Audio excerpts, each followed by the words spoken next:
Yo, our boy Jihan snaps his eyes open, clutching his dome like it's about to explode from a wicked hangover. He bolts upright and realizes he's passed out on the sofa. He's totally dazed, but after scanning the crib, it hits him he's back in Seoul, year 2020. The apocalypse hasn't dropped yet. Looking down from his apartment, the streets are actually buzzing with life instead of zombies or whatever. Little rugrats are running around having fun. It's a trippy feeling knowing he actually respawned 3 years in the past. Jihan swipes the air to pop open his status window to check his stats. Boom. Level 2.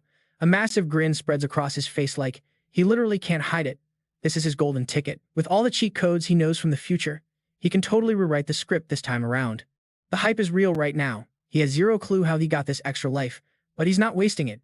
He swears he's going to protect his crew no matter what. Rewind to 2020, and Korea was actually holding it down. They had one of the sickest players on the planet, ranked 11th globally and arguably top 3 in pure power. This guy was the legendary Sword King, Sejin. Dude was basically a national treasure, the kind of flex the whole country bragged about. Thanks to his insane carry potential, Korea stayed crushing the Asian leaderboards. They were even on track to climb higher up the ladder. But then, July 2020 happened. Sejin pulls a total snake move, changes his name to Ito, and defects to Japan's defense force. The internet absolutely melted down that day. And guess what? Jihan respawned exactly on that cursed day.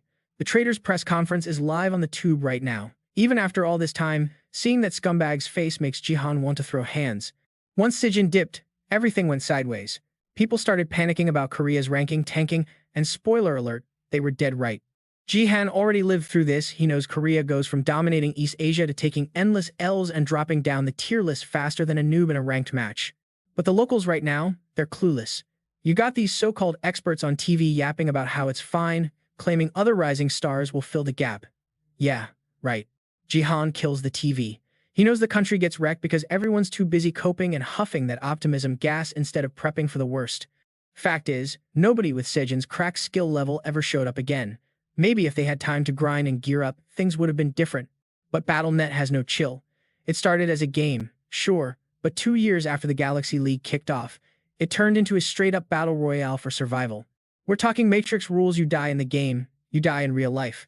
Monsters started spawning in low-tier countries and just massacring everyone. Without the Sword King, Korea got nerfed hard. Later on, every single survivor would say the same thing. If only Sejin hadn't bailed, we might have stood a chance. But Sejin was all about that selfish playstyle. And the kicker? The guy is actually Jihan's brother-in-law. Talk about awkward family dinners. Jihan stares at the family portrait on the wall, rage boiling over. He balls up his fist and smashes the glass right over Sejin's face. Yo sis, seriously, what did you ever see in this piece of trash? He wonders if she'd still be around if things played out differently. The lady in the photo is his sister, and tragically, she didn't make it in the original timeline. Putting the traitor drama aside, Jihan has another major headache. Yeah, time travel is cool, but his current stats? Absolute garbage. It's not a shocker, though. Past Jihan spent all his time gambling on matches instead of grinding. Now that he's back, he realizes what a total clown he used to be. He had no clue how OP his innate ability actually was. Everyone becomes a player at 18, but only the chosen few unlock a special gift, basically a unique talent. Back then, Jihan pulled a measly F-rank ability and wasted it trying to predict match winners to make a quick buck. He didn't realize that skill was a sleeper hit that only gets broken after it awakens. Luckily, he's woke now, but looking at his current attribute sheet, yikes. These stats belong on a level 1 noob, yet somehow he's level 2. He's confused for a second until he spots an empty XP potion bottle rolling on the table. Looks like he chugged it while hammered and leveled up by accident. Talk about dumb luck.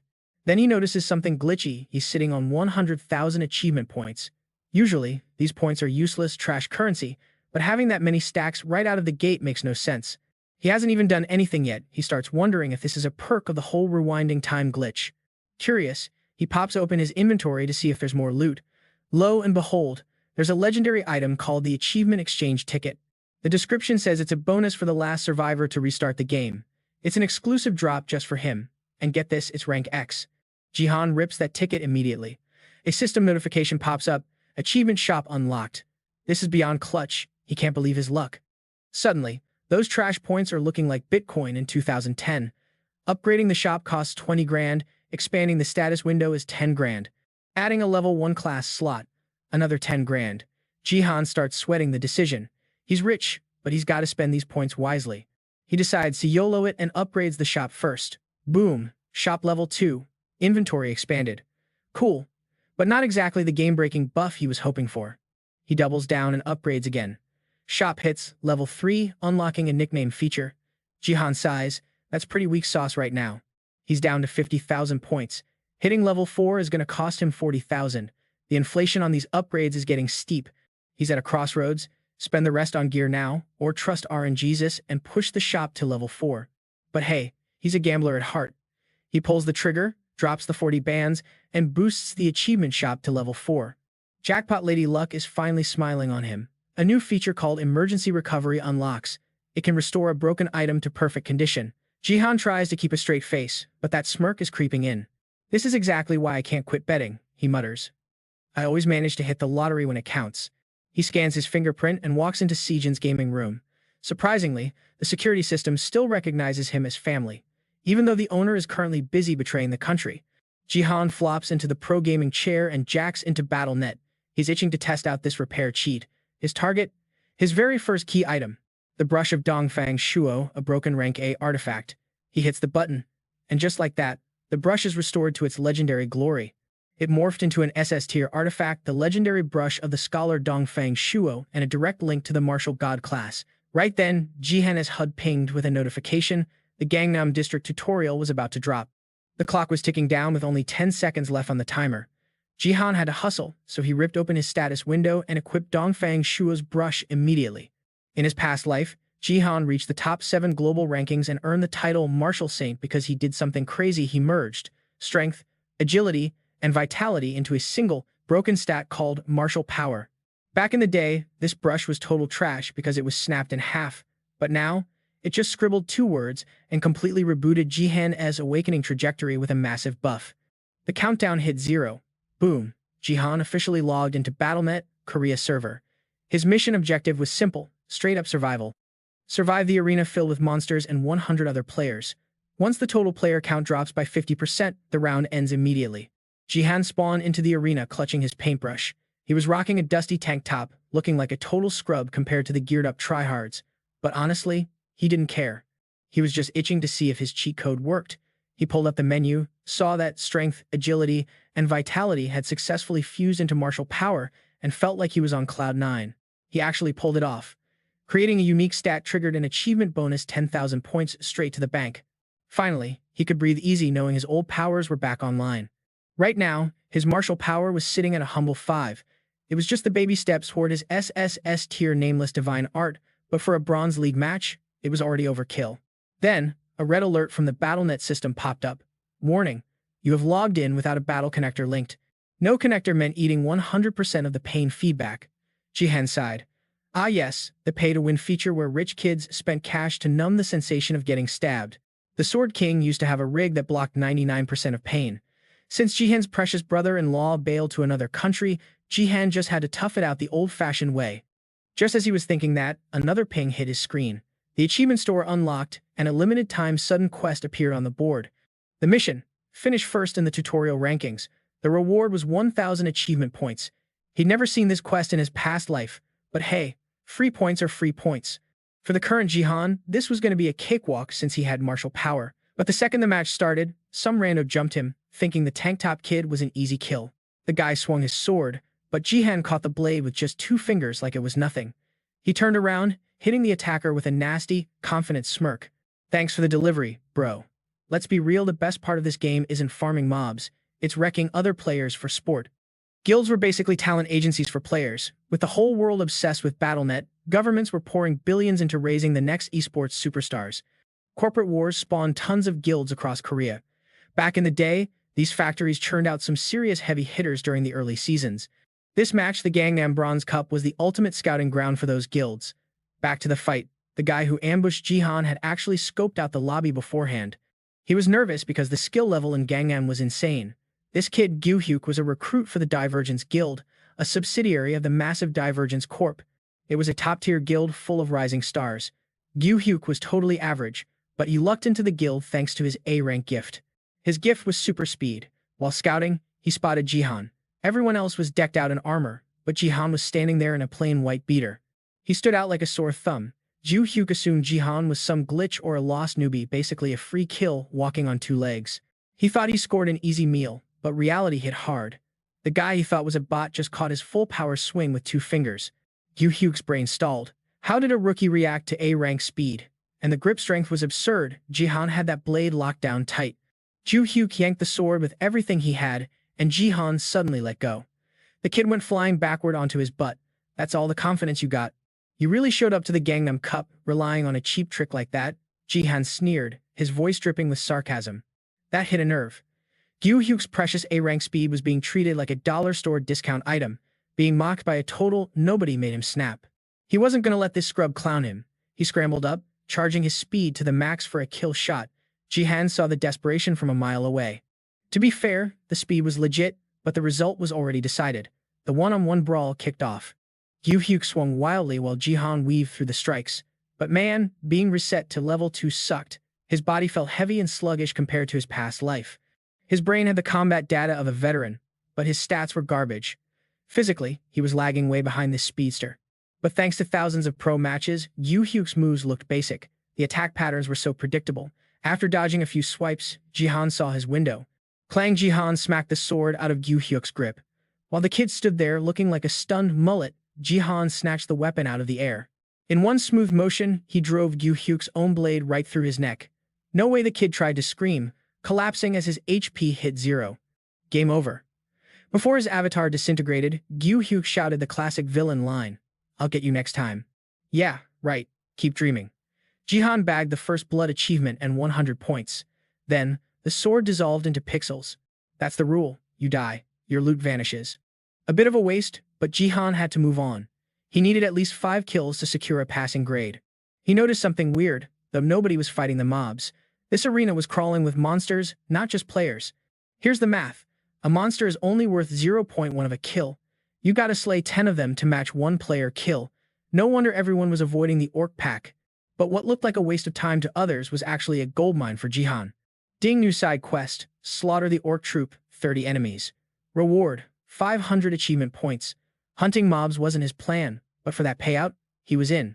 Besides, these were just tutorial mobs. They were nothing compared to the nightmare orcs he faced in the major leagues. So, no time to waste, right? Jihan hits the gas and sprints straight at them immediately.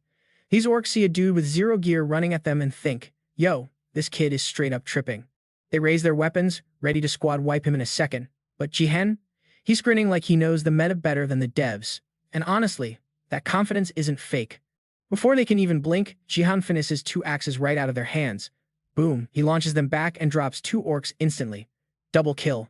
While they're still processing the lag, Jihan goes full speed demon mode again. Same strat, snatch the loot, return to sender. He's completely outplaying them. It's not just that he's fast, it's that these dudes are moving in slow motion. Their only strat is urging him with numbers. But that ain't gonna work. Jihan breaks their formation solo just by being too quick. They can't even touch his hitbox. Seeing their homies get deleted one by one makes the rest of the mob absolutely furious. Rage mode engaged, they try to circle him, aiming for his blind spots to gank him. But Jihan is a vet at this game. He's not falling for a basic flank like that. He's weaving left, striking right movement, so clean it's scary. The more he styles on them, the madder these monsters get. That dopamine hits, and now he's hyped. Minutes later, only a few are left standing. They try to ambush him but scream while doing it, stealth level 0. Am I right? Literal brain-dead mobs. Jihan snaps an attacker's weapon like a twig, grabs a fresh axe, and dives in for the next kill. But mid-swing, snap. The handle breaks in half. Jihan's like, bruh, seriously, these orc weapons are absolute trash tier quality. Their gear is flimsy and doesn't match their massive size at all. Seeing his weapon break, the mob thinks, now's our chance, and rushes him from every angle at once. Same dumb AI behavior, 0 innovation. Jihan sighs, time to speedrun this boss fight and wrap it up. He stomps the ground, wham, the floor cracks into a massive crater. That is the true power of a martial saint. The whole mob gets launched into the air, totally helpless. While they're juggling in the air, Jihan jumps, grabs a sword and an axe mid-flight, and slashes 4 of them before they hit the ground. Quadra kill. He's moving so fast he's basically invisible to them. Just a handful of mobs left now. We're looking at an easy W here, guys. He executes 2 more in a blink. Now it's just one lonely orc left standing, shaking in its boots after watching Jihan massacre its entire squad. The orc is thinking, that ain't a human. That's a demon. Last thought it ever had before Jihan sent it straight to the afterlife.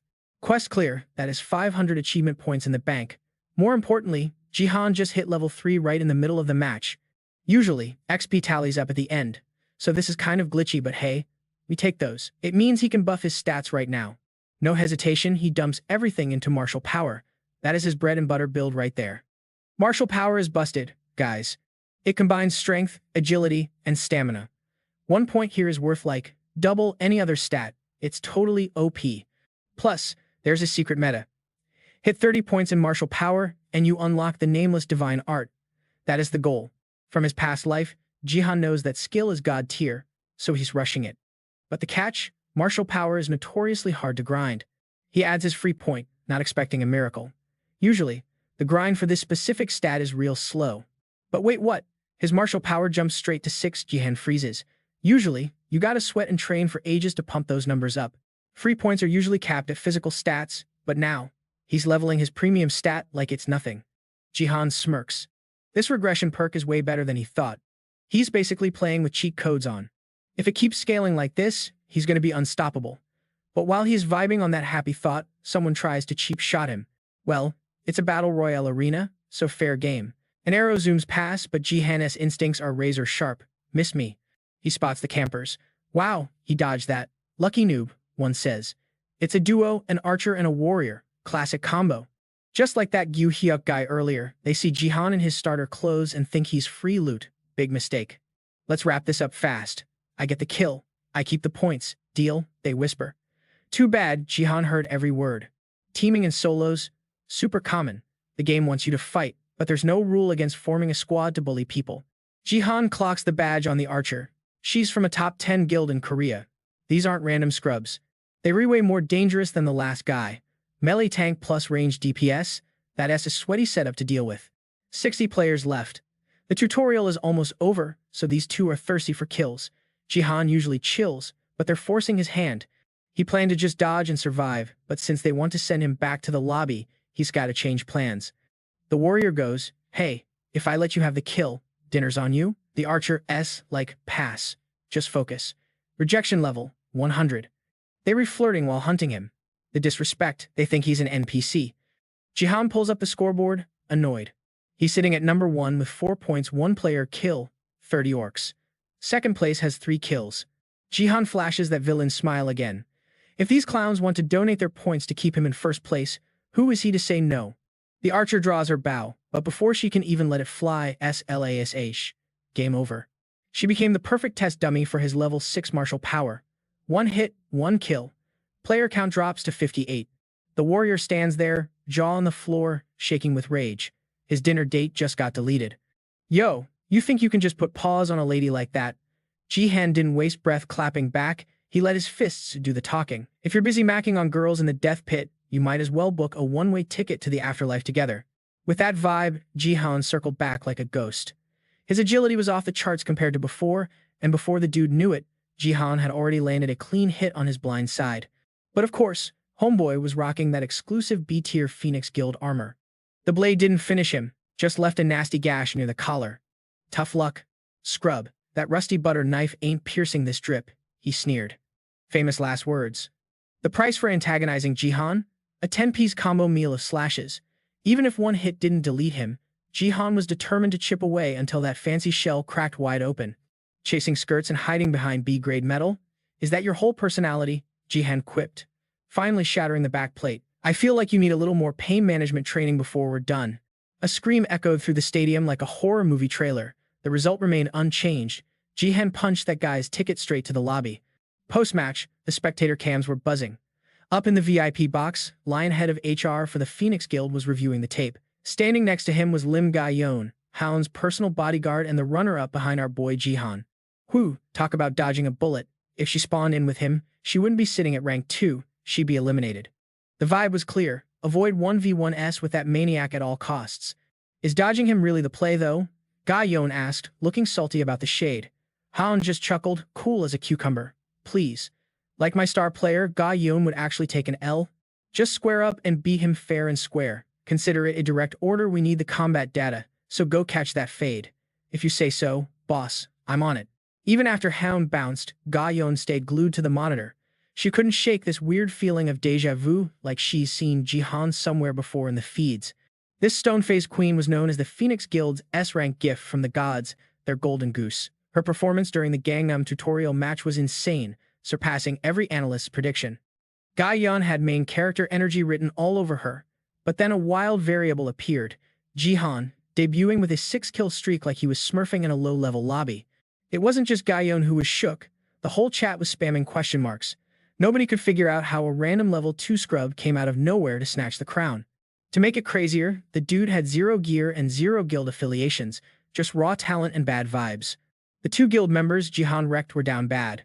Imagine getting folded by a guy who started late, wearing a tank top and gym shorts, while wielding 6 skills like a cheat code. That level of gameplay is impossible for a level 2 account, but nobody had a clue what kind of monster Jihan actually was under the hood. Back in his lounge, Jihan crashed on his plush sofa. As expected, he ranked first in the tutorial. The prize? A sweet 50% XP boost that instantly vaulted him from level 3 straight to level 5. Since he was technically still in the newbie bracket, the levels were flying in. Jihan had to admit, seeing those numbers go up felt pretty satisfying. He immediately dumped his 3 new stat points into martial power. That stat was already sitting at a 9. Next, he checked out the title he earned from sweeping the Gangnam Bronze League. Ruler of the tutorial. Equipping this bad boy gave him +1 to all stats and a 20% XP bump. The buffs were only active in the Bronze League, but for a starter item, it was cracked. Jihan equipped it, and the system didn't lie. His martial power instantly hit double digits at 10. With these stats, the Bronze Cup was going to be a cakewalk. For now, the game plan was just to grind and get swole. However, checking his dashboard, Jihan noticed something else blinking. The class slot was empty. It was finally time for the class ascension event. This is the big moment where players pick their lane: warrior, archer, mage, or support. In his previous life, Jihan had locked in warrior without hesitating. Rerunning the same build would be easy mode since he knew the mechanics. Plus, thanks to his regression, he had access to the achievement store. With the store, even if he picked something weird now, he could just drop 10,000 achievement points later to add warrior back to his kit. That kind of flexibility was basically a cheat. So, Jihan figured, why be basic? He wanted to test drive something different. He locked in a choice that would make everyone's jaw drop. Post-tutorial, the Gangnam Bronze Cup kicked off. The mission: tower defense. Protect the crystal on the spire from waves of zombies swarming the base. Game over if you lose 5 towers. Ga-yeon spawned in first, looking every bit the elite Phoenix Guild warrior she was. She looked down from the high ground and grimaced. Even for a simulation, these zombies were way too high-def and gross. 2 other players materialized shortly after. 1 archer, 1 mage. The archer was rocking LK Guild tags and looked chill. The mage, on the other hand, looked like a flashy tryhard. The mage wasn't in a guild but was decked out in god-tier gear, definitely a whale. Ga-yeon thought the squad looked decent, but on this map, the MVP is always the support. Defense missions are just endurance tests. If your support can't keep the team topped off, you're cooked. It's literal life or death. Just as she thought that, a pillar of light slammed down. The final member arrived, but Ga-yeon nearly face-planted when she saw it was Jihan playing support. He wasn't wearing the tank top anymore, but his gear was still bargain bin trash. Huh. Defense mission? Jihan asked, looking innocent as a lamb. Rewind 20 minutes. Jihan clicked support. The system practically screamed "Bro, this ain't for you" in red text, but he smashed the confirm button anyway. His logic? Simple. No matter what class he hovered over, the system told him he was a bad fit. So, screw it. Plus, the rebellious streak in him wanted to prove the algorithm wrong. Picking support unlocked the divine power stat, a mandatory requirement to unlock a specific hidden attribute he needed. That stat is notoriously hard to farm. Training barely moves the needle. The only real way to pump it up is by dumping free stat points into it. But since he was trying to max out martial power to unlock his nameless divine art, wasting points on a secondary stat wasn't an option. Jihan knew a workaround. A risky, all-or-nothing gambit that nobody else knew about. Back in the present, his 3 teammates were staring at him like he had 3 heads. The guy who dropped his 6 bomb in the tutorial pick healer, the flashy mage, was the first to snap, burying his face in his hands. Are you kidding me? I'm gonna lose it. This is exactly why I hate playing with randoms. Look at his gear, it's straight from the dumpster. Are you homeless or something? I spent a fortune on my loadout just to carry a deadweight bum like you. The mage kept flaming him, but Jihan didn't even blink. Look, in my past life, I got roasted by American lobbies so much my skin is thicker than a tank. But this guy, yo, chill out, Bro, take a chill pill. The archer tried to play peacemaker, but the wizard dude wasn't having it. In fact, he got even more salty. Get your hands off me. You think a broke-looking support player like him can talk to me? For real. Can I just bounce? I'm opting out. Y'all deal with this mess. Gayun was totally over the drama.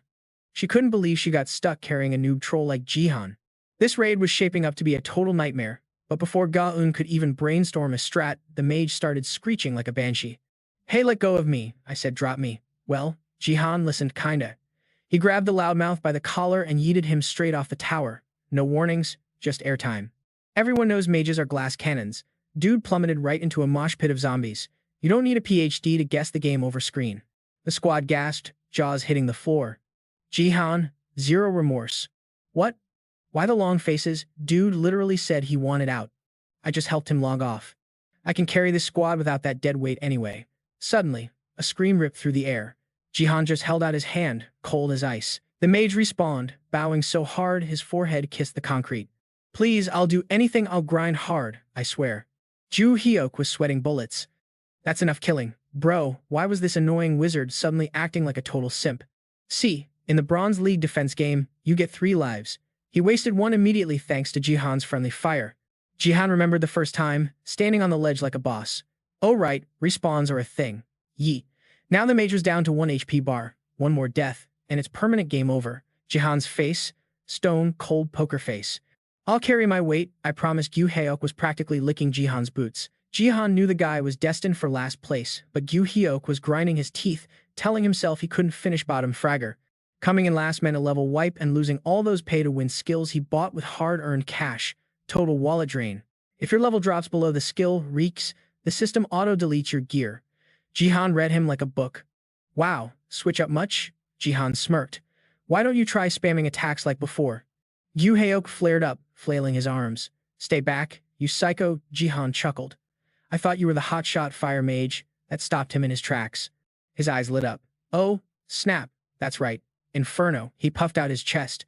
Fire mages are the MVPs against hordes, baby. That's me. Plus, I'm level 15, bro. He was back to talking trash. You definitely don't want to lose a carry like me. Gayun watched from the back, sighing. I thought he just looked like him, but that's actually Kim Gyu Hyuk. The guy used to be in a top 10 guild, getting respect from everyone in the server. But the dude choked his silver promotion promos 4 times. She remembered him rage quitting, screaming, I'm done, and starting beef with everyone in the lobby. Back to now, Gayun labeled him a washed-up loser, while Jihan stayed chill. Before anyone could move, Gyu Hyuk piped up. But I got one condition. He pointed a shaking finger at Jihan. Apologize for fragging me, and I'll join the squad. Kim Bum, the archer in the back, nodded. Sounds fair. Why don't we just team up and catch this dub? Ju Hyuk's eyes were burning with hate. Just wait, you jerk, he thought. I'll get you. But mid-thought, Jihan's hand shot out and clamped onto his neck. Again. The mage froze, brain buffering. Jihan smirked, ice in his veins. Excuse me. Did I hear you asking for an apology? Gyu Hyuk looked like a deer in headlights. Suddenly, the dude started vibrating with fear. Wait, hold up. Too late. Jihan launched him like a SpaceX rocket, straight up into the blue. Keep talking like that and people might think I'm the one starting fights, Jihan deadpanned, gripping his spear. Game time. Gravity took over, and the mage screamed all the way down. Splat. A few seconds later, the system pinged. Player Kim Gyu Hyuk has been eliminated. Gaewon's eyes nearly popped out of her head. Jihan didn't even blink. Let's roll, he told her. Maybe in his next life, he'll learn some manners. Kim Bum stood there, face glitching. Did you just? Below, a swarm of zombies was climbing the tower, but suddenly, boom, they were engulfed in a massive fireball.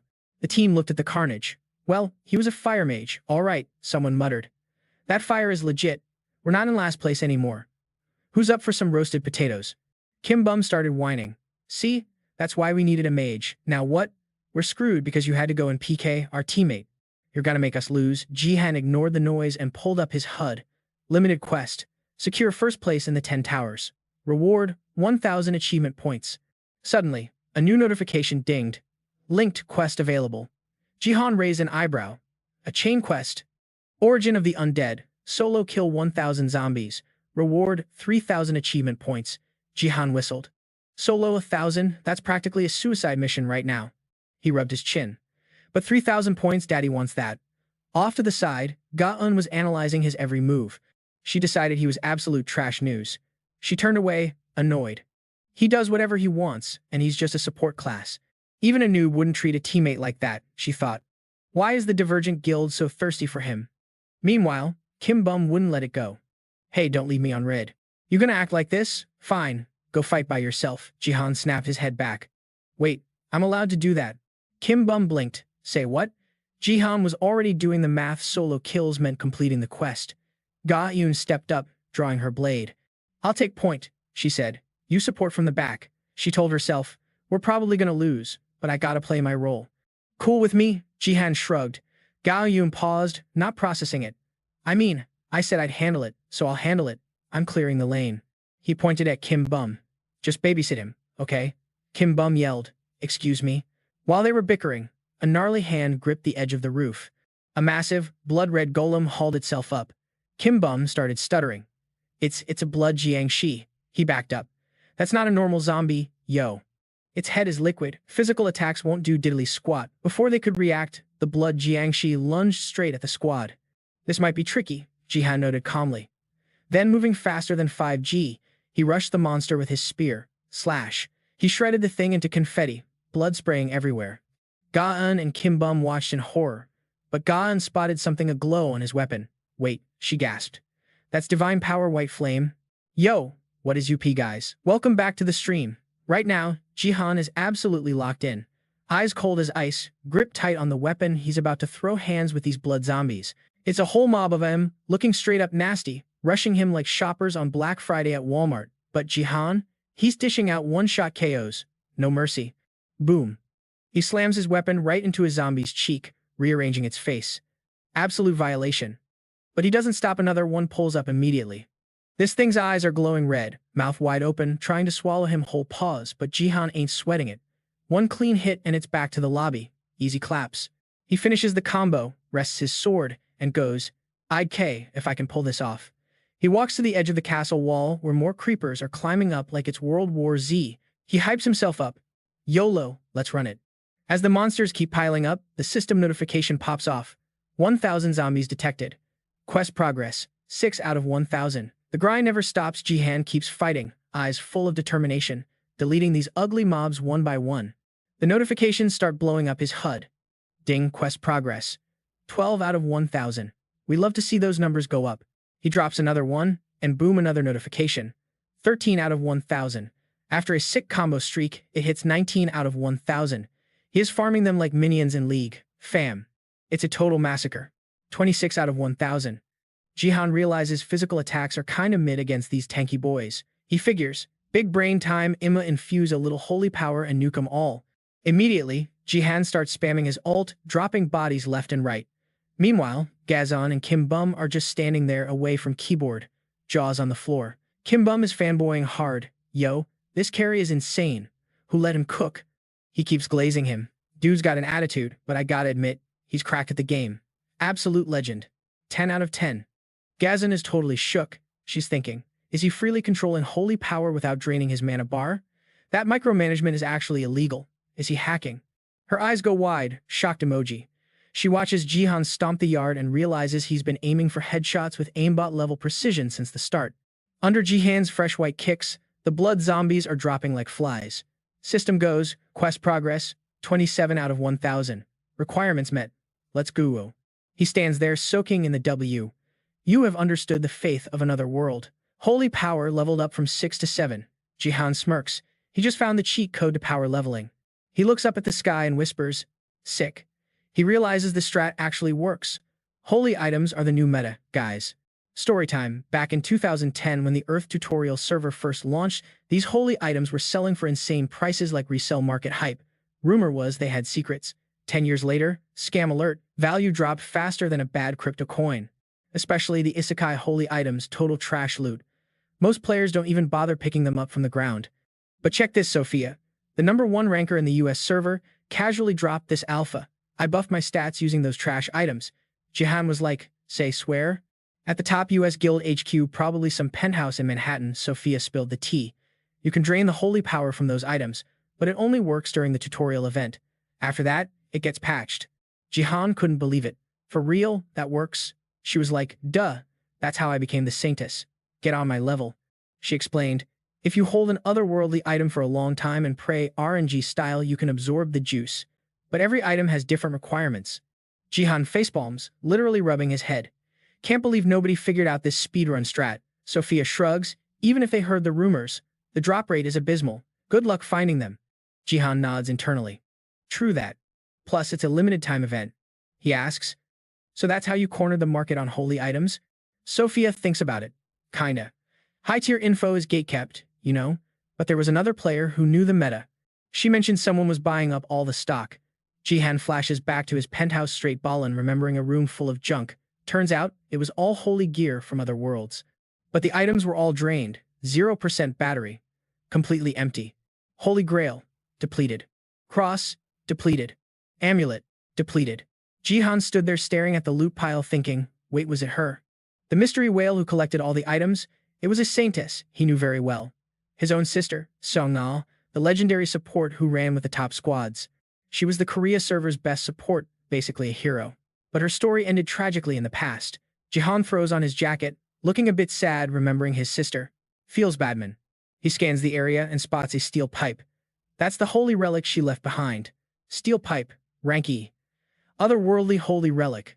Bingo. Lore says priests in other worlds use this to bonk cultists on the head to increase faith. Jihan grips it tight. Based on the item description, he's using it correctly by smashing zombie skulls. Item durability is dropping though. Jihan thinks probably not much juice left to absorb, but it's a solid weapon for batting practice. His teammates are watching like, what is this gameplay?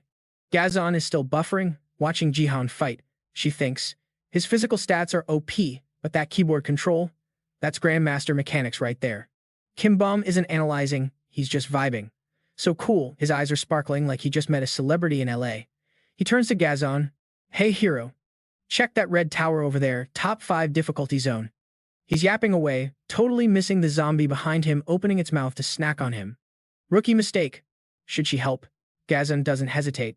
She draws her sword and engages. Slash, slash. Her movement is clean, like she's dancing on TikTok. Her moves catch Jihan's attention. He spins around. Who's that?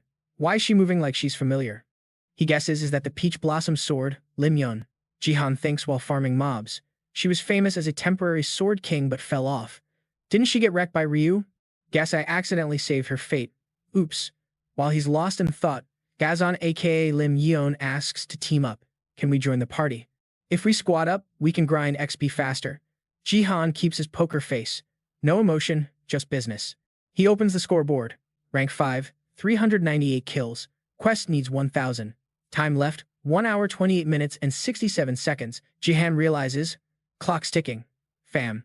If it's Peach Blossom sword, she can handle herself without a carry. Kim Bum is still clueless, praising him. Mr. Warrior, our squad is the GOAT. Jihan accepts the invite. Trio squad formed. He decides to let things play out and leaves his camping spot. He walks past them. You guys hold down the fort here. Gazon and Kim Bum are confused, looking like NPCs with broken pathfinding as they watch Jihan leave. He jumps off the high wall. Yeet. He's free falling. The steel pipe in his hand glows supercharged. Jihan's eyes lock in. I'm taking everything. Gonna turn this entire map into dust. Smash that like button if you want to see the boss fight. Top of the castle, Kimbo's face was glitching out like a bad connection. He screamed, Yo, we #1, we actually caught the dub. The system chimed in with that sweet victory music. Last survivor standing. Good game. Mission complete. You ranked first out of 10 towers. Jihan just let out a breath, totally unbothered. He thought, calculated. Then he checked his stats. Wait, isn't this a bit too OP? The chain quest was to solo 1,000 zombies, and I am already halfway there. Right as the game over screen flashed, a teleport circle lit up under his sneakers. Kimbo saw Jihan respawning on the tower peak and immediately started glazing him. Bro, thank you so much. You were absolutely cracked out there. Jihan ignored him. Zero hesitation. He was busy plotting. Gonna grind a bit more, then run it back. Meanwhile, Kimbo was yapping nonstop like an NPC with broken dialogue.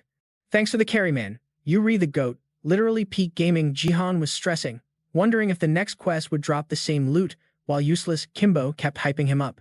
I believe in you, fam. Kimbo tried to add him as a friend. Let's duo next time. Meanwhile, Lim was standing off to the side, her brain doing gymnastics trying to process what just went down. No shot, she thought. A solo player cleared this. A solo support main. Lim looked at the pile of mob bodies, totally confused. He's a lower level than me. That math ain't mathing. Is the game bugged? She whipped her head around to look at Jihan just as Kimbo announced, "All right, I'm logging off. Peace." The system hit them with the notification. Ali has disconnected. Jihan, covered in mud and looking like he just wrestled a swamp monster, figured it was time to grab his rewards and dip. But just as he was about to bounce, Lim shouted, "Yo, Jihan." He side-eyed her, and the name Peach Blossom Sword flashed in his mind. Jihan raised an eyebrow. "You know me?" He thought. "Wait, according to the timeline, we shouldn't have crossed paths yet." Lim was giving herself a pep talk, trying to muster up the courage to spit some game. She scanned him from his kicks to his messy hair, calculating his potential. Based on those achievements, this guy is S-tier material. The Divergent Guild needs to draft him immediately. She was Lim, a scout for the Divergent Guild, and she needed to lock this contract down. She shot her shot. "Can I get your number?" Then she just stood there. The silence was louder than a library on a Sunday. Awkward. Her face went blank as the replay of what she just said played in her head. Jihan blinked. "Excuse me." Lim started panicking, stuttering like she was lagging. In real life? No, wait, that came out wrong. She realized she skipped the whole intro cutscene. Did I even explain myself? First time talking and I asked for digits. Totally uncivilized behavior. Asking for a number on the first date? Rookie mistake, she scolded herself. She stammered, "I'm with the Divergent Guild." Jihan looked at her with pure cringe. She tried to say it was for business, but Jihan didn't let her finish her sentence. Jihan hit her with a straight face. "My bad." He explained, "I honestly don't remember my number right now." The rejection hit Lim so hard her brain buffered. "Say what now?" Jihan opened his menu. "If we vibe again later, I'll slide you the digits then. Peace out." And just like that, Jihan logged off, ghosting her right in front of her face.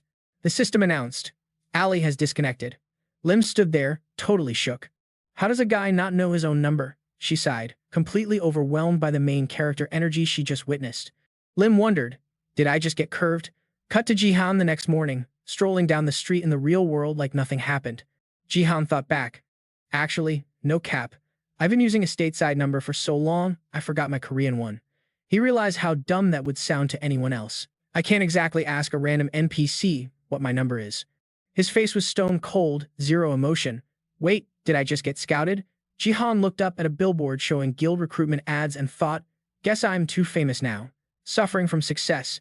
He reminded himself, I could have asked for her number, but I'm not trying to join a guild right now. He popped open his status window. Focus. It's all about the loot right now. Name. Sung Jihan. Level. 8. Location.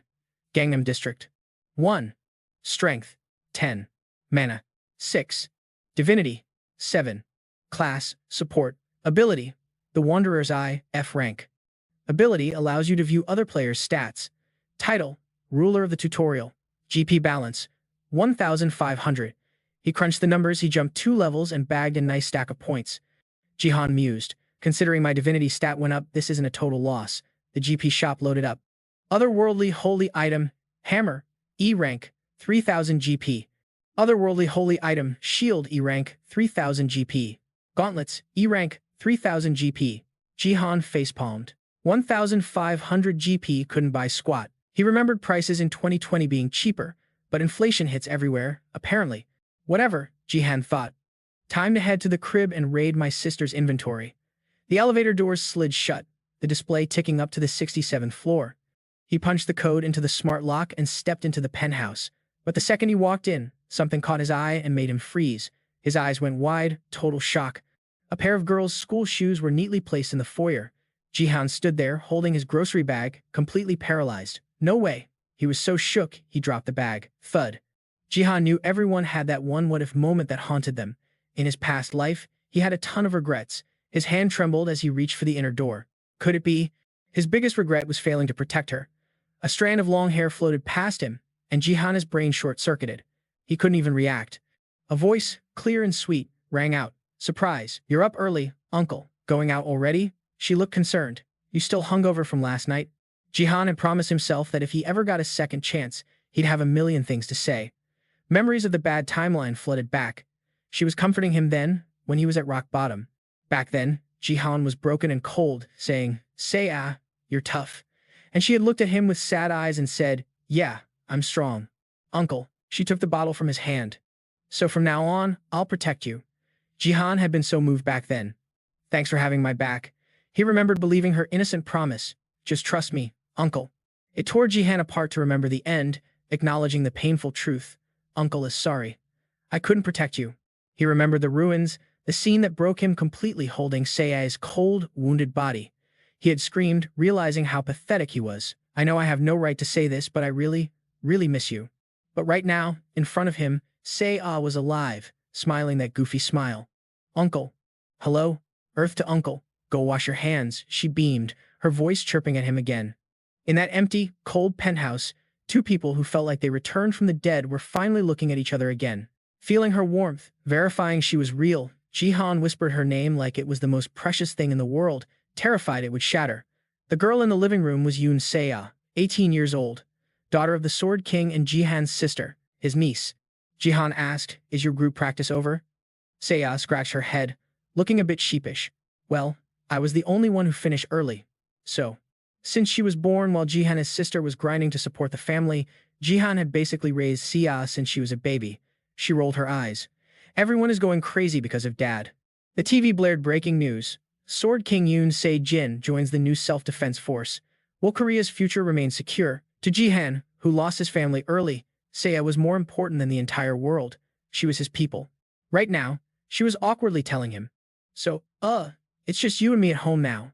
Jihan's mood darkened as he remembered that scumbag, Yoon Sejin. Seiya didn't catch his mumble. What was that? Jihan shook his head. Nothing. Did your dad call you? Her vibe instantly changed at the question. Seiya tried to fill me in on the call, but went silent. Jihan, losing his patience, pressed her. What? What did he say? She hesitated before dropping the bomb. He said he fell in love. Flashback to that moment, the guy was ice cold, telling her, doesn't matter who she is, that's all you need to know. Jihan panicked, snapping back. What is he talking about? Falling in love all of a sudden? Is he out of his mind? The voice on the other end just replied, I don't expect you to understand. Seiya screamed into the phone. So what am I supposed to do? You're just gonna trash me and leave? But he just gave her the cold shoulder. Straight up facts. The Sword King didn't hesitate to say this was the condition his new girl demanded to accept his love. Hearing that, Jihan froze, completely stunned. Pain in her voice, she asked, So, Dad, you're telling me to accept this insane condition? He ignored his own daughter's feelings and coldly said, I'm hanging up. Hearing the full story, Jihan's blood started boiling. That piece of trash, Seiya looked at Jihan's face, a bit confused by his reaction. Jihan sighed in frustration, thinking, no, I can't lose it. I have to keep the nice guy mask on for her. That irresponsible, ungrateful scumbag. Abandoning his daughter and his entire country just for some girl? Jihan stood there, fuming, fists clenched tight. Because of him, innocent Seiya has to suffer.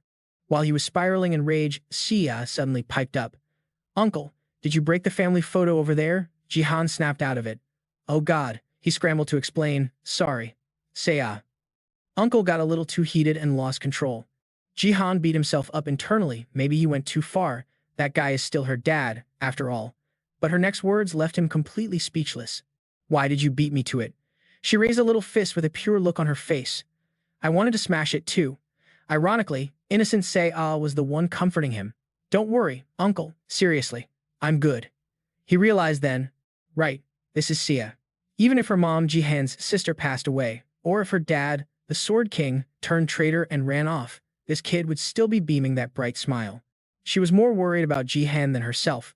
Looking at her now, he told himself, no more of this. His expression softened. He reached out, gently patting his little niece's head, then pulled her into a hug and whispered, Seiya, you really grew up. He praised her for knowing how to take care of her uncle now. Seiya just blinked, totally confused.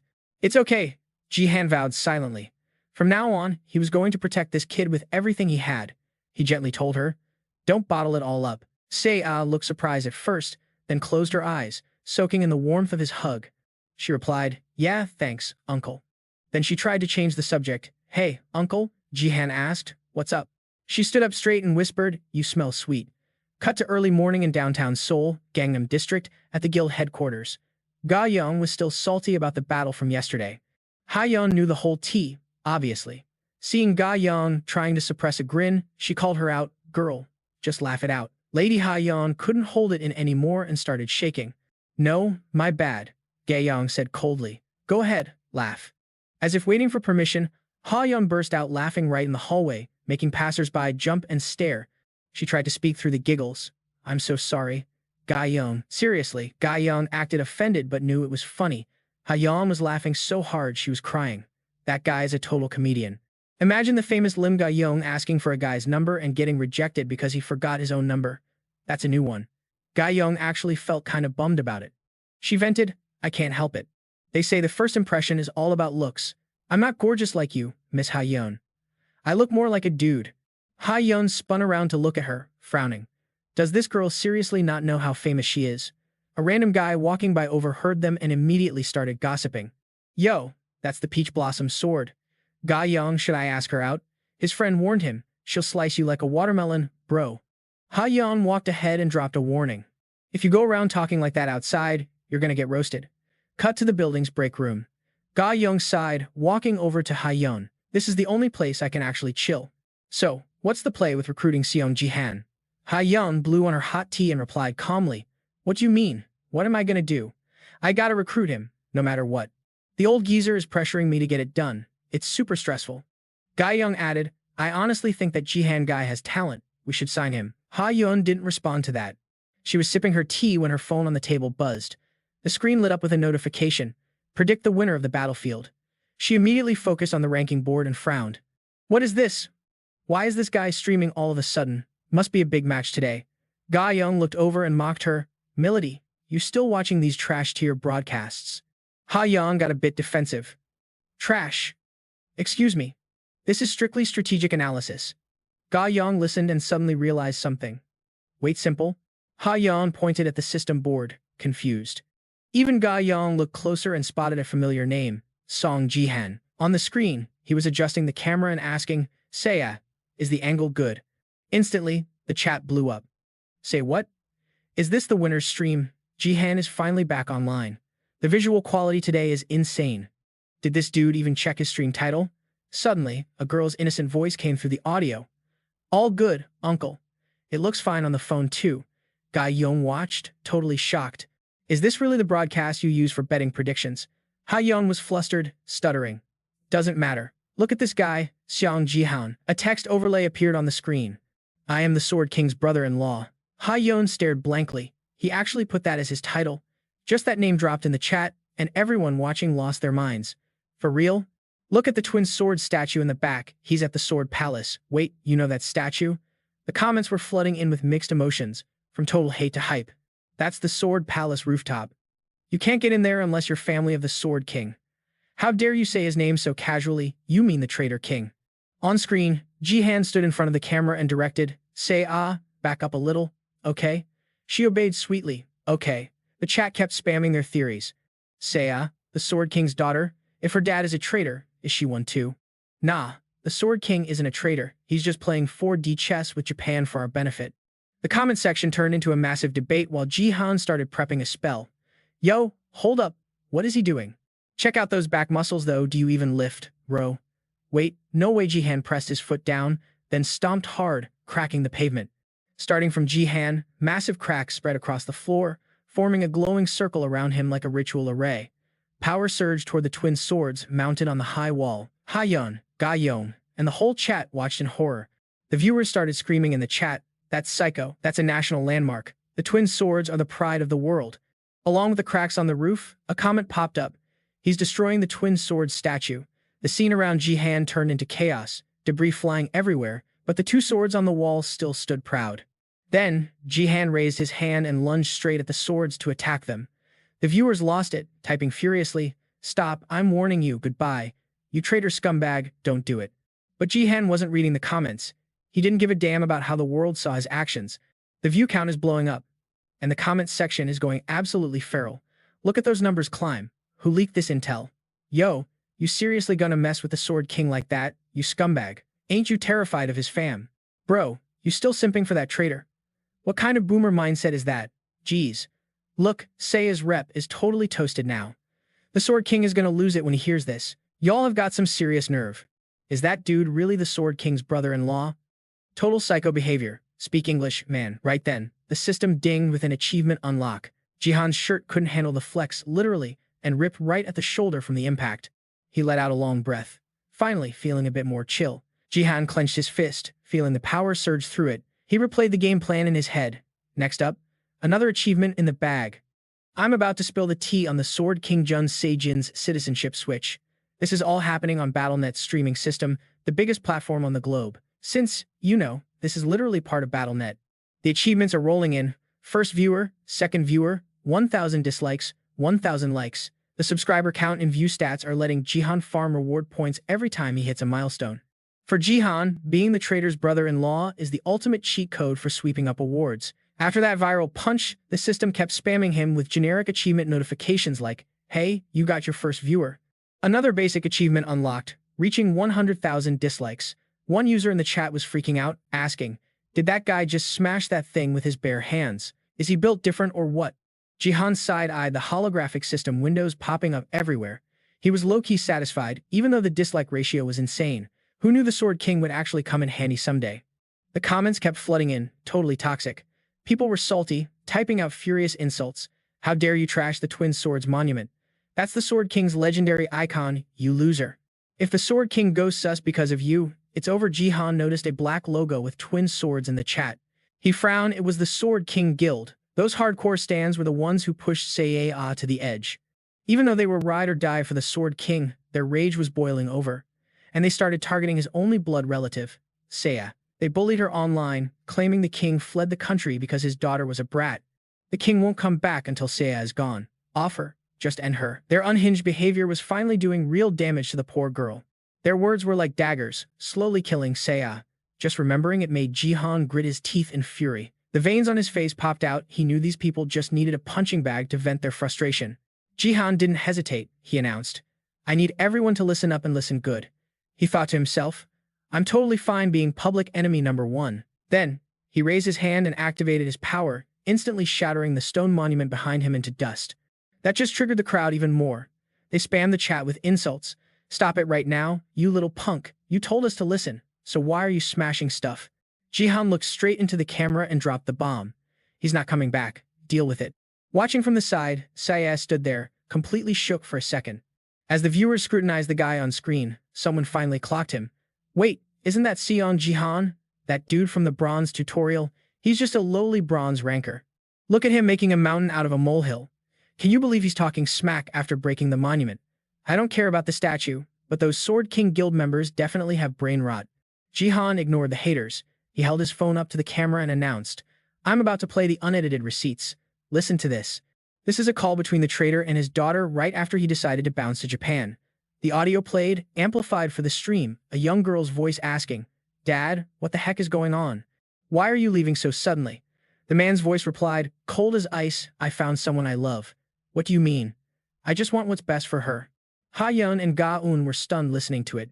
She gritted her teeth, thinking, "That guy is absolute trash." Then Seiya's voice came through again. "So, you're really just gonna ditch me here?" The viewers were floored. Total plot twist. Is this for real? The chat window went dead silent. The man's voice answered with a cold, confirming, "Yeah." He started to explain. "It was the condition she set to accept my love." Jihan cut the audio right there. He turned to check on Seiya. The viewers were eating up the drama. One commented, "Well, you can't exactly stop true love, even if it's international. Don't believe it, guys. Total cap. Definitely fake news. This is barely tabloid trash." Surprisingly, Seiya didn't look sad at all. She gave Jihan a little nod, signaling that he made the right move. Then, Seiya stepped into the frame. She introduced herself. "Hey everyone, I'm Yoon Seiya, the Sword King's daughter." As soon as they saw her young face, the chat started simping. "She's so cute." She kept her cool and said, "Honestly, the whole situation was a massive shock to me too. I'm standing here because I have an announcement. My father said he's leaving the Sword Palace to me." The chat immediately got jealous. "Must be nice. What is my dad even doing with his life? Go get a job and buy your dad a house, you bum." But Seiya continued, "However, I can't accept an inheritance from someone who abandoned his country and his family like that. So, about that building. I'm donating it to the state." The viewers lost their minds. "Is she crazy? Did I hear that right? If you're tossing it, just give it to me instead." Seiya stood firm. "I hope my contribution helps train new players here in Korea." Jihan froze for a second, soaking it in. Standing next to his niece, Jihan smiled, looking like a proud parent. Seiya wrapped it up. "I'll share the deets soon. Flashback to 30 minutes ago, Seiya looked panicked, asking Jihan, "Uncle, you want us to donate our house? Are you serious?" She pinched his cheek, totally confused. "You don't look wasted." Jihan, who was towel drying his hair, winced. "Hey, Seiya, that actually hurts." She still didn't get it. "Why would you want to give away everything we own? Did you lose your mind?" Jihan calmed her down. "I'm perfectly sober. Seiya, chill." He looked away, secretly admitting he wasn't sure he could convince her. But hey, look who got convinced in the end. He had dragged Seiya to look at the building, and she was still skeptical. "You're actually serious about this?" He nodded firmly. "Just trust me on this. We aren't selling a building that normal people couldn't buy in a lifetime. We are straight up giving it away." But Jihan had to sell this hard. It was for her own safety. After the Sword King beat Korea representing Japan, the Korean public's rage was going nuclear. In the Korea versus Japan showdown, the Sword King fought for Japan. Korea got absolutely crushed, and the MVP wasn't even the Sword King, it was Ito Ryu. The public was demanding the Hunter Association completely cancel the Sword King. Anyone benefiting from him had to pay the price. His family and anyone connected were being held responsible. The government couldn't calm the mob, so they had to seize all the Sword King's assets. That traitor is going to remember the day he crossed us. Jihan really wanted to tell his niece, "Seiya, we've got nowhere left to run. We can't live with the Sword Guild constantly stalking us and threatening your life. It's going to get seized anyway, so we might as well donate it to score some points and keep you safe." After doing the math, he realized he couldn't exactly tell her, "Hey, I'm from the future," since she just saw him as her unemployed, alcoholic uncle. Seiya just stared at her uncle, eyes wide with hope, waiting for a real explanation that made sense. But before Jihan could even explain, Seiya suddenly agreed. "Okay, let's do it." Jihan was thrown off. "Wait, Seiya, you're actually cool with this?" She hit him with that cold shoulder, spun around, and was like, "Yo, what was that about?" "I agree to the plan and suddenly you flip the script." Jihan hesitated, realizing his vibe switch was a bit sus. Jihan tried to explain, stumbling over his words. "Look, I'm not the type to just run my mouth without thinking." But Sia cut him off, teasing, "Man, it's been a minute since I've seen this side of you." The confident Uncle Jihan is back. Jihan paused, totally stunned by her words. He didn't know how to react for a second, then just smiled and sighed. Who did this kid take after? He glanced at his niece and realized she's actually a genius. But here's the plot twist nobody saw coming. Right after Sia's announcement, the comment section got toxic. Trolls with Sword King avatars started flooding the chat with absolute trash. "Representing the Sword Clan here, Sia, you're getting played. That Jihan dude is a total scammer. Isn't he the Sword King's brother-in-law? Bet he's a spy planted by Japan." Jihan scrolled through the hate comments and smirked. "Perfect. Keep roasting me. Keep that energy," he thought. "If the Sword Clan stands don't beef with Sia, my master plan works perfectly." The Samsung camera was still rolling with the flash on. Jihan thought about Ryun Sejin for a second. To stop his niece from reading the toxic sludge, he stepped in front of the lens. "Honestly, I think I crushed it." The chat was confused, typing, "What is bro yapping about?" But Jihan just kept the monologue going, ignoring the confusion. He said he did it all for a woman, but real ones know the truth. Sia stood there blinking, totally lost. "Uncle," she whispered, thinking, "Wait, this definitely wasn't in the script." Ignoring everyone, Jihan dropped the bomb. "That guy is completely washed up." The chat instantly went nuclear. Emotions exploded. "Is this dude high? Is he on something? You think we don't know you ran to Japan because you were a flop in Korea?" A user with a twin swords avatar commented a threat, "Song Jihan, watch your mouth." Another side, the audacity. A bronze rank nobody like Seong Jihan calling the Sword King washed up. Even the top players like Haezon and Gazon watching the stream had their brains melted by the disrespect. Jihan doubled down, ripping his sleeve off like a WW wrestler and pointing at the camera. "Stay safe in Japan, buddy, because when I see you, I'm going to wreck you." The chat flipped from hate to spamming, laugh my ass off and laughing emojis. "Ryu is cooked. Can we get English subs? Korea is always fighting itself. Look at them being jealous. Go back to your country. How dare you? I can't wait for the Korea versus Japan showdown." Cut to a golden sunset over the city, absolutely cinematic vibes. Back at the house, Sia looked worried. "Did you really have to go that hard, Uncle?" She was doom scrolling on her phone, panicking. "The internet is broken. Korea and Japan are both going crazy right now." Jihan stayed chill. "Relax. I told you it's handled. Just stop reading the comments before you get stressed." Sia eyed him suspiciously. "Something's off. It's like you turned into a completely different person overnight." Jihan's heart skipped a beat. Did she figure it out? I mean, fair point, he thought. How do you act normal after dying and respawning in the past? He deflected with a joke. "Let me guess. You think I look like a drunk loser again? Sia quickly denied it. No, why would you think that, even though it was kind of true? Just as they were bantering, the doorbell rang. Ding dong. They both froze and looked at the entrance. Who pulls up at this hour, she wondered. Jihan, hands in his pockets like he owned the place, smirked. Surprise, surprise. They got here faster than I thought. Sia started connecting the dots. Don't tell me it's them looking for you. Jihan reassured her. Don't worry, it's not what you think. Inside, he was thinking, all right, time to secure the bag. Smash cut to Tokyo, Japan. Nighttime. A guy is sitting in front of a computer, the screen glowing with system alerts in Japanese. Relations between Japan and Korea are predicted to tank since the Sword King switched teams. Korea is going to be super salty about losing their MVP. Beside him, a pile of women's clothes scattered on the floor. They're flaming him online, blaming it all on some woman. She must be a total baddie to cause this much drama. And now, his brother-in-law officially challenged him. I'm curious how the Sword King is going to react. It makes sense, though his brother-in-law is basically the avatar of Korean rage right now. The woman on the bed started getting dressed. She asked softly, Is the news bothering you? Sejin replied, Nah. You up? Shizuru asked. It's fine. I can't sleep anyway, that stuff we took has me wired. Sejin, I'm just worried you're having a hard time, she sighed. He snapped back, annoyed. Shizuru, don't call me Sejin. I took your name, remember? I'm Ito Ryu now. Shizuru shook her head. No, you're wrong. She hugged him from behind, whispering, You are Ryan Sejin, Korea's #1 player. The Sword King, Ryan Sejin. Hearing his old name, he turned to look at his lover, Shizuru. She stroked his cheek, using her charm skills to hypnotize him. That is the unchangeable truth. Their faces were inches apart, the vibe getting super intense.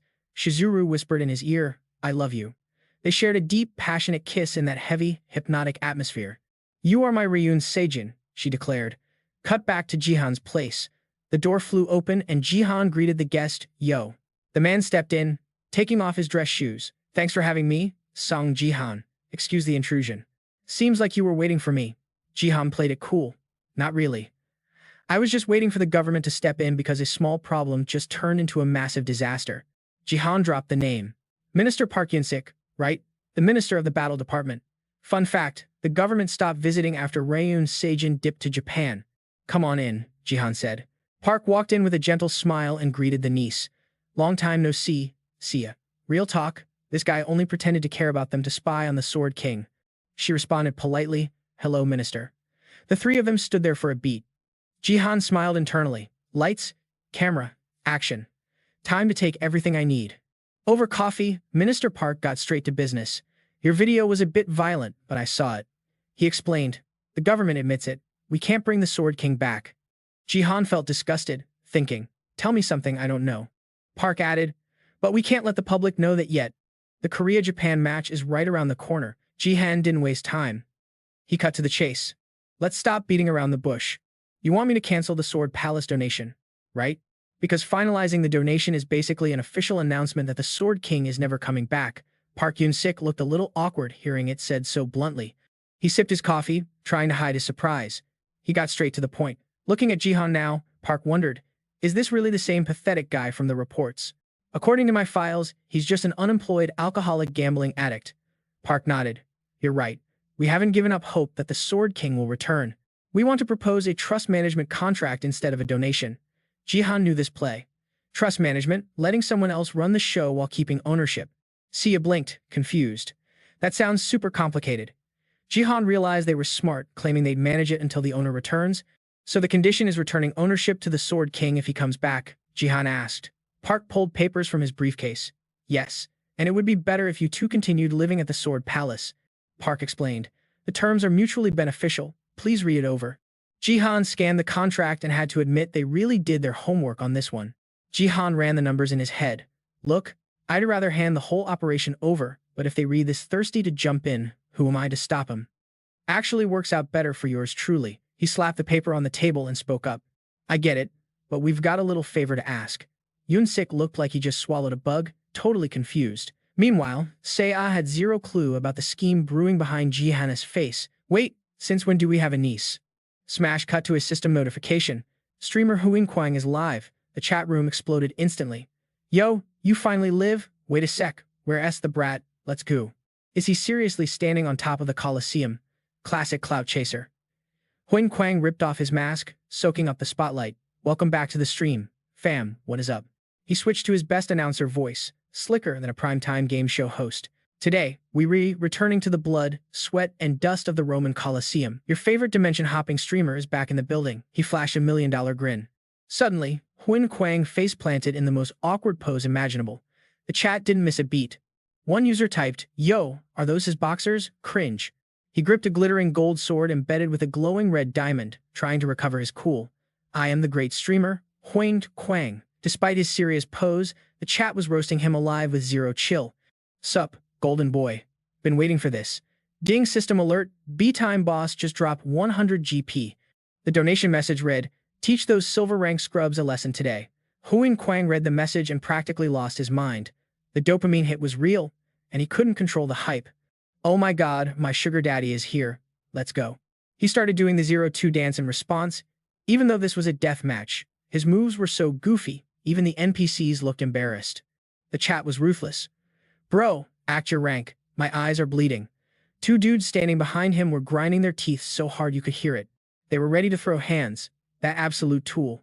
God, I hope he gets flattened by a semi-truck in the middle of the freeway. Meanwhile, Huang Kuang's face was literally sparkling with main character syndrome.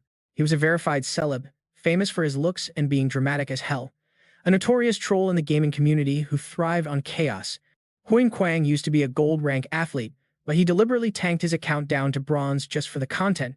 He called it his deep-sea smurf journey. He didn't give a damn about the game, he was just here for the lols. The ultimate griefing experience. Huang Kuang loved it. Wow, look at all these plebs down here. His gear and stats were still totally gold tier, which was just unfair. He got a sick thrill out of bullying and stomping weak bronze players. When confronted, he just shrugged and gaslight them. Relax, guys. I'm not a monster or anything. Nobody bought it. Yeah, right, you're basically a cyberbully. Huang Kuang actually paused to contemplate the meaning of life for exactly 5 minutes. But since his brain wasn't built for deep thoughts, he snapped back to his toxic positivity. Whatever. Boring. Enough introspection. Let's find our first victim. Eeny, meeny, meeny, meeny. Then he spotted someone and froze for 3 seconds. His streamer brain activated. Is that walking content right there? The chat recognized the confused-looking guy on screen instantly. It's Jihan, you moron. That is Jihan. Huang Kuang read the comments, treating Jihan like a rare loot drop rather than a person. He shouted, Yo, Jihan, and shoved a mic in his face. Can I get a quick interview for the vlog? Jihan looked at him with pure disgust. Who is this clown? The streamer kept yapping despite the silence. The Sword King's brother-in-law, the best player in bronze, the guy who smashed the twin swords statue, you go by many names, homie. You're retrending right now. Big guy Jihan turned his back, annoyed. Is this guy a BattleTube streamer? So loud. Come to think of it, there are still some BattleTube achievements I haven't unlocked yet. Jihan opened his system menu, figuring he could boost his own viewer count. Huang Kuang, realizing he was getting the cold shoulder, spun it for content. Chat, look, I just got completely ghosted. The disrespect. The comments were roasting him. Bro, get on the Sword King-S level before you talk. Hey genius, I think Jihan is streaming too. Oh snap, he's got the live icon. Huang Kuang peeked at his rival and realized the truth. Wait, he's actually broadcasting? He gritted his teeth in annoyance. Crap, I just gave him free promo, he thought. He checked his dashboard. He needed eyes on his stream, not this guy's. Suddenly, a quest notification popped up. User S King Lu 52 posted a bounty. Kill Jihan and knock him to last place. Reward, 2,000 GP. Huang Kuang did the math and almost choked. 1 GP is like 1,001, that's 2,000,001. Then a comment rolled in. Lord Huang Kuang, please delete Jihan for the Sword King-S family. We re-bumping up the prize pool. He raised an eyebrow. The Sword King-S family? Suddenly, the notifications started spamming. The bounty was skyrocketing with hype comments fueling the fire. Huang Kuang stared at the numbers. I knew people had beef with Jihan, but this is next level. As the donation alerts flooded the screen, he started questioning reality. Hold up, are these guys for real? Another alert dinged. Kill Jihan. Current pool, 31,978 GP. The numbers wouldn't stop. Huang Kuang's brain short-circuited. It passed 30 grand, now 40. At this rate, I'm gonna hit 50,000 GP. System alert, all players summoned, game starting. But Huang Kuang only saw the final number, 42,713 GP. He looked like he just won the lottery. Standing in the arena, his grin was so wide it looked painful. The viewers were terrified. Dude, is that not enough for you? Total psychopath. So this is how he grinds cash. Hun Kwang was drunk on the fantasy of being rich. Come on, baby, push it to 50K. Then, the mystery whale spoke again. If you actually beat Song Jihan, I'll drop another 10,000 GP. Hun Kwang's cape fluttered dramatically as he snapped to attention. He lowered his voice to a cinematic bass. I, Hun Kwang, have felt your resolve. The chat went wild. Look at him. He's so serious he turned into a noir film. Greed mode, activated. Hell for 50 mil. ID fight Godzilla. Hun Kwang was cackling internally. This is the easiest payday of my life. He pointed a finger at his target. Seong Jihan, prepare for despair. He did a dramatic pose. I am ending this game right now. Consider me your personal Grim Reaper. System alert. Active skill Hyper Dash activated. Player launching at target with maximum velocity. Hun Kwang charged at Jihan like a missile. The wind pressure alone was enough to make the bystanders gasp. Jihan sensed the incoming cringe and spun around instantly. But before Hun Kwang could even land a hit, he skidded to a halt. The sword in his hand just evaporated. Poof. Gone. Jihan inspected his own weapon. Solid durability. Not bad. Item info. Cooking set. The pestle. Rank done. Extraterrestrial artifact. Legend has it, aliens use this bad boy to tenderize heretics. Equip both the knife and pestle to unlock full potential. He tucked his other hand into his shirt, staring down Hun Kwang. I think I might have swung a little too hard there. Seeing Hun Kwang wasn't quitting, Jihan peeped that clueless look and dropped a truth bomb. Guess I gotta whip out the forbidden blade. But bro ain't gonna do zip. Jihan clapped back with a savage counter, slicing the air so hard, Hun Kwang got yeeted into the stratosphere amidst a blinding sword storm. Total domination in a blink. Dude's jaw hit the floor, witnessing that insane OP power he couldn't even twitch a muscle to defend himself. The chat went absolutely feral seeing that. Comments were flying like, yo, what the heck? Is that sword aura? FR? No shot, a silver rank is flexing sword aura right now. But he ain't rocking the white fire divinity. If he's using holy power, is he maining support? Right after that knockout, the system pinged. Player Song Jihan first blood bonus increased to 100 billion. He stood there double-fisting weapons, leaking aura like crazy. Item stats popped up. Cooking set, kitchen knife, looted item, done straight-up holy tier gear. On some alien planet, ET used this stuff to cook non-believers. You unlock the full buff when you equip both the knife and the meat tenderizer. Chat was confused, spamming. What even is that loadout? Jihan stared at the sharp blade and had a flashback. Man, it's been a minute since he hit the kitchen. Jihan spiraled into deep thought about the time he was stuck in the endless void of death, blind as a bat, like every light in his life got snipped. But hey, the darker the night, the brighter the stars glow, right? After the brawl with Jihan, a goofy announcement rang out. Streamer Hun Kwang has respawned just for you guys. The viewers were totally shook. Yo, how'd he clutch a respawn? Hacks? Gotta be hacks. Turns out, the item used was the Resurrection Cross. One-time use only to cheat death.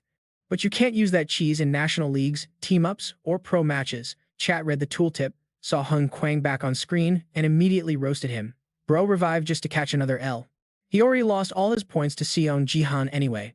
Mission failed. I'm so done with Hun Kwang. Frickin' loser. Reading the toxic chat, he shamelessly hopped on the mic. Whoopsie. Looks like my slip-up got you guys salty. Just chill for a sec. I'm about to pay Seong Jihan back in full. Watch this. But the second he stopped yapping, Jihan loomed up right behind him like a horror movie villain. The vibe got super awkward real fast. They locked eyes, but it definitely wasn't a romantic rom-com moment. Jihan unleashed his exclusive combo with zero mercy, deleting that boring streamer Hun Kwang in a heartbeat. It was so fast the dude only managed to squeak out. How? Before face-planting. System blared, player Seong Jihan double kill. He glanced back, realizing it'd been ages since he saw someone use that exploit. In the future, nobody touches that trash, not cause of the ban hammer, but cause the bugs are awful. Jihan looked up at the stands and noticed, huh? Full house today. Probably because the real games kick off today. He spotted the VIP's elves. The livestream chat went nuts, seeing her. Yo, is that a legit elf? Check out how they're eyeing Seong Jihan. Jihan stared back with dead eyes. He knew those scumbags made him sick, the MVPs of humanity's downfall. He shook it off. Whatever, deal with that later. Gotta clear the current objective. Scanning the arena, Jihan realized something weird was he getting ghosted by the entire lobby. The moment he turned around, the crowd scattered in 4 different directions like they were running from a demon. They were screaming, don't fight him, just run. Even the gold-ranked player got turned into paste by Seong Jihan. Jihan sighed, annoyed. At this rate, his farming efficiency was gonna tank. He looked at his dual-wield setup. Took forever to find a divine item, but to unlock the display stats, he needed to keep grinding. While he was racking his brain, a system window popped up right in his face, startling him. He smirked, asking, "Ooh, what do we have here?" System. Normal mission, subdue goblin. Eliminate all mobs surrounding the Goblin King. Jihan eyed the incoming monsters. Nice, a surprise care package. A goblin came screaming in with razor-sharp teeth, but plot twist, it wasn't charging to attack Jihan, it was running away from him. The goblin was so terrified it was speaking gibberish, but Jihan just bonked it on the head with the pestle maximum force. Then, he raised the kitchen knife high. The goblin floated in midair with a fresh hole in its chest. Jihan stuck the landing with the sharp blade. System pinged. You used the holy item correctly. Enemies subdued. The divine cooking set reacted. Jihan had an epiphany. So that's the combo? Crack the skull, then stab the heart. Gotta follow the recipe order for the set bonus. He exhaled. Clutch. Glad I figured that mechanic out before the match ended. Looking at the field of flattened goblins, Jihan felt a bit salty. Too slow. If I knew the meta earlier, I would have cleared the map. He looked ahead, job wasn't done yet though. Standing in front of him was the boss, huge, with glowing red eyes. The Goblin King. Dude was 10 feet tall, triple the size of the trash mobs, and way buffed in stats and IQ. Jihan ignored the wall of text in the description. Too long, didn't read. He immediately tested his new combo on the Goblin King with a massive earth-shaking smash. The boss face planted, cracking the pavement. Jihan gripped his knife and whispered, "Superior stats, please. You're just an oversized creep." He plunged the knife down, critical hit. The legendary Goblin King was toast. System notification flashed. Mission cleared. Subdue goblin. Bonus. 500 achievement points.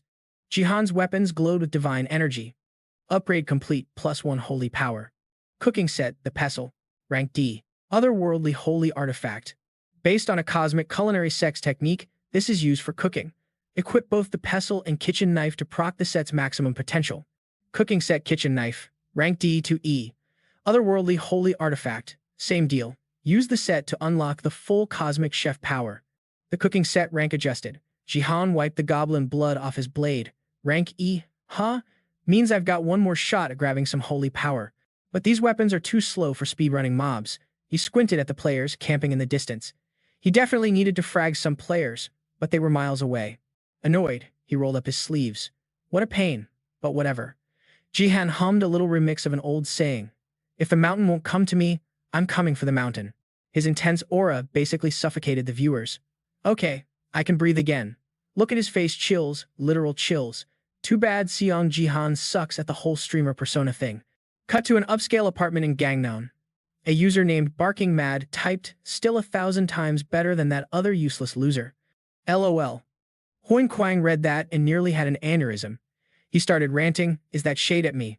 What happened to all you simps saying I was pure talent, huh? And I'm not even weak, okay? That guy is just broken. Did nobody watch the analysis video or what?" Inside the match, look at these stats. Power 33. Agility 37. HP 36.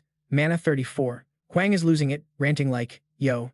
This video estimates his average stats at 35 based on that goblin fight. Then he realizes he sounds crazy and faceplants onto his keyboard. Bronze League stat cap is 25. Max, how the hell is he hitting 35? Freaking hacker. Just as he says that, Hwang freezes for 5 seconds. A blood-curdling scream rips through the video. System pops up. Player Song Jihan 1 kill. Hwang looks up, totally confused. What was that? Sounded like a pig getting butchered. His eyes bug out in panic. He can't even blink watching Jihan's attack. What is this? It's a total one-sided massacre. Meanwhile, Jihan just drilled a line straight across the arena floor, dual-wielding those holy relics. Ice cold. He's dropping bodies left and right inside that ring. The kill feed is blowing up. Player Song Jihan double kill. The chat is going wild witnessing this drama. Yo, this isn't a fight, it's art. Art? He just speed blitzed 4 heads off in one go. Jihan ignores the noise, locked in. The system keeps dinging like a slot machine. Triple kill. Quadra kill. Pentakill. It's a horror show. The other players are terrified, screaming, "Truce call. A truce, hey Baldy, pop a heel, or something." The guy behind him snaps, "Who you calling bald, you beansprout?" Jihan takes a breath and stares them down. They're shaking in their boots, but still talking trash. "Get that damn hacker." They recursing up a storm. "Damn it, dude, know your limits. One guy unloads a barrage of shots at him. Jihan. He doesn't even blink. He backhands the shooter, leans back, and slices the next guy with zero effort. Jihan's eyes haven't changed once. His moves are tight, ruthless, and totally unguarded. After wiping that squad, Jihan hunts for the next batch. But he looks kinda disappointed with the competition. The other players? Absolutely petrified. They're staring at him, babbling nonsense out of fear. The viewers are roasting them in the chat. What is this gibberish? Type in normal Korean. You noobs. Jeez. Bing system alert. Player Seong Jihan double kill. The chat is losing its mind. 10 kills in a row? This guy is cracked. He's absolutely insane. Is this the first 10-kill streak since the Sword King himself? Don't mention that traitor. Ignoring the drama, Jihan focuses on the items in his hands. They're mutating. The divine cooking utensil, item D, is reacting. Holy power +1. But the item rank just dropped from rank E to rank F. Weird. System alert. Hidden quest cleared. Decimate the Colosseum. 10 kills. You receive 500 achievement points. Jihan checks his loot. Holy power and points? Awesome. I got everything I need. He mutters to himself. Still not enough. I need something with more kick. Something definitive. He freezes for 5 seconds, eyeing the system board suspiciously. Epic quest. Spot the Shadow Queen in the Colosseum stands and provoke her. Jihan's eyes widen. An epic quest? Seriously? He's skeptical. An epic quest in the Bronze League? But look at that payout, 50,000 achievement points, plus the attention of the constellation, the Shadow Queen. For the newbies, a constellation is a god-tier entity in BattleNet. Getting one to notice you? That means sponsorship and powers you can't get anywhere else. He realizes this is Diamond League level stuff happening right here in the mud. Jihan locks in. I'm securing this, no matter the cost. If I snag one constellation, the others will come flocking.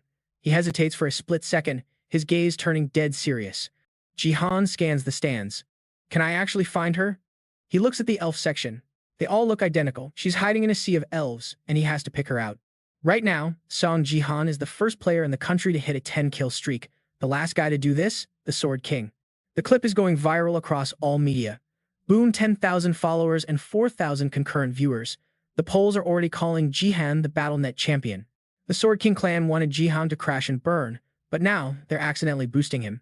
Chat is laughing. Isn't the Sword King clan just doing his PR for free at this point? If watching the Sword King clan take an L makes your dinner taste better, dig an LOL, beat you to it. But now, the hate train is shifting to Huang. Welcome to the Streamer Diaries. This loser needs to delete his account. Can't beat one guy but jumped from bronze to gold? Sus. Hope you enjoy the struggle, buddy. New comments pop up, roasting him. Jihan got 5 kills and Huang was one of them. Famous for being the final frag. Congrats. Huang reads the chat and sighs. Damn it. My rep is cooked. He can't fix it now. Whatever, damage is done. Huang decides to flip the script. You know what? I'm hopping on the Seong Jihan hype train. Count me in as a fanboy. Dream job, Jihan's video editor. I'm gonna make that guy a BattleTube superstar. Jihan hears this later and frowns. What is this guy plotting? Who knows what's going on in Jihan's head? That night, in a high-rise apartment, Seiya is staring at the screen, totally lost. What did I just watch? She glances at Jihan, chugging water. Since when is Uncle that OP? Jihan notices his niece acting weird and walks over. I almost feel bad for those other players, she says. So sad. He shrugs. Battle is cold and ruthless, kiddo. Seiya giggles. Uncle, you sound like such a boomer. Jihan ignores her, scrolling through his system window.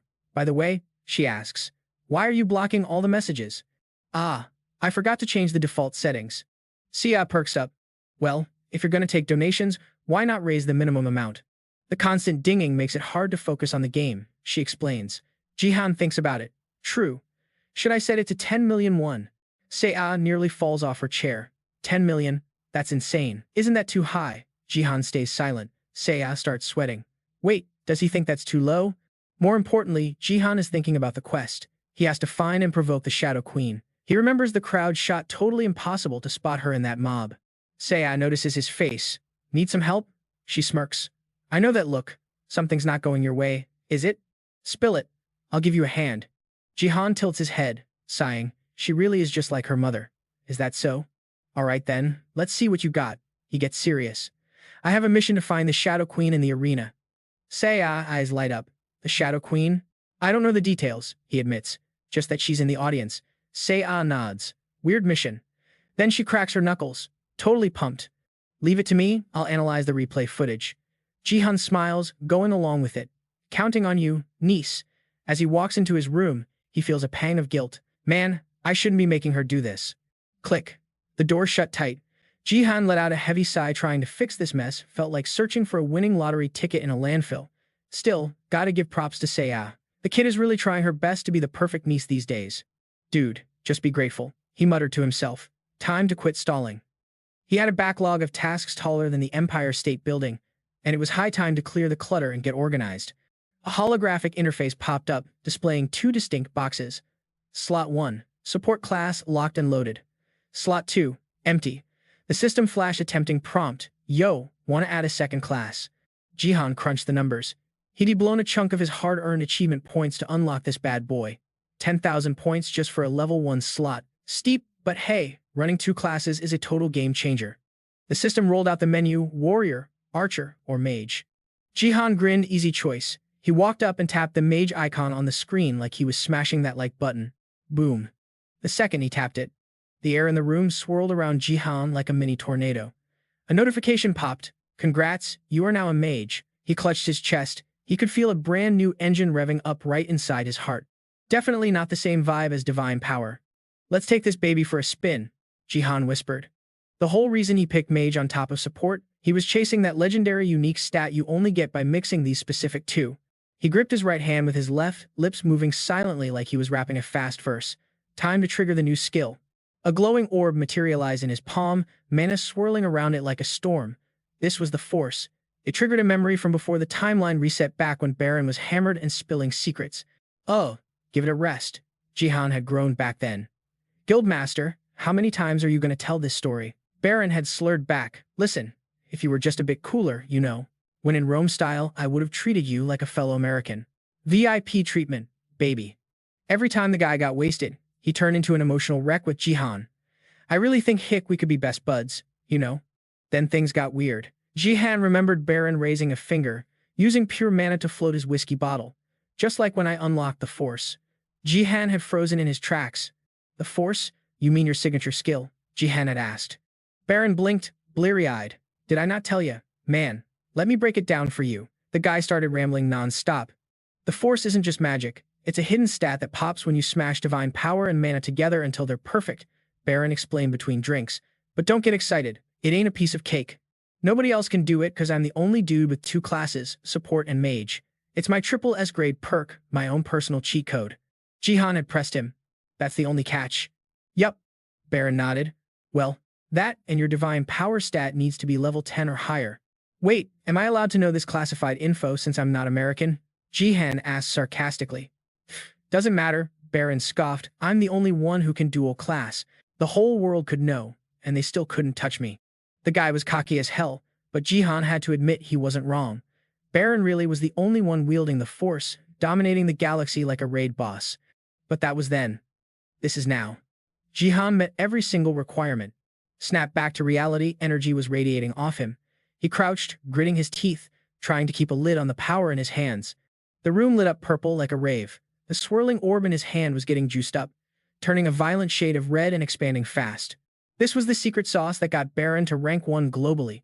Sure, he was a manipulative jerk, but his power was legit. If Jihan wanted to survive the apocalypse coming his way, he needed to master this, no matter the cost. Hold it together, he told himself. He focused, channeling divine power into his hands, forcing it to crash into the mana streaming from his heart. Fusion time. He grimaced, sweating bullets as he tried to compress the energy so it wouldn't leak. I think I got IK boom. Before he could finish, the energy backfired, blasting him backward like a shotgun shell. He slammed into the wall, eyes squeezed shut. His head cracked against the door hard enough to fracture the wood.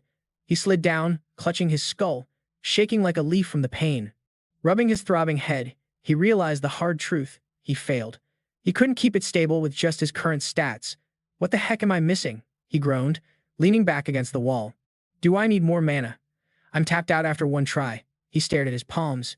Maybe mixing it in my hands is the problem? Hands are too unstable, he muttered. Then, a light bulb went off. Jihan stood up abruptly, eyes snapping open. He closed his eyes again. Forget the hands. He summoned the energy, and once again, the air grew thick with power. New strategy, internalize it. What if he moved the battlefield inside his body? Use the divine power in his upper core, the mana in his middle core, and use the lower core as an anchor to keep them from blowing him up. It was the perfect theoretical setup, a closed loop with zero leakage. If he could just fuse all three energy centers at once. Dark purple energy tightened around his core like a vice. Jihan focused every ounce of willpower he had, but nothing happened. Major letdown. Suddenly, magic happened. A massive surge of power enveloped him.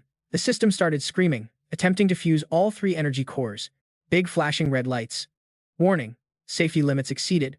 Lethal force detected. The shockwave was so loud it rattled the walls, startling Seiya in the next room right through her gaming headset. She spun her chair around, staring at the shared wall. Uncle.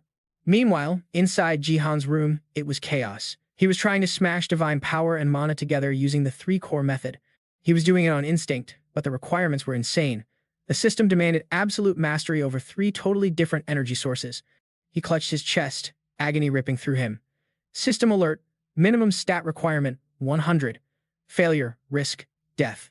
Jihan was trapped in a red tornado of pain, his body vibrating like it was about to shatter. Seiya definitely heard that weird noise coming from his room now. She sprinted to his door. Uncle Jihan, you okay? She threw the door open. Say something, but what she saw made her freeze. Uncle. Cut to Jihan sitting there with a bucket of ice. Seriously. Seiya looked at him deadpan. You screamed like you were dying because of a headache? Jihan pressed a wet towel to his forehead. Man, the human body is a mystery, kiddo. Jihan dodged. Not wanting to explain, he almost nuked himself. Seiya stomped her foot. Be serious for once. Then she caught herself. Sorry, I didn't mean to yell. Tears welled up in her eyes. I was just terrified. I thought something bad happened to you again. Jihan felt like a jerk. He forgot how much stress she'd been under. She wiped her eyes. So you're really okay? Yeah, I'm good. Promise, Jihan said softly. Sorry for freaking you out. Seiya stared at him for a second, processing. She sniffled, wiped her face, and then thwack punched him right in the gut. I'm fine, just glad you aren't dead. Her mood flipped back to normal instantly. All right, I'm going back to find the Dark Queen, she announced, marching out. Have fun, Jihan called out. He watched her leave, sighing. Note to self, never let her see me look that weak again. System fail. The three energy center merger crashed and burned because Jihan is a total noob, low level, 0 XP. Jihan side eyes the ice bucket in the corner. He grabs a wet towel, channeling that crimson mana to wring it, bone dry, and grins. Whatever, I secured the power buff I actually wanted. He flexes his hand, using telekinesis to hover the damp towel in midair. The system pops up with the deets, mix holy power and mana, and boom, you unlock a weird new stat called Force. So, the triple threat combo, holy, mana, and strength was a total bust. But fusing just holy and mana unlocked Force. Plus, the energy link between the three centers stays active all week. Jihan stares at the screen, totally confused. This Force stat is glitching, right? It started at 12. Current loadout, strength 12, mana 16, holy 10, force 12. The link syncs up weekly. Strength and force actually share stats like besties. Jihan's jaw drops. Wait, they share value points? That is so broken. He taps the strength icon to 14 to test the theory. So if I buff just one ping, the system confirms, strength hits 14. Force instantly matches it to 14. Mana's 16, holy's 10. Drying his hair, Jihan realizes this is literally a cheat code. Just having force is OP enough. Imagine if that triple merger had actually worked. Chill, Jihan, he tells himself. Try that merge again at this level, and you're toast. Eyes wide, an idea hits. Since I got the goods, should I try casting a mage spell? He strikes a pose, trying to summon a fireball. Poof, a tiny spark. The system roasts him, insufficient mana. Jihan sighs, embarrassed. Adorable, thanks a lot. Moonlight fades, making way for a killer sunrise. Golden rays hit the skyscrapers, painting the city in fire and vibes. A beam of sunlight slaps Jihan right in the face in his bedroom. He blinks awake. Morning already? Ding system notification. You gain 10 holy power. Bad news though, you can no longer farm holy power from trash tier D rank items. Please use C rank or higher. 2 items spawn. First up, a D rank acupressure stick. It's otherworldly gear, but basically just a fancy back scratcher. Next, an E rank ball. Turns out aliens play soccer too. Jihan sits up, yawning like a hippo. Thought these would be useful, but they're total garbage. Wasted my points on this junk. Got to pawn the rest. He kicks the door open and shouts, Yo, Seiya, you up, kiddo? He heads downstairs, wondering if she's still crashing. Suddenly, Seiya appears, looking like a zombie with massive dark circles. Uncle, you're awake? Jihan stares at her face. Whoa. Seiya, you look wrecked. Pull an all-nighter? She ignores the concern. Do I look that sleep-deprived? Jihan nods. Don't burn out. Ignoring him, she points at her monitor. Check this out. Found some gold, Uncle. Jihan asks. Another monster video? Seiya nods. Yep. Some streamers use zoom skills to spy on otherworldly creatures for views. Jihan facepalms. Using skills to be a creep? Lame. But Seiya adds. No, look. Someone actually caught your fight on camera. The video plays with audio. Look at those elves, flawless skin. Seiya makes a gagging noise. Cringe commentary. Muting that, she explains. Two nobles. One's a dark elf though. Does Queen fit her? I'm thinking Dark Queen is more her vibe. She looks at Jihan. What do you think? Jihan nods, impressed. Solid theory. You're a genius, Seiya. She shrugs. Too early to say. I'm digging deeper. Jihan frowns. Didn't think that Constellation would get doxxed so fast. Seiya adds, starting tomorrow, I'm scouring international servers. Jihan hypes her up. You're a pro, kid. She beams. Duh. I'm gonna be your video editor, Uncle. You know how to edit? Jihan asks. A little, she says. Used to make vids for Dad. Jihan freezes. The mention of his brother-in-law hits hard. Ryanson. The name sours the mood. Jihan stands up, glancing at a photo on the wall. The glass is shattered right over the tall man's face. Jihan thinks, heartbroken. Did you seriously abandon your own daughter like that? What a pathetic loser. Flashback to 2 days ago. Manager Park was in Jihan's house. I think I found the Sword King's woman. Seiya had gasped. For real? Who? Park answered. Her name is Ito Shizuru. She's got an S-rank skill, beauty that topples nations. Jihan and Seiya were shook. So Ryunson got brainwashed by a pretty face? Park looked away. Awkward. Honestly, that's my theory. Jihan thought. Never heard that one. Park warned him. Watch out, Jihan. We think her skill doesn't just control it, rewrites a person's entire mindset. It's happened before. Our top star is defecting to Japan overnight. If that skill has no cooldown, she's gonna hunt for a new puppet soon. Jihan tried to search for beauty that topples nations and Ito Shizuru later, but got 0 hits. Blank page. Japan is scrubbing the net, Jihan realized. Manager Park was right. Gotta stay frosty. He went to his room, knowing he needed a game plan. If Park's right, they're already moving. Cut 2. A massive plane slicing through the clouds. On the wing it reads, Self-Defense Forces. Touchdown in Korea. Jump to the big day. Seiya steps out looking like a K-pop idol in a fancy dress. Uncle, you ready? We're gonna be late. Jihan rocks a suit and a watch that costs more than a house. Almost. Let's roll. He fixes his tie, eyes gleaming. Time to say hi to our VIP guests. Elevator climbs to floor 32. Seiya looks queasy. Jihan notices. You nervous, kid? He smiles softly. Relax. Easy peasy, Seiya sighs. First time out in public since Dad's scandal. Kind of freaking out. Jihan assures her. Just own it like last time. Screw the haters. We didn't do anything wrong. Seiya straightens up, eyes fierce. You right, ding. The doors slide open to the grand hall. Jihan steps out like a boss. Let's give him a show. Ahead of them, a sea of suits and dresses buzzes with anticipation. A voice cuts through the noise. Mr. Sung Jihan. Been waiting for you. It's Manager Park Yoon's sick. Setup is complete. Just like you asked. Green light. Appreciate it, Park. Handle the floor till we wrap up. Park nods, recalling their chat. Gotta say, I was shocked when you called. Flashback to Jihan slamming his hand on the table. I never thought I'd auction off the Sword King's gear. But here we are, the auction for Ryunson's assets and favorite items. Manager Park scans the room, putting the pieces together. I get it now. You're baiting the Japanese to show up, aren't you? Park eyes the reserved table for the self-defense forces. Jihan smirks. Bingo. The items are just the worm on the hook. Ryunson's connection gear and his combat data. That's what they're drooling over. Jihan's eyes go cold.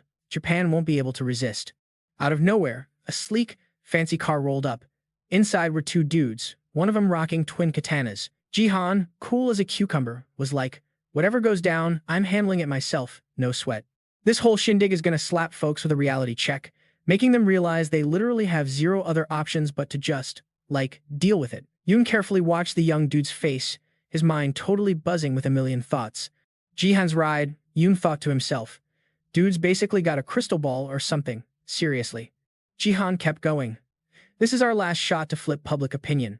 So make sure those reporters scope out the self-defense force table, okay? Just as they were chatting, some randoms totally barged in from behind, causing a scene. Era, hold up. The building's security guards were on it like white on rice, stepping in fast. Whoa, nope, you guys can't just waltz in. Back it up. Now. The intruders were scrambling. Just give us a sec. We're Era's fam, she totally knows us. Era heard her name, spun around, and was, like, totally bewildered. Auntie, you too. Era's aunt was already full on trying to stop her. Era, sweetie, are you out of your mind right now? Even if you're strapped for cash, why an auction? She shrieked. Those things are priceless, straight up. She then whipped around, glaring at Jihan. You put her up to this, didn't you? Huh. How dare you sell off someone else's inheritance like it's your own? This total fraud. Era heard that and totally snapped, firing back. You're calling him a fraud? Nah, you guys are the real con artists. You literally got banned from using my dad's family name because you were scamming people left and right, remember? She wasn't holding back, declaring, y'all seriously underestimated me. Do you honestly think I'm some kind of dummy? Era was not about to hesitate, putting them on blast. You honestly think I don't know you're just trying to grab up all my dad's stuff while he's not around? Her aunt, hearing all this, was totally shook. Auntie? Oh my gosh, young lady, watch your tone. Era straight up declared, loud and clear. What my dad left me is mine, okay? And you guys have zero say in what I do with it. Then cool as a cucumber. She turned her back and started walking away, tossing a command to the security guards outside. Escort them out. They have no business being here. Let's roll. Uncle, while Era was doing that, those three still wouldn't quit, totally shouting and making a scene. A security guard stepped up, blocking them. Hold it right there, yo. This area is off limits to unauthorized personnel. Please exit the premises. Jihan watched his young niece's grown-up vibe and couldn't help but smile, giving her a nod of approval. Dude, you were totally rocking it today, huh? Era puffed out her chest, replying, duh. Of course, I know how to stick up for myself.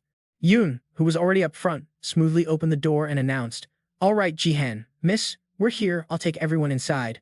The two then got ushered onto the stage for the big auction. This whole shindig was to sell off the former Sword King Jun Zezin's assets and personal faves, and it was being hosted by Run X, the big boss of Korea's BattleNet division. The reporters spotted them, and it was like a total feeding frenzy. They're here.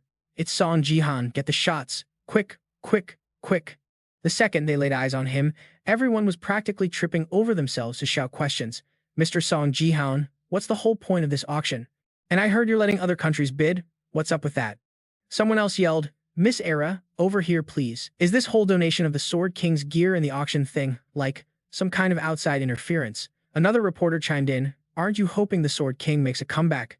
What's your take on all the chatter that you're just cashing in on the Sword King's legacy? The questions kept getting wilder, pushing Jihan to secretly start juicing up his mana. Mr. Song Jihan, could you give us a quick soundbite about your performance in that last BattleNet match? The words barely left their mouth when Jihan's mana just popped. In a blink of an eye, the lens of a video camera totally imploded, leaving the cameraman and everyone else completely bug-eyed. What just happened? Then, boom, all the other camera lenses started shattering at the same time, and nobody, had a clue why. Dude, why are the cameras just randomly breaking? It wasn't even powered on. How the heck did it break? The invited guests were all totally clueless too, whipping their heads around, wondering, what's going on? What was that? What's the deal? Jihan, meanwhile, didn't give a single flying flip and just walked right up to the podium. All right, this ain't no press conference, folks. This is an auction, he declared, silencing the room. And now, we're gonna kick off today's auction, he announced. We've prepped 3 awesome items for ya. Jihan then started introducing them, one by one. First up, we've got Jun Zezin's actual neural interface device. This bad boy reduces injury risk by a whopping 99%. And get this, it comes with all the data stored inside. Plus, on top of that, we've got Jun Zezin's personal analytical data, all compiled by the man himself, and analytical data from other top-tier East Asian pro gamers. The auction attendees started checking out each item, totally buzzing. Whoa, the Sword King's data? That's seriously legit, someone whispered. This analytical data is going to be super useful for us, especially with that upcoming Korea-Japan showdown. Jihan watched everyone chattering amongst themselves, a sly grin playing on his lips. Yeah, they're not going to want to miss any of this, he thought. He was absolutely positive that this kind of top-tier player data wasn't just lying around for grabs anywhere else. And just as he figured, a hand shot up from the crowd, followed by a voice, excuse me. Jihan glanced over to where the sound came from, and his eyes widened a bit at the sight of some seriously familiar hair. Jihan squinted, kinda recognized the dude, who then introduced himself. Yo, I'm Takeda Kazuo, and I'm the recruitment manager for the Japan Self-Defense Forces. He cut straight to the chase, asking, "So, if the auction's officially kicked off, can I go ahead and place a bid?" Takeda then dropped the hammer. "I'd like to bid 5 billion yen for all the auction items today." His voice boomed on. "And on top of that, I'd like to request a private meeting with Miss Era and Mr. Song Jihan." Jihan just stared at the guy, thinking, "Oh, I know exactly what this dude's trying to pull." Then he slowly walked closer, smoothly replying, "My deepest apologies, but I'm afraid I can't quite agree to that request." Jihan stood right in front of him, laying it out. "If you've got something to say, just say it to me right here, right now." He made it clear. This is definitely not the time nor the place for any private little chats, and I'm pretty sure Japan knows exactly what I'm talking about better than anyone, right? Takeda just let out a little chuckle, then replied, "Whoa there, Mr. Jihan, don't look at me like that. You're making me nervous. I'm just a guest at your auction. No need to be so frosty with me." Takeda's voice dripped with sarcasm. "If you keep pushing buttons like this," he warned, "others aren't just going to stand by and watch." Right after he said that, the person beside him stepped up, raising a sword right in front of Jihan, effectively blocking his path. Takeda then made the introduction. "Specifically, this is my bodyguard, Sato." Sato's eyes flashed with a dangerous yellow glint, full of killer intent. Takeda puffed out his chest, bragging, "She might not be the Sword King, but she's still one heck of a skilled player, I'll tell ya." Takeda kept putting on a show, talking to Jihan right in front of his bodyguard's stone-cold face. "Oh, no offense intended," he claimed. "Just giving you a little heads up, that's all." Jihan stared her down, his eyes practically screaming lethal intent. Then, Bamsong Jihan straight up decked her, a super powerful punch right to the face. Sato, totally blindsided by the surprise attack, stumbled backward, her face instantly flushing red from the impact. Sato was, totally bewildered, still trying to figure out what the heck just went down, grinding her teeth in pure rage. Jihan, cool as ice, raised a hand and asked, "So, you want to keep this party going?" Sato's eyes were wide, her hand already hovering over her sword, ready to draw. Jihan placed a hand on Sato's shoulder, a chilling reminder. "Seriously, you might want to bounce, right now. This auction? It's being live-streamed on BattleNet, worldwide, you know." At that, her whole body started to tremble. On the big screen, images of Jihan and Sato popped up, alongside a flood of comments. "Welcome, fam, long time no stream from this dude, right? This is a special personal broadcast, featuring the beloved items and other assets from the legendary former Sword King Jun Zizan, all up for grabs at today's auction. It's all going down live on BattleNet." Folks, Jihan then leaned in, whispering, "You're not seriously planning on swinging that weapon in my face while we're on a live broadcast, are you?" The viewers watching this whole scene were going wild in the comments. "Dude, is she seriously breaking the rules already? Peep her, snatching up her sword because she knows she can't win against him. LOL. LOL. Takeda, seeing the tension could literally snap, waved his hand like, all right, chill." He stepped forward, giving a formal bow, playing the blame game. "My bodyguard got a tad bit ahead of herself," he said. "Please accept my apologies on her behalf." Then Takeda, ever the opportunist, decided to push his agenda again. "But, Mr. Jihan," he started, "there are still a few things we really need to get straight here." He brought up that 5 billion yen offer again, including the private meeting, saying, "And I'm pretty sure I'm owed an answer on that proposal." "Right there," Takeda said, pointing a finger at the woman standing behind Jihan. From Miss Era herself. Era heard her name and was totally caught off guard, asking back, "Me? Me?" The live chat immediately blew up, exposing Takeda's true intentions. "Yo, this jerk is totally trying to take advantage of her. Protect Era, bro." Takeda then zeroed in on Jihan, putting serious pressure on him. "The Sword King's assets are legally under Miss Era's ownership now, aren't they?" Jihan couldn't even argue, cause that was actually legit. Takeda, smirking, strolled right past Jihan, rubbing it in with a super snarky tone. "So, I mean, technically, Miss Era here should actually be the one calling the shots for this whole auction, shouldn't she?" Takeda slid into her zone and hit her with a pitch. "Yo, Miss Sia. Got a VIP invite for a secret sit-down, just you and me. Don't you want to know where your dad's hiding out?" Her face went full 404 error total confusion. Takeda popped his collar, acting all mysterious. "Ask me, whatever, girl. I've got plenty of tea to spill with you too." He gave her this shady look, like a villain in a soap opera. "Ball's in your court. What's the move?" Under the pressure, Saya started stuttering. He looked at her face and thought he had this in the bag. She's gonna say yes. 100%. You'd have to be a total NPC to turn that down. But plot twist, Saya flipped the script on Takeda completely. "Hard pass. I refuse." Takeda's face froze like a lagging stream. The chat went wild, roasting him. Dude just turned into a pixel, RIP bozo. Takeda started panicking, trying to explain. Whoa, hold up, wait. You're gonna walk away from 5 billion yen just to skip a meeting. That's like 50 billion won. Seiya kept it cool. Yup, but my uncle knows best. We gotta move smart. And honestly, if my dad is only reachable via Cash App, then I don't want to know him. Takeda looked like he just got slapped by reality. He glitched out so hard his limbs twisted into some weird shape. The chat was confused. Check out the hand, bro thinks he's posing for a 90s fashion magazine. Seiya smiled and added, plus, I'm still a minor. Gotta listen to my legal guardian. The crowd at the auction let out a huge sigh of relief and started buzzing. That was a close one. Thought that loot was going straight to Japan. But hey, don't get comfy yet. True. She curved the private meeting, but who knows what the Neo Defense Force will bid. The vibe between Seiya and Takeda got super awkward. He finally spoke up. So, you're really turning down the meetup? Guess I have no choice. In that case, we, the Defense Force, the stream chat started spamming. Bet he's gonna lowball now.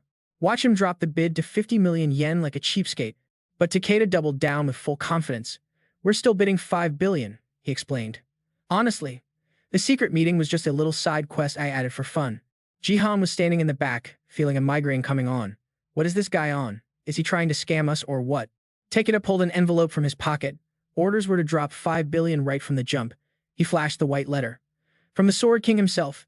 His name was right there on it. He handed it over. Special delivery from Miss Seiya from the Sword King.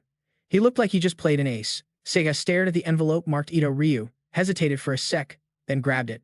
Takeda spun around, feeling like a boss. Snatching the Sword King's gear wasn't always this easy.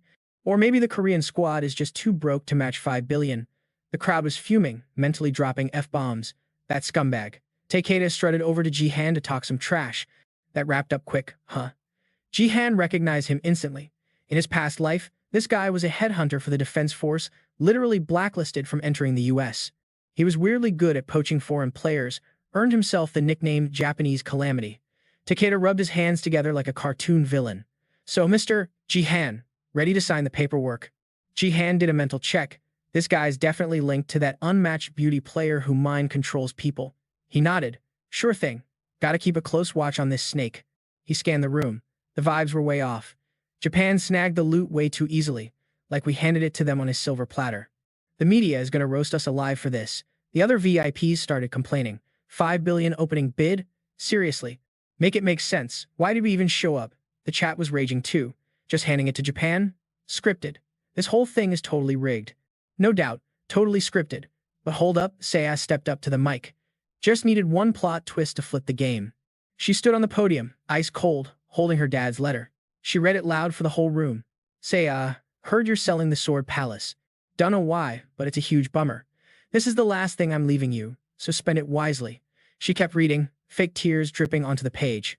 Consider our father-daughter relationship terminated. Everyone's listening, so don't expect to see me again. The whole room went dead silent. Plot twist. The paper was totally blank. Seiya improvised the whole thing but still cried a river. She looked at the crowd, all innocent. That's what it says. Definitely Dad's handwriting. Jihan felt a pang in his chest, closing his eyes. He frowned, thinking. Unmatched beauty skill heard it's basically mind control on steroids, way worse than standard hypnosis. Must be real. Jihan always hated his brother-in-law, but the guy was a solid dad to Seiya. Can't believe he'd do her dirty like this. Then she shredded the paper so nobody could see the blank page. Mr. Takeda, do me a solid and pass a message to Mr. Ito Ryu. Tell him I got the cash. Her voice went stone cold, and I'm thrilled to cut ties with him. Then she mumbled to herself, looking down. Great, now I just gave the janitor more work with his confetti. Jihan stepped up, cool as a cucumber, to comfort her. It's okay, Seiya. He used mana to vacuum up the scraps. Uncle's got this. Boom, he hit it with a fire spell and incinerated the mess. The crowd gasped. Jaws hit the floor. The crowd started freaking out. Fire magic? Wait, is that due to mage? How's he got warrior skills, mana, and holy power? Takeda stared at his back, mind blown. CO, Jihan, that guy. He made this creepy, trembling face. I need him. Japan needs him. While Takeda was having his weird moment, the whole room mobbed Jihan. Takeda blinked. Since when? It was a recruiting frenzy. Mr. Jihan, you're a free agent, right? Name your price. We got you. I was here first. Priority access, right? Business cards were flying everywhere. Jihan put his hands up. Yo, chill. Back up, you guys are swarming me. Not the vibe right now. He kept it real. Not in the mood for business talk. Seiya called out from behind. Uncle. Jihan spun around. Sorry, Seiya. Head to the car. I'll catch up in a sec. Her face went dark. She was panting, struggling to speak. It's not that. Seiya grabbed her head, wobbling like she was drunk. My head, it's splitting. Her eyes rolled back, and boom, she hit the deck right in front of him. He froze, heart stopping. Seiya, she was out cold. Jihan dove down, scooping her up. Seiya, wake up Yoon. Seiya, she cracked an eye open, looking totally drained. Uncle, he was panicking. Seiya, you good? Hang in there. We're rushing to the ER. She grabbed his shirt, pulled him close, and whispered in his ear, chill, I'm faking it. Seiya shot Jihan a sneaky wink. She figured, Unc looks totally roasted by this crowd, time for a rescue mission. Jihan? He just stood there, looking like a deer in headlights. He was thinking, why the drama class now? We can't auction anything with this vibe. She peeked at her uncle, basically asking with her eyes, I nailed that performance, didn't I? Jihan let out a sigh of relief. Man, she's a carbon copy of my sister. The spectators, the live audience went wild, screaming at that traitor Takeda. It's all that snake's fault, don't you dare hurt, Seiya. He stepped up to the mic to address the crowd. So sorry folks, gotta cut the event short. My niece isn't feeling the vibe. She needs some R&R. He helped Seiya up, whispering, you good to walk, kiddo? She whispered back, breathless. Yeah, let's bounce. I need to crash. Meanwhile, Takeda was getting stiff-armed by bodyguards but tried to holler over the noise. Just a sec, Mr. Seong. My bad for crashing the party. Takeda whipped out a business card like it was a platinum credit card. Official invite, just wanted to say hey properly. Hit me up later, yeah. Jihan didn't even touch it. He used mana to float the card, then rip-shredded it in midair instantly. What a joke. You'd think Takeda would be mad, but nah, the guy looked hyped. Scram, Jihan iced him out. There's your answer. The crowd watching the drama unfold started roasting Takeda immediately. Yo, did the headhunter from the world's number 4 guild just get curbed by a Korean bronze ranker? Baldy's gotta be fuming right now. But nope. Takeda was grinning like a Cheshire cat, literally shaking with excitement. He's the one. The absolute G. O. A. T. Seong Jihan. Takeda realized the power was legit. The way he shredded that card with invisible energy, that alone is worth dropping millions on. He's just a bronze now, but he's gonna be a superstar. Takeda vowed to recruit him no matter the cost. Outside the venue, Jihan and Seiya high-fived like they just won the Super Bowl. Seiya smoothed her hair back, feeling herself. Oscar-worthy acting, right? Even you bought it. She smirked. Is there anything your niece can't do?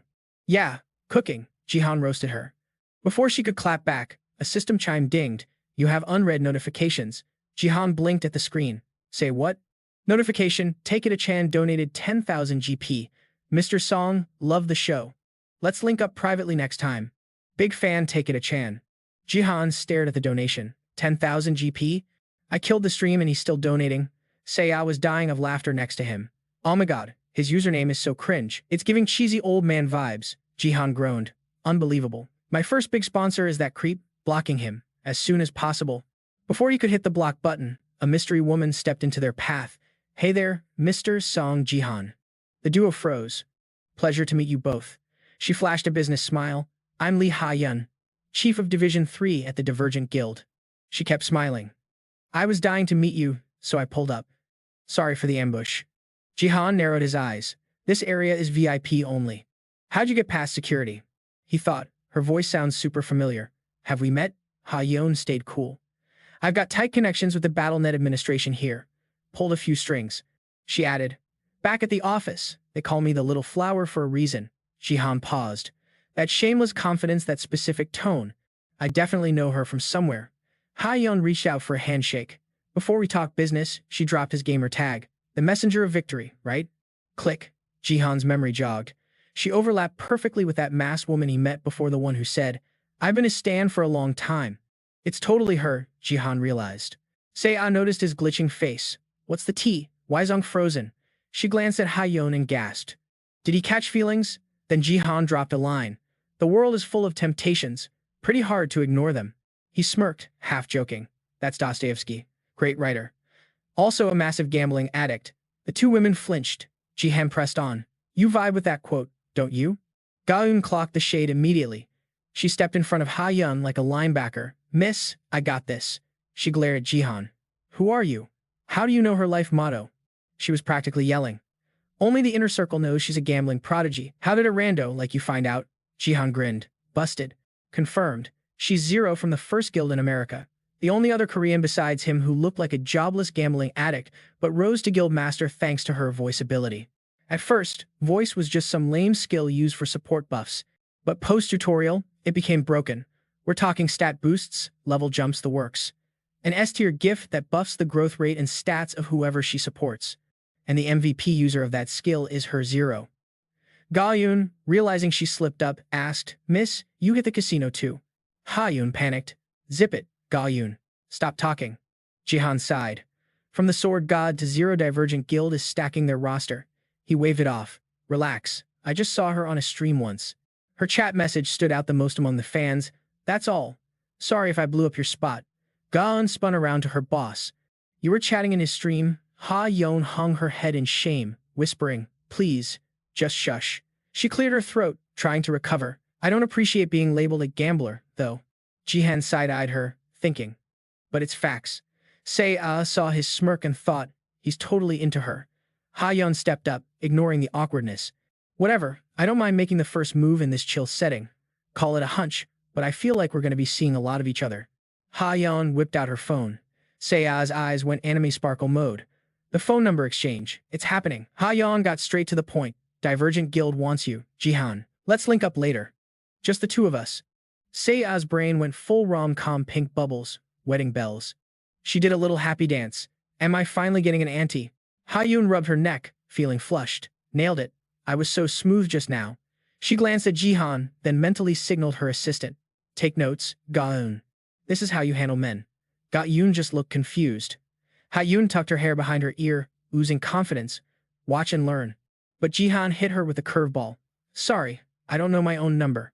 Ha-yoon and Ga-eun jaw dropped so hard they nearly face-planted.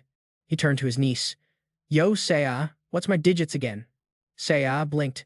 Is this some 4D chess, playing hard to get move? But seeing Jihan's side eye, she realized, oh, nope, he's serious. She tried to salvage it. He must have a plan. Wingman mode activate. Se-ah grabbed her head dramatically. Oh no, the dizziness. It's coming back, Jihan thought. Man, she really needs a nap. Se-ah committed to the bit. Jihan turned to Ha-yoon.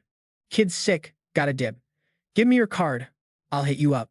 Ha-yoon stood there frozen, business card in hand, and stammered. Sure. Walking back, Se-ah was beaming, thinking. Finally, Uncle's dating life isn't a total dumpster fire. Meanwhile, Ha-yeon was still recovering from the cringe. She snapped at her assistant. Ga-yoon. The poor girl shivered, responding, Yes, miss. Ha-yeon hiss. I heard that snicker. I am losing my mind here. Keep laughing, see what happens. Ga-yoon couldn't hold the damn anymore. She burst out cackling. My bad. I know it's not funny, but I'm sorry. The sun dipped behind the skyscrapers, but you could still hear the lady yelling in the distance. You were literally asking for a beatdown. Inside the elevator, Se-ah got real. But seriously, Uncle, you know what actually threw me for a loop? She dropped the bomb. Never thought I'd see you rocking Dad's old drip. Jihan groaned, pulling at the fabric. It's like wearing a tent, but what's the play here? My own gear doesn't fit anymore. Fair point, Se-ah agreed. Long as you look fly, who cares? Then she switched to goblin mode. But yo, that comment earlier, total buzzkill. Jihan blinked, confused. Say what now? Which comment? Se-ah rolled her eyes. That whole too old and raggedy vibe. And playing the first guy to ever reject me card. That trope is so played out. Jihan scratched his head, completely lost in the sauce. He thought, what language is this kid speaking? Se-ah kept yapping. Being a little savage is fine, but acting like you don't remember her digits, that is a major red flag, bro. Good thing I'm quick on my feet, or that would have been a disaster, she lectured. But Jihan just shrugged. No, for real, I actually didn't know. That answer hit Se-ah like a freight train. The vibe in the elevator instantly got weird. Se-ah stared at him. Deadass. He nodded earnestly. Yep. She looked at this man and was officially out of words, speechless. Silence took over until Se-ah finally snapped. Do you have early onset memory loss or something? Anyway, moving on to the next chapter, welcome to the Gangnam Bronze League arena. Today's vibe, defense mission. Protect the crystal, survive the zombie horde. Jihan logged in, letting out a heavy sigh. Man, I'm beat. Dealing with Se-ah's drama was honestly more exhausting than the game. He recalled Se-ah bawling her eyes out earlier when she realized she misread the situation. Did I ruin your chance at love? Am I the ultimate cockblock? Remembering that scene made Jihan facepalm hard. Does she seriously think I'm into Heian? He thought. Who falls for a gambling addict? Jihan's gaze leveled out. Still, never thought I'd run into Zero like this again. On the screen, a dude named Win Diego Masset from Argentina popped up. A furious voice cracked through. Damn it, lost again. It was Heian back then, wearing a mask and whining. That makes zero sense. Jihan. How does that guy keep scoring? He remembered those days. They bonded fast, two expats stuck in a foreign land. On days off, they were always placing bets. Zero was hooked on the gamble. Jihan had smirked back then, told you Diego Masset was going to find the net.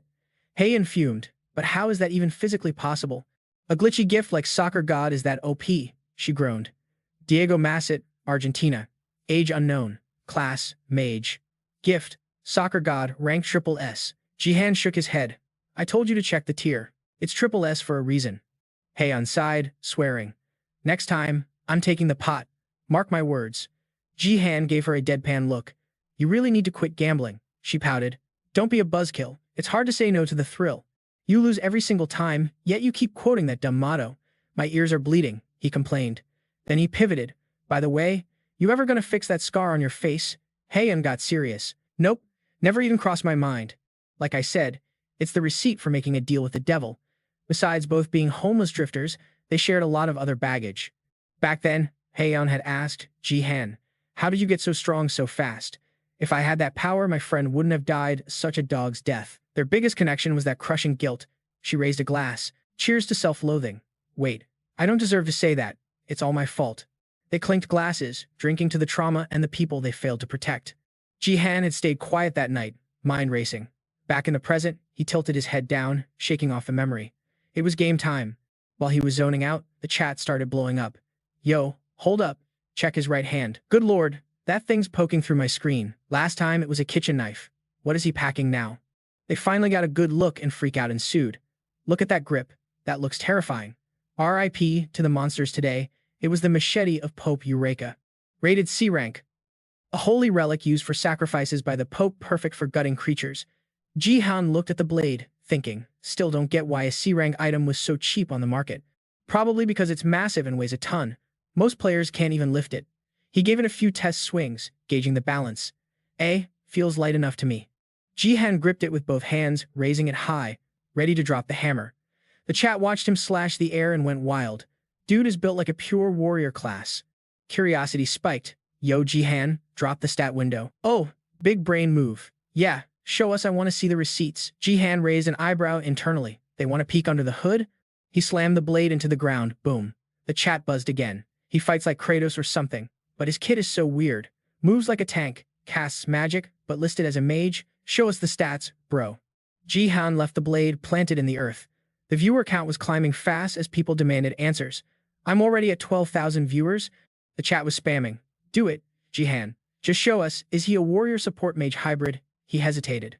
Not sure if I should reveal it, but these guys aren't going to let up. They're just regular folks, after all. A system notification popped up. Achievement. Attract subscribers, 1. Complete. Attract subscribers, 2. Incomplete. Attract subscribers, 3. Incomplete. Jihan realized he had to play the game. He cleared his throat. Sup everyone, Song Jihan here. Seems like you guys are dying to see my stats, huh? The chat rolled by faster, obviously don't leave us hanging. Man, for real, Jihan nodded. Alright, I'll show you. The chat exploded with hype emojis. Finally, I can die happy now. My life is complete. Jihan held up a hand. But only when I hit 200,000 subscribers. That's the deal. The chat instantly turned toxic. Are you high? You only have 10k. My ancestors will resurrect before that happens. Bro is delusional. You're just a bronze leaguer. 10k is already a miracle. 200k? Get real. Just say you don't want to show it. Jerk. Jihan knew they'd roast him. 200,000 was a steep hill to climb. So he pivoted. Okay, I'll add another condition, he said calmly. From this moment on, if I fail to finish first even once, I will reveal my status window immediately. The chat froze, then went ballistic. Is he calling a perfect win streak? No way, but I'm here for it. Jihan watched the reaction. Figured that would shut them up. Simple creatures. The comments kept rolling. Solo arena? Maybe. But team games are RNG hell. One troll and it's game over. Yeah, get a griever and it's good game. Just watch, Jihan muttered, tightening his grip. A viewer asked, so, Who's in the squad with Jihan today? Suddenly, columns of light beamed down nearby. Jihan glanced over and his jaw dropped. You gotta be kidding me. His eyes went dead. All of them? Here? Together? Henan Guang materialized, cackling. Well, look who the cat dragged in. Hehan Guang wouldn't shut up. Song Jihan. Meeting like this, it's totally destiny, bro. Then Junhu spawned in, glaring daggers at him, clearly thinking, Song. Han. Bro took a quick scan of the lobby and realized, wait, who's the fresh meat? Never seen this dude before. The livestream chat, absolute chaos. Kim and Huang are basically a traveling circus, but this new guy. Total meme material with that goofy soccer ball. Wait, hold up, that's Diego Masset, the Argentine G.O.A.T. from the pre-regression era. Chat is losing their minds. Diego's in this lobby. I ran into him. In real life once. Dude has a face you just want to high-five with a chair. Total punchable face. But yo, why is an Argentine pro in the Bronze League? Jihan racked his brain back in this timeline. Diego was still a nobody. Looked like a stiff breeze could snap him in half, full hobo beard, but something ain't adding up. Jihan started crunching the team comp numbers. I'm running support, Huang's on tank duty. If the salty guy is the mage, does that make Diego the ADC? An archer class? Flashback time, Jihan swore Diego was a mage build before the timeline reset. Did the devs patch him or something?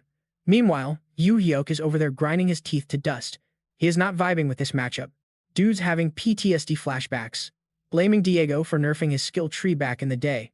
I don't even want to look at this clown, he thought, dropping F-bombs in his head. Then ding system notification. Sword King Clan 898 just dropped a bounty quest. Yu Hyuk frowned. Who posted this? Some salty rich kid. But then he saw the payout digits and froze. Say what? Mission. Smash the crystal and block Mr. Sung Jihan from taking MVP. Reward. 50,000 GP. Oh, it is on. Before the notification even faded, boom, energy nuke from the sky. Chat's typing, and lag. Diego just hopped up and bicycle kicked his soccer ball straight into the abyss. Chat went nuts. Bro is wrecking mobs with a FIFA ball? That's illegal. Some things never change, skill gap is real. Dude kept juggling the ball like he was at practice, totally ignoring the zombie golems scaling the tower like World War Z. Pure swagger. Chat spamming goat and messy who. Diego tilted his head at Jihan. Yo, buff me up, fam. This archer build needs juice. He shrugged. Team game, right? Do your job so I can carry. Jihan looked at his hands. Buffs? Back in the day, his mana pool was too trash to spam them. But with his current divine stats, screw it, he thought. Let's see what this patch can do. Jihan whispered, power up. Instantly, a golden aura wrapped around the squad like a legendary skin. Huang felt the surge and almost cried. Holy moly. Jihan, my guy. You juiced us to the moon. Best support NA. The livestream chat exploded. Poggers. Look at those buffs. Wait, why does the healer have a buster sword? Chat was confused. Yu Hyuk was sus too, why buff him? Suddenly, Jihan called out. Yo, Mr. Grumpy Mage. We gotta play nice this round, or are you gonna throw? Yu Hyuk blinked, caught off guard. Huh. Yeah. Obviously. I'm playing to win. Huang shoved the camera in their faces, smelling content. Ooh, beef, or bromance. Internally, though, he was sweating. If I don't simp for Jihan, he's gonna leave me to die again, isn't he? Scumbag. Jihan stomped the ground, cracking the concrete. Cool. Hold down the fort, boys. Without hesitating, Jihan yeeted himself off the skyscraper. The trio up top watched him fall, jaws on the floor. Diego turned to the mage. Is your boy psycho? Yu Hyuk sighed. You have no idea. He glared at the soccer junkie. And don't look at me like I'm his sidekick. I hate that guy's guts. Then it clicked. Wait, I don't work for him. I'm gonna do my own thing and sabotage his little power trip. Watch me. The quest flashed again. Sabotage Jihan. Reward, 51,800 GP. Meanwhile, Jihan was free-falling into a mosh pit of hundreds of hungry zombie golems. Jihan snapped. His fingers ignite. He did the math. Fusing his mana with divine power made these mobs look like wet tissue paper. Blue flames erupted, engulfing the horde. The undead screamed as the spiritual fire cooked them from the inside out. Mid-air, Jihan gripped his massive blade. He raised it overhead, executioner style, ignoring the wailing choir of monsters below. He slammed down like a green lightning bolt. Boom. Shockwave ripples dusted the entire front line instantly. The survivors melted into black sludge under the intense heat. Up on the tower, Diego's eyes bugged out. That Korean support is actually built different. Absolute mad lad. Huang was grinning like a proud dad. Chat, are you clipping this? Tell me you're clipping this. This is live, baby. The comments were scrolling so fast they were blurring. What the fuck is that damage? Did he just solo 100 mobs in one hit? Who is this guy? Is he hacking? But Jihan wasn't done. A massive elite golem stomped into the clearing, looking for a fight. It roared, red eyes glowing. Jihan didn't even flinch. He just stabbed his sword into the concrete. The giant monster actually flinched. Jihan smirked. Gotcha. The grind was brutal, but unlocking the force control skill, totally worth every second. Domain expansion. He thought, okay, not really, but basically. A shimmering barrier expanded. Anyone caught inside was now a puppet on his strings. That's why the horde froze. They literally couldn't attack him. Jihan's eyes glowed crimson, matching the monsters he was hijacking. Most players had never seen invisible telekinesis before, but Jihan, he mastered this fighting that scrubbed Baron back in the tutorial days. After dodging Baron's sloppy gravity attacks a million times, Jihan had downloaded the entire mechanic into his muscle memory. He ripped the blade from the earth, carving a trench in the asphalt. Mana bar, full. Flame core, primed. Right now, Jihan was the apex predator. Divine power, magic, force, and martial arts all stacked. This little Bronze League match? Please. It was a tutorial level to him. He unleashed a horizontal nuke. Ding kill count, 124 out of 1,000. He gritted his teeth. Last timeline, I failed the 1,000 kill challenge. Not today. New quest pop-up, Zombie Origin I. Solo, 1,000 zombies. Reward, 3,000 achievement points. Faster, he told himself, blurring into motion. His blade painted the air with neon blue streaks, blending the golems into a smoothie. Total carnage.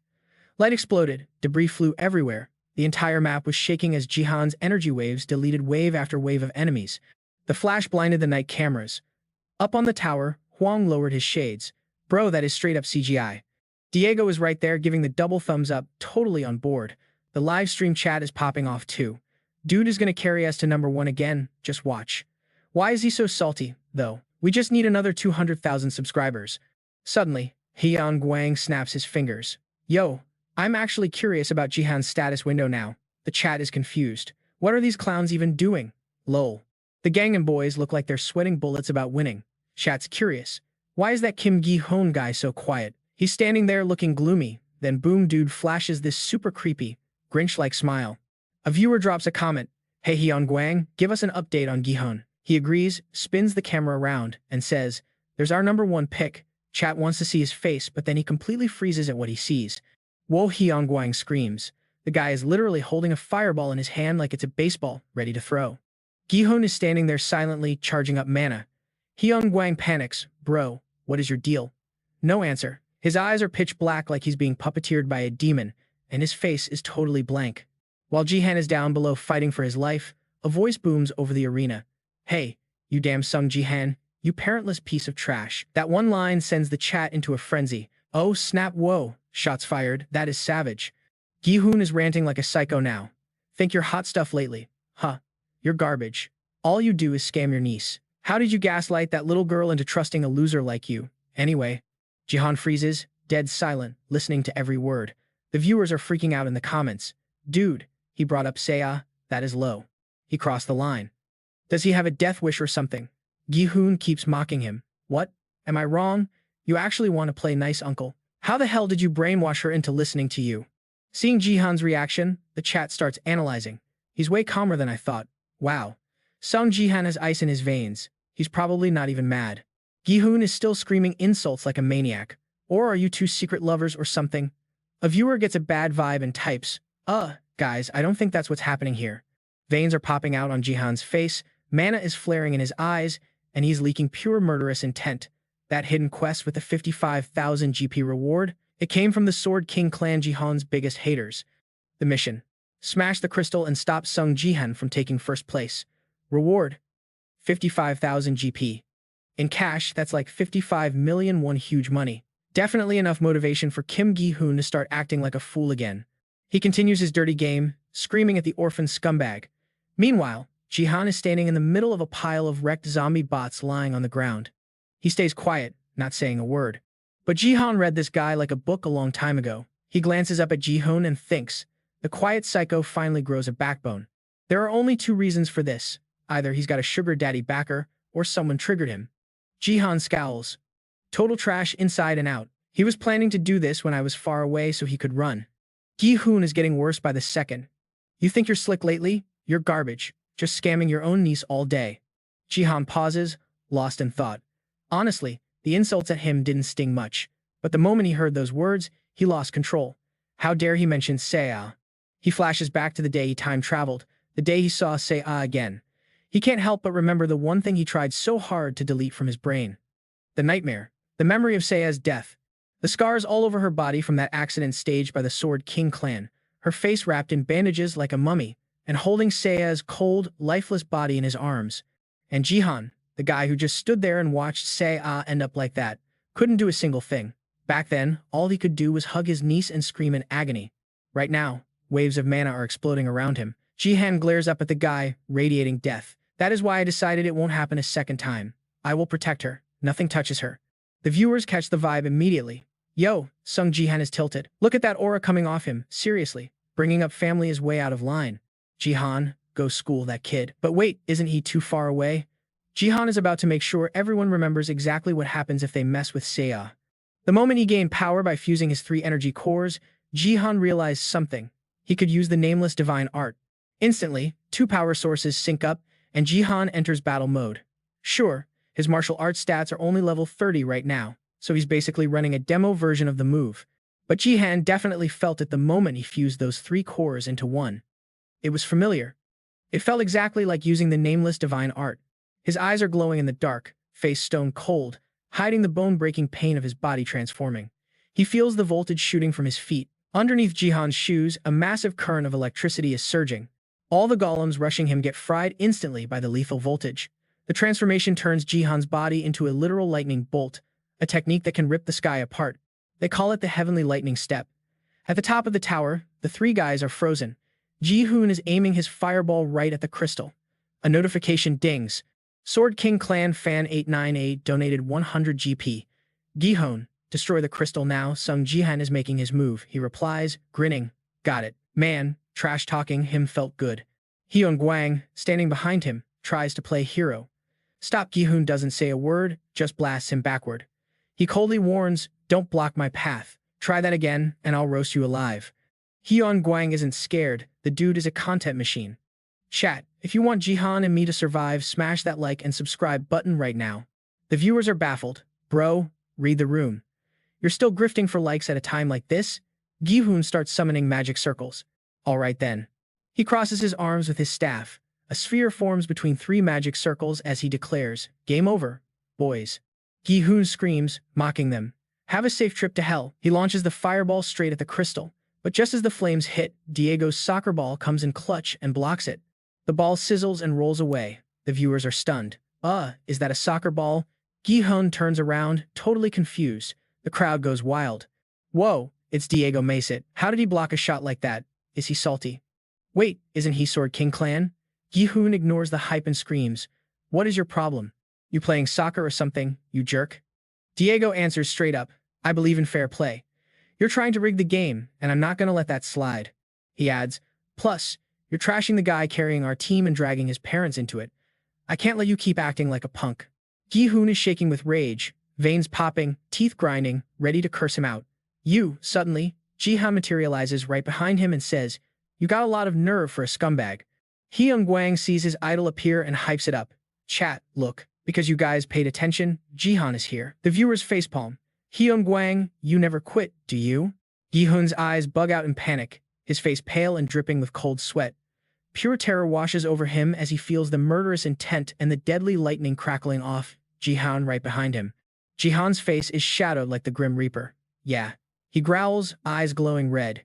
You seem to have a lot to say earlier.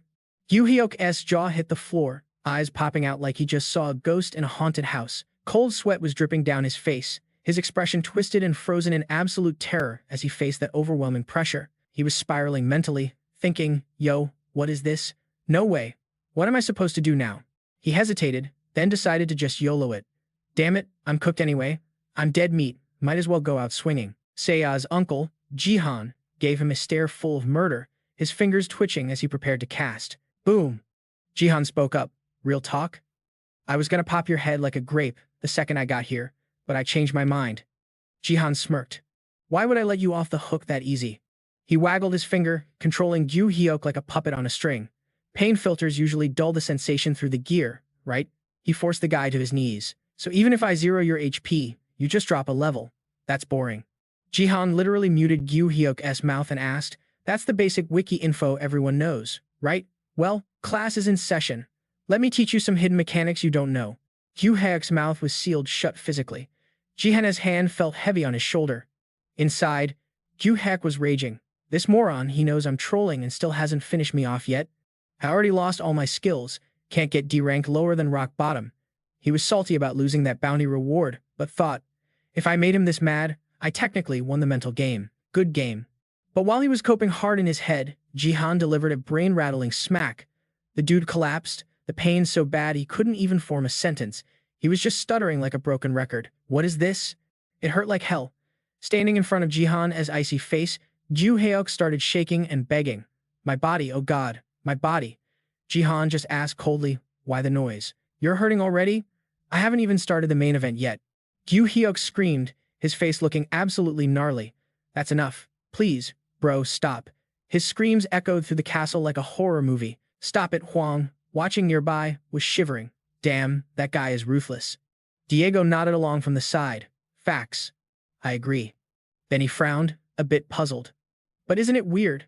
Most people use connection gear so they don't tweak out like that. He pointed at the glowing light. Check that out. Huang looked at Jihan, who was holding a light orb in one hand and healing Gyu Hyuk with the other. He's spawn camping him with heals. Huang realized. No way. Side effects? Chat immediately blew up with questions. What are side effects? Huang rubbed his chin, going into explainer mode. Okay, think of it like a glitch in the Matrix. He started breaking it down. If you spam healing skills on a damage over time, injury like poison or burns, the system overloads. Then a weird bug happens, the connection gear ignores 100% of the pain filter. On the other side, Gyu Hyuk was howling like a banshee. Huang shuddered, thinking, that's terrifying. Looks like it hurts bad. He wondered, what skill is Jihan even using? Jihan looked calm, casually calculating how to snap bones and tear muscles. He looked at the guy's body, thinking, bone displacement. Old school martial arts stuff. Inject energy and wreck him from the inside out.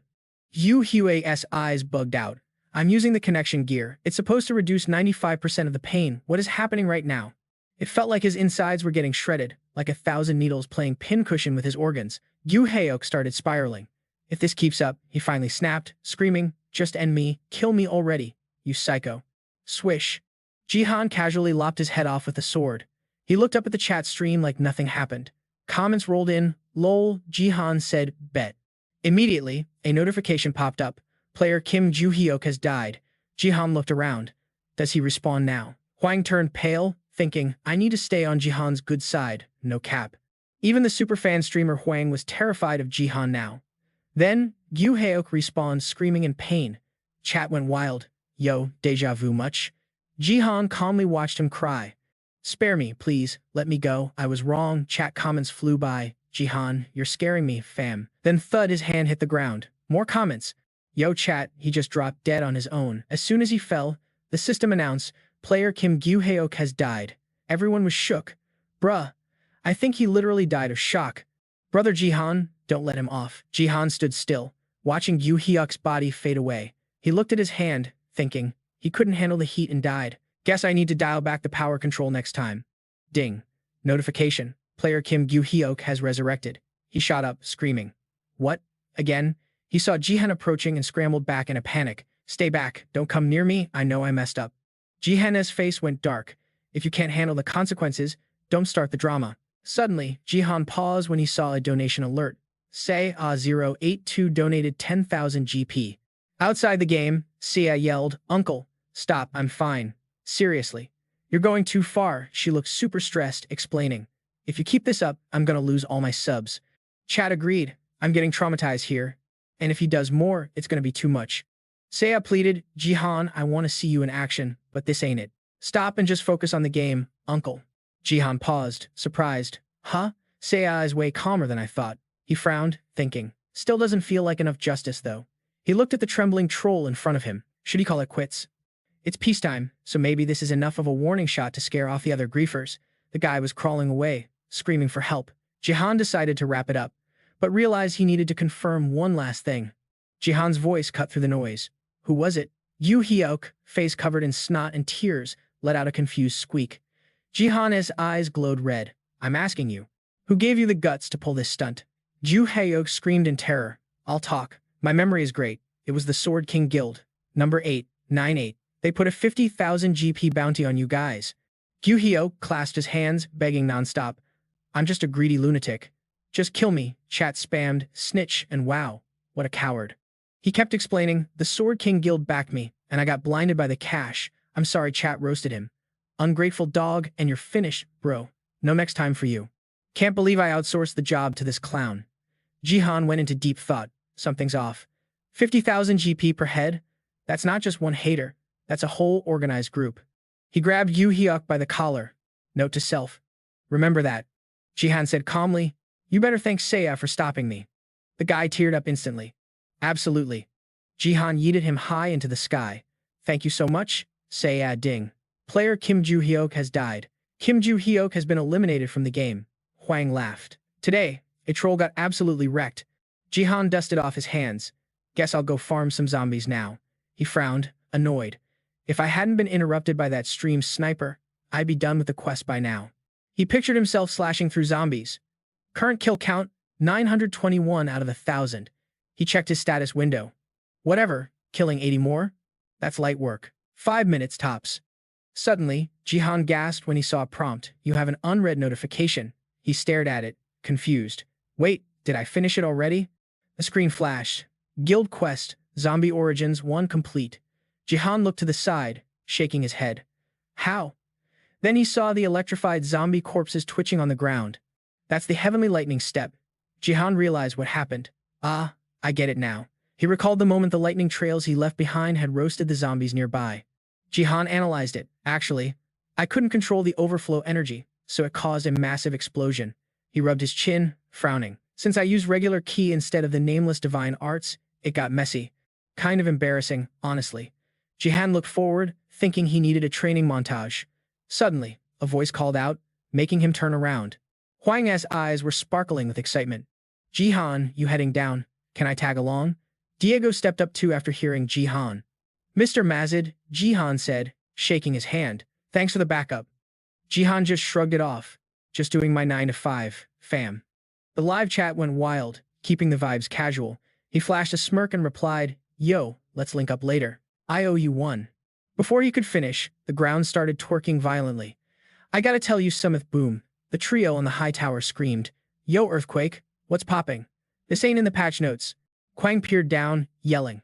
Something just went kaboom down there. What's the play? Diego stared ahead, shouting, Yo, Korea. Check 6. Jihan squinted at the disturbance. Chat caught a glimpse of something breaching the surface and spammed. That thing is thick. His eyes went wide, total shock. The chat filled with question marks. The creature surfaced a giant hand with a mouth in the palm, screaming like a banshee. It reached up, laughing like a maniac. Diego panicked. What in the Stranger Things is that? That hand is gnarly, Quang gagged. If the hand is that huge, the body must be Godzilla-sized. Beneath the palm, the zombie horde started mosh-pitting. Jihan shuddered looking at that gaping maw. He clenched his jaw as the zombies got pancaked into the dirt, screaming. Jihan frowned, assessing the threat. He watched the hand crush the undead, thinking, is it snacking on them? The giant palm pressed down, fingers digging in, and that mouth opened wide. Pitch-black sludge dripped from its tongue, splashing onto the ground. Boom, corpse golems started spawning from the goo. Quang lost it. No shot, that's impossible. Hold up, why is that mob in a bronze tier match? That's gold tier content minimum devs. Fix your game.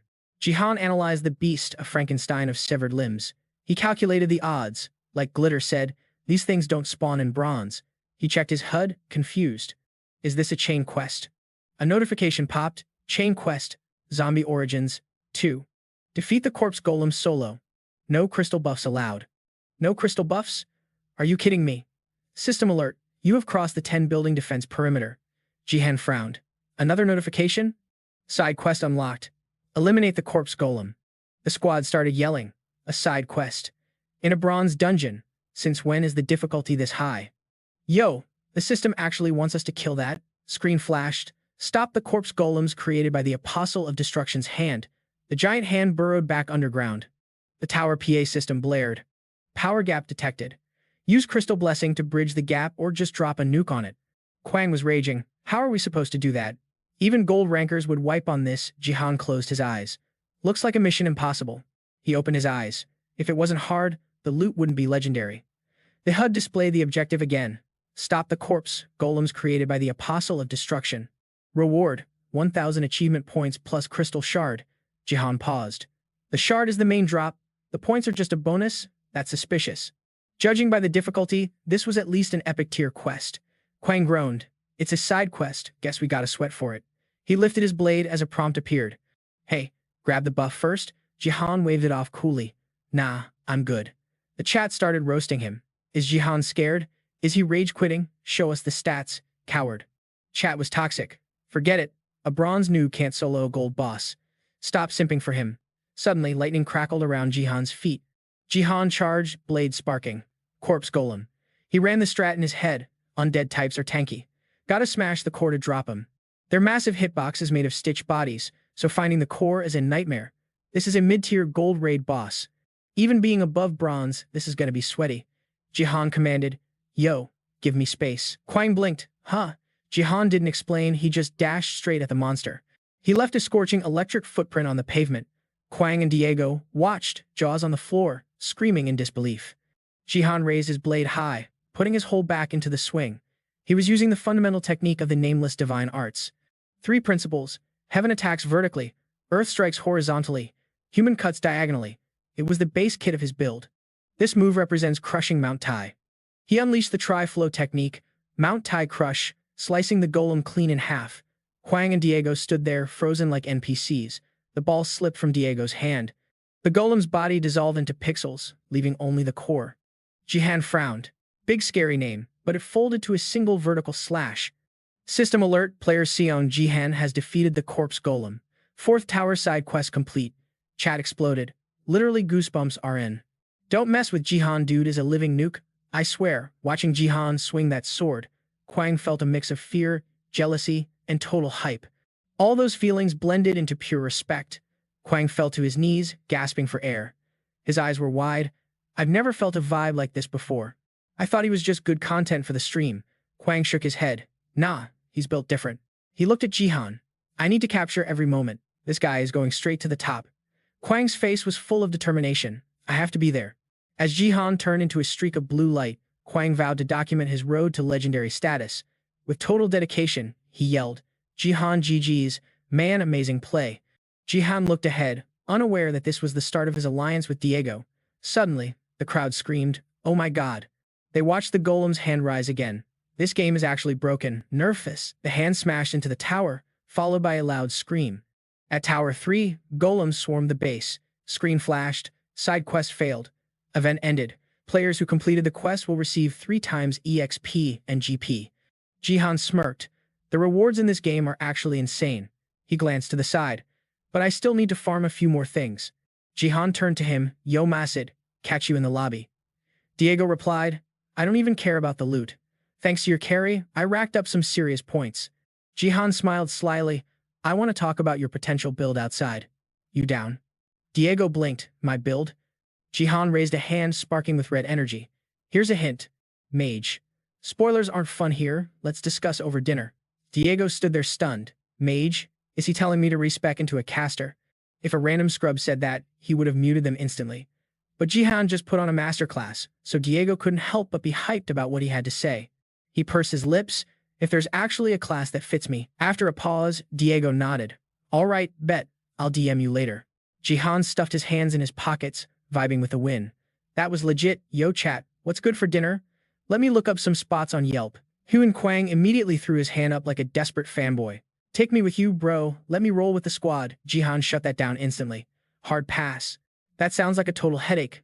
Besides, this reward is exclusively for yours truly, Jihan said, channeling his inner diva. Kwang screamed again, trying to clout chase. Stream. Let me talk to you about the live stream setup. Jihan hit him with a cold shoulder. Denied. Don't forget to unsubscribe from this conversation. Huan Kwang screamed at the top of his lungs, sounding like a dying cat. I want to be your ride or die teammate. You need an editor. Let me be your editor. Jihan muttered a low. Kwang's face lit up like Times Square. For real? No cap? So I can finally. Before Kwang could finish, Jihan started fading out like a glitch. That was me saying, no, genius. Jihan logged out, dropping one final line in the chat. Good game, everyone. Huing Kwang stood there crying real tears, hands still raised. Why do you have to be so toxic? The live chat started blowing up with savage comments, roasting the guy into oblivion. Did y'all see him talking smack just to take the L? Laugh my ass off. Get wrecked, nerd. Huing Kwang was definitely not having a good time. Back at the penthouse, the lights were blazing like a New York skyscraper. Jihan checked his HUD. Notifications were popping off. Zombie Origin Quest Part 2 complete. You snagged 10,000 achievement points and a crystal shard. Another pop-up slid into view. Next quest chain. Traces of the Apostle 1 is unlocking soon. Jihan whistled, impressed. 10,000 points? No wonder that mission was harder than finding a parking spot in Manhattan. He smirked, thinking about the loot. The rewards are actually fire. Jihan stared at the screen, deep in thought. Good thing I already had my army ready to go. He held the shard, feeling a bit underwhelmed. This tiny rock? Kinda anticlimactic, not gonna lie. The item description popped up on the screen. Crystal Shard grants the user a goddess's blessing. Single-use item. One-time deal, folks. Restricted to bronze and silver tiers. The goddess's blessing is usually reserved for top-tier support classes, like those healer waifus. It's an OP buff that boosts all stats by 50%, a total must-have for the sweaty high-rank players. Jihan tossed it into his inventory. One-time use and level capped? That's kinda trash. He looked back at the screen, crunching the numbers to see what other goodies were waiting in the battle pass. Since I cleared it first, my GP and subscriber count both got a 50% boost. The notifications kept rolling in like donations on a Friday night stream. You leveled up 3 times, you gained 6,000 GP. Jihan muttered calmly. All right, sitting at level 13 now. The status window flickered. Martial power and force are at 17. The profile read, name, Song Jihan. Level, 13. League, Bronze, Gangnam District 1. Force, 17. Class, Support. A mage. He stared at the stats, thinking. Still need 12 more levels to qualify for the silver promotion match. To be honest, these stats were absolutely broken for his level. He looked away, whispering to himself, has any player ever leveled up this fast in the history of the game? Suddenly, the otherworldly relic, Uraka's Slash, started acting up. A notification pinged. You have fully comprehended the faith of the other world. Current Divine Power +1. Divine Power has merged with Force. Jihan looked down at his hand. The screen flashed a warning. The durability of the relic Uraka's Slash has critically dropped. Eh? Jihan raised an eyebrow. Hold up. He stared at the screen, confused. My stats didn't even budge. Martial Power 17, Force 17. So Divine Power and Force aren't scaling perfectly. What is this? Bugged. He looked at the crumbling blade, deep in thought, when a warning flashed. The relic Uraka's Slash can no longer contain the power within. Jihan shielded his face as the sword literally exploded. Rip my gear. He squinted through the blinding light, realizing what was happening. The energy from the 3 elixirs inside the sword is leaking out like a broken fire hydrant. Jihan thought quickly. It couldn't handle the Mount Tai Crush technique, huh? The energy slashed toward his shoulder. Jihan analyzed the situation instantly. If I leave it, this place is gonna blow. I gotta absorb that power, as soon as possible. It's free real estate. Suddenly, his eyes went wide. A golden aura exploded from his body, lighting up the entire floor like a Vegas casino. The light refused to fade. Meanwhile, in a building next door, a groan echoed through the room. Total headache, man. I even moved into the neighborhood to spy on him. Take it to Kazuo, recruiter for the Japan Self-Defense Force and owner of the Sword King 898 fan account, sighed while munching on a greasy drumstick. Plan A is officially a bust. He flashed back to the moment he sent the DM. Sword King 898 had sent a quest to a random player. Gu Hyu looked at his screen, totally shook. Huh. What is this random pop-up? Who sent this? Some troll. Hugh's eyes bugged out. What the hell? He couldn't believe it. Is this quest glitching or what? The text on the screen read, shatter the crystal shard and stop Song Jihan from taking first place. Reward, 50,000 GP. Take it and watch the surveillance feed, muttering, nothing personal, just giving a little nudge to a guy with the same goal. He grinned, looking creepy. You get revenge on Song-san, and I get his status window. Win-win. Takeda scrolled through the online forums, typing furiously. These idiots will believe anything. The chat room was buzzing. Sword King Fan Club fam, let's team up and take down Song Jihan. We're donating huge amounts to the Sword King. These keyboard warriors act all patriotic, but they're just pawns for a traitor. Shut your trap and go help your parents with the groceries, you unwashed little scrubs. Takeda thought calmly, we already lost our best player, the Sword King, and these guys are still fighting amongst themselves. But hey, their stupidity makes them easy to manipulate. Takeda laughed. I can target Seong-san and pretend to be part of the Sword King fan club. Easy peasy lemon squeezy. He interlaced his fingers, resting his chin on his hands like a Bond villain. Seong-san, you seem super paranoid about a Japanese guy like me, but the ones you should really be watching are your toxic Korean friends. On the screen, the scene between Jihan and Gu-hyu played out. Takeda whispered, come on, you jellyfish-brained mage, break the crystal already. Then he threw his hands up, laughing maniacally. Let's show Song-san the despair of being totally overpowered. Back in reality, Takeda took another bite of his chicken. That's what I said, but we still took the L. Maybe I should stop griefing games by pretending to be a fanboy. He looked at the mission failed notification. Objective, shatter the crystal shard and block Jihan. Result, big fat 0. Reward, 50,000 GP saved, I guess, he sighed. If it worked on the first try, life would be too easy. That guy was a total noob though. Takeda thought about Gu-hyu and yelled, all you had to do was grief him a little bit. If that idiot had just smashed the crystal instead of stalling for clout, we'd be golden. He gritted his teeth. If he had just done his job, everyone would be happy. Song-san would have exposed his status window to the world. Takeda was fuming, cursing up a storm. Absolute smooth brain behavior. His plan was ruined. He threw his hands up. I'm gonna have a stroke from this stress. At this rate, Jihan is gonna slip through my fingers. Takeda slammed the desk. Damn it, Takeda Kazuo, the headhunter for the Neo Self-Defense Force, was in a tight spot. With his years of experience scouting talent, he knew the score. He realized Seong Jihan was a generational talent that needed to be signed yesterday. But his corporate overlords at HQ would only approve the recruitment budget if he had hard data and receipts. They wanted proof, not just Takeda's gut feeling. To prove his scout's eye wasn't failing, Takeda needed that status window. He needed the raw numbers. In other words, he needed the stats to prove Jihan wasn't just lucky. He screamed at his computer monitor. We're running out of time. These amateur tactics aren't working anymore. Takeda raised an eyebrow, shouting like a coach on the sidelines. Just you wait, Song Jihan. He thought about his target. I will get your status window, and corporate will sign off on it. Takeda's voice echoed in the empty room. I'll use the same special method I used on the Sword King. Meanwhile, Jihan's screen lit up. Your divine power has increased by 1. It has been integrated into Force. Force plus 1. Jihan jumped, gasping. Huh? He sat on the floor, doing the math. So, every 3 points of divine power converts into 1 point of force. A reminder popped up. Force and martial power link increased by 1. He checked the system board. Thanks to that, my martial power is 18 now. Jihan looked at the debris around him, deep in thought. So, the divine energy got vacuumed up when the blade shattered.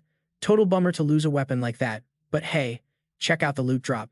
Strength stat just blasted past 17. Then the system hits me with the bad news. You can only absorb divine energy from B-rank artifacts or higher. Are you kidding me? A-rank gear? I might as well be wishing for a unicorn. Jihan shut his eyes and cursed under his breath. Cheapskate system. Just then, Seiya burst into the room, waving her phone like a maniac. Uncle, look, I've got $50 million in my account. I kept my cool. You mean you had $50 million? She froze, staring at the fresh cuts all over me. Whoa, what happened to you? I glanced at my hand. Oh, this? My weapon decided to pull a grenade impersonation and blew up in my face. I gave her a reassuring grin. It's barely a scratch. Then blood started fountaining out of my head. Seiya screamed. You call that a scratch? She grabbed my arm and dragged me out. You are unbelievable. We need to clean that up before you bleed out. I thought you were the adult here. Why are you acting like a toddler? I stood there, totally confused. The next day, staring at the Korean BBQ grill, I got emotional. This was the first actual meal I'd eaten since resetting the timeline. I smiled to myself. Dining out occasionally wasn't terrible, but I still had to say it. You know, nothing beats home-cooked meals. Seiya crossed her arms, giving me the side eye. Dude, I'm treating you. You're supposed to order the expensive stuff like Wagyu or something. I waved it off. Nah, we eat together 3 times a day anyway. Then she dropped a bomb that made me pause. That's not gonna happen for a while, she said. I blinked. Huh? She scratched her cheek, looking sheepish. I'm going back to school. I know I don't look like it, but I'm actually the student council president. Can't skip forever. Wouldn't it be better to take another week off? I asked. Seiya looked awkward. Well, about that, she hesitated before spilling the beans. The blessing ceremony at the gift hall is coming up. I checked my phone and it clicked. Seiya's birthday was around the corner. October 22nd. She was turning 18. Even with everything going wrong, she's been looking forward to this. Her dad always got blessings from the Academy's gift hall, so she thinks a high-tier gift might fix our crappy situation. But I knew the future. That hope was about to get crushed. She's going to pull an F-rank gift. That moment basically broke her in the original timeline.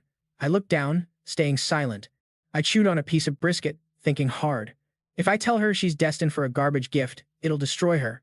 I have no choice but to slowly lower her expectations so the crash isn't as hard. So, you're heading back tomorrow? I asked. Sia beamed. Yup, Monday morning. Perfect timing. I looked her dead in the eye. All right. Starting tomorrow, I'm driving you to school. Her jaw dropped. What? Why all of a sudden? She started waving her hands. No way, I'm not a kindergartner. I cut her off. We're in a dangerous situation right now. I've made up my mind, so just roll with it. Sia frowned, clearly annoyed. Why are you being so weird? She pouted and looked away. Being overprotective totally doesn't suit your vibe. I raised an eyebrow, and the corner of her mouth twitched into a smirk. When she saw me trying to stifle a laugh, she snapped. Hey, what's so funny? Why are you laughing at me? Nothing. Just eat. She wasn't having it. Seriously, I was planning to take the bus. Under the moonlight, my voice dropped an octave. Don't argue. Just listen to me while I'm still asking nicely. The next morning, the sun was just hitting the high rises. I walked Seiya to the garage and froze. What the hell? The massive parking space was completely empty. Where did everything go? Where are all the supercars? I shouted. Seiya looked at me like I was slow. When I said we sold the cars, I meant all of them. I facepalmed. So that's why I couldn't find a single key in the house. She laughed. Guess I'm taking the bus after all, uncle. Then I spotted something in the corner. Wait, there's one left over there. Seiya gasped. Oh, that's Mom's old car. They probably couldn't sell it because it's worth peanuts, I muttered. I tugged on the door handle. It's unlocked? I hopped in. Keys are in the ignition. Seiya looked horrified. Uncle, please tell me you aren't planning to drop me off in that. I turned the key, and the exhaust immediately coughed out a black cloud of smoke. What? You embarrassed or something? I teased. No, she denied quickly, then hesitated. I'm just a little worried. About what? Before she could answer, a furious voice roared outside. Hey asshole, move that piece of junk right now. Seiya gave a pained smile. Worried about that? The guy kept screaming. Are you deaf? I said move. Ignoring him, we eventually rattled our way to the prestigious Gangnam BattleNet Academy. I stayed calm. I knew rolling up in this rust bucket would turn heads, but who has the energy to pick a fight this early? I rolled down the window. What's your problem? The guy, Brown, was fuming. How dare you park that scrap metal here? Get it out of my sight. I stepped out of the car. We got here first, buddy. What's your deal? He turned purple. I always park here, you peasant. I shoved my hands in my pockets. Why don't you shut your trap? I'm a student guardian too. The crowd started whispering. Wait, isn't that Jihan? The bronze rank murderer? People started pointing. Why is he here? Oh right, the Sword King's daughter attends this school. I thought she took a leave of absence. Is she back? Dude, record this, someone shouted. Within seconds, the forums were blowing up, breaking. Sword King's brother-in-law pulls up in a clunker and fights a Rolls-Royce owner at BattleNet Academy. Isn't Jihan like 27? Why is he still in the academy? Bro is a professional student, lol. Meanwhile, at the massive guild-renowned office in Gangnam, a sharp voice cut through the air. Lim Ga-young, follow me. Ga-young looked up from her phone. Huh? Where to? Hyeon waved her phone, displaying the forum post. To the BattleNet Academy. Ga-young mumbled. Is this about Jihan? What's going on? Hyeon grabbed her lipstick. What do you think? She snapped. We're going to have a little chat. He thinks he can ghost me. I'm going straight to his face. She gritted her teeth. Just you wait, Jihan. Back at the parking lot, Brown was still losing it. I can't believe a beggar like you dared to drive this pile of trash into my school. He raised a massive fist. Know your place. My eyes flashed crimson. Brown threw a haymaker aimed right at my head. Dai scrambled out of the car. Uncle no. The security guards froze. It's too late to stop him. But then, the vibe shifted. The bodyguard watching from the side gaped. He stopped it. Brown's fist was hovering an inch from my nose, shaking violently. The guy grit his teeth, panic setting in. Why can't I move? Brown stared in horror at the red aura clamping his mouth shut. Oomph? I flicked my wrist, and he slammed into the pavement face first. I looked down at him. Quit with the profanity. You're dropping kids off at school, aren't you? Try to act like a civilized human being. Seiya ran over, looking anxious. Uncle, everyone is watching, please stop. Suddenly, a voice called out from a fancy car. Seiya. It was Kim Hisu, 17 years old, vice president of the student council. She popped her head out of the window. Oh my god, it really is you. I glanced back. Must be one of Seiya's friends. Hisu, long time no see. Hisu stepped out, eyeing the scene. What's going on here? The bodyguard on the ground scrambled to cover it up.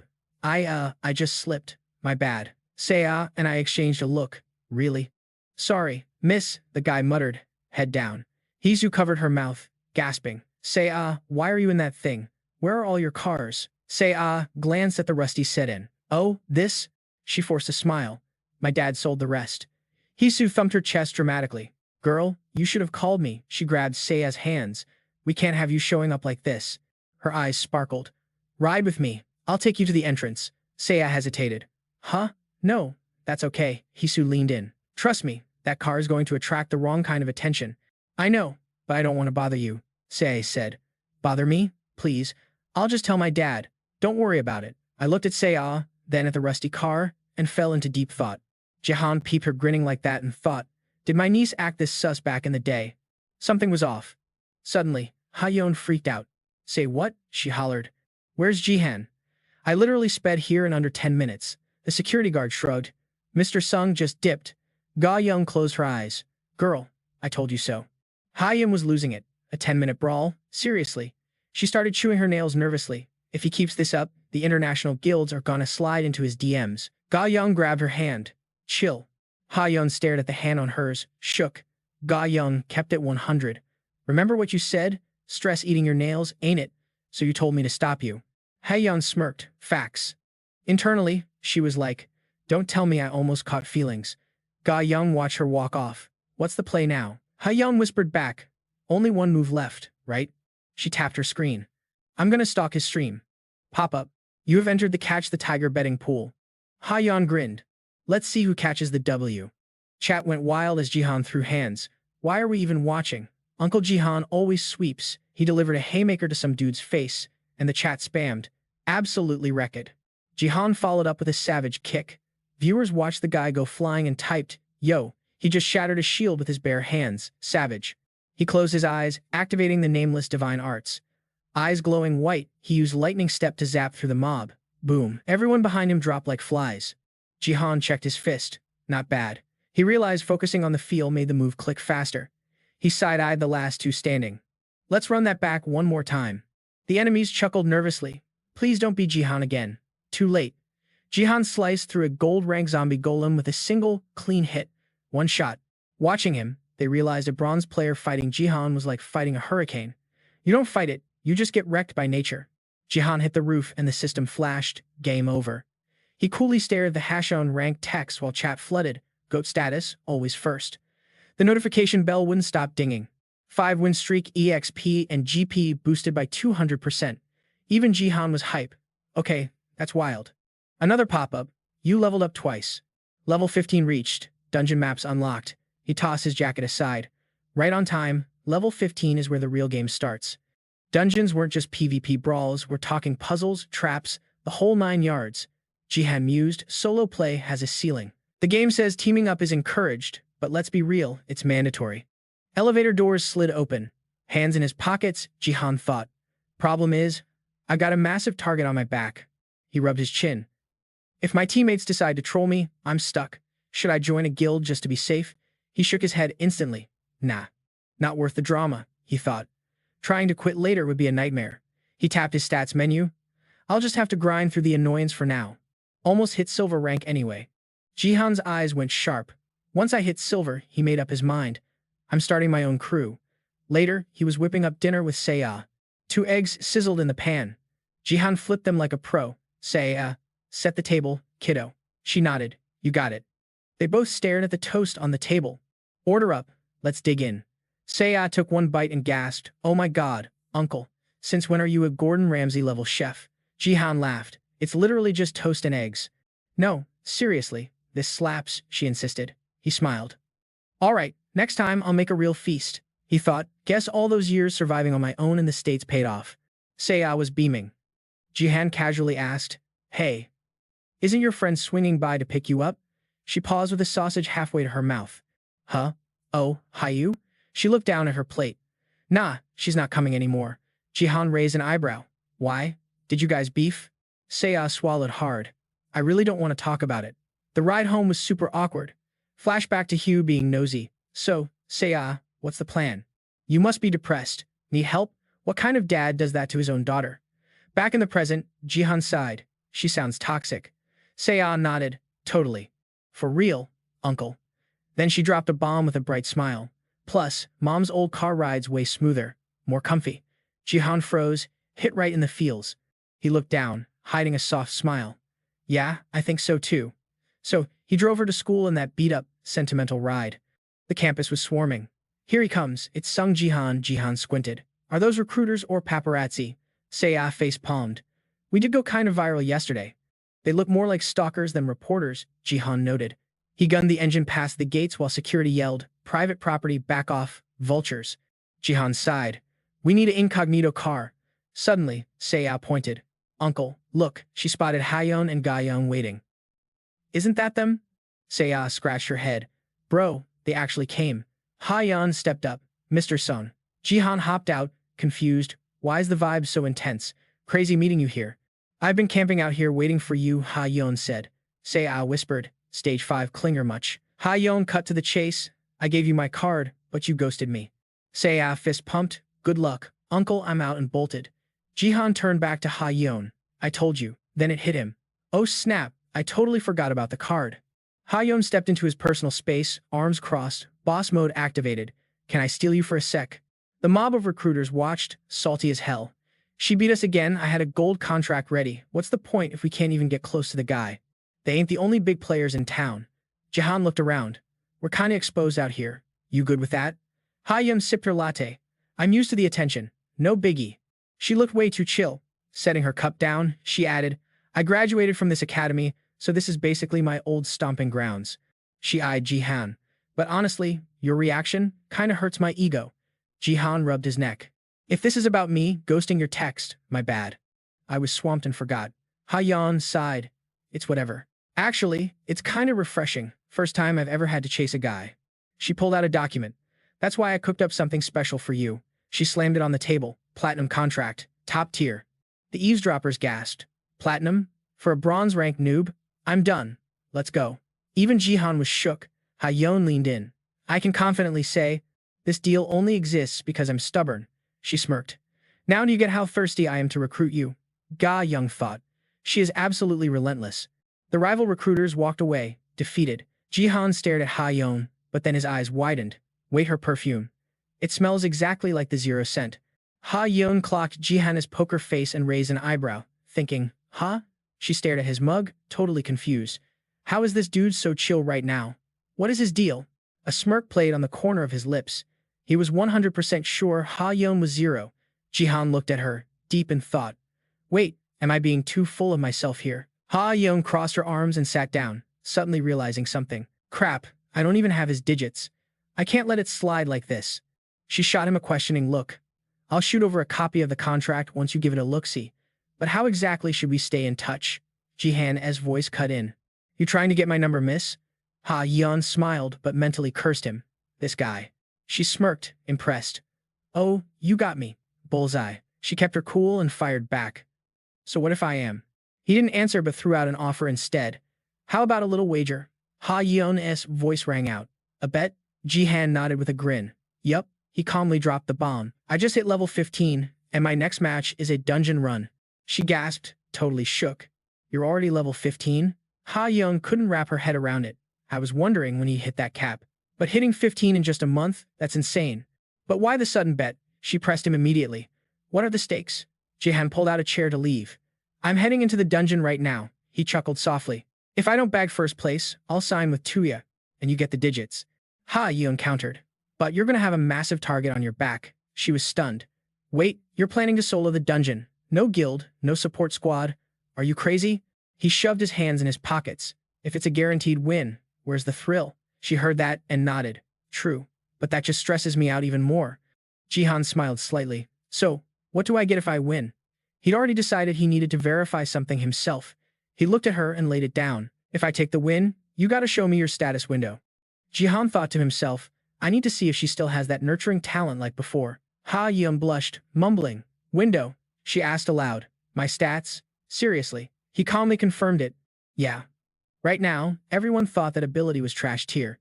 He looked past her, thinking, looks like she agreed, but I need to see it with my own eyes. Ha Yoon let out a sigh of relief. Fine, but don't come crying later. She asked immediately, you gotta log in, right? Should we bounce to an internet cafe or something? A notification popped up. You have logged into BattleNet. Jihan waved it off. Nah, we're good. He tapped the screen and added, just hang tight here. A system message flashed. Streaming started. Instantly, the chat blew up. Jihan, what's good, yo? Is everyone ready? Gear up, guys. His avatar glowed with blue light. I'll be back in a flash. A comment scrolled by. Something huge is about to go down. The mission? A dungeon run. The notification chime hit. Dungeon, Tomb of the Invader. The screen displayed the intro, Royal Tomb of the Conqueror. High difficulty. A massive underground crypt where a legendary conqueror rests. This place was notorious for mob density, swarms of monsters, barely any traps or mazes. But there was another reason this raid was labeled Hell Mode.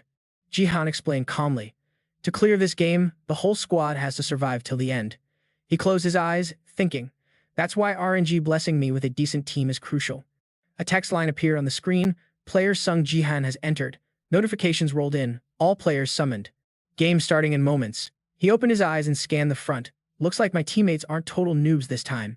Jung Huk pushed up his glasses. No way is that Sung Jihan. Jang Seok shouted, hyped out of his mind. Sick, is it really him? Jihan sized them up. All three from the same guild. Gear looks decent. The guy extended a hand. Brother Sung, huge honor to meet you. Jihan shook his hand. Nice to meet you. Let's crush this. The viewers spotted the badge on Jang Seok's armor and started spamming chat. That's Black Eagle Guild. Those guys are chill. He's totally bagging first place again.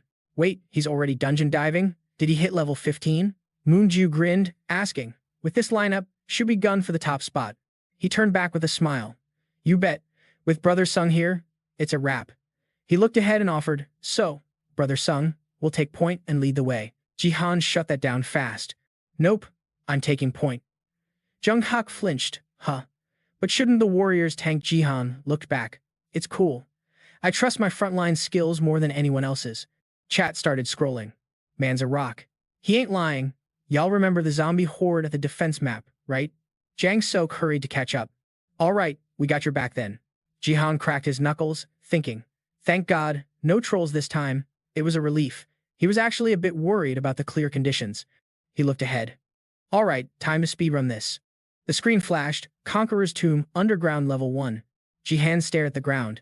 Jang Seok yelled, incoming. He stared at the pile of clay statues ahead. Tomb Guardians, Jang Seok asked nervously. Brother Sung, how do we handle this? I think we should blast a path with magic.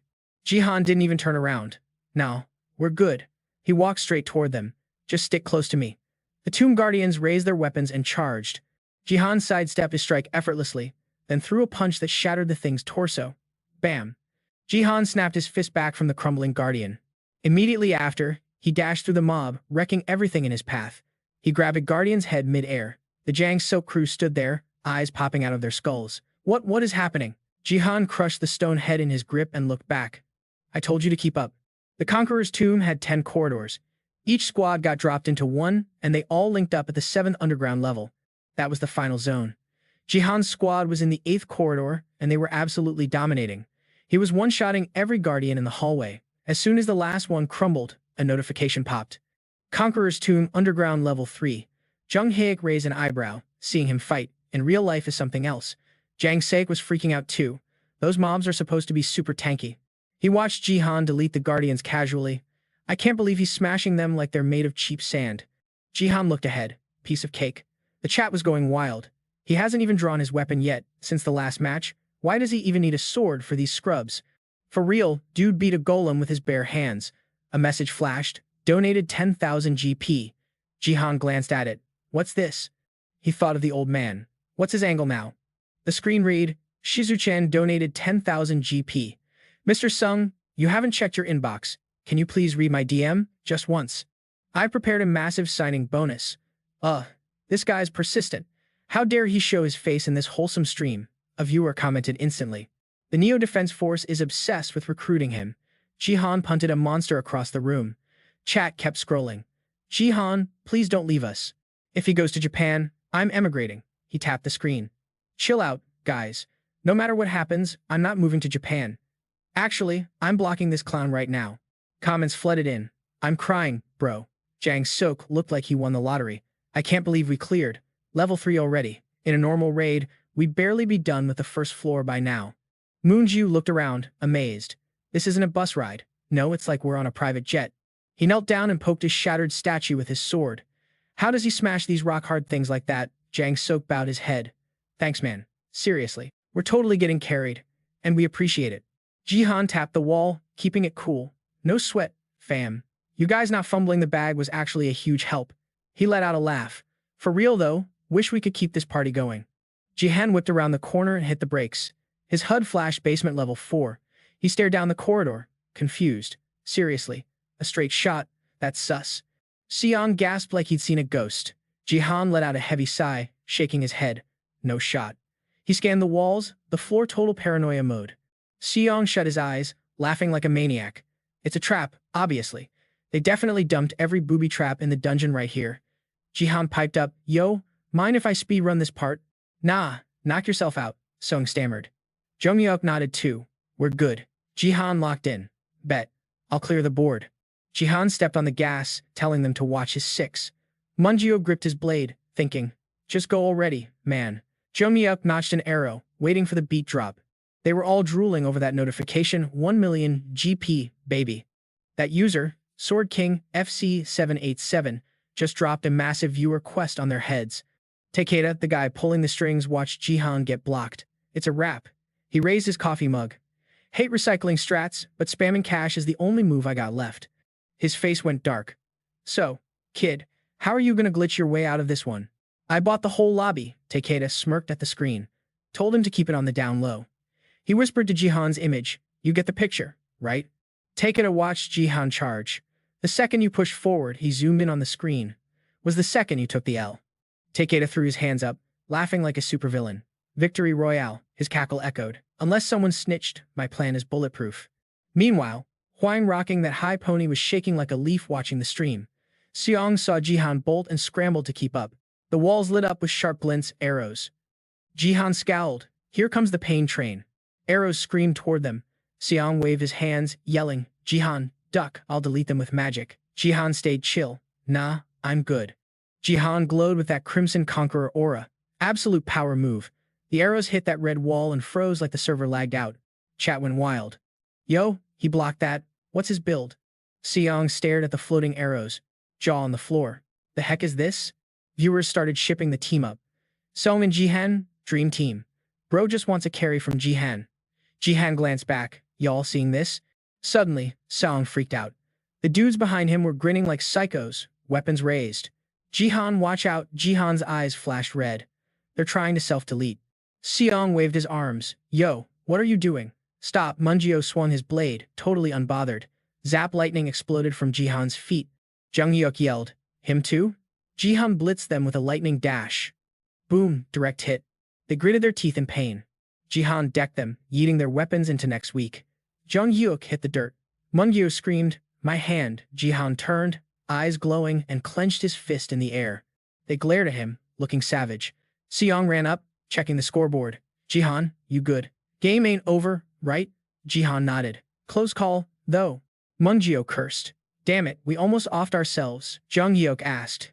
You got the logout quest too? Munjio snapped. Does it look like I'm playing charades? Seong tilted his head. Why the beef? Jihan tapped his menu. Figures. They both got a quest to self-destruct. If one of them croaks, it's game over, Jihan explained. Song put a hand on his chest, looking guilty. Cringe. I apologize for them. Good thing I have reflexes, Jihan said. He eyed Song's hand. Don't say sorry. Zap, a red beam slapped Song's hand away. Jihan froze Song's hand in midair. Cause you're in on it too, buddy, he thought. Just like I figured, the whole Black Hawk squad got the kill order. Seong raged. How'd you know? Jihan stayed icy while Seong lost it. I acted totally normal. Chat started scrolling fast. Who snitched? Huang screamed at his monitor. Me. It was me, ding streamer. Huang donated 10,000 GP. Message. Jihan, watch your back. The guild got bought. 1 billion to self-delete. Jihan grinned. Shout out to my trusty editor, Huang. Chat went, wait, what? Quay? Huang pointed at the screen. I'm a stan, okay? I watched Jihan stream and his teammates. Multitasking king. Chat, total stalker vibes. Huang ignored the haters, and then I saw it. The exact moment SW Family 898 dropped that billion-point bounty. The screen flashed the receipt. Quest. Quietly. Off yourself. Reward, 1 billion GP. Chat lost its mind. 1 billion? That's insane. Wait, isn't that the same handle from earlier? Huang whispered. So I slid into Jihan's DMs real quick. Message read, winner prediction, Mr. Song. Watch out, they're bought. 10k GP attached. Jihan's voice cracked. Did this guy just drop 10 million won on me? Huang pumped his fist. Small price for justice, baby. Hey Jihan, hire me as your editor. Jihan sounded skeptical. Kinda sus, right? Jihan waved his hand, red energy pulsing. He looked down at Seong, who was eating dirt. Look, even if you hate my guts. He eyed the trio. 1 billion is overkill. He grabbed a sword. Your lives ain't worth that much paper. Chat agreed. Facts. Even the Sword King wouldn't drop that much dough. Jihan gripped the blade tight. So, here's the tea. He swung the sword down hard. Either this is a mega guild, or someone is playing the Sword King like a fiddle. Chat, big brain time. No cap. Takeda scowled. They dropped 1 billion just to see my stat window? Talk about obsessed. Chat, is anyone else thinking of that guy? Jihan asked, who we talking about? Takeda started sweating bullets. Chat, Takeda? Haven't seen him in a minute. Jihan stared at the cam. He wants a peek at my stats that bad. Fine. New deal. Chat, yo, he backing out? What's the play? Jihan clicked the rope icon. We're moving the goalpost. Not 200,000 subs, I want 1 million. That promise about the #1 spot still stands. The chat exploded instantly. Yo, when is he actually hitting 1 million? This dude is reckless, he's seriously not taking it back. Jihan closed his eyes, vibing with the chaos. Good, he thought, manifesting the clout. He stared at the rope, materializing in his hand. I was actually worried I'd decap out at 200 million subs too fast. Jihan gripped the rope, doing the math. This drama's gonna print money. I'll squeeze these clowns for content until I hit 1 million subscribers. The chat scrolled by fast. Look at that grin, bro looks devious with that lasso. Wait, where did he even pull a rope from? A system notification popped up. Binding rope, S-grade. Neutralizes enemies. Jihan hog-tied the 3 of them together like a bundle of firewood, chuckling. Nice. Very nice. Super tight. The comments went wild. So satisfying, trash tier deserves it. The 3 guys got yanked forward instantly. Jihan's voice rang out. All right, road trip time. Their bodies kept thumping against the ground. Chat watched him drag them into the unknown. Just walking straight in? Absolute madman. He's just walking right in? This guy's insane.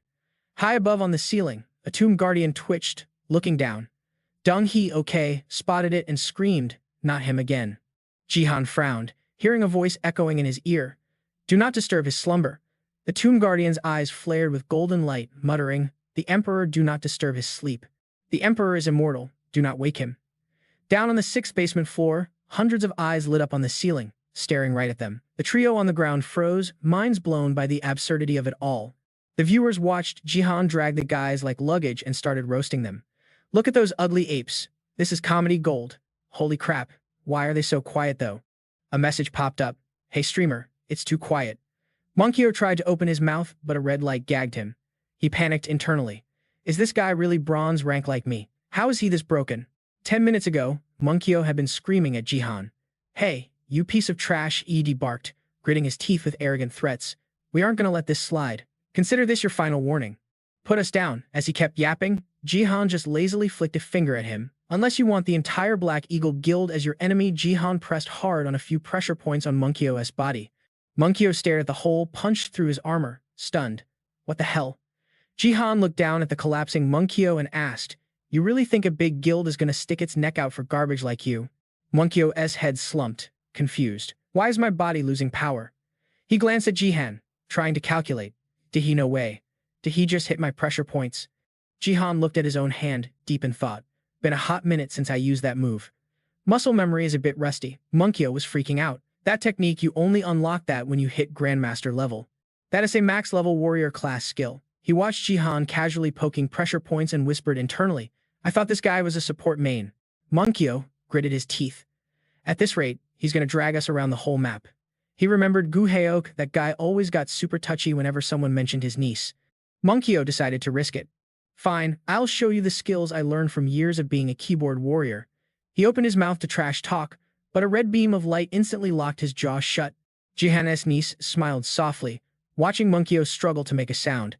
She gripped the end of the rope and said sweetly, "Why don't you just put a sock in it?" Dragged along the floor, Monkyo started crying. "I don't even care about dignity anymore. Being dragged like this hurts so bad." Jihan calmly called out, "Heal." Dong-hee okay got hit with the spell and sighed. "Oh, that feels amazing." Sang-sik screamed, "Shut up." The chat comments flew by. "Oh my god. He keeps healing them just to torture them? Savage. Infinite spawn camping glitch? He can't let them die, I guess." Jihan checked the screen. "Okay, floor 6. He visualized the map in his head. Clear this level, and it's the final boss raid. He walked through the tunnel toward the 6th floor. Suddenly, Jihan stopped, surprised by the scene. A notification popped. Underground floor 6. Dozens of golden eyes glowed from above. He gripped his sword. Damn it. Jihan squinted. Too dark to see clearly. He looked at the tomb guardians sandwiched in the shadows. Wait, these look like terracotta soldiers. A rumbling sound from behind made Jihan spin around. Tomb guardians were rushing them from the rear. Their eyes flashed gold as they locked onto the intruders. Sang-suk's eyes bulged in pure terror. Just as a guardian lunged at the trio, Jihan swung his arm, slashing through the air. Sang-suk stared at the weapon, stopped inches from his face, screaming. Jihan grabbed the rope bundle and, ignoring their shrieks, yeeted them to safety. Then he raised his sword to block the guardian-esque strike. Jihan raised his blade and sliced the thing into confetti. The tomb guardian shattered instantly, pieces raining down like hail. He stood there watching the clay fragments fall. Chat lit up. Life is hard, but that was cinematic. Woof, woof, finally using the sword a guardian, hiding in the ceiling, darkness watched, its eyes suddenly blindingly bright. Jihan felt the vibrations immediately. A system alert flashed. The tomb is destabilizing. Dong-hee okay-'s eyes popped out as he let out a high-pitched scream. Jihan looked up, listening to the guardians chanting. Do not block His Majesty's rest. Hundreds of bright yellow eyes stared down, whispering, Long live the Emperor. Do not disturb His Majesty. Long live the Emperor. Jihan analyzed the situation. Their eyes are glowing, they must have triggered Berserk mode. He paused. Is this a mission screen appeared? Limited quest. Eliminate all guards. Reward, 1,000 achievement points. Jihan smirked. Haven't seen a purge quest since the defense map days. He raised a hand, casting a barrier over the trio. Shield. Then, Jihan slammed his sword onto the barrier to test it. Dong-hee okay saw him retract the sword and yelled, What the hell? Why give us a shield if you're gonna smack it? Jihan calculated the red energy integrity. With the force field here, the shield is way tougher. Jihan glanced back. Okay, don't need to babysit them anymore. He immediately unleashed his domain expansion, trapping all the tomb guardians inside. No matter how many times he used it, the power of this skill always surprised him. Inside the domain, everyone's movements lagged, and he could dominate the entire space with just one hand. The bodies of the tomb guardians instantly crumbled into dust. He pointed his sword at them. This is a zone where I make the rules. Jihan closed his eyes, thinking of the old man with a sense of second-hand embarrassment. Baron, you had a god-tier skill like this and only used it for mana regen. He raised the sword high. Playtime is over. Jihan eyed the surrounding guardians. Let's wrap this up. A wave of blue energy flared from his blade, sweeping across the room and obliterating everything in a single stroke. The corner of Jihan's mouth twitched into a smile as he watched the debris fall. Notification, you have completed the quest. The Conqueror's tomb can only be cleared if all party members survive. The massive golden eyes ahead snapped open, staring straight forward.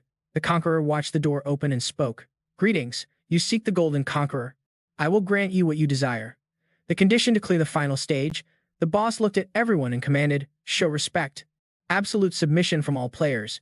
Jihan held his sword, reading the chat. Science, magic, bro actually made it to the final boss. Cheaters never prosper. Wait, if they all bow to the boss, isn't it game over? Jihan raised an eyebrow, surprised, staring ahead. He dragged the group into the 7th underground floor, the final boss room. The chat goes wild seeing that glowing white circle, typing, Yo, Eraser 3, everyone's gonna have to kneel before that boss. Jihan yanks the rope hard, slamming the trio into the dirt while the comments scroll by like crazy. User Swolefish types, bro just spiked him, but how's he gonna make him submit? Jihan's hand starts crackling with these wicked red sparks. Some viewer sees the rope snap and guesses, gotta be telekinesis. Jihan flashes a peace sign to untie them. Chat sees him close his eyes and goes, Nah, no shot. No way, how's he doing that from downtown? He opens his eyes like, watch me. Boom. The 3 of them start floating. Chat's like, laugh my ass off, are they helium balloons now? Hey-okay is freaking out, thrashing around. My body's glitching out on its own. Jihan remains stone cold. His force stat is sitting pretty at 18 right now. The zone's got a buff compared to the last patch. The Conqueror statue draws his bow and yells at the squad in the circles. Let's get this party started. Jihan stands tall, sizing up the range.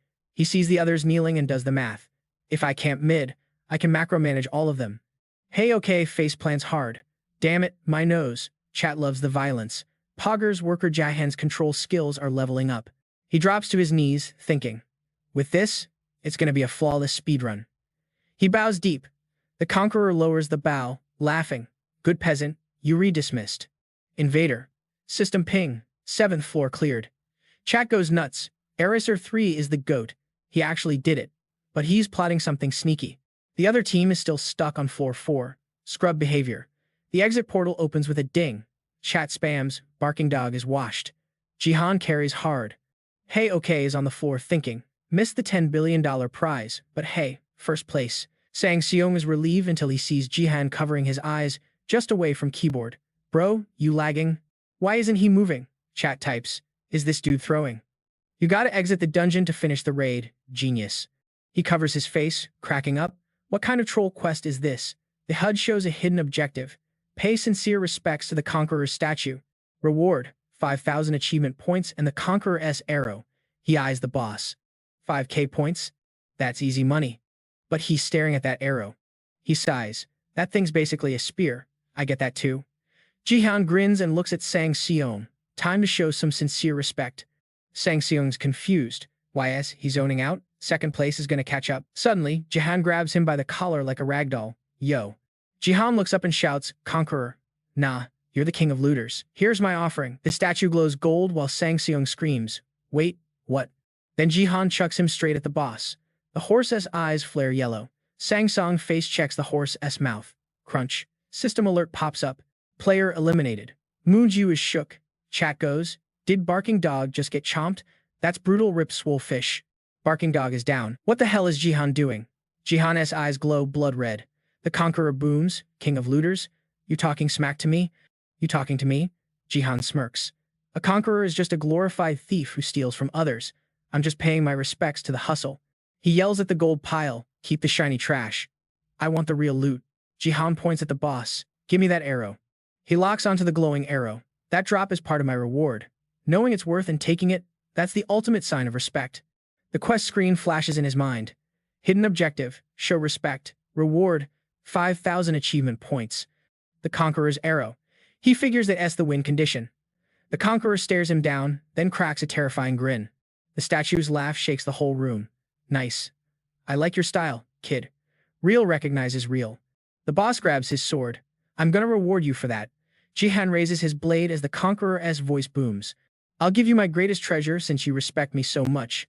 Jihan calmly replies, thanks, boss. He points his sword, lay it on me. The Conqueror aims the massive bow right at him. Come and take it. PHO Enix arrow. Chat is confused. Wait, is there secret loot in the tomb? How does Jihan know the meta already? Hey-okay's jaw drops, sweating buckets. He gasps, I can't breathe, felt like I was gonna suffocate. Suddenly, Hey-okay's cape catches fire. He screams. Chat types fast. Rape. Too hot to handle? Jihan holds his stance while his teammates shriek. I'm burning. He glances back. This AoE damage is nasty. Jihan checks Moonju's HP bar. They were gonna wipe. He thinks, I don't care if they die, but there's a glitch. Jihan looks at his sword. If the party wipes, their weapons despawn. He decides he has to end this now. Chat screams, yo, the gold pile is melting. The heat is insane.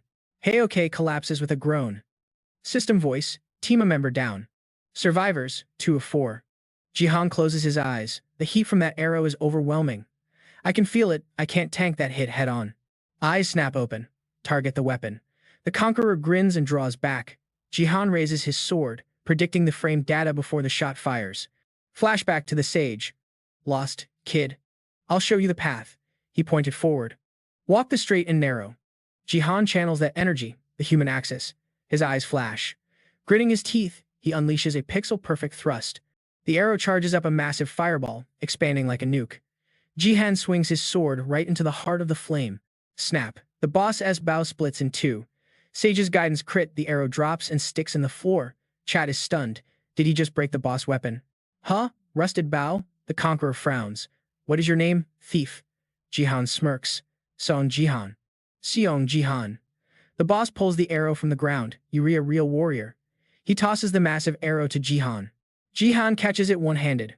That was the highest form of respect. The boss nods. The phoenix arrow is yours. Chat scrolls. That ain't an arrow. That's a whole spear. The conqueror glared at him, his digital avatar glitching out. Yo, Jihan, don't get too comfortable. Next time we throw hands, it's gonna be a fair fight straight 1v1. Bet. Jihan slammed his sword into the pavement, staring the boss down with zero hesitation. I'll be waiting. He snatched the arrow out of the air, inspecting the loot. BattleNet is a small world, my guy. We'll definitely run it back. Jihan started spinning the arrow in his hand, looking like he was playing with a fidget spinner. Jihan grinned, feeling the weight. This balance is insane. I could totally strip the feathers and use this as a spear. He glanced at the live chat stream. Yo, Jihan, what was that combo? Lag? I didn't see anything. The viewers were spamming question marks. Even at 0.25 speed, it's a blur. Jihan mentally chuckled. Of course you missed it. The Sage's guidance is literally built different. It wasn't just speed, he thought, replaying the kill. I pinpointed a pixel-perfect weakness with a razor-thin slice of energy. He flexed his hand, calculating the gains. My stats are definitely up. My control over the nameless divine arts is getting cracked. First time I used it, total mess. Drained my stamina bar instantly. Now, Jihan smirked, smooth like butter. A few more runs and I'll unlock the high-tier strats. A system notification popped up. System. The Conqueror acknowledges your skills. System. You have skipped the 7th floor trial. Jihan stared at the screen. Game over already? The chat went wild. Skip. The devs love this guy. RNG gods are definitely on his side today. His whole squad got wiped and he still caught the W. Jihan turned his gaze to the traitor, Minju. The guy's jaw hit the floor when he saw the victory text. Wait, what? Minju stammered. Since when did the archer die? Jihan spun the arrow, staring down like a predator. Sorry, bro. I don't carry dead weight, especially backstabbers who try to steal my loot. Minju shook like a leaf, tears streaming down his face. No chill. Bro. Jihan gripped the arrow, charged it with golden aura, and thwack sent it straight through him. Jihan glanced back, smirking. Clean up on aisle 5. System. Team A member eliminated. Count 0 out of 4. System. Game over. Back in the real world, the students gathered around the screen were losing it. Yo, he's out. Look at that drip. Jihan materialized in the room holding that massive spear. The crowd gasped. Where'd he get that boss weapon? That thing looks legendary. The leaderboard flashed, rank 1. Haeyeon gasped. Did he seriously loot that from a bronze dungeon? He shot the girls a knowing look. You ladies catch the stream? Top of the leaderboard. Again. Gaeun shook her head in disbelief. This guy is unreal. I saw it, but my brain still can't process it. Haeyeon shut off the screen to hide her shock. Impressive run. Jihan cut to the chase. Cool. Pay up. Time to honor that bet. You weren't planning on ghosting me, right? Haeyeon gulped, eyeing the golden energy pulsing from his weapon. Okay, I get it, but can you put the jagged death stick away first? The aura is suffocating. She hid her face in her hands, trembling. That power gap was absolutely terrifying. Total main character energy. Peeking through her fingers, she whispered, Fine. But don't say I didn't warn you. You're gonna be disappointed. Jihan smirked internally. Oh, I know exactly what you're holding, sweetheart. The screen displayed her stats. Talent. Nurturing rank A. Allows user to buff and grow other players. It was the ultimate support cheat code. Haeyeon turned beet red. Do not tell a single soul about this. Seriously. Gaeun watched her boss, concerned. She's taking this hard. She absolutely hates showing her stats to anyone. Haeyeon had spent a fortune trying to roll a DPS class and got stuck with this useless support skill. She used to scroll through forums, jealous of the guild rookies. They get all the cool combat skills. I drop millions and prayed to RNGSys, and I get babysitter mode? She gritted her teeth. I never should have enrolled in this stupid academy. Gaeun knew the drill. Haeyeon trashed the school and her own skills every chance she got. If this leaks, Gaeun warned Jihan, you're dead meat. I mean it. Haeyeon peeked up. Why is he quiet? She saw Jihan grinning like he just won the lottery. Her face went pale. Are you trolling me right now? She crossed her arms. Laughing at someone's bad luck is super toxic. You know, Jihan laughed, hands in pockets. Relax, I'm not mocking you. I'm stoked. He pulled out his smartphone. He held the phone out. Let me get those digits. Haeyeon. She blinked, totally thrown off. Wait, I lost the bet. Why are you hitting on me? Who said anything about hitting on you? I just need your contact. Haeyeon frowned, clutching her pearls. I literally gave you my business card last week. Jihan shrugged. Yeah, I lost it. Haeyeon froze, screaming internally. The audacity, this guy is unbelievable. You said you weren't interested in me. He tossed my card, but now he wants my personal number? Is he actually interested in the nurturing skill? But why? Everyone thinks it's trashed here. He's definitely messing with me. Her ego wouldn't let her just hand it over easily. Then, a light bulb went off. Okay, two can play at this game. Fine, have it your way. She punched in her number and added a cute heart emoji next to her name. Satisfied, Jihan looked at the screen. A heart? Really? She whipped her hair around. Let's bounce, Ga Yoon. She glanced back at Jihan, smirking. How you like me now, Jihan? Bet you didn't see that coming. But Jihan just sighed and gave a casual wave. Catch you later. Haeyeon stumbled, furious. He's smiling. Why is he so chill? I can't stand him. Jihan dialed a number as the sun bathed the campus in golden light. Meanwhile, in homeroom, Se-ah was glued to her phone, watching her uncle stream highlights. No way. The girl behind her leaned in. Yo, Se-ah, your uncle is absolutely cracked, Se-ah beamed. Right? It's like he leveled up overnight. Hisu listened to the gossip, seething. How did that loser clear the emperor's tomb? She bit her lip, jealous. Hey, Se-ah. Se-ah turned around. What's up? Another classmate chimed in. He looks totally different from the last time we saw him. Huh. You mean last month at your place? Hisu smirked. He looked like a total bum back then. Another girl clasped her hands. Se-ah, you gotta hook me up, introduce us. The guy next to her rolled his eyes. Simp. Se-ah teared up a little. Thank God he finally got his act together. Then, someone asked. Wait, isn't your birthday coming up? Hisu jumped in. Yeah, the big one to 8. Se-ah smiled. Yep. The day I finally awaken as a player and get my status window. That's huge. You must be nervous, a friend said. But hey, once you awaken, we can finally squad up for the mock battles. Mock battles were the main event at the academy. Everyone lived for the gift hall. It was all about what unique ability you unlocked. I wonder what class she'll roll, a classmate whispered. With her genes, definitely S tier, no cap. She was stressing hard about the genetics lottery. Her dad is a triple S rank legend, and her mom is a double S rank saintess. Even the rumor mill says her uncle is rocking at least an S rank gift. Se-ah immediately waved it off. No way, science basically proved that DNA has zero to do with awakening. Gifts. Her classmate laughed. Yeah, but the stats say you're totally wrong. Girl. Who leaned in, curious. Your birthday is the 22nd, right? Se-ah grinned nervously, looking down. Yeah, just praying I don't get a trash ability. Then reality hit her. Wait, today is already the 13th. It's crunch time. Se-ah started cracking her knuckles anxiously. Yeah, so I'm actually low-key freaking out. Who grabbed her hand to calm her down? Chill, bestie. You're gonna crush it. Se-ah flashed a bright smile. No worries here. Who hyped her up? I'm manifesting a legendary gift for you. Se-ah laughed it off. Nah. I don't even need powers to be cool, but thanks for the vibes. Who giggled? Don't mention it. Suddenly, Who's expression went dark. She stared daggers at Se-ah and whispered, just accept my kindness, okay? Cut to a dude lying on the pavement, looking like he went 10 rounds with a truck. Meanwhile, at the Neo Defense Force gym in Tokyo, Sejin was dual-wielding glowing purple blades. An observer watched in awe. Damn. Has the Sword King always been this beastly? The guy next to him shook his head. Nope. After that last trial, he leveled up big time. Sejin glanced over, checking the datapad. Every single stat is higher than before. Arms crossed, the guy smirked. Copy that. He looked back at Sejin. I'm hyped to see this show. A notification popped up on the monitor. Yours round 1 performance. The International BattleNet tournament was heating up. Over at the Divergent Guild HQ in Gangnam, shouting echoed through the halls. Dad, are you out of your mind? Haeyeon screamed into her phone. How could you try to hook me up with some loser like that? Stop trying to control my life. That's exactly why I left home, my marriage, my choice. Ham pulled the phone away and yelled, I am not getting married right now. Click. She aggressively hung up. Gazan walked in, looking concerned. Hey, you okay? Haeyeon jumped, then snapped back. No, do I look okay to you? I am literally fuming right now. Gazan nodded. Yeah, you definitely look salty. Haeyeon replayed the nightmare in her head. I thought it was just that tubby guy from the defense department. I was already mad about the blind date, but then I get stuck with a guy rocking a toupee. Are you kidding me?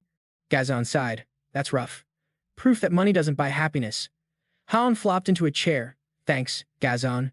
You're the only one who actually gets me. Gazan pulled up a chair nearby. You must be exhausted. Why don't you go crash at your crib? Han shook her head. Nah, I'm good. I'll just camp out here. Gazan went silent, staring into space. After a pause, Gazan spoke up. Got it. Then, out of nowhere, a soft voice whispered. Sorry about this, Gazan. Hound blinked. Huh? What was that? This job eats up all my personal time, Gazan's voice continued. But with your S-rank skills and talent, you could totally make bank on your own without the family money. Gazan grinned. Oh, is that what you meant? No sweat. Protecting you is my job until you take over the company. Hound groaned. Ugh, please. I don't even want the empire. She narrowed her eyes, deadly serious. I'm going on my own independent woman arc. I'll make my own stack and live how I want. Then mom and dad can't force me to marry anyone. Gazan stayed quiet for a second, then dropped the truth bomb. That sounds great, but your business plan is basically gambling. Hound grit her teeth. Betting on winners isn't illegal, it's basically the same as the stock market. Hound stroked her chin, looking away. Totally legal. Gazan threw his hands up. Yeah, but it's only investing if you actually make a profit, boss. Hound put her hands on her hips. I'm gonna win big this time. On the Korea versus Japan match, Hound nodded. Obviously, Gazan sighed. That's a risky investment. Literally everyone is betting Japan sweeps us 3-zip. The live stream chat was blowing up about the bodyguard odds. The top comment read, patriotism is cute, but I'd rather have the cash. Japan takes it. No Sejin means no win against Ryoma. Everyone knows Japan has this in the bag. Hound gripped her phone so tight her knuckles turned white. Whatever. An easy win is still a win, Hound muttered. Gazan nodded. True that. Suddenly, a notification pinged. Huh? Jihan? Why is he texting so late? Hound's eyes bugged out. Wait, what is this? Next morning, the sun was blazing over the city. We cut to a KBBQ spot where premium beef was sizzling on the grill, looking absolutely divine. Diego was practically drooling. Yo, first time having authentic Korean beef here. I'm literally tearing up right now. Jihan thought to himself, well, at least he looks less like a hobo today. Diego looked worried. Isn't this place super bougie? I feel bad. Jihan smiled. Don't sweat it. Order whatever you want. Diego's eyes lit up. In that case, can I get a drink? Jihan held up his chopsticks. Booze? Sure.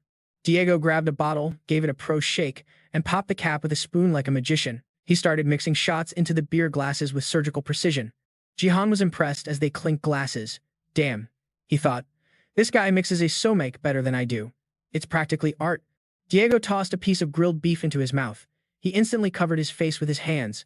Oh my god, I have no words. This is heaven. Jihan chuckled, glad it hits the spot. After they cleared the plates, Diego leaned back. Hey, you can drop the formal talk? Just be real with me. Jihan nodded. Cool. I prefer keeping it casual anyway. Jihan went to sip his drink but paused when Diego started venting. Honestly, I'm bitter as hell. Diego flushed red, clutching his head. If BattleNet never happened, I wouldn't be living like a loser right now. I used to be a soccer legend, then poof, I'm at the bottom of the food chain. He buried his face in the table. I went broke, and my wife and kids took off. Jihan thought, his Korean is surprisingly fluent. He sighed, remembering who this guy was. Diego Masset, the Argentine superstar who had the world at his feet, but when BattleNet launched, nobody cared about regular sports anymore. Fans vanished. FIFA shut down. The rise of Awakened Games killed traditional athletics overnight. Soccer became ancient history. Everyone moved on. Jihan let out a breath. Yeah, I know the story. A former legend reduced to coaching pee-wee soccer in a foreign country. Diego looked up, eyes sharp. All right, enough pity party. Let's get to business. You want me to be a mage class, right? Jihan smiled. Bingo. He pulled up a holographic screen. Your innate gift is ball mastery, right? Buffs any equipment shaped like a ball. The screen displayed the data. Gift. Soccer King. Triple S. Stats skyrocket when near a soccer ball. Buffs applied to any ball-shaped gear. Power scales with how long you possess the item. Diego raised his glass. That's why I literally carry a ball everywhere. But look, I'll be straight with you, I am trash as a mage. My mana stats are abysmal. Jihan tapped the screen. Forget mana for a sec.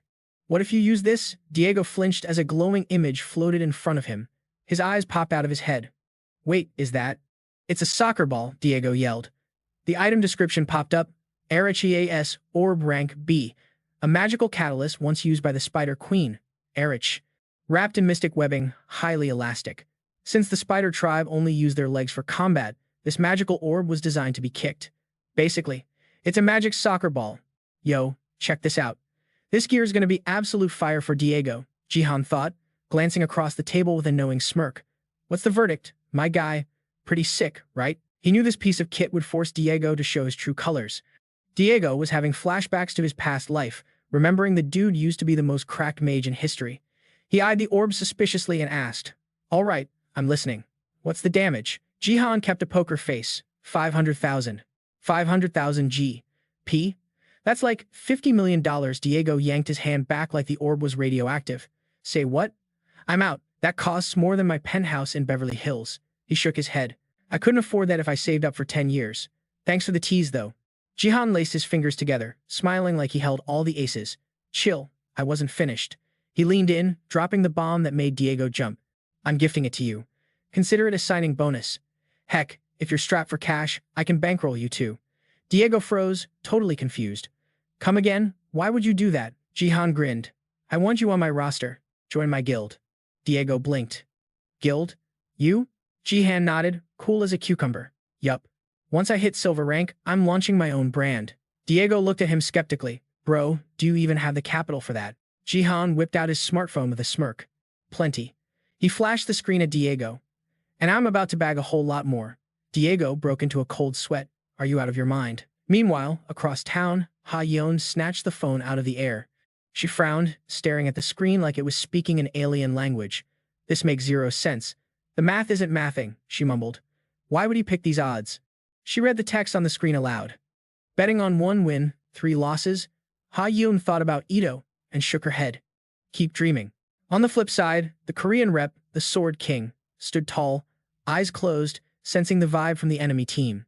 A moment later, Ito opened his eyes, glowing with a menacing red aura. He looked at the Korean side and smirked. Nice to meet ya, Team Korea. The announcer's voice boomed over the stadium speakers. What is up, BattleNet fans across the globe? Welcome to the International League. The giant jumbotron flashed the headline. Round 1, Japan versus Korea. Let's get it. Diego looked at Jihan's phone screen and screamed. This is insane. He couldn't believe his eyes. You bet against Korea? They're ranked number 1. Diego started arguing.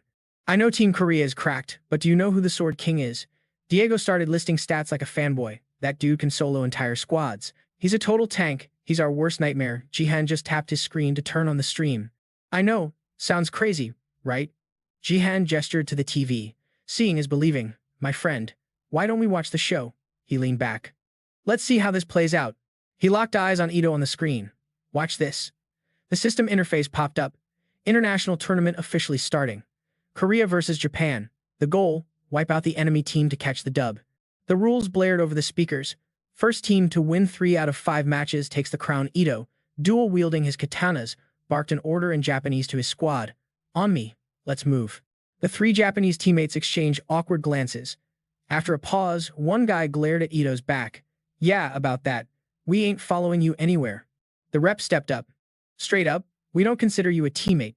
Ito asked calmly. Is it 'cause I'm technically Korean? The guy frowned and yelled. Nah, it's way deeper than that. The trio pointed fingers, shouting. You stole that spot. That belonged to our boy, Sejin, our ride or die for years. Ito listened to their sob story, apparently. Him joining the team got their friend kicked out. The Japanese player was fuming.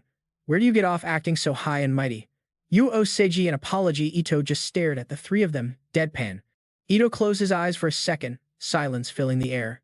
Suddenly, he snapped them open and fired a golden beam of energy toward the Korean side. You guys got it twisted, he muttered as the massive blast hit him. The Japanese player screamed, Holy crap, is that divine punishment? Are they attacking already? The Korean tank, Jinwook, raised his hand, confused. Huh, wait, did I actually hit them? The Korean team was shook. Yo, that's lit. Is Ito down already? You one-shotted the Sword King with a support skill. They're beefing internally, so their guard was down. Ito's avatar responded immediately. Hearing the Korean team hype themselves up, saying, This is our chance. The 2 DPS players rushed forward. Let's go, let's wipe the Sword King while he's distracted. Ito raised his sword high and slashed down, yelling, Y'all are too loud. The Korean players froze, staring at the massive gash in the ground. The tank gritted his teeth. Hold up, the Japanese team looked confused. Bro, what are you doing? Ito's voice cut through the noise. Didn't you say you wouldn't follow me? Then, without hesitating, he plunged his sword into his own chest. Ito declared calmly, Cool, then I'm throwing this match. The audience gasped as the announcement rang out. Team Korea scores a kill. Diego's jaw dropped when he heard the notification. The impossible just happened. The Sword King, Ito, literally rage quit in the first round. Player Jin Wook from the Rising Sun Guild got the kill credit since he landed the last hit. Looks like Jin Wook is grabbing the MVP title for round 1, Jihan noted, glancing at the stats. Diego turned to him, bewildered. Mr. Song Jihan, did you know he was gonna grief the game like that? Diego slammed the table. Why did he just leave? Jihan shrugged. Sorry, bro. Can't spill the tea. Trade secrets. He pointed back to the screen. Eyes on the game. Jihan checked his phone, thinking. Everything is going exactly according to the script. He looked at his phone, deep in thought. Even the betting odds were identical. The text flashed, bet placed successfully. Current odds, 1 win, 3 losses. Korea loses. Jihan thought back to the match. Even before I reset the timeline, I knew this game was rigged because the odds were suspicious. On screen, the Korean team rushed in and wiped the remaining confused Japanese players. The screen flashed, Korea wins round 1. The system voice announced the end of the set. Thanks to Ito's unexpected trolling, the Korean squad took the W easily. The MVP screen popped up, showing Jin Wook, the guy who killed the Sword King. Both teams looked totally lost. The avatars faded out as everyone went to the locker rooms for halftime. Backstage, the Japanese rep grabbed Ito by the collar, furious. What the hell is wrong with you, man? He was screaming in Ito's face. You're representing the whole country and you just off yourself. You think you can stay silent? The guy froze when Ito snapped back. I'm dumbing it down because you guys are acting like children. Ito looked at them with pure disgust. I don't get how trash like you made it to the pro leagues. Ito continued. Now you understand why you're gonna lose to Korea. The other 2 Japanese players started yelling. What did you say, punk? Ito glared at them, his voice cold. I ain't playing your little power of friendship games. If you don't acknowledge me as the captain, I'm just gonna keep feeding and inting. Ito stared down the angry teammate. So make a choice. You want to catch a dub with me? Or do you want to get embarrassed in front of the whole world like we just did? The Japanese player grit his teeth, looked down, and stayed silent. He glanced away, clearly struggling with his pride. Finally, he cursed under his breath. Just then, the notification popped. Round 2, start. On the other side, the Korean team was confused. No matter how hard they thought about it, it didn't add up. Why did he commit seppuku like that? One member guessed, is he a spy or something? Another looked up at Ito, who was now glowing with purple energy, and shook his head. Nah, look at him. This time, he's coming to kill us, right? They saw Ito raise his sword high. Nope, he's moving different this time. The tank raised his shield. Don't panic, guys. Our enemy is the Sword King, so we gotta be ready for. Before he could even finish his sentence, Jin Wook's eyes bugged out, staring at the carnage. He let out a confused, huh, as he saw his 3 teammates respawning in the loser's bracket. The crowd in the stands dropped their jaws, staring down at the arena in total shock. Jihan was glued to the screen, watching intently. Sejin was glowing with this crazy purple aura, side-eyeing the crowd like he owned the place. He gripped his blade tight and raised it up high, ready to drop the hammer. Bam! He sliced the Korean rep cleanly in 2. Zero hesitation. Sejin just frowned, looking bored, completely ignoring the guy he just wrecked as he walked past. The crowd went dead, silent, jaws on the floor, before erupting into pure chaos. Everyone was screaming his name. Sejin just stood there, soaking up the noise like a total rock star. The commentators were losing their minds. Yo, Sword King Ryuji just wiped the Korean team in 2 hits. Are you kidding me right now? That was insane. The scoreboard flashed 1-1 for the Korea-Japan match. Round 4 kicked off instantly. Sejin launched himself at the next Korean defender without missing a beat. The announcer was yelling, Japan took round 3. It's 1-2 now. Folks, come on, Korea. Wake up. Watching Sejin solo the entire team, he screamed, at least fight back, don't just stand there. Don't just roll over, this is embarrassing. The Korean rep screamed, raising his sword and charging in for a desperate Hail Mary play. Sejin leaned back like he was in the Matrix, dodging effortlessly. The Korean guy kept swinging, trying to keep the pressure on, but Sejin just raised a fist, controlling the flow of battle like a boss. Suddenly, golden chains burst out of nowhere, blindingly bright, binding the guy tight. The Korean rep screamed, screw the team, I don't care if we all go down, just take this guy out. He swung his axe, screaming, attack, but Sejin's sword had a mind of its own. It flew up, blocking the hit mid-air before countering straight at him. The Korean dude stared at the floating sword blocking his path, totally confused. Huh? Telekinesis? You gotta be kidding me. He gritted his teeth and busted out of the chains with pure rage. Sejin slashed right through him. Whoa, Sejin muttered, actually looking surprised. Seriously. You broke my magic chains with bare hands? Okay, respect. The guy looked at the blade at his neck, murmuring in disbelief. Impossible slash. Jinwoo was down. The last Korean survivor screamed at his teammate. Shoot him, don't let him advance. Do something. The archer drew his bow, cursing, damn it. But before he could let it fly, his teammate took an arrow to the chest. The Japanese archer grinned from across the field, shouting, "Yo, forgot about us? Eyes on the prize, loser." Then the Japanese player paused, spotting Sejin hovering in mid-air near the fallen Korean rep. "Wait, what's he doing up there?" Sejin hovered above the carnage. "Y'all are trash," he scoffed. The Korean guy looked up, trembling. "Don't tell me, is that the flying sword technique?" Sejin just floated there, looking down like a god. The Korean guy gave a bitter laugh. "Guess you learned how to pose for the camera since you defected to Japan. Huh, real cool. That flying sword trick looks pretty, I'll give you that." Sejin frowned. Disappointing. If your sword skills were half as good as your trash talk, you wouldn't be getting stomped right now. The Korean rep gathered blue energy in his hands. "Is that right?" His eyes glowed like LEDs. "Eat this." He launched a barrage of blue energy blasts straight at Sejin. Sejin snatched his floating sword out of the air. Perfect timing, he smirked, raising dual blades. Time to field test this new combo. Blinding golden light erupted from his swords. A massive, spectral golden blade formed above him and slammed down on the guy like a meteor. The arena exploded. The crowd gasped, totally stunned. Black smoke billowed from a massive crater in the center of the field. The whole stadium went dead silent. You could hear a pin drop. Sejin walked coolly toward the crater. "Match concluded," the system announced.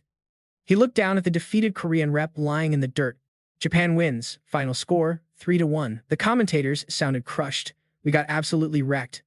That's a hard loss to take, but hey, we gotta bounce back stronger next time." Diego stared at the TV, mind blown. "No way," he turned to Jihan. "Dude, how? You predicted every single detail. Are you from the future or something?" Jihan shrugged, chill as ice. "Let's just say I had a vision." Diego was losing it. "You must have made a killing." Jihan checked his phone and smirked. "Yeah, not bad. Winning cash is nice," Jihan thought, "but that last move caught me off guard."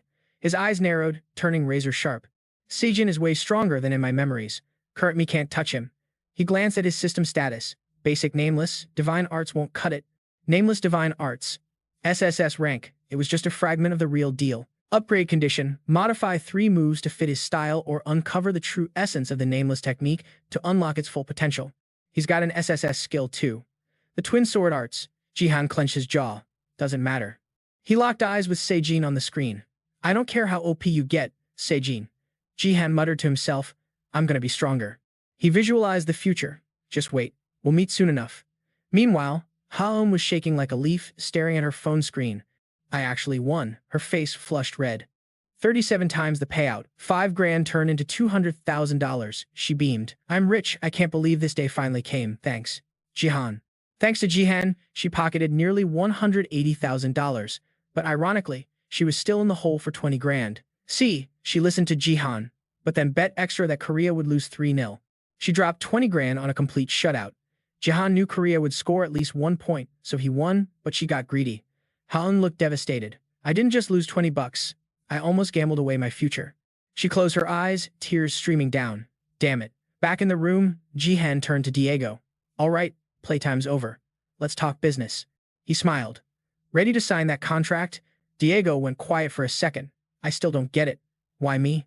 Why does a guy like you want to invest in me?" Jihan just looked at him, letting the silence hang. Diego raised a hand. "Am I really worth it?" Jihan laughed. "Bro, you saw me call that match play by play. I'm just as confident about you as I was about that bet." "What are you saying?" Jihan slid a glowing orb across the table. "Diego, you." The orb hit Diego's chest. "You're going to be the world's strongest mage." Jihan smiled softly. "Consider this a seed investment."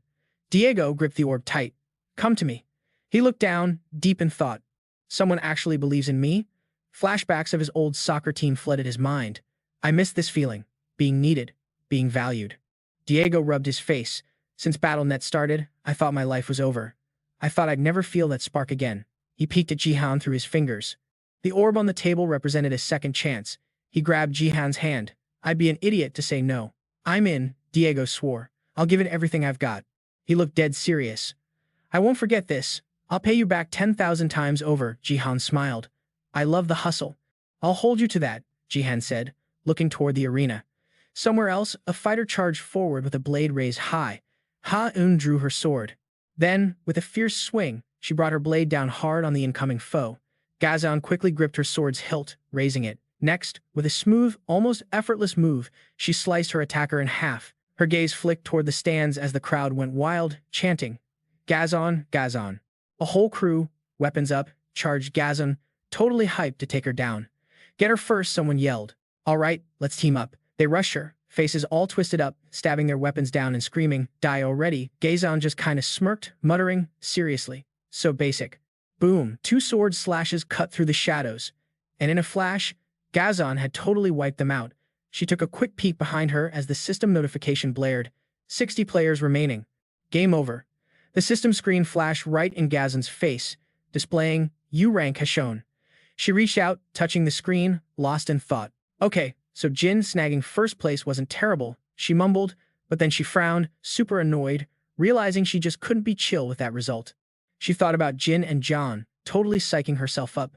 I gotta level up way beyond the Sword King, especially after he totally dominated that Japan match. Dude, Jin and John are practically on their way to becoming invincible legends, and I'm still way behind, Gazon thought, looking up at the ceiling. Ever since I joined the Star Guild, I've had so much to fix. I really gotta hustle harder. CA was just scrolling through the news on her phone, then froze. The Sword King had apparently powered up even more and was now, like, the perfect Japanese citizen. Her entire body started shaking, and she just hung her head, staring at the floor. Hayu, looking totally freaked out, leaned in and asked, "CA, are you even okay?" CA tried to flash a fake smile. "Yeah, I'm good." But Hugh's voice just shot back, "Girl, stop lying. With that face, how can you be okay?" CA mumbled, "It's only been a day or two. I'm fine, really. I'm totally fine." A big, heavy sigh echoed through the car. Hugh pumped her fists, like, "Hey, what if I crash at your place tonight? Wouldn't it be way better if you weren't alone right now?" CA just grinned. "Nah, I'm good. Don't sweat it." She looked at Hayu. "Seriously though, thanks for the ride home. My Uncle Brown's super busy, so I was low-key stressing about how I'd even get back to my place." Uncle Brown, from the front seat, piped up. "Look, if you need anything at all, just holler. I really screwed up big time the other day." CA just chuckled. "It's all good, Uncle Brown, as long as you realize it." Hayu clapped her hands once, grinning mischievously. "So, CA, did you think about my sleepover offer yet? If you're cool with it, then just get ready to listen up." CA got all thoughtful. "Honestly, I'm still not totally sold." Hugh frowned. "What? Why not? There's no reason to turn me down, right?" CA was mid-explanation when the car suddenly slammed on its brakes. "I was thinking everything." Hugh clapped a hand to her cheek, totally pissed, yelling, "Uncle Brown, why'd you just slam on the brakes like that?" Uncle Brown yelled forward. Miss Say, squinted, confused. "Huh?" Both girls looked forward as Uncle Brown's voice came through.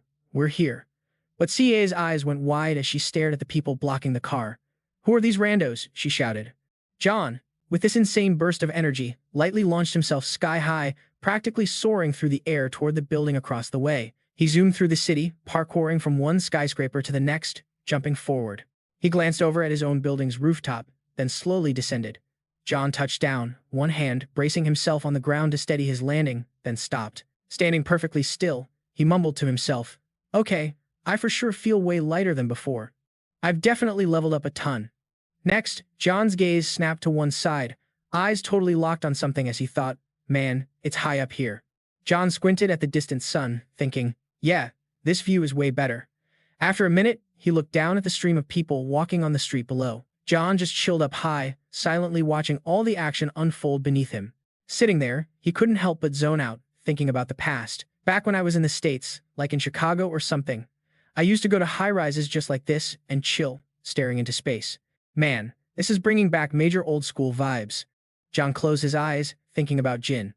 "Okay, now I totally get what kind of dude Jin has been this whole time," he mused. He couldn't get Jin's image out of his head. Truth be told, John had never actually faced off against Jin. Back when half the countries on Earth just poofed out of existence and all the top-tier players started gathering up, Jin, the warrior, consistently held the #1 spot, and then, just like that, he vanished. He closed his eyes, totally lost in thought. "I still have zero idea why he dipped," John mumbled. He stared ahead, analyzing the situation. "But the Jin of now, he's as strong as I was at my absolute peak back in the day. Just because I'm leveling up fast doesn't mean I can get complacent." He propped himself up on one knee, pushing himself to stand. "I gotta get way stronger than I ever was before," he vowed. John stared straight ahead, silently telling himself, "I need to master the nameless divine technique, like yesterday."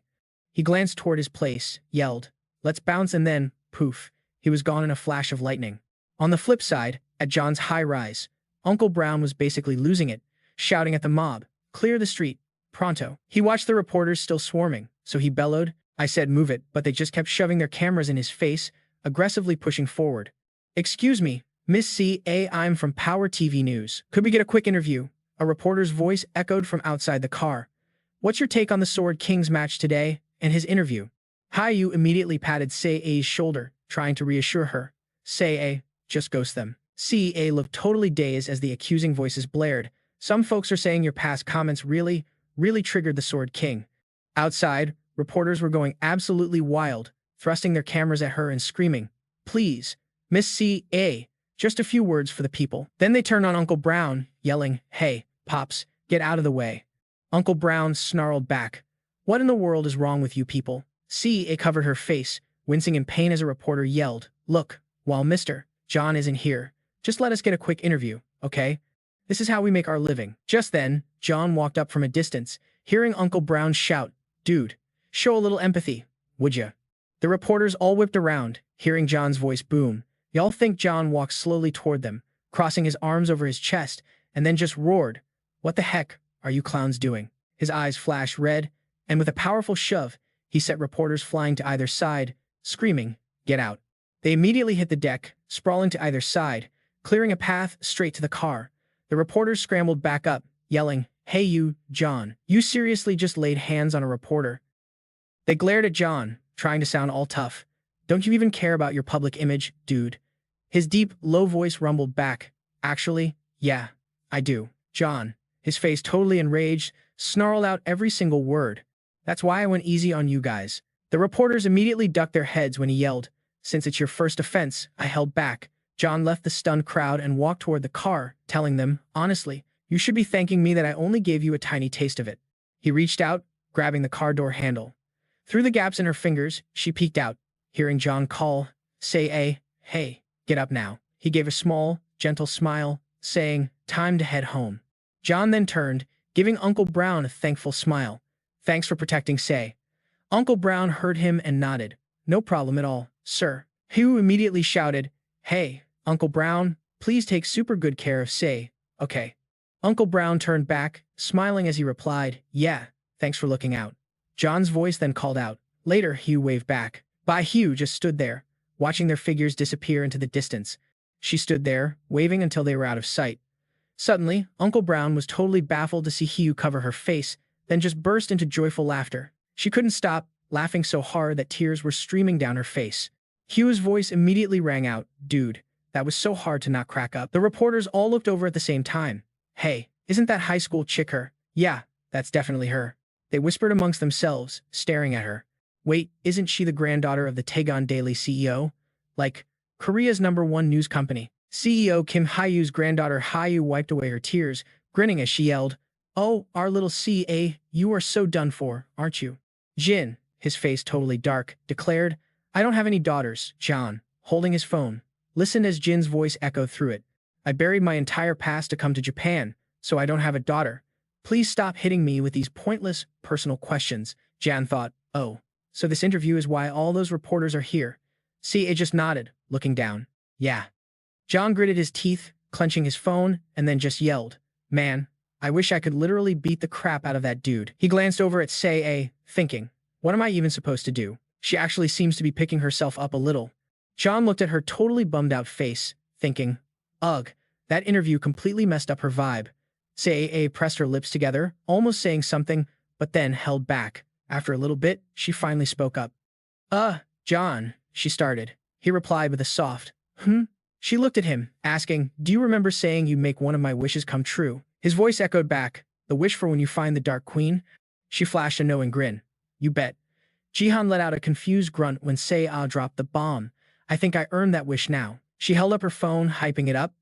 "Pretty sure I found our mystery girl." Sei-A kept her cool while calling out the Shadow Queen. Jihan's eyes went wide, and he practically yelled, "You what?" Instantly, a notification popped up on the arena HUD. The match started, and the live chat stream went absolutely nuts. "Broke office worker. Wait, broke office worker, am I in the wrong lobby?" Jihan held up the arrow he looted from the Punisher earlier. The audience saw him just standing there, away from keyboard, and started spamming question marks. Yo, broke office worker, Jihan. What's the plan, dude? Jihan gave a subtle smirk. I'm gonna break it. He stared straight ahead, muttering to himself while the chat feed scrolled by at light speed. Cookie. He's about to pull some weird flex again, isn't he? Duh boy, honestly, I'm here for the chaos. The Shadow Queen stared back at Jihan from the dark stands. He caught her gaze, thinking, all right, let's see if you're the real deal or just a cosplayer. Flashback to yesterday, he was staring at Sia's phone screen, totally shook. Jihan's jaw hit the floor. She pointed at the girl on the screen and dropped the verdict. Yup, I'm calling it. That is the Shadow Queen. Sia put the phone away, sounding a bit vague. I mean, nothing's 100%, but she's definitely the top-ranked cadet. Jihan raised an eyebrow. What makes you so sure, kiddo? She thought back to the clues.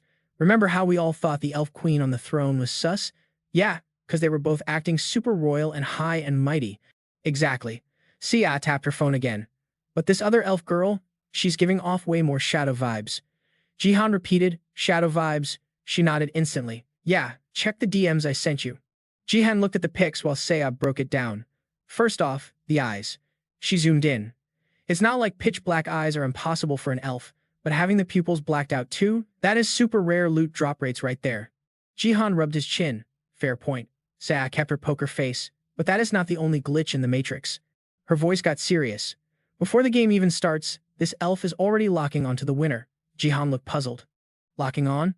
Sia nodded. She stares at you. Like, really stares. Weirdly. She tapped away on her screen. So I binge-watched the other matches. Sia pointed at different clips, pulling a full detective mode. Look here, and here. She's literally stream-sniping the winner with her eyes before the round even begins. Sia stared intensely at the Shadow Queen on screen. It's like she's reading the spoilers. She focused on those dark eyes. Creepy, right? Jihan looked at the screen, thinking. That is way too consistent to be RNG. He was surprised when Sia continued, but the real smoking gun is in this last clip. Sia pointed at the circular shadow beneath the Shadow Queen's feet. Check the shadow underneath her. Jihan squinted, focusing hard on the dark spot she was pointing at. Sia explained calmly. The video quality is potato, so it's blurry, but I can't be the only one seeing something wrong there. Jihan smirked, staring at the shadow in deep thought. Okay, this is definitely worth a vibe check. He turned to ask her. Wait, hold up. Sia, did you grind through all this data solo? She admitted it instantly. Yeah, took forever. He narrowed his eyes. You didn't pull an all-nighter for me, did you? Sia laughed it off. No biggie, I've got too much free time anyway. Jihan's voice softened. Thanks, Sia, seriously. I will test the theory in the next match. She beamed. You got it. Hope my analysis isn't trash. Right after that, Sia jumped when Jihan shouted. All right then, time to pay up on that promise, right? Jihan asked gently. So, what's the wish? He encouraged her coolly. Spill it. I'll make it happen, whatever it is. She stared at Jihan with wide eyes, then smiled. Okay, thanks, uncle. Her lips curled up as she whispered, I want. Back in the arena, Jihan slammed that arrow into the monster in front of him with zero hesitation. A notification popped. You have slain 10 enemies. He looked ahead, calculating. That is enough XP to secure first place. Jihan glanced up at a specific spot in the stands. Time to execute the plan. He decided it was time to wreck the audience area. The chat exploded with comments. Is he seriously trying to break the safety barrier? Yo, is he actually going to blow up the stands? The arena had a force field between the combat zone and the audience. The durability on that thing was basically equal to a diamond tier support shield.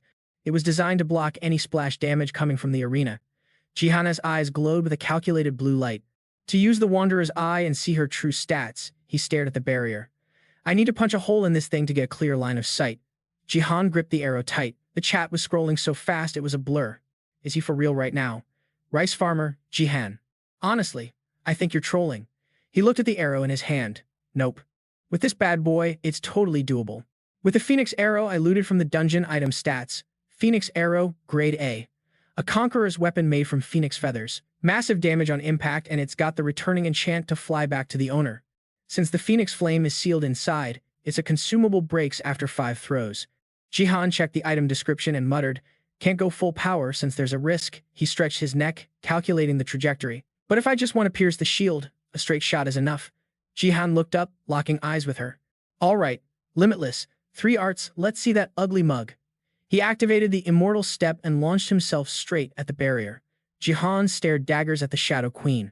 A small puncture appeared on the force field. A split second later, boom, a massive explosion rocked the stadium. The chat went wild. I thought it would work, but damn, those two didn't even blink. His face was grim as he raised the arrow again, shouting, "Limitless." 3 arts. Jihan didn't stop. He started spamming attacks into that tiny hole. He widened his eyes, gripping the arrow like he was trying to crush it. Jihan used Immortal Step to drive the attack right into the shield. The audience stared at the massive hole ripping open and started typing furiously. Insane. He actually broke the game logic. He looked at the breach.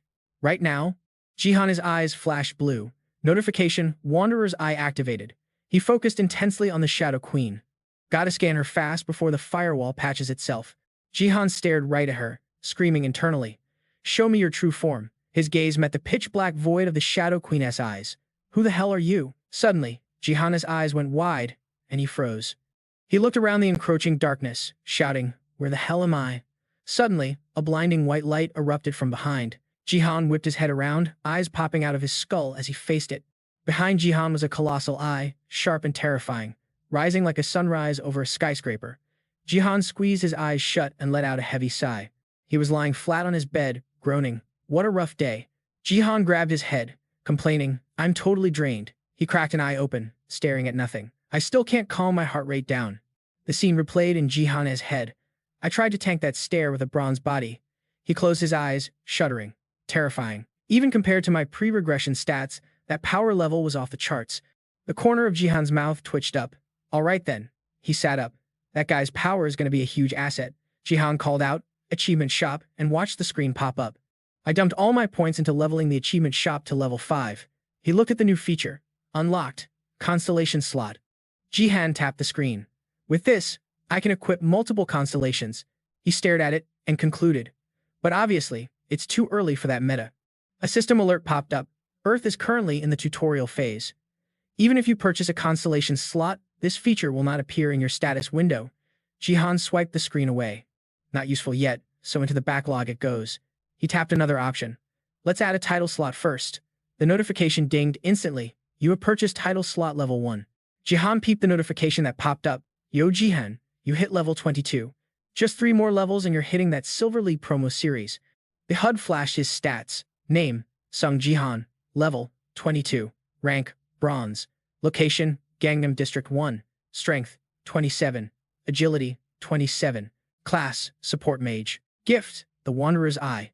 This cheat code lets him analyze other players way deeper than usual.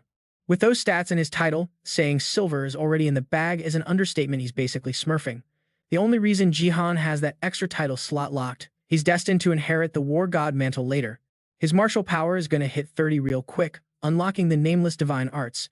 A notification dinged, martial power 27, strength 27. During this grind, he can sync up with the War God and snag that heir title. Jihan closed his eyes, flashing back to his previous run.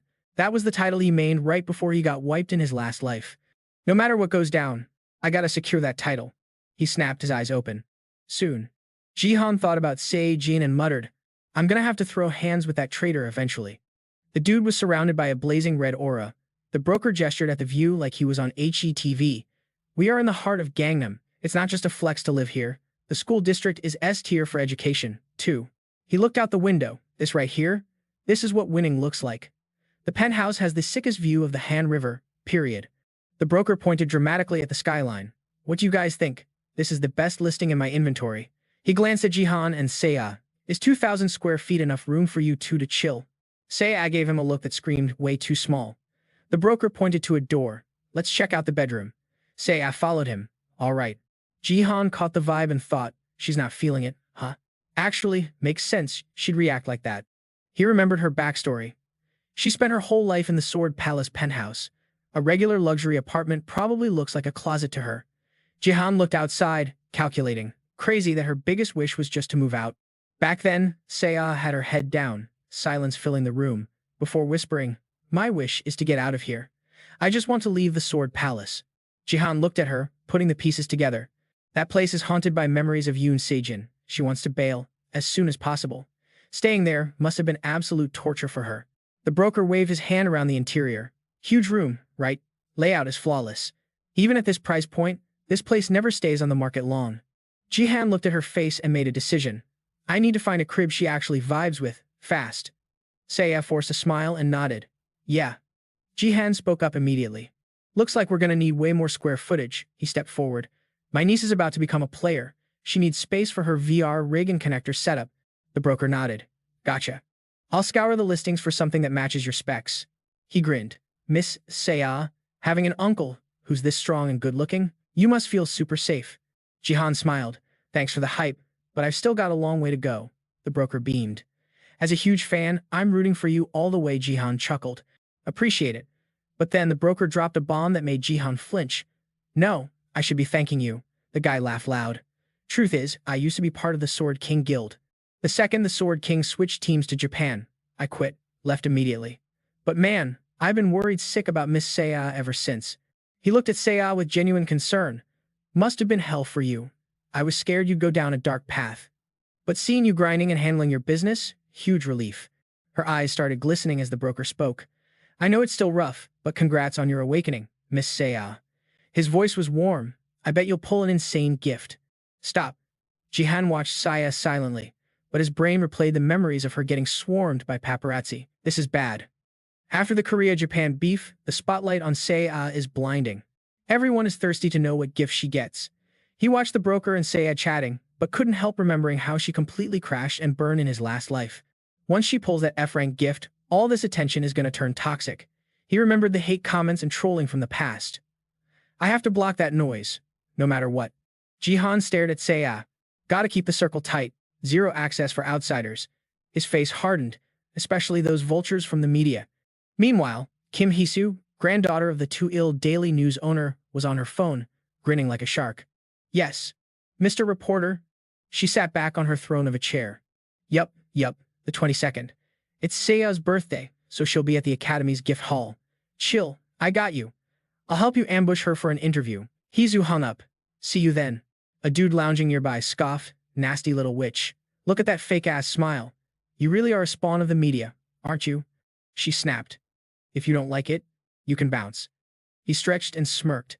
Ouch, my feelings. But if I dip, how am I going to get a look at our precious Seiya? The guy asked, why do you hate that pretty girl so much anyway? Hee-soo frowned and flipped her hair. Are you serious? She's not even on my level, but she acts like we're equals. If it wasn't for BattleNet Academy, I wouldn't even breathe the same air as that broke loser. The guy chuckled. So why set up an interview for a girl you hate? Hee-soo touched her chin, smiling wickedly. Isn't she perfect clickbait? Plus, I'm helping the family business. She looked way too happy. And if her gift is trash, it's the perfect chance to turn her into a national meme. The guy laughed. You're one shady snake. Hee-soo held up a photo of Jihan. That's why your job is the most important. Sung Jihan. He's trending lately. He's her uncle and sticks to her like glue. She eyed the thug. You sure you can clap him? The thug gritted his teeth. Crazy B word. I don't even need to look at that insect to squash him. His voice dropped. Just remember your promise. Hee-soo laughed. Disgusting creep. She watched him crack his neck. Don't worry. Once I get my content, Hee-soo stared him down. I'll let you do whatever you want with that brat, Seiya. BattleNet Academy and Gangnam. 14 hours until awakening. Hee-soo whined. Seiya, don't be like thought. Seiya cut her off. Stop it. She looked annoyed. I already told you, I don't want to do an interview. Hee-soo held up a finger. Just rethink it, please. Pretty please, she frowned. I'm doing this for you, Seiya shut it down. No, I said no. Hee-soo acted hurt. I'm gonna be sad if you keep acting like this. People are trashing you just because of the Sword King. She raised her voice. Wouldn't some good PR help fix your image? I literally begged my grandpa to make this happen for you. Seiya stood up. I'm fine, really. She added, thanks, but you didn't need to do that. She walked away fast. I'm gonna hit the restroom. Hee-soo scowled, thinking, freaking peasant. I don't get her. Thought she'd be easy to manipulate. Hee-soo smoothed her hair and sighed. Whatever. I'll just wait in the gift hall. She looked up. Tonight's the night. Wonder what kind of garbage gift she's gonna roll. A smirk crept onto her face. While I'm at it, I should pick a reporter who'll really drag her to hell. Hee-soo thought about Seiya and prayed. Please let her get an F-rank gift. She buried her face in her hands, muttering, man, this is seriously messed up. But deep down, she knew the truth. Seiya squeezed her eyes shut, replaying that toxic memory of Hee-soo grilling her, asking, Yo, why are you still hanging around that loser, Seiya? The other girls giggled, trying to stir the pot. Wait, aren't you guys like besties? Hee-soo totally flipped the script, making a disgusted face. Stop joking. That's gross. Seiya had heard every word. Word on the street is you're gonna ghost her the second she hits rock bottom, one girl said. Hisu didn't even hesitate. Duh. But I gotta milk her for everything she's worth before I cut her off. The other girl looked confused. But Seiya's just a tool, right? What clout can you even get from her? Hisu dug into her pocket, smirking. My family runs the media, remember? She let out this creepy, villain laugh and shouted, the best content is when someone crashes and burns. That's prime entertainment, baby. Hisu rolled her eyes, hyping herself up. Oh, spare me. I seriously hope she pulls an F-rank trash ability and loses her mind. I need to snap a pic of her face when she realizes her life is over. That's gonna go viral. Hiding in the bathroom stall, Seiya gripped her skirt, listening to the gossip. This psycho is actually enjoying this, she thought. She lowered her head, the sound of their mocking laughter echoing. Just watch, Hisu said. The subscribers are gonna eat this drama up. Seiya was totally shook seeing Hisu's true colors. Since that day, the anxiety had been eating her alive. She started thinking, what if she's right? What if I actually roll a garbage ability? Standing on the awakening platform, Seiya clasped her hands together. She thought, Hisu isn't the only one wearing a mask. I can't let myself get a trash tier gift. Her brow furrowed in concentration. Please, just give me a break. Seiya stared at the machine above, practically begging. Come on, RNG gods, give me something legendary. Suddenly, the central shaft lit up with a blinding crimson glow. She looked up, totally confused. Seiya stood there, dazed, watching the beams of light dancing in front of her eyes. She flinched as the sparkles surrounded her. This was the moment 5 hours until her awakening was complete. Meanwhile, outside, Jihan checked his wristwatch. He stared at the dial, thinking, all right, 5 hours left on the clock. The government agent pointed down the hall. Right this way, sir. He escorted Jihan through the corridor. Jihan couldn't help but ask, is Seiya safe inside the gift hall? Everything good? The agent replied instantly, yes, sir. Security is tight. She's safe. Jihan lowered his voice, serious mode on. Thanks. Just make sure no randoms get in, especially the paparazzi. The agent nodded, don't sweat it. We even blocked the school staff from entering. The agent glanced at the other guards and added, the government is taking a special interest in this case. We've got eyes everywhere. It must have been yesterday when Jihan spoke with manager Park Yoon-sik about the donation to the Sword Palace. The manager had asked, oh right, tomorrow is the big day. Seiya awakens as a player, isn't it? Jihan kept his cool. Yeah, you got it. Even with everything going on, Jihan explained softly.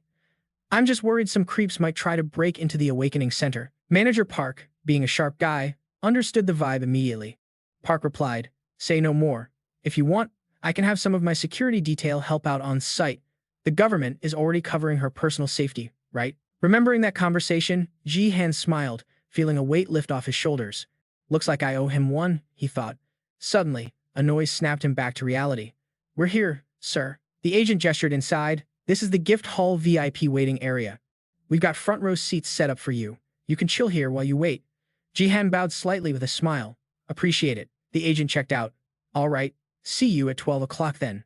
Yes, if you need anything, holler at me. The agent left, and Jihan sat down near the entrance. He clasped his hands, letting out a heavy sigh. The silence was loud, and he bit his lip, trying to keep his nerves in check. Then, Jihan shook his head, slapping his cheeks mentally. Nope, can't spiral now. I gotta stay focused to protect her. He opened his eyes, whispering a mantra to himself. I don't have a choice. It's game time. Jihan looked at the bracelet in his hand, deep in thought, hoping this gift would bring Seiya some comfort. Time flew by fast, only 5 minutes left until Seiya's awakening. Suddenly, he heard a familiar, annoying voice and looked over in shock. Just as he feared, it was Hisu. Oh, uncle, you're here too? She walked in with a camera crew, flashing a fake smile. How have you been? We bump into each other a lot, huh? Jihan stared at her, thinking. I remember her claiming she was Seiya's best friends forever, but isn't that dude next to her a reporter? His face went dark instantly, his eyes shooting daggers at them. Jihan stood up, furious. How did you get in here? I thought they locked this place down. Hisu giggled, Uncle, please. You know media companies have connections everywhere. We got plugs.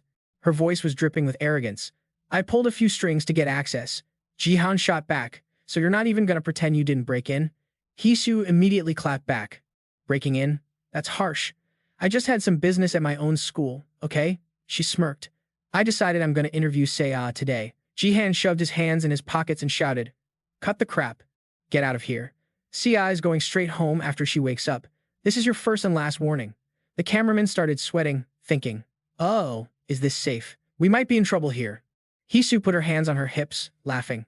That's not gonna work for me. She spread her arms wide. I'm getting that interview, no matter what. Jihan yelled, try it, and I won't just stand here watching. Hisu touched her cheek, feigning sadness. Oh no, whatever shall I do? I can't beat Sei's big bad uncle. Then she held up a finger and shouted, actually, I have an idea. Hisu narrowed her eyes. How about this for a thumbnail? Level 27 support player, Jihan gets wrecked while trying to protect his niece. She looked at the massive guy behind him, winding up a punch and added, ambushed by an unnamed level 50 warrior. Meanwhile, inside the chamber, Sei dropped to her knees. The moment of truth had arrived. The screen flashed the notification. Congratulations, you have awakened as a player. Obtained gift. Late bloomer, F rank. She gasped. No way I prayed it wouldn't be this bad. Outside, the thug swung a massive fist straight at Jihan's back. Tears welled up in Sei's eyes as she whispered, it's over. My life is actually over. Outside, the punch connected. Jihan stumbled forward from the impact. Tony had sucker punched him from behind, the force enough to make anyone dizzy. Tony smirked, totally full of himself. Stay down, scrub. Don't worry, I'll take real good care of our precious Sia. Jihan stayed silent for a second after the cheap shot, but then he glared at Tony with eyes full of murder. He growled, you, how dare you say her name? Tony looked confused, pointing at him. Wait, you took that hit and you're still standing? You're tougher than you look, old man. Before Tony could finish his sentence, Jihan spun around and slammed a fist right into Tony's face. Consider that his receipt.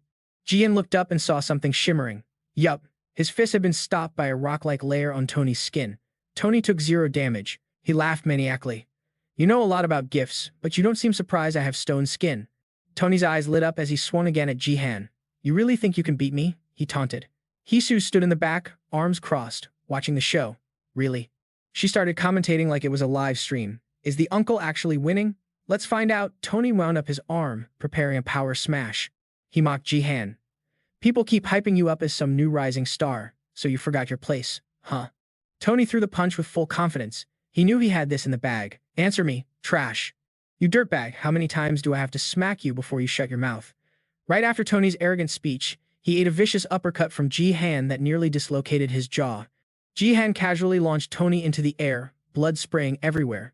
The cameraman's jaw dropped, and even Hisu looked shook. Jihan used his magic to conjure a red telekinetic hand that grabbed Tony by his hair. Tony dangled in midair, flopping around like a fish out of water. He screamed, what is this? What the heck is happening? Jihan ignored the noise, focusing his mental energy to tighten the grip around Tony's neck. Jihan's fist clenched, and his eyes glowed a menacing red. He sneered, you look like a thug, and you act like one too. Fits you perfectly. Jihan frowned, his killing intent skyrocketing as he gritted his teeth. I'm gonna carve a lesson into your soul so you never try this garbage again. With that, he whipped his red magical fist backward, dragging Tony's head along with it in a terrifying display of power. The cameraman realized he wasn't built for this drama and bolted, leaving Hisu standing there frozen. Then bam, Tony's unconscious body dropped right in front of her, hitting the floor with a nasty thud.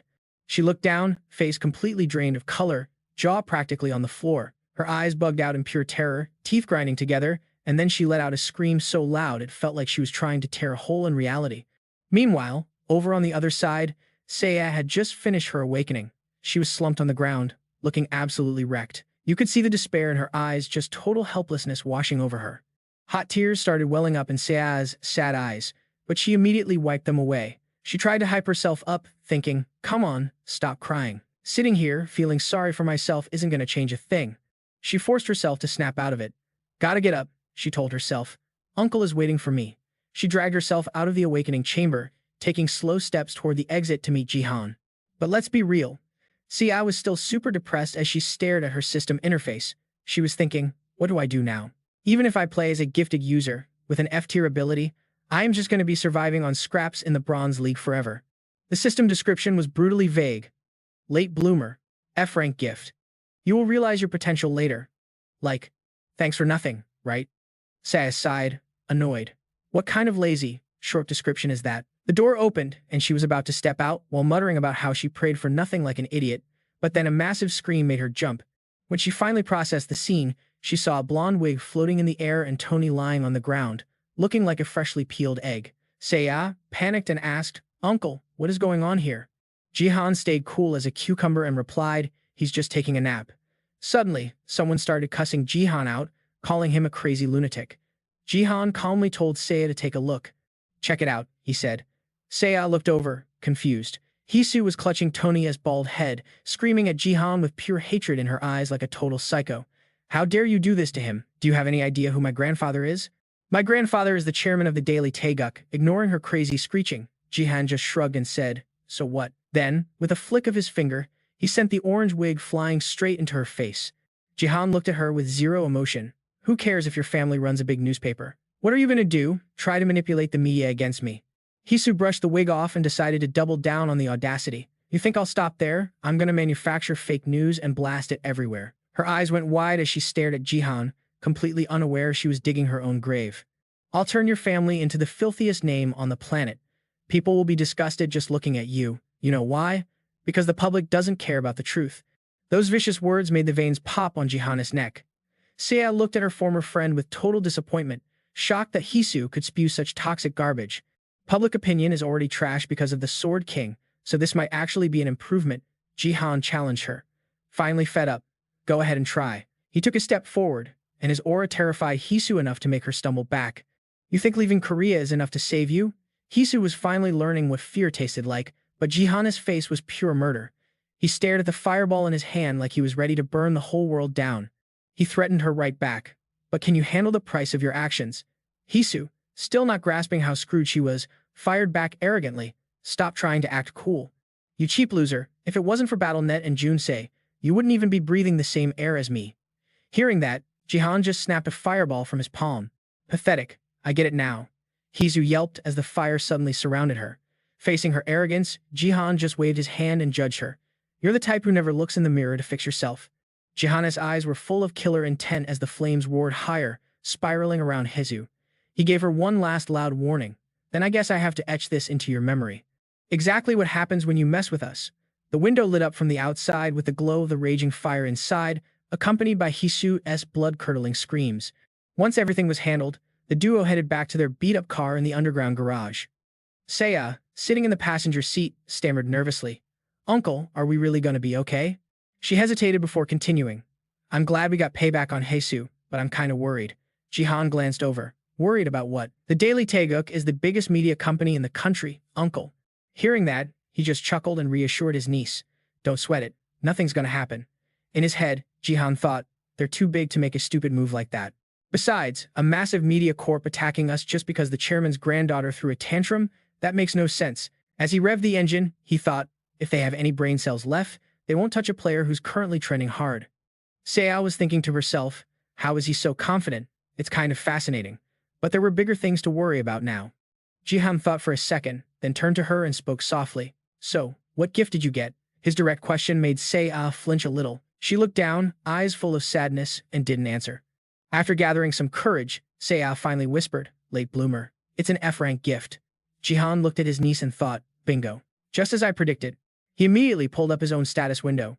"Being a successful player isn't easy, kid." He turned the screen toward her. "Seiya, take a look at this." She looked confused. "Is that your status window, Uncle?" "Yeah, this is the first time I'm showing anyone." As soon as Seiya looked at the screen, her eyes went wide in shock. "Wait a sec, it says your gift, Wanderer's Eye, is also F-rank. It lets you see other players' info?" She gasped. "What is that? Your gift is F-tier 2? Seiya was suddenly suspicious. She turned to Jihan and asked, "Then how are you so insanely strong?" He replied, "Look at the stats up top." She read them out, confused. "What are these? Martial power? Force? Are these even real BattleNet stats?" Jihan explained, "Those are unique stats. Most people don't know about them because the unlock conditions are hidden. See, the rank of your gift isn't everything." This new info completely blew Seiya's mind. He added, "Seiya, you can get unique stats too." Then, Jihan pulled out a monocle coated in sparkling gold. He held it up to Seiya's face and said, "This thing will show you the path you need to walk." As he handed over the treasure, Jihan flashed back to his past life, remembering a brown-haired, gold-eyed woman who was ranked number 2 in the world, Manhwa. She appeared in his memory looking serious and determined. The crazy part, her gift was also late bloomer. Since she was ranked second globally, her power was undeniable. She could wipe out an enemy with a single swing. Jihan had only seen her on TV back then, but he remembered not believing his own eyes. Back then, Jihan was shocked. Now he realized that the F-rank gift driving Seiya to despair actually held a massive secret. The special golden-winged monocle revealed the hidden info for late bloomer. Upgrade condition: participate in 50 battle.net matches, Seiya asked in shock. What is this? She looked through the golden lens, burning with questions. The gift that can upgrade? And the base effects are. Jihan just sat there, smiling with satisfaction. He asked, pretty awesome gift, right?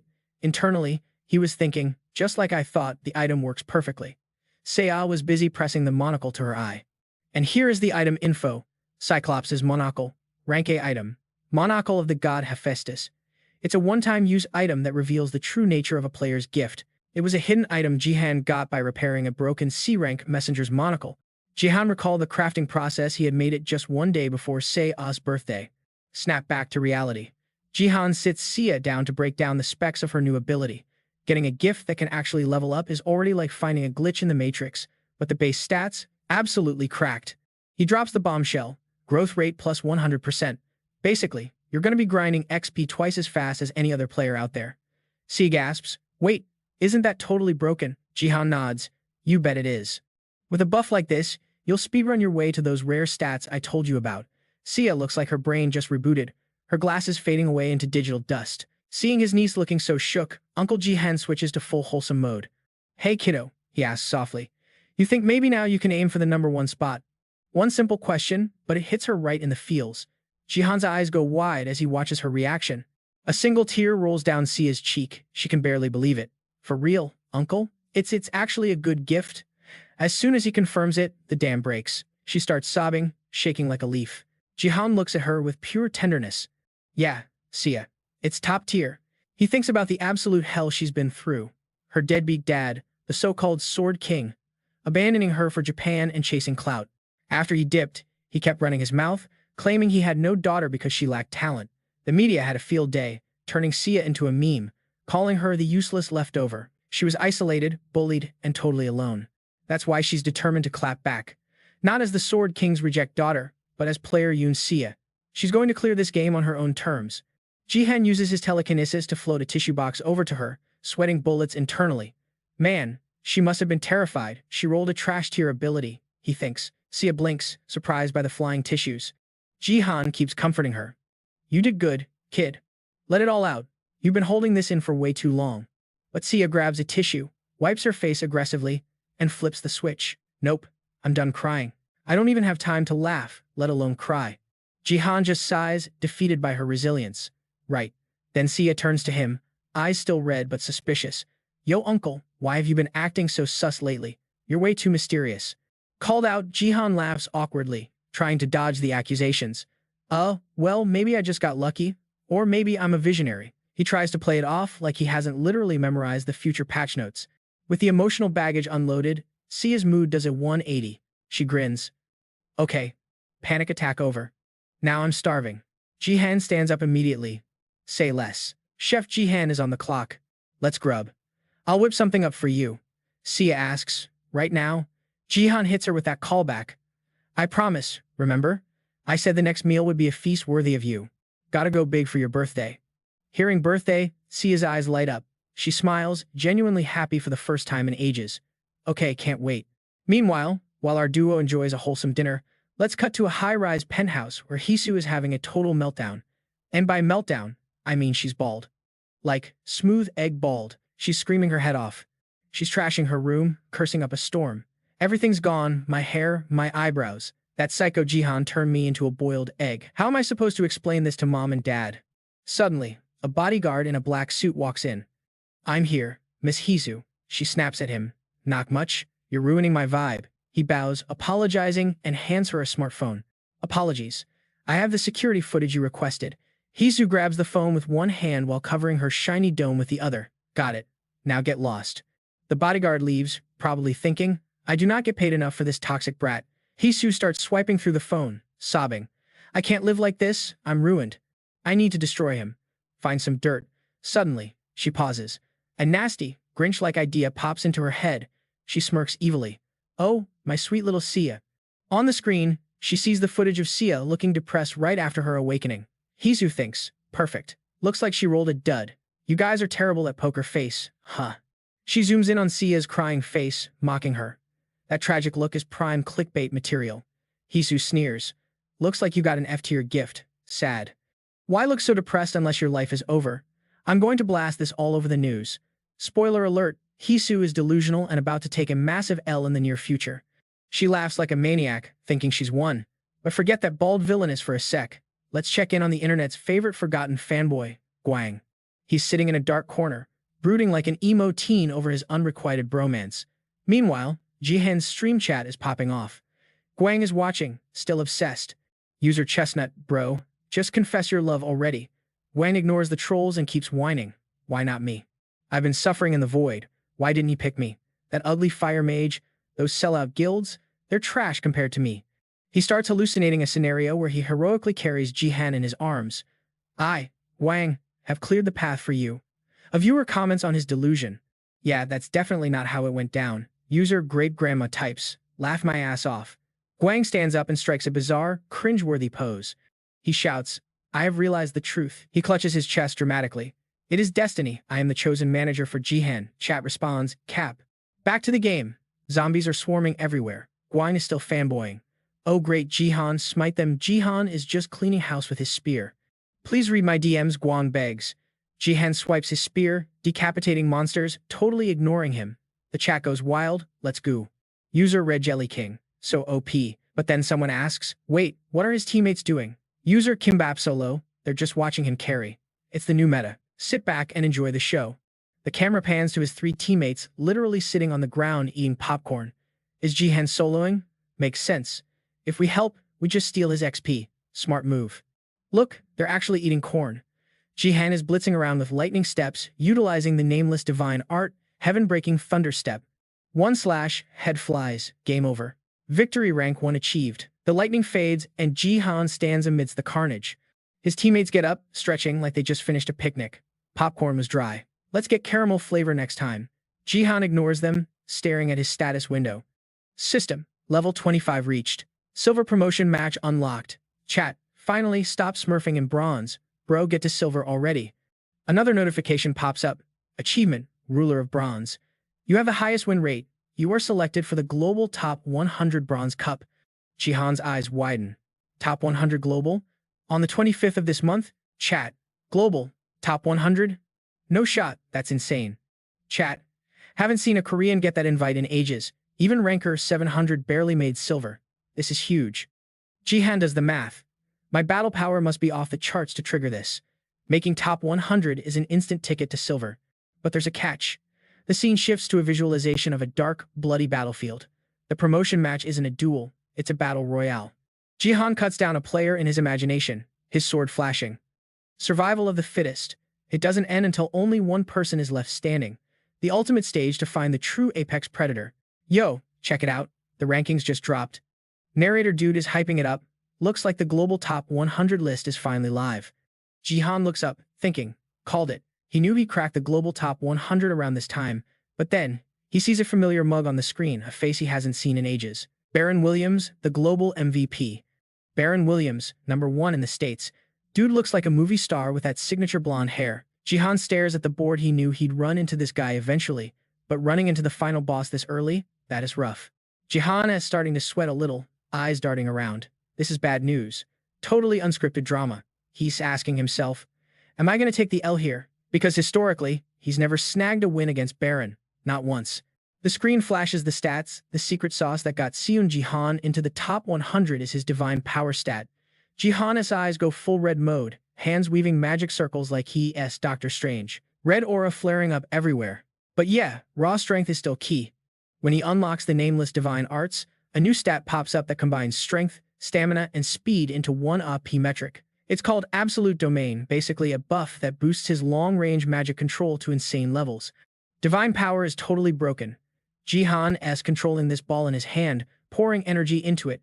But here is the kicker, even with all that control, there is a massive level gap he can ignore. Cut to footage of Baron. The guy is summoning magic circles and dropping fire nukes like it is Judgment Day. You can hear the bad guys screaming in terror, but Baron, stone cold. Zero emotion. Just watching them burn. Jihan knows Baron plays on a whole different server when it comes to divine power. So, what is it? Basically, It is a stat that scales with your mana and holy power. Baron has a ridiculous mana pool, so his divine power is literally double what Jihan has. It doesn't matter how good Jihan's micro-control is. Against raw power like that, he's basically bringing a knife to a nuke fight. Looking at them side by side, it's like comparing a literal god to a regular NPC. Baron held the #1 spot from day one just by stat-checking. Everyone with raw power didn't even need fancy control skills. Thinking about that makes current timeline Jihan super anxious. He's doing one-handed push-ups, trying to grind, but his mind is racing. Baron didn't get that #1 spot by luck. The guy was famous for having diamond-tier mana right out of the gate. Jihan opens his eyes, facing reality. Going head-to-head with Baron right now, that is a straight-up suicide mission. He decides to pull an all-nighter, grinding until the city lights turn on. Time to unlock the nameless divine arts. Sitting in his room, Jihan opens up his system menu to check the patch notes. Baron's face pops up again, looking sharp as a tack. Jihan wipes the sweat off his forehead and laughs nervously. Man, looking at him now, is this really the same dude? Hard to believe. He compares the two versions, Baron now versus Baron before the time rewind. The difference is night and day. Rumor has it, once Baron became a guild master, he tried way too hard to act all grown up and serious. How do you change so much? Jihan wonders. Suddenly, his phone buzzes on the desk. Caller ID says Hound. Jihan stares at the screen, totally skeptical. Jihan is thinking, is she calling to thank me or something? He picks up. Yo. Hound on the other line goes, Mr. C and Jihan, I need to negotiate. Can you give me a do-over on that bet? Jihan pauses, totally thrown off. Say what? He checks the phone again to make sure it's actually her. Cut to the next morning, sun is blazing high in the sky. Sunlight is blasting into the guild office. Gazon walks in. Miss Hound. Hound jumps like she's been caught stealing cookies. She turns around, looking awkward. Oh, Gazon, is that you? What's up? Hound asks. Gazon keeps it professional. I'm here to take you to the meeting. Hound facepalms. Right, the meeting I forgot. Give me 5 minutes. Gazon looks at her like, seriously? What's going on with you? Gazon asks. Hound spills the tea. Actually, I called Jihan this morning and begged for a redo on our bet. Gazon just stares at her, deadpan. Have you no shame? Gazon asks, savage style. Hound sighs, looking defeated. Losing money hurts, okay? Don't roast me. Gazon ignores the pity party. So, who are you betting on now? Haeon starts scrolling through her phone. Gazon, did you hear? Jihan is in the global top 100 now. And apparently, that American heavy hitter, Baron, is in the mix too. Gazon actually looks surprised for once. Haeon is stressing out, messing up her hair. Gazon, be real with me, should I put my money on Jihan? Gazon nods. I mean, he's solid. It's a decent play, right? But if he is up against Baron, that's tough. How do you beat a guy who just spams attacks while flying around like Superman? Hound jumps in. Exactly. That's what I'm saying. She is fidgeting with her phone nervously. Hound turns around, her confidence crumbling. Baron has the higher win rate, right? I got scared during that Korea-Japan match because Jihan was so accurate, but I think I gotta bet on Baron. Hound s sticking to her guns. Gazon looks like she wants to argue but holds back. Then Hound hits her with a question. What about you? How are your bets doing? Your betting score is good, right? Gazon just looks down silently. Haeon smiles. You've been working hard lately. Gazon looks a bit shocked that her boss is actually being nice. Haeon goes back to brooding, looking all sad. Anyway, about what I asked you to do, Gazon's hand tightens into a fist. Haeon continues. It's practically a done deal. Meanwhile, Jihan's status window pops up. Name, Seon Jihan. Level, 25. League, Gangnam District, 1 Bronze. Martial Power, 29. Divine Power, 29. Class, Support, Mage. Gift. Traveler's Eye, rank F. He knows everything about the other players. They call him the strategy guide for a reason. Jihan takes a deep breath, closes his eyes, and thinks, okay, conditions met. He taps the status window. Boom. Martial Power increases. It hits 30. Jihan shuts his eyes, and a notification pings. Traveler's Eye activated. He snaps his eyes open, and a golden light beams out of his pupil. System alert. The constellation Wandering Martial God has tracked you down via his energy signature. Busted. Suddenly, Jihan gets isekai D to another dimension. He's floating in space, surrounded by glittering stars and darkness. He thinks, I can't see anything, but I can feel it. It feels just like last time. Text box appears. The Wandering Martial God is watching you. We meet again, kid. The god declares Jihan will be his successor. A stream of energy connects them like a Wi-Fi signal. Jihan looks up, thinking, man, this dude carried me so hard in my past life. System pop-up. Learning nameless divine arts. Energy floods into his hand.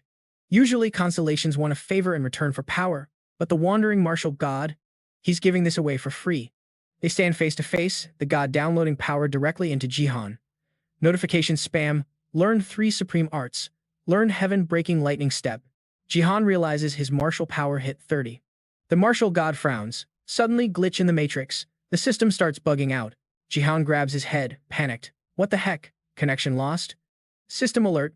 The constellation is displeased. Your 3 energy centers are already open. The system adds, the wandering martial god is suspicious of you. Jihan starts freaking out. He's suspicious just because my energy cores are open? Are gods seriously this paranoid? Cold sweat is dripping down his face. System. Martial arts transfer cancelled. A lightning bolt zaps inside Jihan's eye. He is stunned. The wandering martial god revokes his energy signature. As soon as the notification hits, a blinding flash explodes from his body. Jihan clutches his head, screaming in pain, gritting his teeth. He forces his eyes open. The dark space is gone. He's back in his messy room. Jihan looks around, totally dazed. What just happened? I'm back. He immediately scrambles to check his status window. Status window. He looks with one eye, the other one is still throbbing from the magical backlash. The ranking board just updated, showing Jihan sitting at number 7 globally. He's internally screaming, thinking, man, this is a total disaster. Right before the top 100 showdown, he realizes his gift just glitched out of existence. Poof, gone. The system confirms the bad news. Error 404, gift not found. He really lost his MVP asset. Suddenly, Saya hops into the car, grinning ear to ear, dropping a bomb like, Uncle, I quit school. She slides into the passenger's seat, acting like everything is peaches and cream. I'm here, she chirps.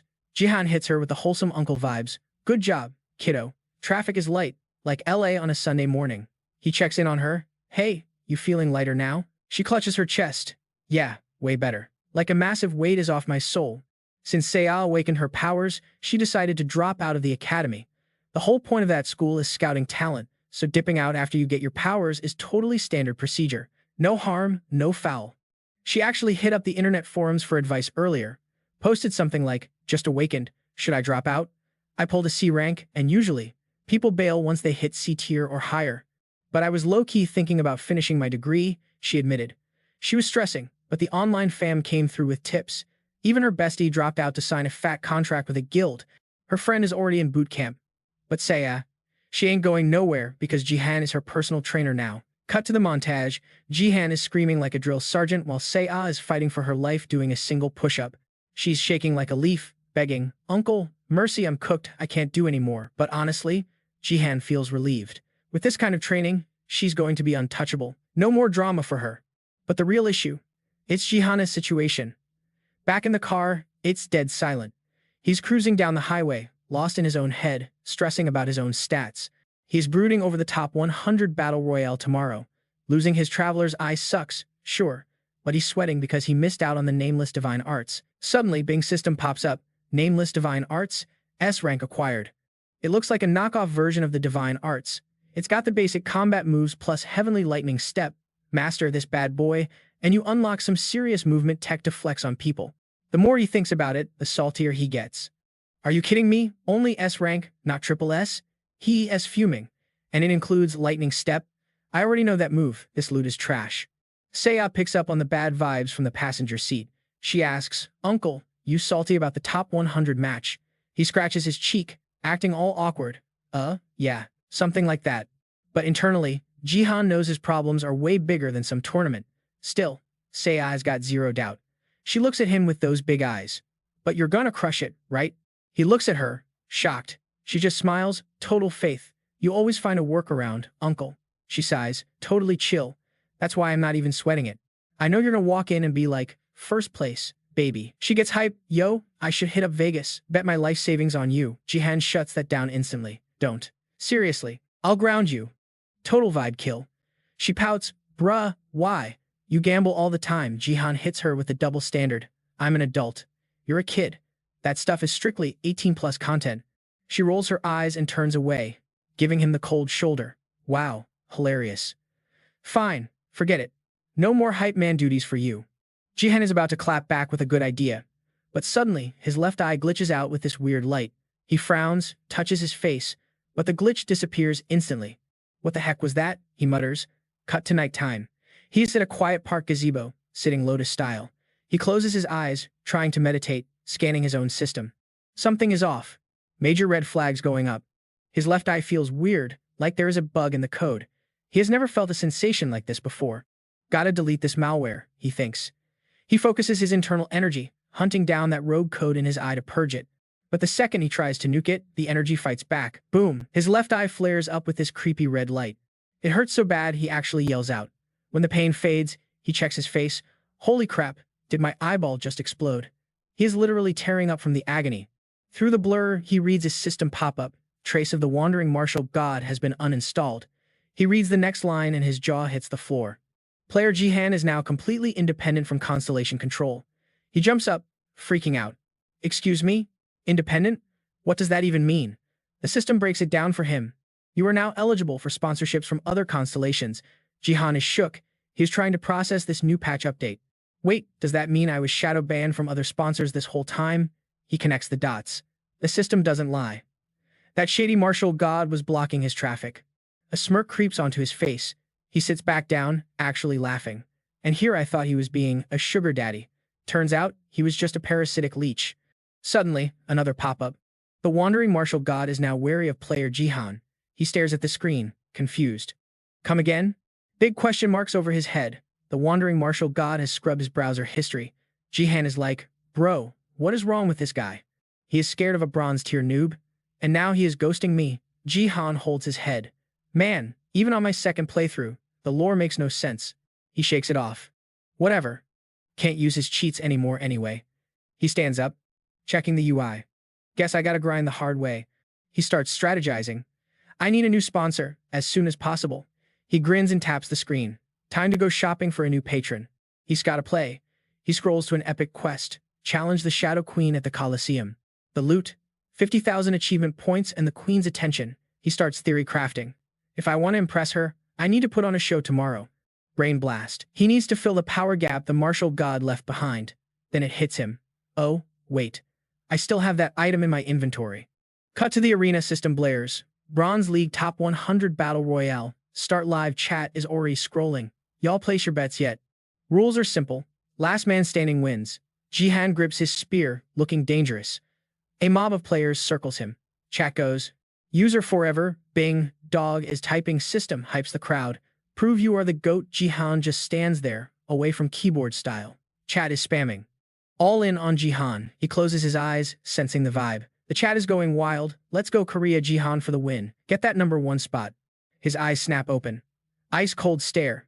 He looks at the mob and goes, I ain't wasting time farming NPCs one by one. He roars. Send the whole server, come at me. The entire lobby rushes him. Jihan grits his teeth. Speedrun time. He swings that spear like a helicopter blade.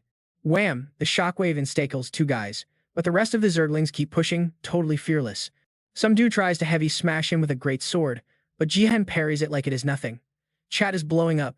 They're really ganging up on him. Look at the international servers panicking. Jihan is the raid boss. Yo. Welcome back to the channel. Don't forget to smash that like button. Now, check this. While Jihan is busy tanking that sword strike like a boss, a magic orb comes flying in from his blind spot. But look at the live chat. The fans are still hyping him up. They know this dude is an undefeated legend. For a split second, his eyes go absolute zero, straight up terrifying. Jihan channels his aura, wrapping that massive energy around his spear like he's powering up a finishing move. He hits the deck instantly. That magic blast whiffs him and friendly fires the sword guy. Oof, that has gotta hurt. Next second, Jihan is sprinting at the mage, like he rushing B on Dust 2. That mage isn't even scared though. He squares up, trash-talking loud. Then his jaw drops because Jihan ditches his weapon. Is he bailing? No way. Bro's up to something. While that noob is busy laughing, Jihan introduces his fist to the guy's face. Zero chill. The mage gets launched into the nosebleeds without even putting up a guard. Jihan, stone-faced, total savage. Jihan's mind is drifting though. He's thinking, great, Baron is crashing the party, and now he's here too? He realizes he's zoning out. Gotta wrap this up quick. No need to waste mana on scrubs. Out of nowhere, a sharp blade zooms straight for his mug. Jihan's reflexes are insane. He blocks it with his bare hand, but the attacker doesn't follow up immediately. which is mad suspicious. Caught off guard, he whips his head around to check the flank. And whoa, hold up. His eyes bug out.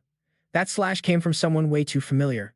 It's Lim Gaeyeon. She's staring daggers at him. Jihan is shook. Why is she in this lobby? Ever since the Galaxy Cup kicked off, everyone knows game over in here means you get deleted in real life too. The system blares that robotic game over sound. But the real show is starting. The Northeast Asia Regional Finals are finally live, baby. The bracket pops up on the BattleNet screen like it's the Super Bowl. Japan's rep? Obviously the Sword King, Ito Ryuhei. Real talk, back then, nobody in Korea had the stats to touch that guy. All the top Korean players were too terrified of permadeath to queue up. The only one with the guts to face the Sword King, the Flower Sword successor herself, Lim Gaeyeon. Back to the fight, Gaeyeon swings for the fences. Jihan doesn't panic, though. He hits that dodge button with perfect timing, slipping past her blade like he's Neo from the Matrix. Jihan is looking at her like she grew a second head. Since when is she here? She wasn't even top 100. They're trading blows, and every strike is lethal and crisp straight cinema. Jihan is racking his brain. Did the timeline glitch or something? Just as she winds up for another combo, he reaches out and catches her arm mid-swing. Gotcha. She grits her teeth, trying to yank free, but Jihan's grip is like a vice. He locks her sword arm down, procs his skill, and unleashes a counter kick to break her. Thunderstep stance. Pure instinct, she throws her free hand up to block. Bam! The impact sends Gaeyeon skidding across the arena like a hockey puck. Before she can reset, Jihan is charging in with his spear. No hesitation now. He grips that spear tight, finally realizing the truth. It didn't take Gaeyeon long to shake off the stun from his kick. She recovered way faster than expected. She bites her lip so hard it almost bleeds, refusing to scream.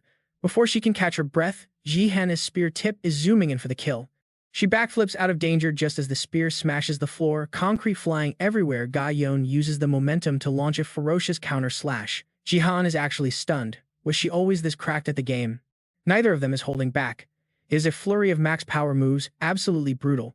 After trading hits, Jihan has an epiphany. Nope, she has leveled up big time. This is a whole different tier compared to last time. He replays her moves in his head, smooth, powerful, deadly. She trimmed all the fat, zero wasted frames in her animation. Even her footwork is lighter, like she is dancing on air. He tightens his grip, laser focused on her next frame. She brings the sword down, and clang, he blocks it. But look at her eyes. Nothing but pure killer instinct staring back. Jihan wonders, what the heck happened while I was away from keyboard? Suddenly, the scene shifts. We got a flashback. Fam Ha-eun's voice echoes, soft and caring. Hey, what's your BattleNet rank looking like? Ha-eun asks gently. Looks like you've been grinding non-stop lately. Gaeyeon frowns a bit, hesitating like a kid caught with her hand in the cookie jar. Keeping her cool, she admits, I actually cracked the bronze top 100. Ha-eun gasps. Say what? Top 100? Wait, did you hit level 25 already? Yeah, kinda happened by accident. Gaeyeon shrugs. She is not celebrating, just states flatly. I am always first place unless I am up against that cheat code Jihan. Ha-eun is beaming, total hype girl mode. That is huge news, why didn't you tell me? Finally, Gaeyeon drops her guard. Actually, I need a favor. Ha-eun freezes. Help?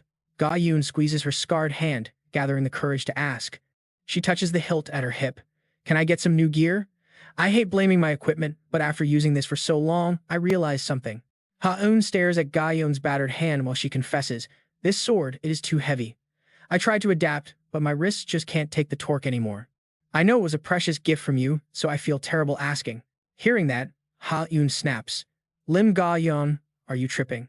She gets right in Gaeyeon's face. You absolute dummy, why are you only telling me this now? That heavy junk has been nerfing you this whole time. Gaeyeon tries to defend herself, but my stats were still good, so I thought I was just making excuses. That just makes Ha-eun madder. That means you could have been doing even better. I don't care if I have to bankrupt myself. I'm getting you a lightweight, god-tier sword. Toss that trash immediately. Gaeyeon deadpans. Didn't you blow all your cash betting on matches? Ha-eun blushes, shouting, I did no such thing. Ha-eun grabs her phone, turning away to hide her face. So stupid. I will get you a replacement as soon as possible. Gaeyeon still looks worried. Are you sure? Don't sweat it, Ha-eun says softly. Gaeyeon spaces out, hearing the gentle tone. Just show everyone what you are really made of in the promotion match. Gaeyeon is floored. She knew. Ha-eun smiles, giving her the ultimate buff. If you focus, you can even take down Jihan. Gaeyeon chokes up. Being compared to him is the highest praise. Let people talk. Ha-eun continues. You are the rising star of the Bronze League. the pride of Korea. Just go prove it. Ga-yeon absorbs the hype, standing taller. Let's wreck the top 100. You got it. Flashback over. Ga-yeon snaps her sword up, perfectly blocking Jihan's massive spear thrust. But inside, her heart sinks. Sorry, Ha-eun. I don't think I can win this one. Before she can dwell on it, Jihan whips his spear around and smacks her right in the jaw. Her face swells up instantly, bruising purple. But Ga-yeon clamps her mouth shut, not a single whimper. The current me. Jihan hit her with that ice-cold stare, zero emotions, poker face level 1000. Gazan knew she was cooked. Beating Sung Jihan was physically impossible, and dude was reading her mind like an open book. Yeah, she knew it was a suicide mission, but she kept swinging that sword like her life depended on it. Jihan standing there thinking, yo, why are you trying so hard when you're clearly outmatched? She just kept coming. Every strike was getting spicier and harder. Honestly, if she wasn't trying to box with a god, she could survive way longer farming noobs somewhere else. While Jihan is having flashbacks to the regional finals, Gazan finally drops the truth bomb. Look, I know I can't beat you right now. I am not delusional. Jihan looked up, actually surprised for once. As she launched another aggressive combo, she kept spilling her guts. Hell, I might never be able to beat you, ever. That made Jihan pause. Then she dropped the bar. But if I quit, it's game over. She pointed her blade at the sky, whispering, if I can't overpower you. Her eyes went wide, full of determination. Then I'll grind until I catch up. Boom, she pops her ultimate.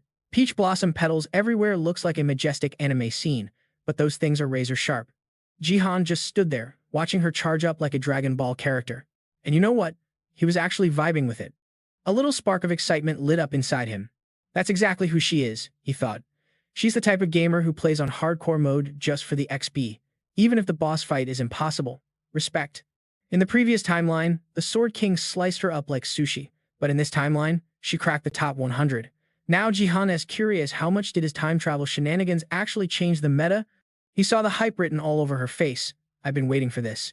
Jihan tightened his grip on his spear, ready to tank her ultimate move as the flower storm turned into a straight-up blizzard. He started picturing his future dream team, the Avengers squad. And he realized something. Yo, Lim Gazan, I need you on my roster. Her cold face flashed in his mind right before she screamed.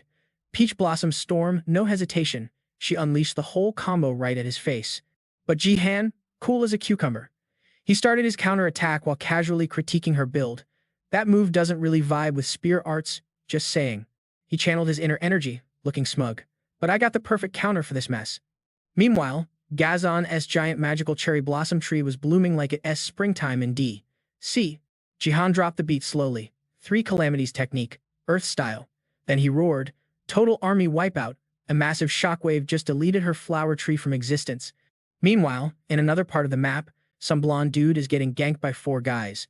The leader, Clark Jr., cracked his knuckles and laughed. Well, look who it is. Baron Williams.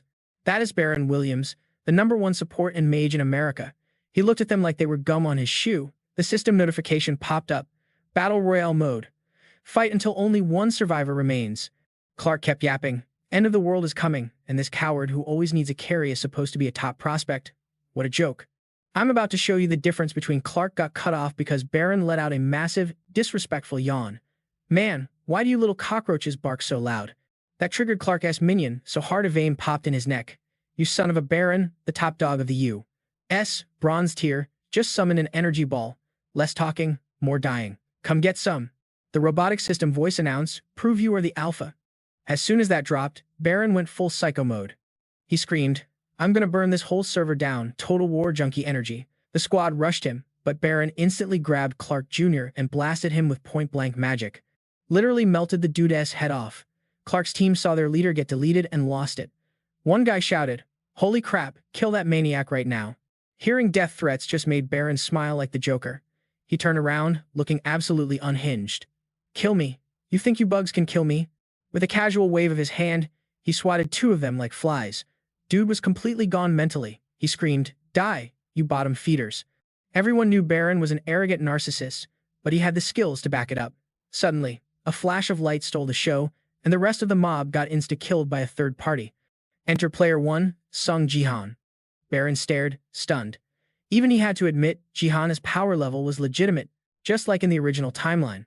Baron stomped over and asked, you're that famous guy, right? He pointed a finger like he was accusing him of a crime. Mr. Jihan, the invincible? Jihan blinked, then let out a sigh. Bro, it's Jihan. Jihan basically means pervert in Korean. Don't make it weird. Realizing his mistake, Baron burst out laughing. My bad, I don't speak trash languages from trash countries, but his eyes, deadly serious. Right after the insult, Baron threw a sucker punch with magic, but Jihan didn't even flinch. He teleported out of the void, ready to slice Baron up.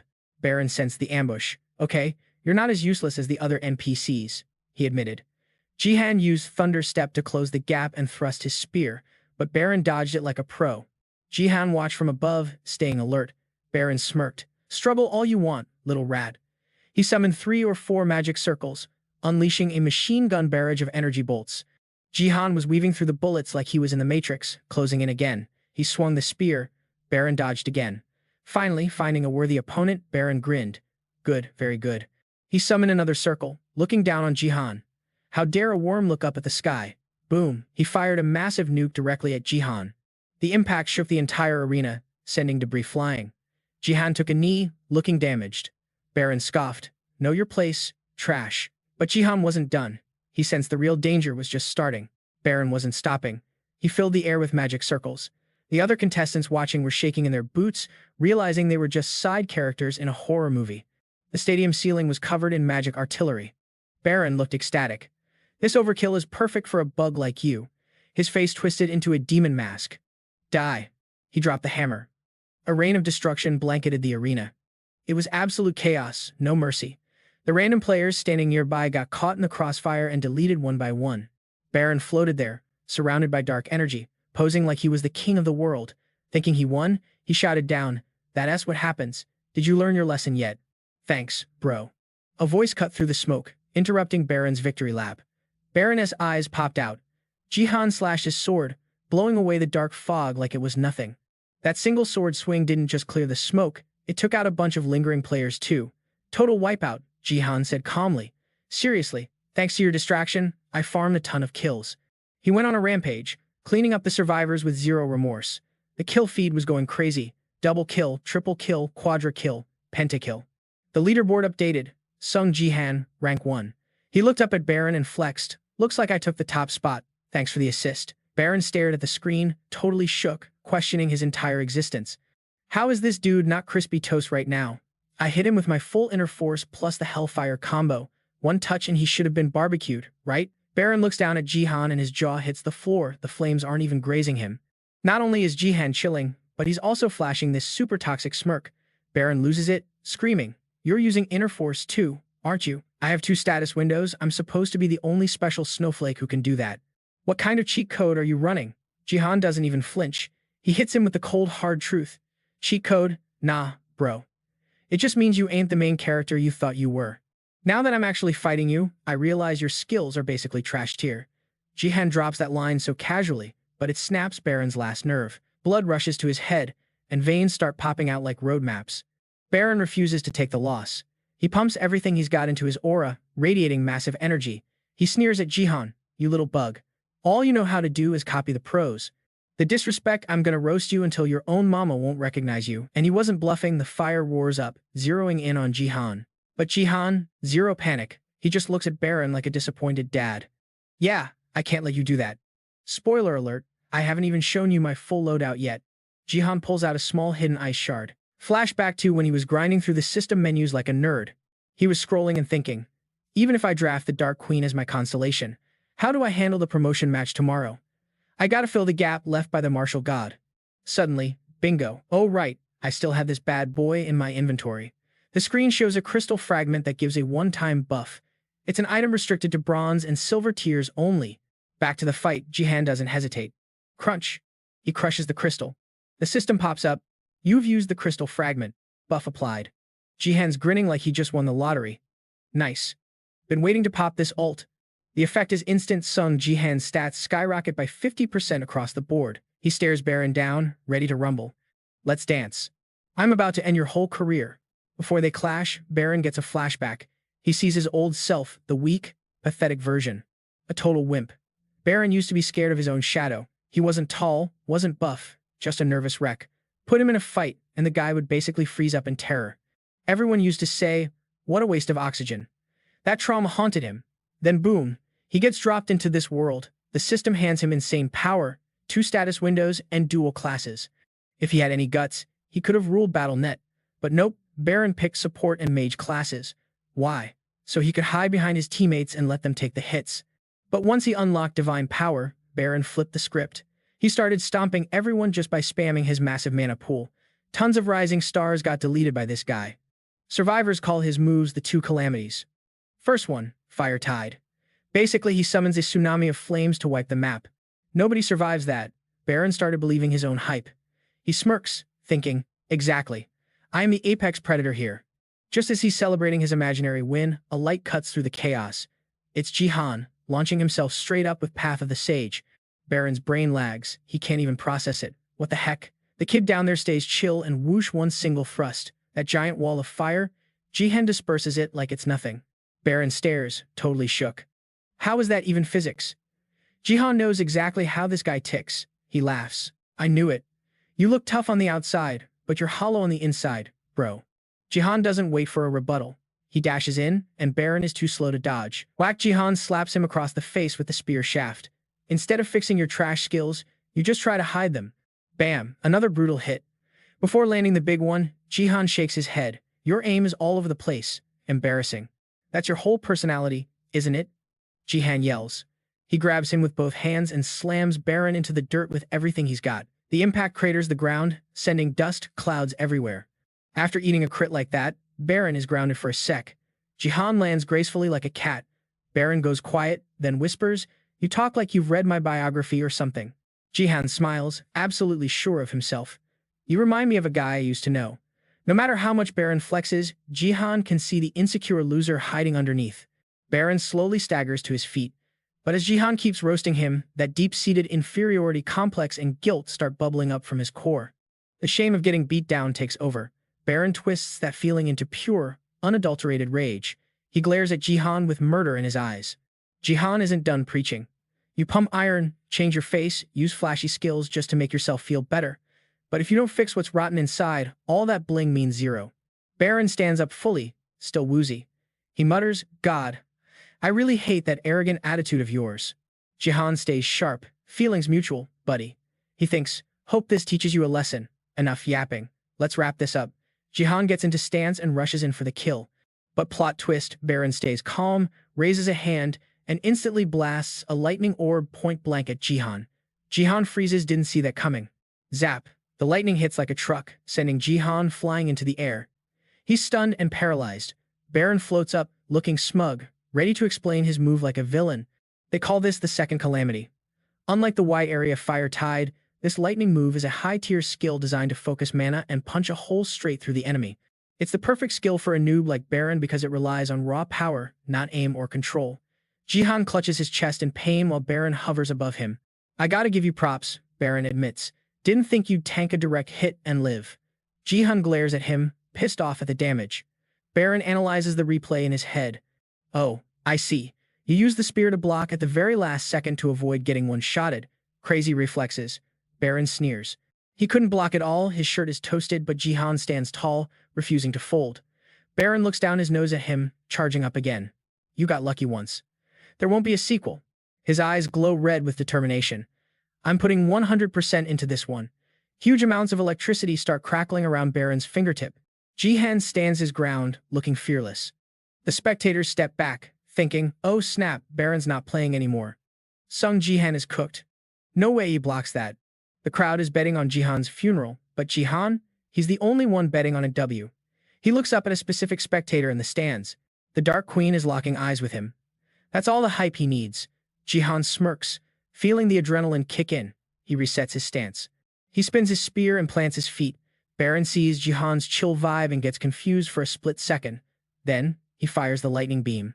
But before the lightning can even leave Baron's hand, the Phoenix arrow launches from Jihan's grip. Slash! It drills a hole right through Baron, slicing him cleanly into midair.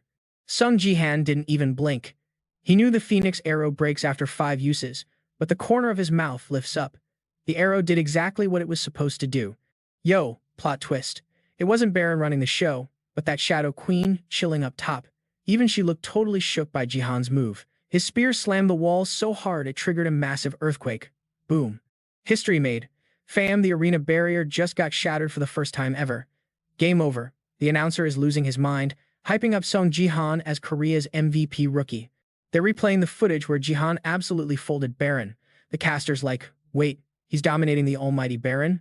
Since when did this kid get so cracked at fighting? Meanwhile, Ha-yeon is watching the stream and losing it. She went all in on Baron, big mistake. She's screaming at the screen like, there's no way he actually clapped Baron, impossible. Total absurdity. Ha-yeon's grabbing her head, crying about her bank account. Rip to my winnings from last time. Just then, Ga-yeon walks in and catches her in 4K. Ga-yeon cuts through the drama, saying, so you didn't even consider I might catch a W? Ha-yeon freezes, realizing she just got busted bad-mouthing the odds. Ga-yeon hits her with the puppy eyes. I kinda knew you didn't believe in me, but that stings, not gonna lie. Ha-yeon doesn't sugarcoat it though, don't be salty. You practically took the L the second the match started. Ga-eun is speechless. Then Ha-yeon drops a bomb. You gotta level up way past this if you want my attention. Boom, Ga-eun's face turns bright red. Anyone can tell the girl is crushing hard. Ha-yeon gives a soft sigh, looking at her bodyguard. Well, at least your vibe seems way better now. Like a massive weight just dropped off her shoulders. Ga-eun smiles and admits, for real, this fight taught me I'm actually getting stronger, and I'm just getting started. She sounds super confident. Ha-yeon grins, loving the attitude. Bet, I'll be rooting for you then. Ga-eun is all grateful, but hold up, something crazy is about to go down. The announcer's voice snaps. Ha-yeon, back to reality. She frantically grabs her phone. Oh snap, my money? Ga-eun just stares. You're still gambling? Seriously? Suddenly, their jaws drop. Ga-eun goes, huh? And Ha-yeon is stuttering like crazy. The announcer screams, yo, are you guys seeing this? The shield is shattered on the big screen. Baron is feeling majorly disrespected. He's grinding his teeth so hard his veins are popping out. He is triggered. Then it hits him. Baron growls, Jihan, was I not even your main target? The announcer is flabbergasted, shouting, the barrier is toast. That spear that wrecked the shield, it hovers for a split second before zooming straight back to Jihan. He catches it one-handed like a total boss. Jihan smirks at the VIP box. Long time no see. The Shadow Queen glares back with ice in her veins. She blocked the shockwave with her dark energy, but barely. Suddenly, that dark energy explodes outward. It's a massive wave of shadow that leaves the players totally shook. They look up in horror as the sky goes pitch black. Jihan stands his ground, zero fear. But then glitch, system error, signal lost. The live stream cuts to black. Seiya is watching from home, panicking. Uncle, the arena is engulfed in darkness. Jihan feels the atmosphere drop, it's freezing and the air is so heavy it's hard to breathe. He stares into the void. Jihan knows she's watching him, but since no system quest popped up, technically this isn't an official match yet. Speak of the devil. A quest window pings. Find the Shadow Queen in the stands and taunt her. Jihan tightens his grip. All right, let's run that classic play. He launches his spear straight into the darkness. Yeet. A flash of light hits a dark statue, but the shadows just eat the spear up.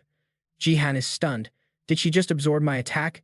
He realizes his usual moves won't scratch her. While he's figuring it out, a shadow creeps up behind him. Jihan's instincts scream danger, and he whips around instantly. He swipes at the figure, thinking he caught the queen, but it dissolves into mist. What the heck? He clenches his fist, annoyed. I didn't hit anything solid. Is this whole place just illusions? He scans the arena. Creepy shadow figures are popping up next to every single player. One guy screams, what is this thing? Before getting one-shotted.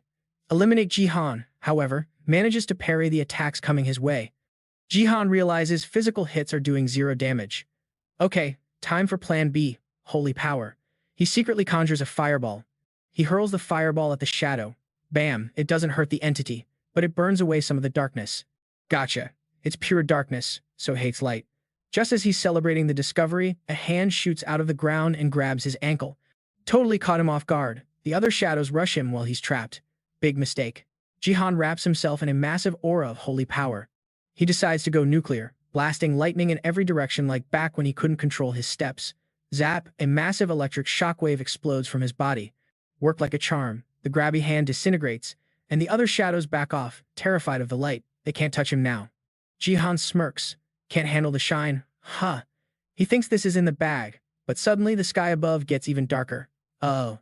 He looks up and his jaw drops. A gigantic shadow monster is staring down at him. Jihan suddenly feels way out of his league. You gotta be kidding me. Cut to a shot of a gaming chair. The system explains it's a BattleNet connector. Essential gear, apparently. This thing reduces pain, which you need because getting your arm chopped off in BattleNet feels 100% real. The system highly recommends plugging in unless you want to feel every burn. So basically, this connector isn't a choice anymore. It's a survival necessity. The standard model cuts pain by 80%. Top-tier players usually rely on special skills instead, though. Most pros use the 90% reduction gear so they can fight like maniacs without fear. But Jihan? He throws up an X with his fingers. He refuses to use the connector. Why? Simple. He knows the truth. BattleNet is going to crash into reality soon. He's seen the future, the city in ruins, bodies everywhere. Numbing the pain now is pointless. He envisions dozens of blades pointing right at him. Once the Galaxy Cup starts, games are over. You fight for your life. He treats every match like it's real life, which is why he goes in raw, no-pain filters. Jihan grips his weapon in a sea of fire, letting his skin burn. Even if he gets hit with 1 million volts of electricity directly to the heart, he takes it all. That's a true warrior. Jihan's adrenaline is the only thing keeping him upright right now. His body is completely trashed, feeling pain that would make a normal dude pass out instantly. He's gripping that arrow while the whole ground shakes like an earthquake. And now he's staring down a 30-foot sword about to slice him in half. Jihan's face is all twisted up, eyes popping out of his head. He's so mad, he's probably inventing new curse words right now. The other players in the arena are just frozen, staring into the void like deer in headlights. Total confusion. Nobody has a clue what's going on, and they're too scared to step up and fight. Seriously, what is that thing? And why is it tunneling hard on Jihan? The shadow takes a swing, but luckily Jihan's reflexes are on point and he dodges, but that thing is locked on him like a homing missile. He lands hard, losing his balance and dropping to one knee. Jihan looks up at the monster, calculating his odds. He knows this match is totally rigged. Using the arrow like a crutch, he wobbles back to his feet. But look at the size difference, she is massive. How do you even fight that? Jihan stares at the darkness, and his gut is screaming that things are about to go south fast. Not good, fam. He glances back at the other players and realizes the grim truth. If he keeps playing defense, he's toast. She isn't the only threat here. It's like a flashback to the attack outside the arena. That Baroness attack earlier basically painted a giant target on his back. Now, every sweat in the lobby is watching, waiting for a chance to take him out while he is distracted. The arena players are camping like vultures, waiting to steal the kill. He can defend forever. Jihan sighs, looking exhausted, and decides it's time to make a risky play. No other choice, right? Decision made. He grips the arrow tight and points it skyward. Jihan's eyes turn blood red, glowing with that divine power. He's about to go beast mode. A split second later, the weapon absorbs the energy, and a massive fireball erupts, boosting his mana and fire stats. He's taking them head-on. The darkness is getting swallowed by a sea of flames. Jihan stands there, silent as the grave. His voice drops to sub-zero temperatures. You want to drown me in darkness? Jihan's eyes shine with pure determination.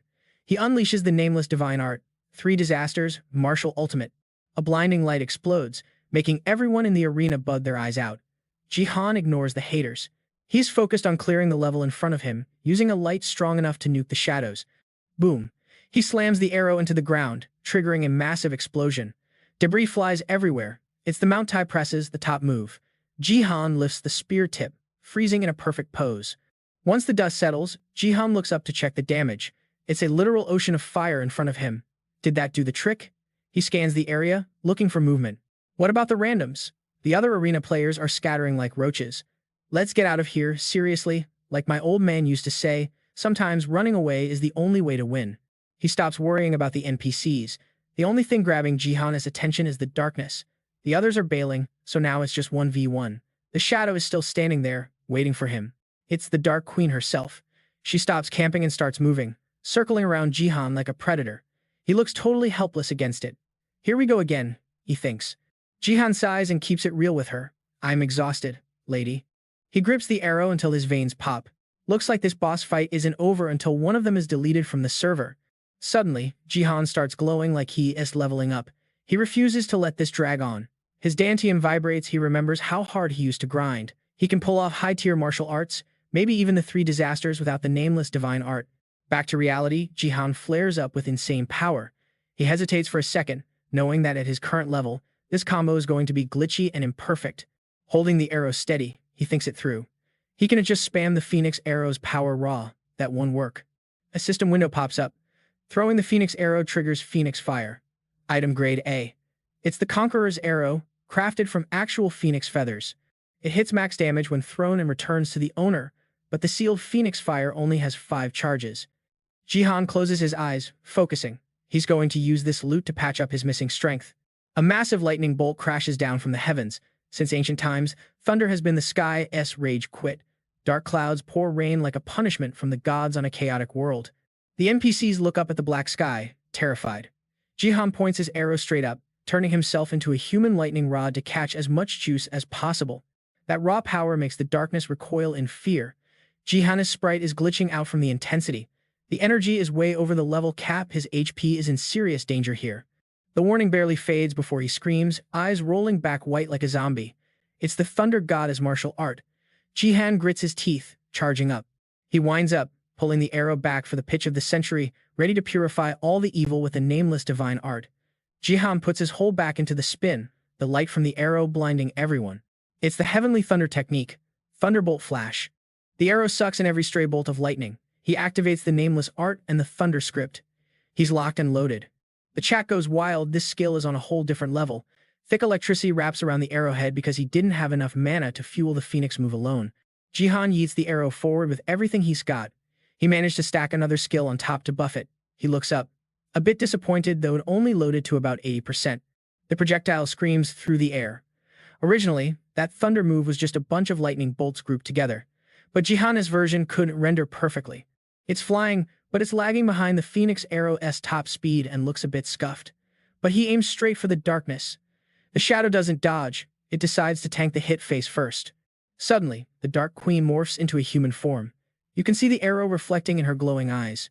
And then crazy twist, the arrow just stops right in front of her face. The power in the arrow starts fizzling out. A few seconds later, Jihan's legendary weapon looks like a useless stick. The Dark Queen stares at it, totally unbothered. It only managed to reveal her face without dealing any real damage, or at least, that is what she thought.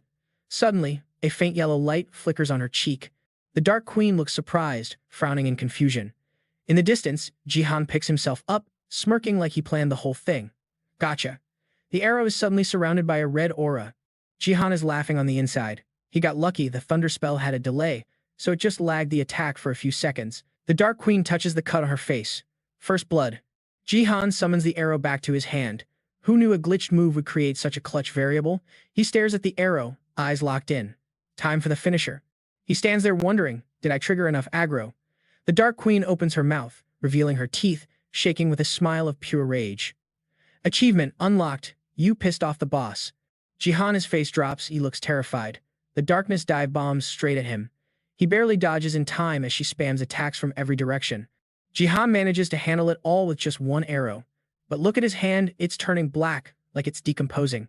He clenches his fist, wondering if he burned too many cooldowns. He can't keep this up much longer. Surrounded by shadows, Jihan realizes something.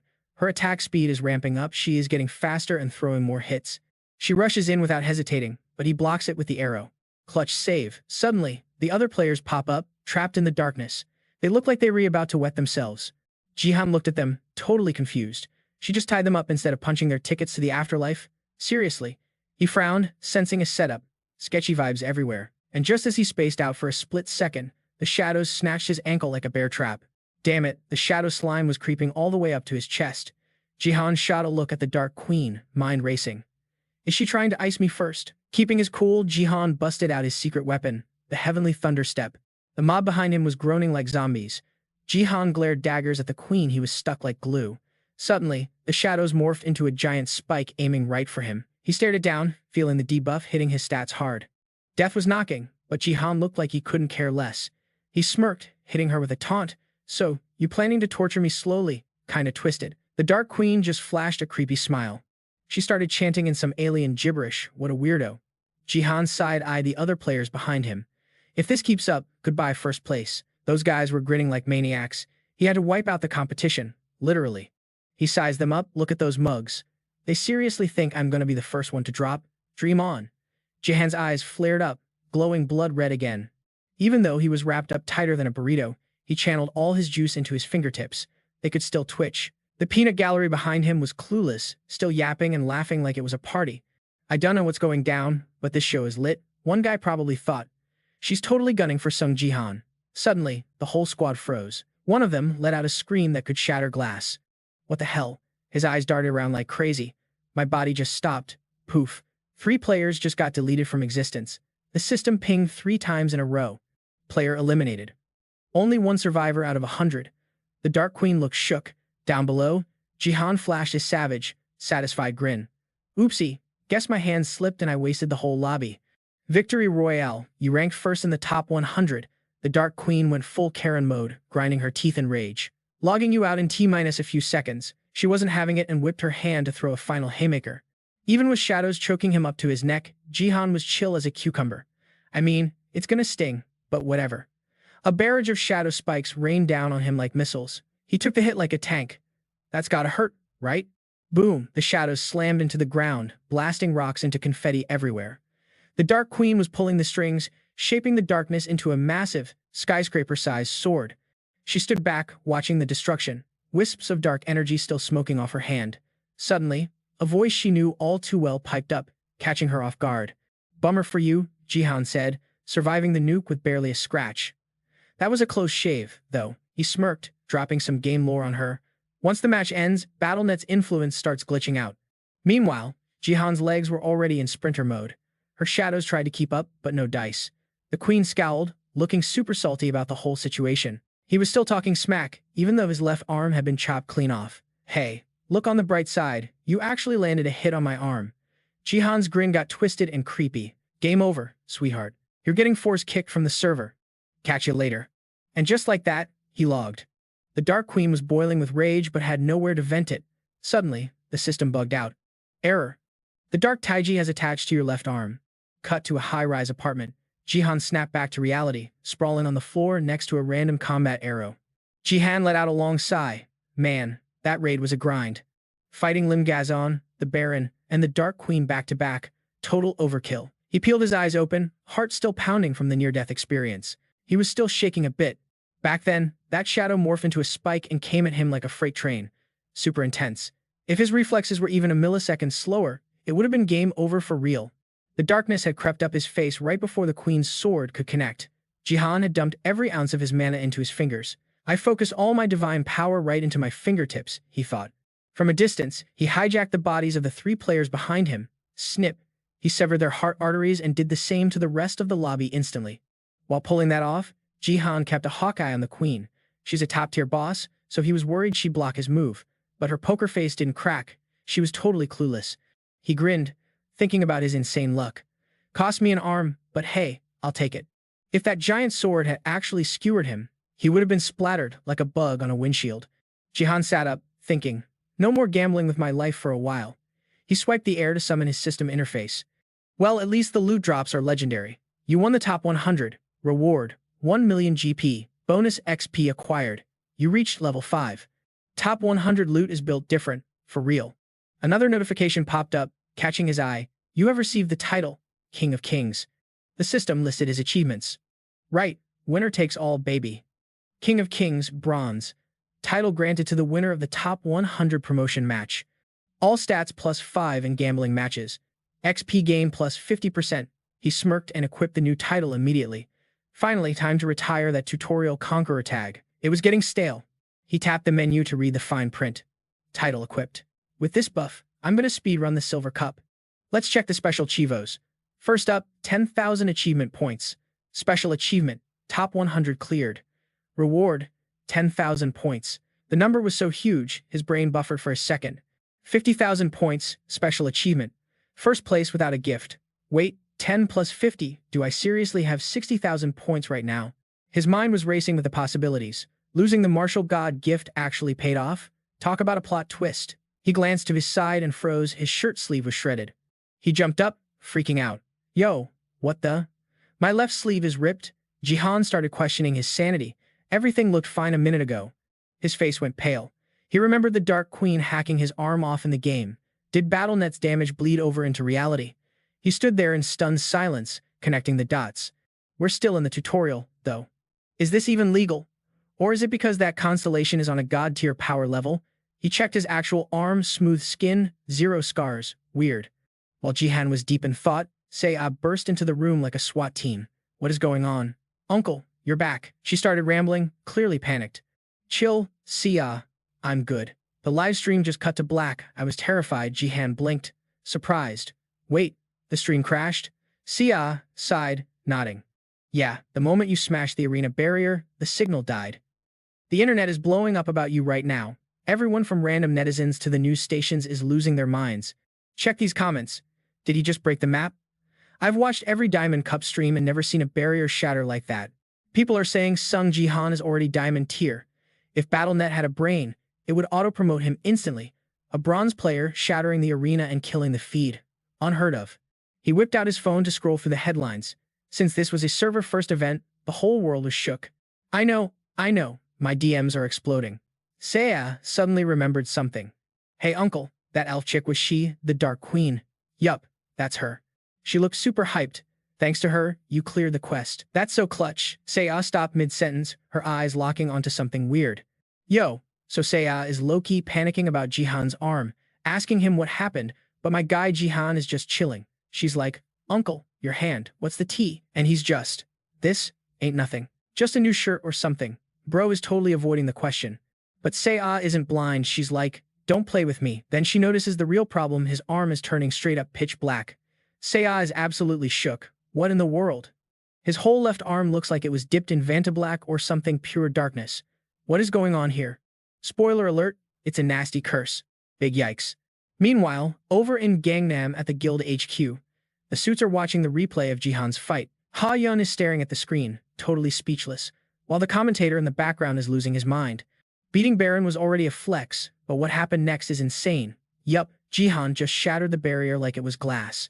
Ha-Yun is rubbing her temples, looking exhausted. A bronze-rank player breaking a barrier? That's basically illegal. I'm curious about this kid's future. No cap, Ha-Yun knows what's up. The foreign media is going bonkers, beating a top 100 player and smashing the shield. Jihan is trending worldwide right now. Ha-Yun looks worried though. Jihan is leveling up way too fast. We gotta recruit him before the big dogs swoop in. But now he's too famous, suffering from success. Am I right? Jihan's file hits the desk at the big board meeting. What's the move, chief? The higher-ups are all nodding in agreement. This kid is worth a fortune. Stocks are going up, baby. The big boss orders them to slide into his DMs immediately. But wait, Manhattan's first guild and the Tokyo squad are already making moves. The Japanese side is plotting something shady with their recruiter. Takeda drops the truth bombs in Japanese. Everything I said is facts. They are desperate to bag Sung Jihan no matter the cost. But the boss man has questions. That's the problem right there. How are we going to recruit him? Didn't you say money and loyalty won't work on this guy? Then someone suggests the forbidden move. We still have that squad, don't we? The boss slams his chopsticks down, he's big mad. I told you, don't mess with them because of the Sword King. If Shizuru goes to Korea, who's going to keep the Sword King on a leash? But the lackey has a comeback that makes him frown. Don't sweat it, boss. We got a plan. He claims they can snag Jihan and still keep the Sword King under control. Sounds sus, but okay. The boss is skeptical. Like, you for real right now? Suddenly, they get word that a helicopter is landing. Shizuru is on the move. She's already en route. Sheesh, she moves fast. Cut to Sejin staring her down, looking super depressed. You still ain't gonna tell me? Where you going solo? Shizuru hits him with that soft, manipulative voice to calm him down. Don't worry, babe. She smirks, radiating pure creep energy. I'll be back in a jiffy. Sejin bites his tongue and stays quiet. Just wait here and keep loving me like you always do. Toxic relationship alert. Sejin's eyes turn pink, simp mode activated. Okay, I'll do whatever you say. He's totally brainwashed. Be careful, Shizuru. She flashes a weird smile and waves goodbye. This is Ito Shizuru, folks, Beauty and the Beast. Her bodyguard calls her goddess. Cringe, but okay. Let's roll, goddess. She just hums in response. Shizuru looks up at the night sky like she's in a music video. Beautiful night, not a cloud in sight. Perfect weather to hunt someone down. Her eyes glow pink. Stranger Things vibes kicking in. She sends a mental DM straight to Jihan. Don't you think so? Jihan freezes when he hears his name in his head. He's low-key panicking. But then, suddenly, another voice crashes the party. You should be grateful I'm giving you a chance to apologize. It's Nam-tae, acting like a Karen. But joke's on him, a glass of orange juice is floating in the air, wobbling dangerously. Telekinesis check. Nam-tae is screeching now. You're gonna regret this. But Jihan ain't trying to hear that noise. He cuts the old man off mid-rant. Sploosh. The orange juice tips over and slowly pours right onto Nam-tae's face. Drip check failed. It's running down his wrinkles and soaking his expensive suit. The old man freezes. Buffering. He can't believe the audacity. His eyes are popping out like a cartoon character. He's totally stunned. Once the last drop hits, Namtae starts shaking with rage. He looks down, questioning his entire life existence. Meanwhile, Jihan is just chilling, twirling his finger to control the floating cup, zero respect given. Savage level, 100. After a moment of silence, Namtae wipes his face, looking like a melted candle. He grinds his teeth and screams at the top of his lungs. You crazy son of a, have you lost your mind? Jihan looks down on him like he's a bug on a windshield. Emotionless. He doesn't even bother replying, just gives him the death stare. Ice cold. Rewind 10 minutes. It was a beautiful sunny day in Seoul. We pull up to a fancy high-rise where a raspy, suck-up voice is heard. Yes, sir, of course. This guy is Namtae Min, the head honcho of BattleNet Korea's management division. A real piece of work. He's in the elevator, grinning like a Cheshire cat while talking to some VIP on the phone. Yes, I just arrived. The way he's bowing to the phone tells you the other guy is a big deal. The VIP thanks him, and Namtae puts on his fake modesty voice. No problem, boss. You've done so much. Let me handle the dirty work. Total suck-up. He waves off his bodyguards like, step back, boys. Then he keeps buttering up the VIP. I'm doing this to repay your kindness. He sounds sincere, but his face screams, I'm better than you. Total snake. The elevator opens, and he walks into Jihan and Sea's crib. Ignoring them, he tells the phone loud and clear, I'll make sure to deliver your message to the two people who messed with the Taiwan Daily family. No chill. Sea, being a sweetie, has to let him in and serves him OJ and cake. Wow. Didn't expect the BattleNet boss to visit us.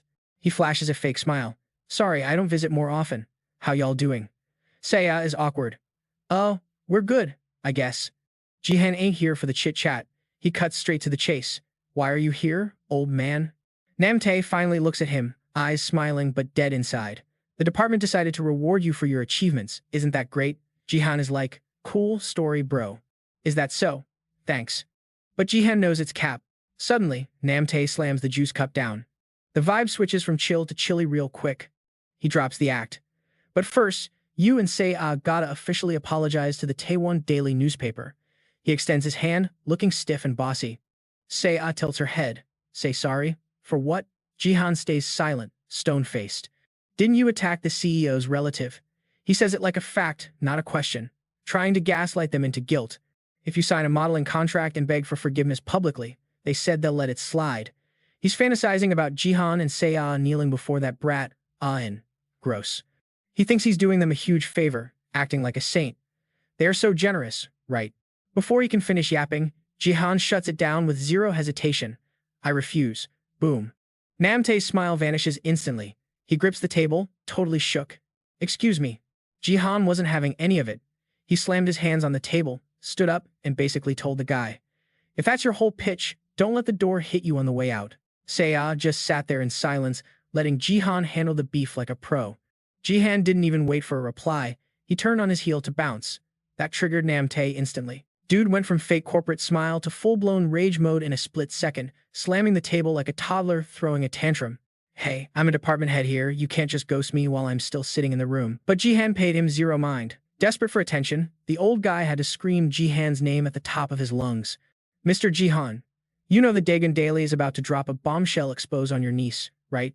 That was a low blow, a straight-up threat. Jihan stopped dead in his tracks. He didn't turn around, but you could tell he was listening. Seeing he hit a nerve, Namtae got brave. He jumped up, pointing his finger aggressively like he was scolding a dog. We're talking about the media giant Dagon Daily here, pal. We can cancel anyone we want. You think donating some cash to charity is going to fix your rep? Please. People will still look down on you just because you're blood related to the Sword King. The mask was fully off now. He was spewing pure venom at Jihan and Sei. Seeing this guy flip-flop faster than a pancake at IHOP, Sei looked up, eyes wide and totally creeped out. You scared, kid. You should be. Namtae thought their silence meant he was winning. You two should be thanking me for giving you a chance to apologize. What's with the attitude? Little did this clown know, the orange juice on the table was already hovering above his bald spot. You're gonna regret splat. The juice dumped all over his head, dripping down his face in slow motion. His expensive suit, ruined. Namtae froze, eyes bugging out, pupils shaking like an earthquake. His mouth hung open, but no words came out, just pure shock. Across the table, Jihan was casually twirling his finger, controlling the liquid with his mana. You, Jihan said, his voice ice cold. Every single one of you tries to use Seiya to get to me. Namtae finally snapped out of it, shaking with rage. He frantically wiped the sticky pulp off his face, grinding his teeth. Jian, you psycho, have you lost your damn mind? Jihan didn't even blink at the insults. He just stared at the guy with eyes dead enough to freeze hell over. Zero emotion, just straight chills. Jihan dropped his hand, cutting the magic, acting like nothing happened. Namtae was boiling. He stood up, slapped the table again, and started running his mouth. You think you can disrespect the head of the Korean BattleNet like this? You clearly don't get how screwed you are. He was still pointing that finger, looking ridiculous with orange pulp on his cheek. You just made an enemy of the Korean government and the press. Done deal. No more negotiations. That hit piece on Seiya, I'm gonna blast it on every billboard and feed from here to Times Square. Better lawyer up, kid. With that final threat, he stormed out and slammed the door hard enough to rattle the windows. Jihan and Seiya stood there, totally unbothered. No fear, no tears. It was like they just watched a bad comedy sketch and weren't impressed. They exchanged a look, communicating telepathically like, did that really just happen? Jihan smirked. You worried? Seiya giggled. Not even a little bit. Meanwhile, over at the Dagon Daily HQ, the sun was setting behind the skyscrapers, casting a golden glow over the city to end the day. Back inside, Namtae was aggressively scrubbing juice stains off his collar, fuming. Those arrogant little punks, he screamed like a brat who got his iPad taken away. Nobody disrespects me. He wins a few BattleNet matches and suddenly thinks he's God. He was venting in the Lux office of Kim Hyun-chun, the CEO of Dagon Daily. Unlike the raging maniac Namtae, the CEO was chill, radiating that scary final boss energy. Everything is falling into place. The CEO smiled, sipping his tea like he was in a commercial. Sounds like you had a rough day, though. Suddenly, the girl next to him shoved her iPhone in his face. Dad, look, it's trending. That was Hisu, the CEO's spoiled princess, beaming with joy. Everyone's roasting Seiya's gift. Look at the headlines. The screen showed the front page. Sword King's daughter receives trash tier gift. The comment section was a dumpster fire. She's an F rank in a family of S ranks. Talk about a genetic failure. Is this a joke? It actually takes talent to be that bad in a god-tier family. No wonder the Sword King ditched her. Beneath the text was a paparazzi shot of Seiya looking gloomy, leaving the gift center. Some people are defending her, saying she's pitiful and shouldn't have accepted the gift. Hisu laughed, clearly loving the drama. Idiots. We should have leaked this sooner. It's totally karma. CEO Hyun-chun closed his eyes, zen as ever. See, no need to be angry, Namtae. We won. Namtae switched to suck-up mode instantly. You're absolutely right, sir. You are a genius, Bam. The office doors flew open. An employee rushed in, out of breath. Sir, emergency. Hyun-chun frowned, hating the noise. Can't you see we have guests? Keep it down. I'm sorry, boss, but you need to see this right now. It's going viral. The guy was panic sweating. It's about the player, sung Jihan. As soon as that name dropped, all three heads snapped toward him. He's live streaming. He's exposing Dagon Daily and the BattleNet department right now. Cut to the scene, Jihan and Seiya standing on a rooftop, skyline behind them. Behind them, a massive electronic billboard was broadcasting. Jihan held his phone up, playing the recording of Namtae's meltdown for the whole world to hear. The audio was crisp. You just made an enemy of the government. You should be bowing down to me, you understand? I'm gonna plaster that article everywhere. Prepare yourself. The clip ended. Jihan held up the recording to verify the receipts. So, chat, did you catch all that? This is how the Dagon Daily and BattleNet treat players. The chat went nuclear. What the fuck? A gov official threatening a player. Jihan carries our country and this is how they repay him. No wonder the Sword King left Korea. This place is cooked. The narrative had completely flipped. Jihan and Seiya stood tall, looking like heroes. The CEO's family attacked me just to smear Seiya, and the BattleNet official colluded with them to pressure us. When bullying didn't work, they got desperate and leaked the article about Seiya's gift. Seiya stepped forward, eyes fierce. No more scared little girl. Jihan hid a smirk. He was 5 steps ahead. He'd already used his cheat skill, the Eye of Insight, to analyze her gift. Once people see the real stats of this so-called trash gift, the game is over. Back in the office, the CEO and Namtae were sweating bullets, glued to the screen. On screen, Jihan's voice boomed. All right, chat. Time for the big reveal. You ready to see Seiya's true power? He looked at her. Ready, kid, she grinned. Born ready. Bam. Status window open. Just like that, the screen lights up with the deets on Seiya's gift. It's called Late Bloomer. Yeah, the stats look suppressed right now, but check the requirement. She just needs to play 50 games to level it up. Here is the upgrade condition. She has to grind matches in BattleNet. But get this, the repressed effect actually has a perk. Daily participation boosts her natural stat growth by 100% every single day. Reading that, Hyun completely loses her cool. Forget the Ice Queen act. She's freaking out, jaw hitting the floor. She can believe her eyes. An upgradable gift? That's unheard of. Since when do gifts like that even exist? Her high-pitched squeal is still ringing in the air as we cut back to Sea's perspective. Sea is totally chill now, stress gone, smiling like she just won the lottery. Meanwhile, the live chat is absolutely losing its mind. What is that? That's too OP, oh my god, slap a triple S rank on that bad boy. Is she gonna solo level or what? With a gift like that, every major guild is gonna be sliding into her DMs. It's only gonna get stronger. Jihan steps up, reaching out like a proud mentor. See, told you Sea's gift wasn't trash. I hope we were all good now, he says with a smooth smile. Inside, though, he's thinking, playing nice is smart, but man, I really wanted to smash their faces in. Ding donation alert triggers. A cool 100,000 GP drops from user Regates. Then the text rolls in, greetings, player Sung Jihan. I'm Robert Gates, head scouter for America's #1 guild. Jihan actually looks shook, staring at the screen. America's #1? Seriously. Behind him, Seiya is speechless. Who drops that kind of cash on a whim? Just to make sure Jihan notices, they drop another 100,000 GP. The note underneath says, your combat skills are insane and frankly, I am loving the stream today.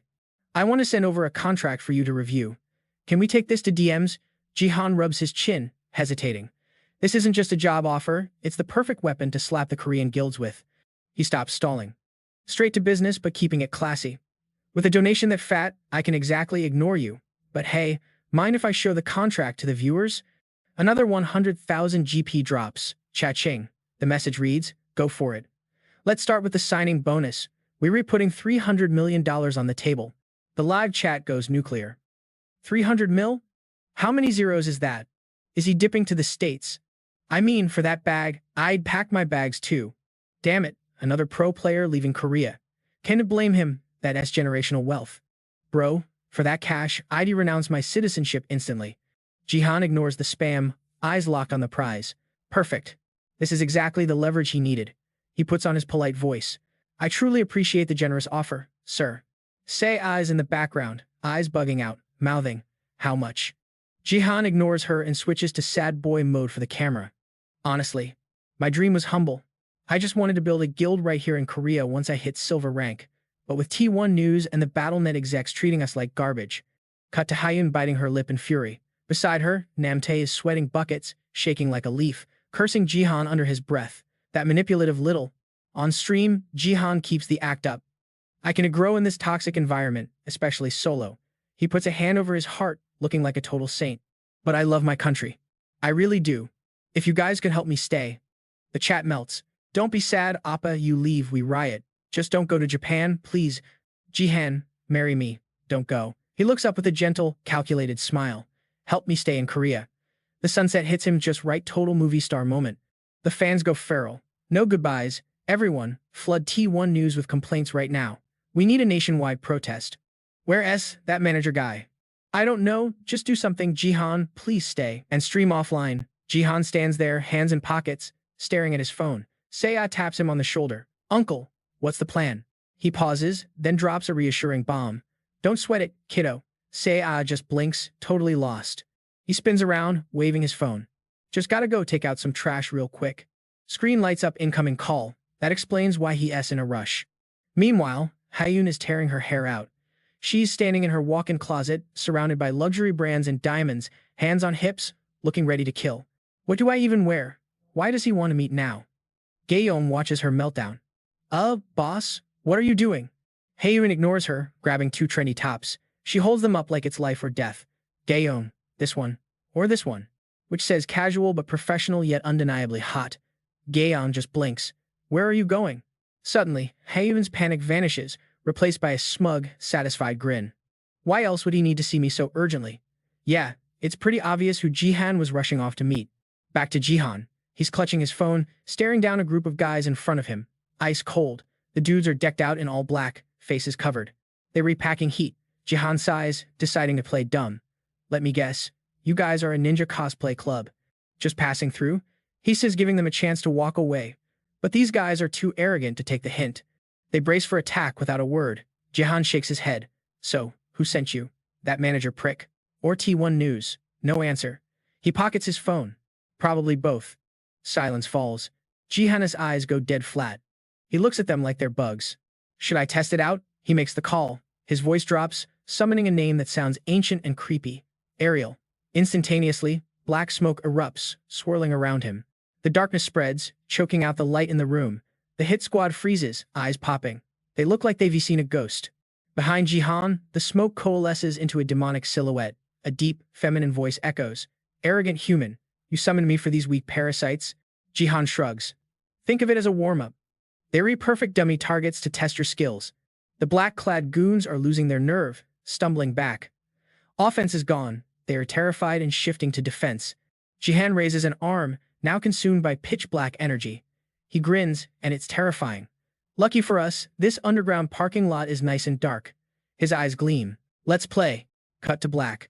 Moments later, the elite squad is scattered across the concrete, groaning in agony. Total wipeout.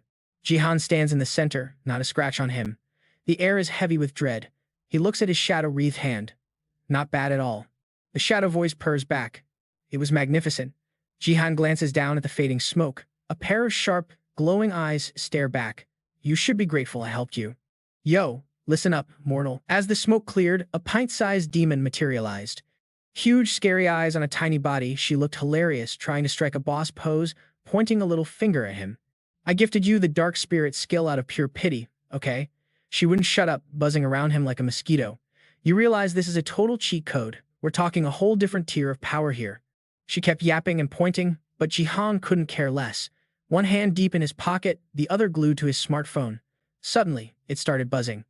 Jihan picked up instantly. Hello, Ariel snapped, fuming at the disrespect. Did you just ghost me to my face? But a familiar voice chirped through the speaker. Hey Jihan, I just pulled up. Where you at? I'm waiting. Jihan froze. Brain, Xe stopped working. Panic mode, on. Cut to Sia, she was at the meetup spot looking absolutely snatched in a killer outfit, totally dressed up just for him. Jihan started stammering into the phone. My bad. Look, something came up. Sia paused, sensing the vibe. Wait, is this sudden? Alright, I get it. Don't sweat it. She stood there talking to air, and the bystanders were getting nosy. Yo, what's the tea? Did that girl just get friend-zoned? Sia hung up, looking a little defeated. Her face dropped a bit, total bummer vibes, but she held it together. The randoms nearby were shook. No way she got stood up looking that fire. After prepping all that, the awkward silence was loud enough to hear a pin drop. Meanwhile, in a completely different dimension, the usually arrogant Haeon Cheon was getting absolutely rocked. Slap, his glasses flew off before he could even blink, his face twisting to the side. The guy serving the beatdown, Kim Tae-gon. His own dad. The old man was holding a cane, fuming with rage, looking ready to commit a felony. Dad, please, let me explain. Hisu stood there, trembling. Watching your dad get wrecked is traumatizing, especially when the attacker is your grandfather. Just as the old man wound up for round 2, Hisu rushed in, grabbing his arm. Grandpa, chill. It was those jerks who started it. Smack. She didn't even finish her sentence before a backhand sent her flying. Kim Tae-gon was ice cold. Hisu hit the marble floor hard, totally stunned. She hadn't even braced for impact. She clutched her red, swelling cheek, eyes popping out in disbelief. Kim Tae-gon stood over her, clenching his fist, emphasizing every word. I treated you like royalty, my only granddaughter. And you repay me by pulling a stunt like this. He looked like a demon. This was the CEO of 2 Delhi, the only guy scary enough to humble these two. He looked ready to eat them alive. Both father and daughter were on their knees now, getting schooled. Do you have any clue how much our stock tanked because of your stupidity? If you don't fix this mess, I'm cutting you both out of the will. I mean it. Hisu shivered, furious. Her cheek was already puffing up, proving that slap was no joke. But the old man wasn't done screaming. Did I stutter? Hisu gritted her teeth, cursing internally. This is all that wretched girl's fault. My plan was perfect. Damn you, Seiya. She screamed the name in her head. Seiya. Meanwhile, inside the game, Seiya froze. Spidey senses tingling. She shook it off, scratching her cheek while looking at the holographic menu. So do I fight now? Or do I just stand here like an NPC? She scratched her head. I barely read the tutorial. Suddenly, footsteps crunched behind her. A dude stood there staring at her back. What's her deal? Seiya was still glued to her screen, looking totally lost. The guy smirked. Look at her. Total noob. Fresh meat. This creep was Do Hyung Jun, a distant cousin of a guild leader and a wannabe pro player. He had an A-rank agility buff. His stats popped up on the HUD. Gift, agility A. Sensitivity plus 25. A broken skill that bypassed guild limits. Hyum-jun gripped his weapon, grinning like a hyena. Jackpot. A loot piñata just for me. This kill gets me into the top 50 easily. First victim, spotted.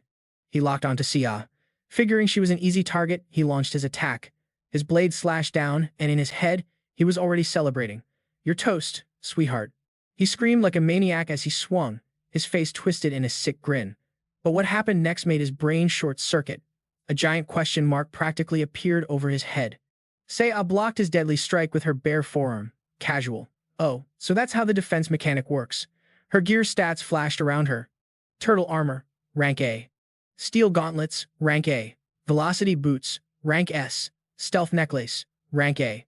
Pay to win, confirmed. She flicked his sword away like a fly and backhanded him across the face. Hyum-jung got rocked before he could even process the lag. 1 second he had a sword, the next it was gone. He looked at his empty, shaking hands in pure terror. Sia was holding his blade now. She didn't forget her manners, though. Thanks for the donation, my first kill. Swish. She slashed him before he could even scream or put up a fight. Clean hit. He dissolved into pixels. Sia looked up with an innocent smile as the sword faded away. Ez clap. Jihan, watching the live stream through his tech, nodded. Not bad for a rookie. Ariel floated over, salty as ever, throwing shade. Humph. Doesn't matter how good she is, she's still a lowly human. Jihan side-eyed her. And yet, you're serving a lowly human right now. Ariel choked. Emotional damage. Shut your mouth. She turned red, flustered but still arrogant. I'm only here because my original form has a divine mission. You should be grateful I'm babysitting you. Do you have any idea how OP your power is? Usually, Jihan tuned out her yapping, but that struck a chord. He looked down at his hand, drifting into a flashback. Deep in the archives of his memory, that day, the day he got infected, dark smoke had wrapped around his arm like a sleeve of ink. Sia was there, freaking out. Jihan, your arm, it's turning black. A ominous red system window had popped up. Curse. Rank unknown. Drains mana and XP until removed. Jihan had stumbled back in panic. A curse? Seriously? Sia asked, is that bad? Jihan forced himself to calm down, analyzing the situation. It looked like an item description. He made a snap decision and shouted, instant recovery. A beam of holy light blasted down, recovering from Sun's shadow. Even though he cast it, he was confused. What is this thing? Suddenly, the red panel flashed a warning. Condition, Sun's shadow is too advanced. Only partial recovery possible. Jihan froze, eyes wide. You gotta be kidding me. He snapped out of it, grabbed his corrupted arm, and screamed again. Instant recovery. The red text mocked him. Too advanced. Partial recovery only. He kept yelling it. Heal, heal. The air felt heavy. No response. Then, a beautiful blue window appeared. Curse neutralized, followed by another pop-up. True nature of the curse unlocked. The darkness faded, leaving his arm pristine. Jihan stared at his hand. The final stat block appeared. Sun's shadow, rank SS, belonged to the Dark Queen, can transform into the Sword of Eclipse. Yo, you can upgrade that right now thanks to the Dark Shadow Queen constellation. Sei's eyes lit up, and she rushed over. Uncle Jihan, your hand, is it bad? Jihan gave a dry chuckle. Nah, I'm good, really. Suddenly, a deep, ominous voice boomed from the void. Talk about being extra with the drama, right? Both of them froze, eyes wide, afraid to even twitch. The shadows on the floor stretched out like an infinity pool of darkness, glowing with creepy, evil eyes. Jihan immediately stepped in front of his niece to shield her, shouting, Get back, Saya. The black mist slithered across the floor before shooting up and pooling ominously above their heads. Jihan and Saya didn't dare blink, staying on high alert. Suddenly, poof, the dark smog cleared, and out popped this tiny, chibi demon. Ladies and gentlemen, meet Ariel. Both Jihan and Saya's jaws basically hit the floor, looking at this weird little critter. Ariel puffed out her chest, acting all high and mighty. Behold, I am the replica of the Dark Shadow Queen. She floated down to the table like she owned the place. Son Jihan, my original self vibes with your power level, so she ordered me to help you on your grind. Jihan just stared blankly at this pint-sized thing acting like a heavyweight champ. She pointed a tiny finger at him. From now on, I shall serve you as my master. It sounded less like a pledge of loyalty and more like she was doing him a huge favor, pure sass. Jihan looked at the little charcoal briquette, totally done with life. What in the actual heck? Suddenly, a system window popped up in his vision. Ariel, from the Shadow Queen constellation, has gifted you a skill, Dark Soul. He read the notification, then looked down at his hands, skeptical. Dark Soul, huh? Snap back to reality, Jihan was actually just zoning out, staring at his palms, lost in memory lane. It's a power that lets the user wield shadows as weapons. He hadn't tested it in the BattleNet arena yet, but it was definitely going to be clutch. While he was lost in thought, Ariel kept buzzing in his ear like a broken radio. Hello, are you even listening? Upgrade the stat already, he rolled his eyes, treating her like an annoying mosquito. Fast forward a bit, and boom, a feast was laid out on the table. Saye sighed, wiping her forehead. Man, following those cooking tutorials is tough. Jihan hyped her up immediately. You crushed it, kiddo. For a first attempt, this is straight up gourmet. She started munching away, totally satisfied. Mid-chew, she asked. Oh, right, uncle. You gonna reply to that invite from the first hunter guild in the States? Jihan paused with his fork in midair. Nah, I'm probably gonna pass. For real?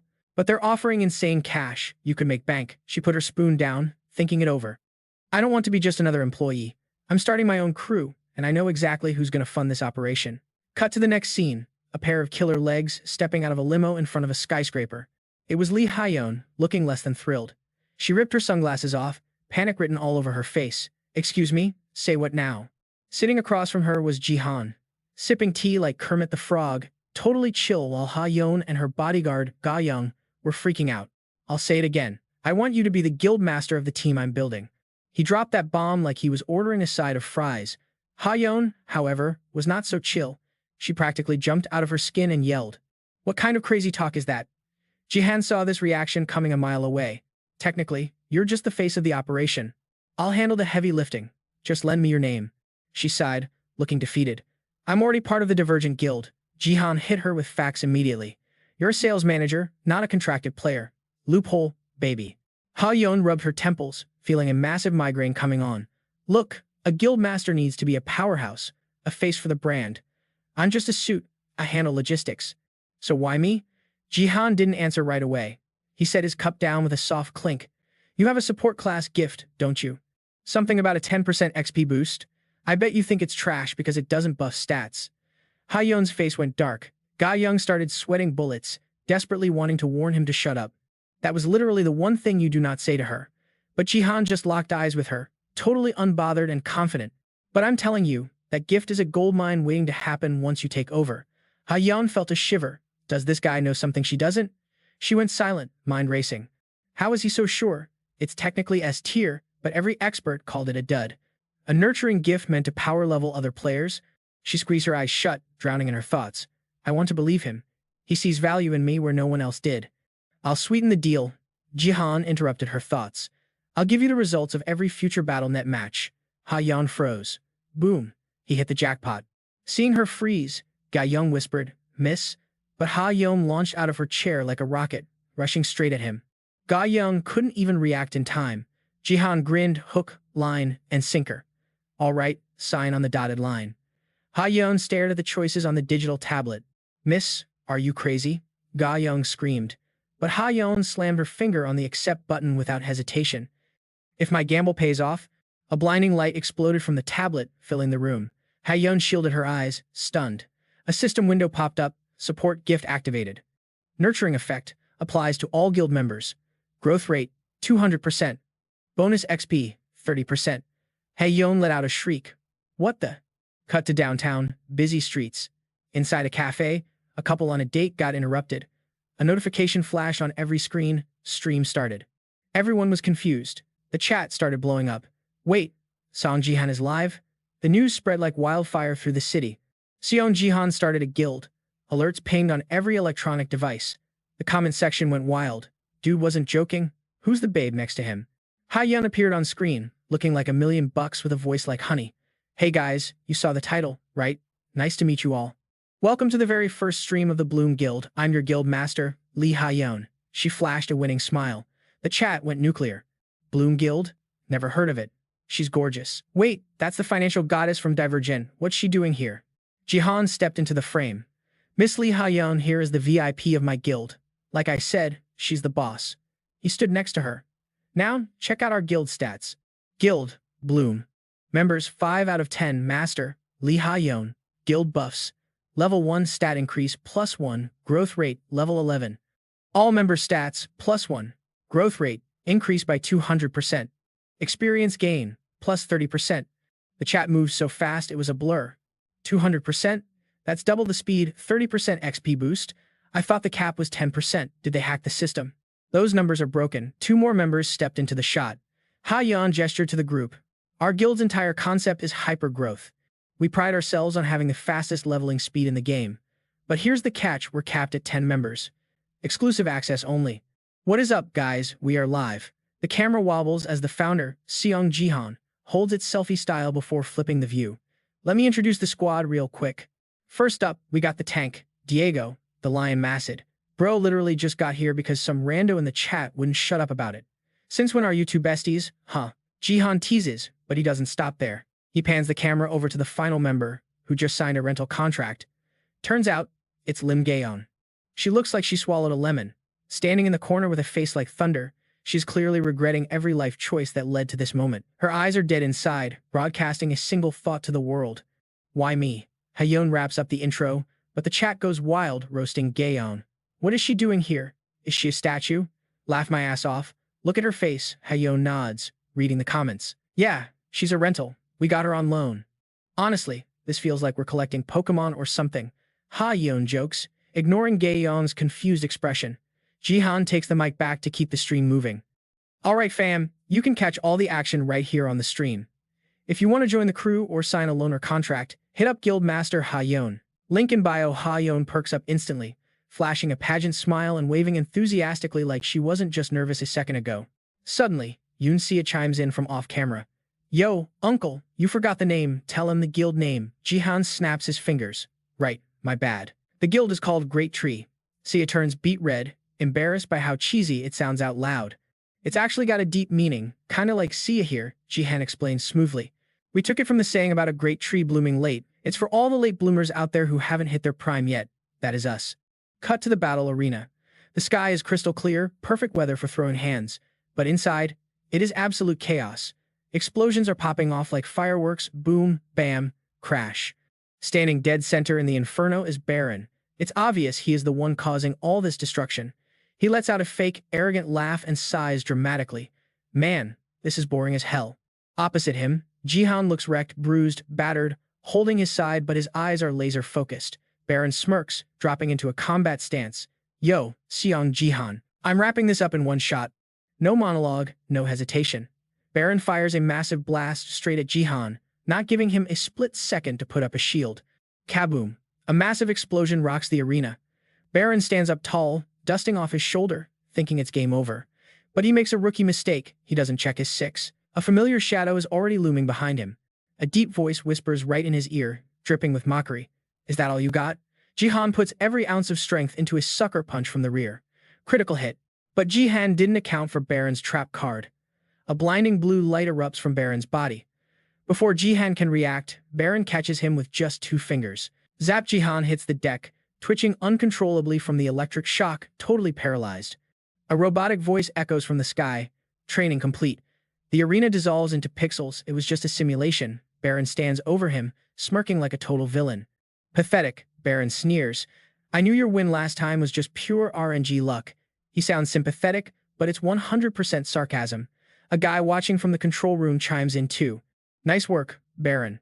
You clapped a 50% power, Jihan. Next time, let's crank the difficulty up to 75%. It sounds like a compliment, but Baron hears the insult loud and clear. His forehead vein pops. Shut your trap. Suddenly, a lackey rushes into the room. Sir, Mr. Baron, the guild master wants to see you as soon as possible. Baron stomps out, grinding his teeth so hard it sounds like he's chewing gravel. He looks ready to murder someone. Say what? Baron screams in the office. A rental contract? You want me to join Seong Jihan's scrub guild? Have you lost your damn mind, old man? The old man doesn't even blink. He's used to Baron's temper tantrums. Chill out, Baron. Just watch his stream, you'll get it. He snaps his fingers, and a holographic screen pops up instantly. The man is none other than Robert Gates, the #1 ranked player in the US. The screen shows Jihan's face. Baron loses it instantly, eyes bugging out, pure rage mode engaged. The room starts shaking. Objects start floating because Baron's telekinetic power is leaking out. Robert Gates just side-eyes a floating pen, totally unbothered. He's a fraud, Baron roars, flailing his arms. Furniture goes flying with every gesture. You senile old bat. This is fake news. A scam. Do I look like a support player to you? I am the strongest in the world. Don't you ever mention that loser's name in front of me again. Robert Gates waits for the toddler meltdown to end, hands clasped. Finally, he facepalms. God, this kid has such a massive complex about Jihan. It's getting embarrassing. Gates sighs. Fine. If you're gonna be a baby about it, I'll send her instead. He's talking about the blonde girl, the one obsessed with sports. Cut to the gym. She's dripping sweat, watching Jihan stream with hard eyes. Oh my god, player Seong Jihan is so cool. Meet Sophia, the saintess of the first guild. Back to Jihan's stream. While Ha-yeon and Jihan are chatting, Gaeong is standing there with her eyes closed, basically meditating to keep her sanity. She's sweating a little, clearly stressed. Suddenly, Ha-yeon screams like she saw a ghost, startling everyone in the cafe. Jihan, the American First Guild and the Chinese guilds just offered us a bag. Like, insane money for the secret to getting the guild buff. Jihan sits across from her, sipping his water like nothing happened. Cool. I only told you so you'd know the score, Jihan says calmly, but don't ever leak it to them.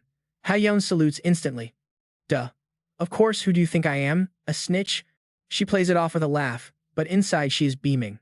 No way, he actually trusts me. I never thought my gift would be worth this much to anyone. But then, the vibe shifts. A dark memory hits her. A raspy voice, a creepy smile.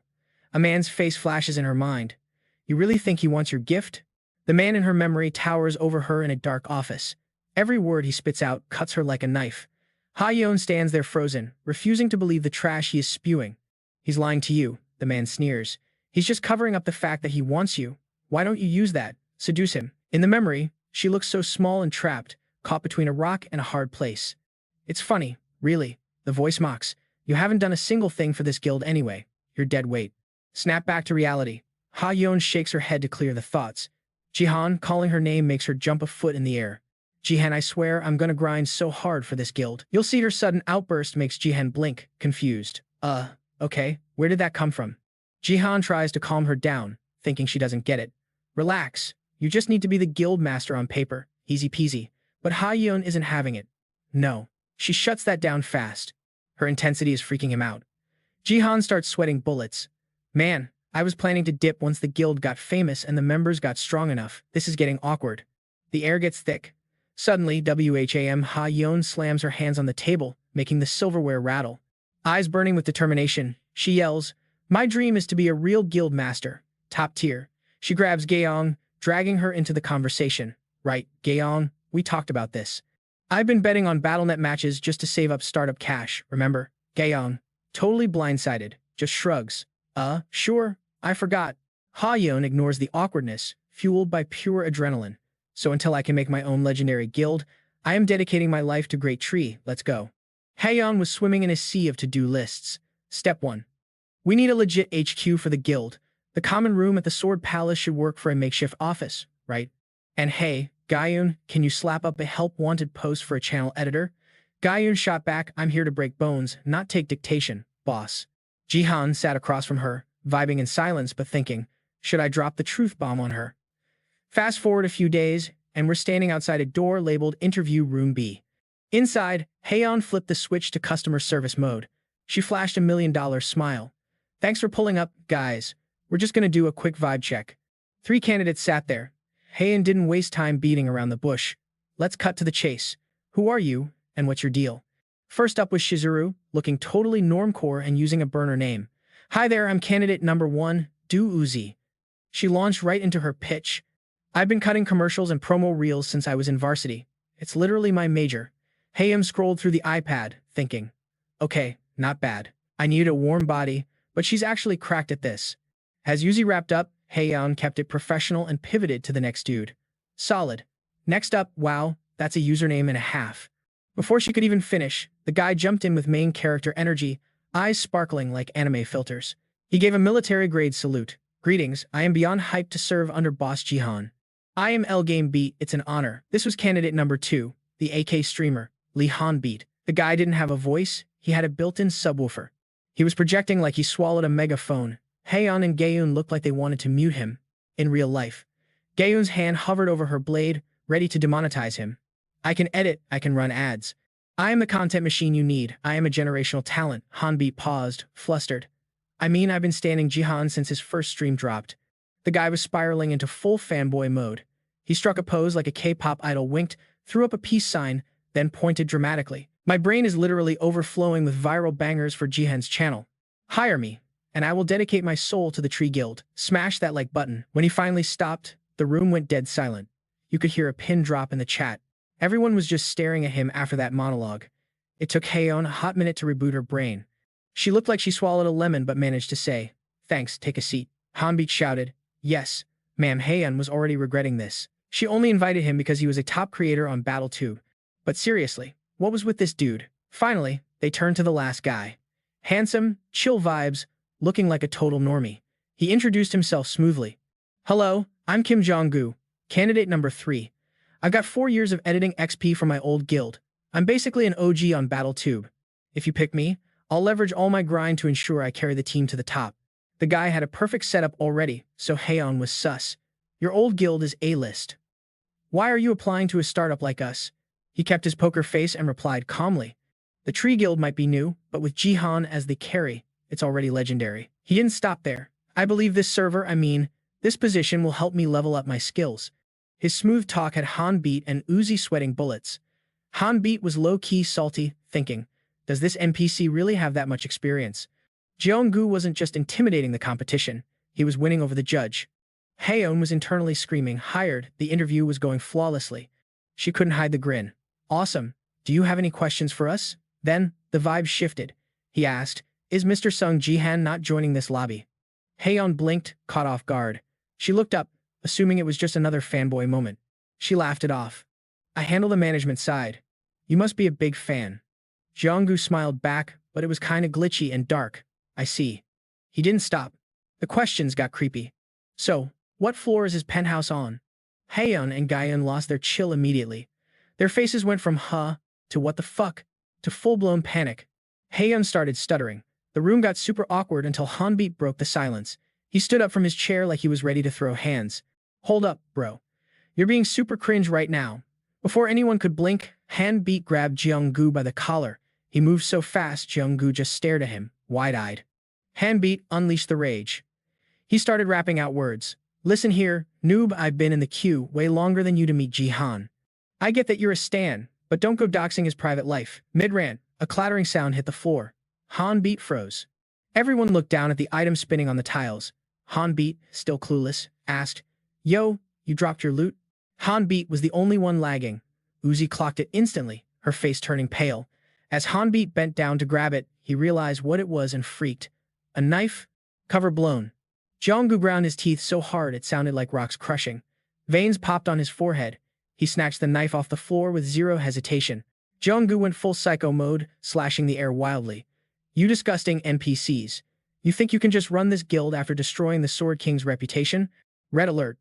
Gaeun instantly stepped in front of Haeyeon like a human shield. Jeonggu kept screaming, "Where is he? Where's that trash?" The Sword King never came back because of him. Haeyeon's brain was buffering. Was this guy related to the Sword King? But Jeonggu didn't give her time to think. He lunged at her, aiming for the kill. "I'll delete you just to send a message." But his speedrun was about to get blocked. Before he could reach the desk, a hand grabbed his neck from behind and yanked him back.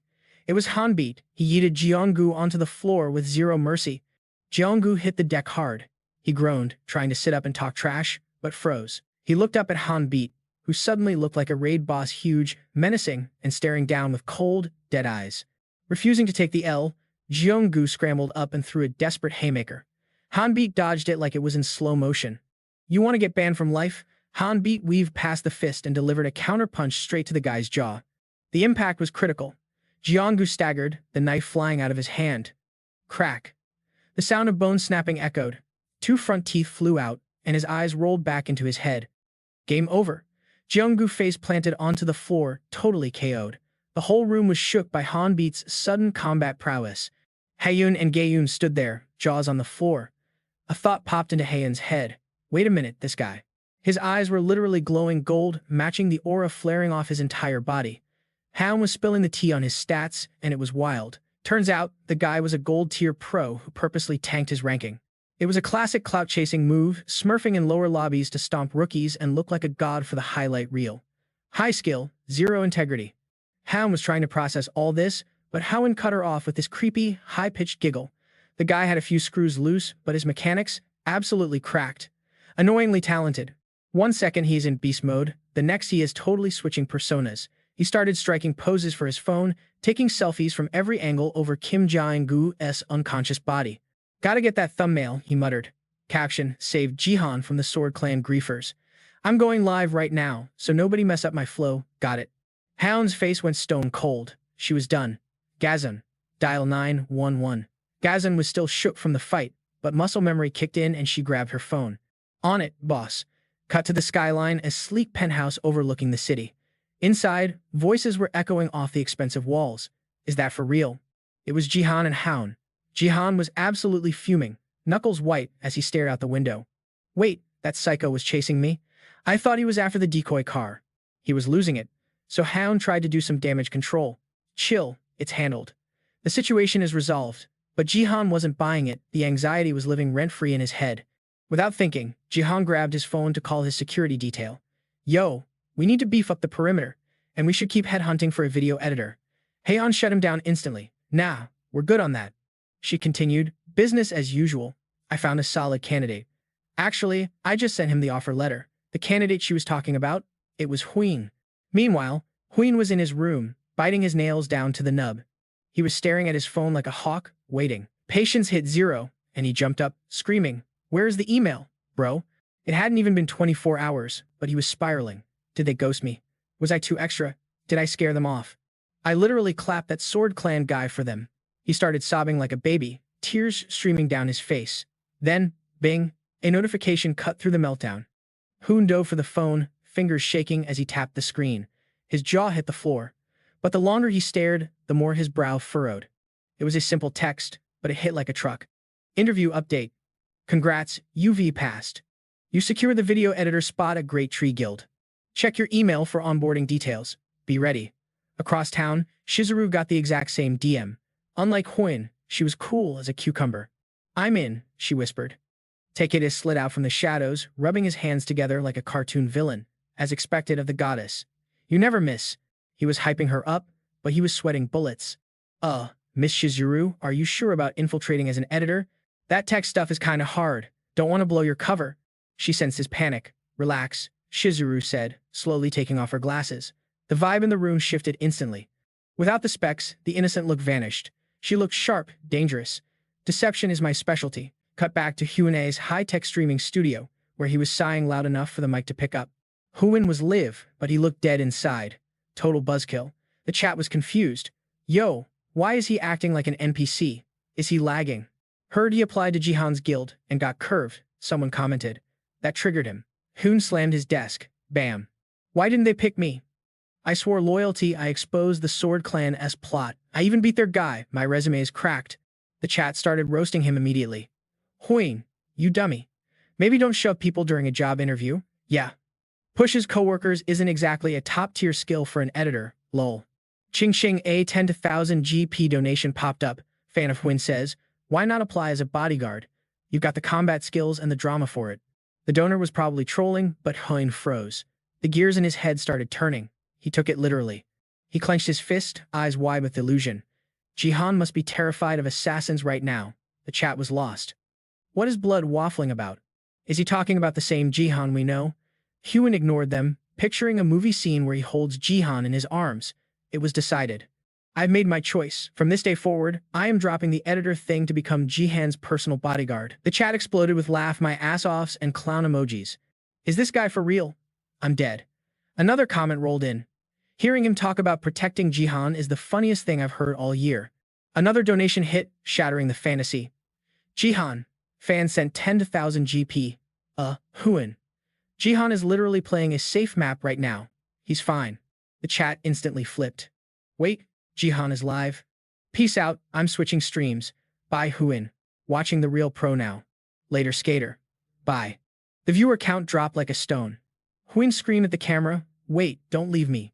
Come back. Cut to the game world. Jihan spawned into a burning ruin. The chat went wild. Yo, first time seeing Jihan on this map, let's go. Silver tier is no joke, a comment read. I got wrecked here last week. Notice me Jihan just as he loaded in. The system voice boomed. Silver League. Welcome to the Manhattan Ruins. Game mode. Invasion. The fog cleared, revealing a mystical altar in the center of the wreckage. Defense towers lined the perimeter, with a dense concrete jungle ahead. Jihan stared at it. Been a while, he muttered. Gazan spawned in and caught that. Huh? What's that supposed to mean? This is your first invasion mission, right? They locked eyes. Dead silence. Turns out, Gazan and Jihan had decided to duo queue for this one. Gazan flashed back to earlier when she practically begged him, let's stream together, great PR for the guild. Plus, I can help the guild master power level. Jihan cleared his throat to break the awkwardness. I've only seen this map on Twitch streams. It's different actually standing here with a squad. Gazan didn't say anything, just processed the info. The chat spotted her and freaked out. Morning stream energy UI, it's Lim Gazan. Are they competing for MVP? Chat speculated. Jihan extended a hand, keeping it professional. Looking forward to working with you, Miss Lim. This is our second run, right? Gazan hesitated, then shook his hand. Same here. Inside, she was screaming. I can't believe I'm getting carried by the guy I was supposed to be scouting. A teleportation beam shot down nearby. Jihan looked up. Looks like the matchmaking queue just finished. Here comes the rest of the team. On the other side, Gazan let out a quiet sigh, just accepting her fate. Since things had already turned out this way, she figured she might as well grind it out. Suddenly, a voice snapped her out of her thoughts. Miss Gazan, the squad that just rolled up was the rank-up crew from the Divergent Guild. The girl on the team looked confused, asking, You're Gazan, right? Watching the scene unfold, the chat channel was absolutely speechless. Get me out of here, someone typed. How is matchmaking this broken? Why are they teamed up? Relax, I don't bite, Jihan quipped. Whatever, someone muttered. The background music notification popped up. Wrongful encounter. Jihan flashed a surprised but welcoming smile. So, it's the squad from the Origin Guild. In stark contrast to his chill vibe, Gazan looked shaky, sweat practically pouring down her face. The group quickly huddled up, exchanging hellos. Miss Gazan, I heard the DJ Guild borrowed you for a bit, one guy said. Crazy running into you here, Mr. Sung Jihan. Oh, wow. Hello, you too. Hey everyone. The chat stream was surprised by the chill vibes. They're way friendlier than I expected, a viewer commented. Another replied, Well, it's not like she permanently transferred guilds. It's just a short-term loan, guys. While the girl from the guild kept chatting her up, the mage with glasses stood there in total silence. How have you been lately? How's the DJ Guild treating you? When is Gazan coming back? She didn't leave forever, you know. Right? The mage stared at her pretty face, completely tongue-tied. Gazan noticed him suddenly drop to his knees in the dirt, looking absolutely defeated. She's still as gorgeous as ever, he thought. It had only been a few days, but ever since she left the Divergent Guild, he'd felt super lonely. He started fantasizing about the future when Gazan hit silver rank. He wanted to be the first one to join her party and mentor her on everything. As if sensing his creepy vibes, Gazan shivered. Why did I just get a sudden chill down my spine? Without saying a word, Victor turned his head and glared at Jihan, eyes burning with rage. Sung Jihan, this is all your fault, he thought bitterly. You're the reason my Gazan left the guild. Meanwhile, the guild girl was still being super friendly, asking, This is your first invasion mission, right? Do you need a tutorial? She asked. Gazan didn't turn it down. For sure, thanks. Getting the green light, the girl started explaining the rules of the game. In an invasion mission, 10 players are split into 2 teams, the Angel base and the Devil base. It's a classic 5 versus 5 team battle. Whichever side pushes through all 3 lanes and destroys the opponent's nexus first takes the win. Basically, break through the 3 directions and smash their base to win, she summarized. She also emphasized a key point. Both teams need to remember there's a jungle area in the spaces between the 3 main lanes. Whenever a player kills a monster in the jungle, they get various buffs that can give them a huge advantage. Jihan thought to himself, so in this match, we're playing on the devil's side. He raised his hand and asked, Is anyone on our team heading into the jungle? The group patiently explained, Since this is your first time, you probably don't know the meta. The monsters in the jungle are at least level 65, so we can't handle them right now. The 2 guild members were only in the high 40s, and Gazan was level 25 plus 5. Those 5 extra points were a bonus reward for hitting the top 100. Jihan replied, For real? I know we can handle it, though. After all, they were at the top of the silver cup. Hearing this, Victor seemed to hatch a plan. He turned to face Jihan and cleared his throat loudly. He waved his hand dismissively, trying to brush Jihan aside. You're a newbie, so you don't know anything. Mr. Sung Jihan, don't worry about the strategy. Just do exactly what we tell you. He turned to his guildmates to give orders. I'll guide Miss Gazan and Mr. Sung Jihan, so you 2 just head to the bottom lane first. The girl agreed happily. All right, we're heading out then. Seeing his plan work, he urged them on. Okay, let's get moving too. Inside, he was gloating. Sung Jihan, no matter how talented you are, you're just a rookie here in the Silver Cup. In a team match like this, playing solo will just ruin the game. I'm going to use this chance to show Gazon just how experienced I am. Seeing a fierce battle breaking out ahead, Victor asked, "Do you two see those little things over there?" He started lecturing nonstop. Gazon, those are called minions. Their attacks are basic, but for silver rank players, they can be tricky, so we have to clear them with our teammates. Even if we die, we respawn in 1 minute. But never rush the enemy carelessly or we'll get pushed back. He wanted to keep blabbing, but Jihan cut him off. So, it's easy. Jihan started activating his skills while stretching his arms and legs, getting ready to throw down. Bottom line is, we just have to not die while fighting, right? To Victor's surprise, Jihan stepped forward. He extended a hand covered in dark energy toward the blue minions. As Jihan prepped his skill, he thought, this is the first time I'm using Dark Sword in BattleNet. Wonder how effective it'll be. The minions noticed someone approaching. At the same time, Jihan recalled the terrifying power he witnessed when this skill was used before. My power might not compare to the Dark Queen I saw that day. Seeing the wave of minions rushing in, he made a quick decision. But if I use it against opponents like this, following the motion of his hand, the darkness seemed to lock onto the soldiers, and countless dark swords materialized above their heads. With a totally calm face, Jihan dropped his hand gently.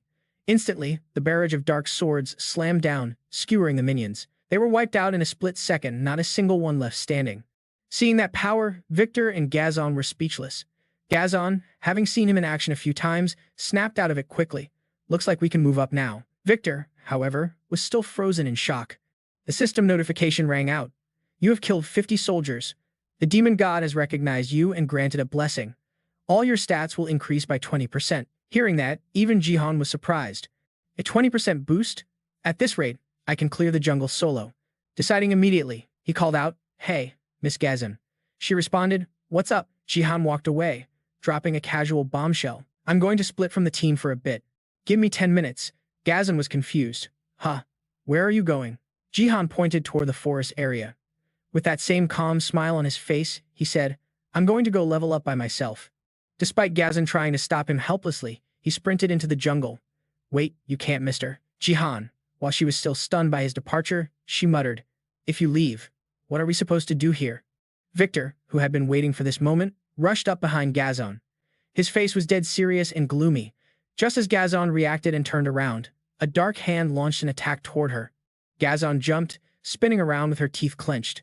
Her brows furrowed, showing pure stress, and her hand instinctively grabbed the hilt of her sword for self-defense.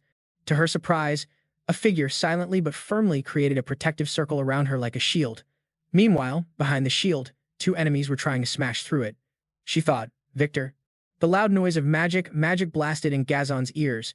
She turned to look at the source of the commotion, her mouth hanging open in shock. Cut to 5 minutes earlier, Victor's face was beet red with anger. His eyes were rolled back, and he thought through gritted teeth, Sung Jihan, that bastard. He stomped across the flat ground, fists clenched in rage, cursing internally. He ruined my plan. I wanted to show Gazon something really cool. He raged silently so no one could hear. Before he got far, Victor suddenly froze, eyes widening and brows furrowing as realization hit him. Wait a second. A mini-map appeared before his eyes, and he switched back to pro-gamer mode, watching every movement and calculating furiously. Should I rotate to mid? Could I stay top with Gazon and let Jihan take mid? Victor's expression shifted dramatically. A huge grin spread across his face, and he started walking with a confident, almost excited swagger. That's right, I'm a genius. Sending a guy who does whatever he wants to his solo lane is actually the right call. Gazon, hang on. I'm coming. But after just a few steps, Victor stopped dead in his tracks. He saw 2 enemies rushing toward Gazon, while she was completely oblivious to the danger creeping up on her. Oh crap, it's a gank. His eyes bugged out, brows knitting together as his face went pale with panic and stress. He frantically thought, my Gazon is in trouble. Zero hesitation, Victor launches himself like a missile, popping a shield just in time to cover her. But look at this point of view. Gazon spins around and sees the enemy blade hacking away at the barrier like it is tissue paper. The suspense is killing me. She is thinking, yo, I did not see this gank coming. Is that the mid lane mage rotating for the save? Meanwhile, poor Victor is over there sweating buckets, trying to keep that shield active around her. You can literally see the pressure crushing him. The dude is shaking like a leaf. He chokes out, voice cracking, Gazon, babe, don't even trip. I got you. I am your tank, forever. Famous last words. Fam. The second he says that, he coughs up a gallon of red pixel juice, screaming in agony. Then bam. A massive lightning bolt nukes him. Gold light everywhere. That sturdy shield? Gone. Shattered like glass. The lightning pierces right through, and the screams are absolutely blood-curdling. Gazon is just standing there, totally shook. And down goes Victor face plant, eyes rolled back all white, body twitching from the voltage. Gazon rushes over. Yo, Victor, stay with me, buddy. She slides in, kneeling next to him, panic mode engaged. She is staring at the blue sparks frizzing off his avatar. You good? And he goes, my bad. I really wanted to carry you this game. His pale hand slowly reaches up toward her face. His hand hovers there for a second. He whispers something super quiet. A little late for confessionals, bro, but okay. Victor gives this satisfied smile, face all soft, digital tears sparkling in the corner of his eyes. He drops the bomb. I have always had a crush on you. Straight from the heart, folks. She is staring at him like, what? His hand flops down. It is like two different movies playing at once. One side is pure confusion. The other is a tragic Shakespearean death scene. Dude, you were gonna respawn in 60 seconds. Why so dramatic? Total weirdo. Meanwhile, the enemy duo, a scrawny mage and a buff dude resting a claymore on his shoulder, are watching this cringe fest. Mr. Muscles walks up, super chill, dripping with arrogance. Show is over, kids. Time for the real action. Don't get lazy just because it is a 2v1 gank, alright? They do not know who they are messing with. That is Lynn Gazon, top prospect for the Song Ting Guild. She turns her head, brows furrowed, looking absolutely salty about the situation. Where the heck is Jan, she thinks. Isn't the jungler supposed to group up? Suddenly, she freezes. Eyes wide. She senses a disturbance in the force. To her shock, the whole vibe shifts. The sky turns dark, and this gnarly purple circle opens up overhead. It is swirling with dark smoke like a tornado sucking in all the bad vibes. Cut to a different location. We are in the jungle now. Pitch black sky, eerie blue glow, leaves falling in slow motion. It is giving straight-up horror movie aesthetics. And there is John. Looking totally unimpressed, eyes half open like he would rather be napping. He completely ignores the monster roaring its lungs out right in front of him. This beast is massive. A two-headed wolf with a demon tail whipping around back there. It spots John and starts drooling like a dog at a barbecue.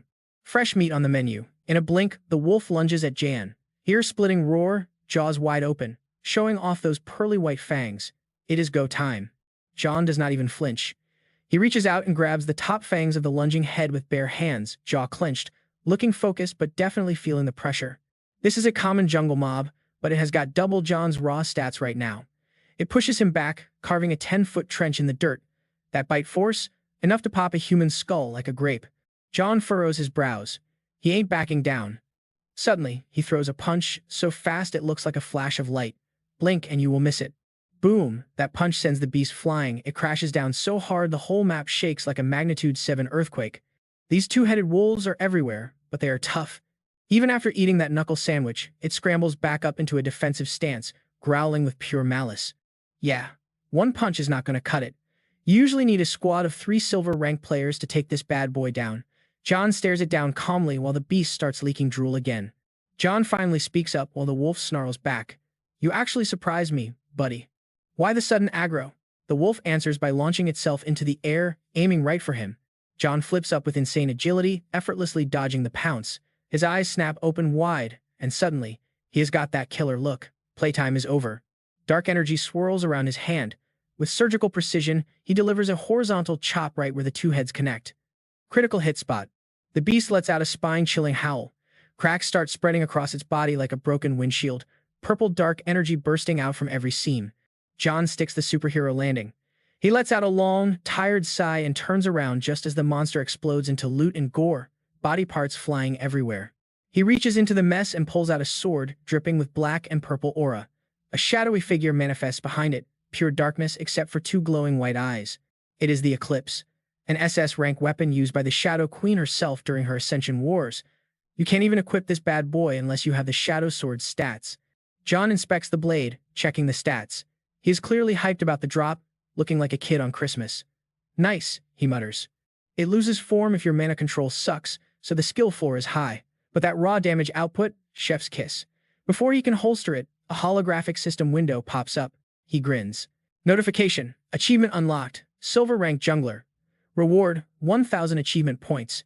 John stands there in the quiet forest, soaking in the victory. Staring at the screen, he thinks, knew the points would be fat. If I clear the rest of the jungle camps, I might trigger a hidden achievement too. Then he pauses, expression shifting. Wait, he muses seriously. I still need player kills to max out my XP curve. While he is debating his farm path, another ping hits. He looks confused. You have secured the first blood for the demon squad. Achievement points plus 100. Cut back to Gazon, her opponent is lying on the ground, totally flatlined. Mouth open, eyes rolled back, with a shadowy blade stuck right through his heart. The other enemy, the mage, is freaking out. Teeth grinding, eyes wide with terror, clutching his staff like a lifeline. A dark spirit floats above the body. That is Ariel. Cold black eyes, zero emotion. She summons a swarm of dark swords around her. The mage yells, "Damn it, what is that? Where did this chibi nightmare come from?" Ariel glances back at Gazon coolly. "Hey, swordswoman. Why are you lagging?" Finish the other one off. Gazon snaps out of her daze. Right. The mage panics, frantically casting a magic circle while sweating bullets. He hurls the spell forward die. A massive explosion rips through the area, blinding white light everywhere.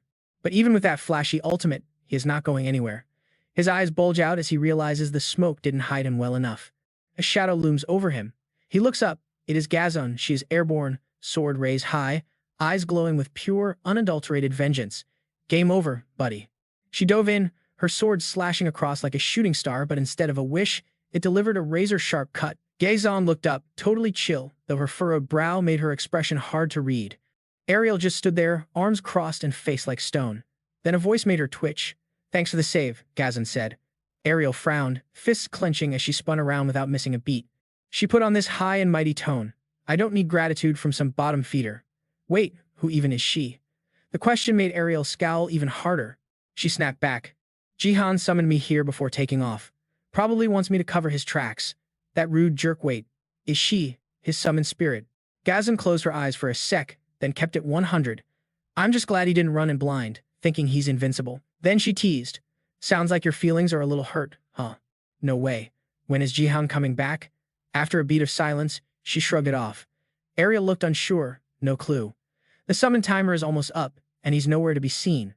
Guess we don't need to stress about him then. Cut to a new scene, a familiar silhouette kneeling on the dark, gritty ground.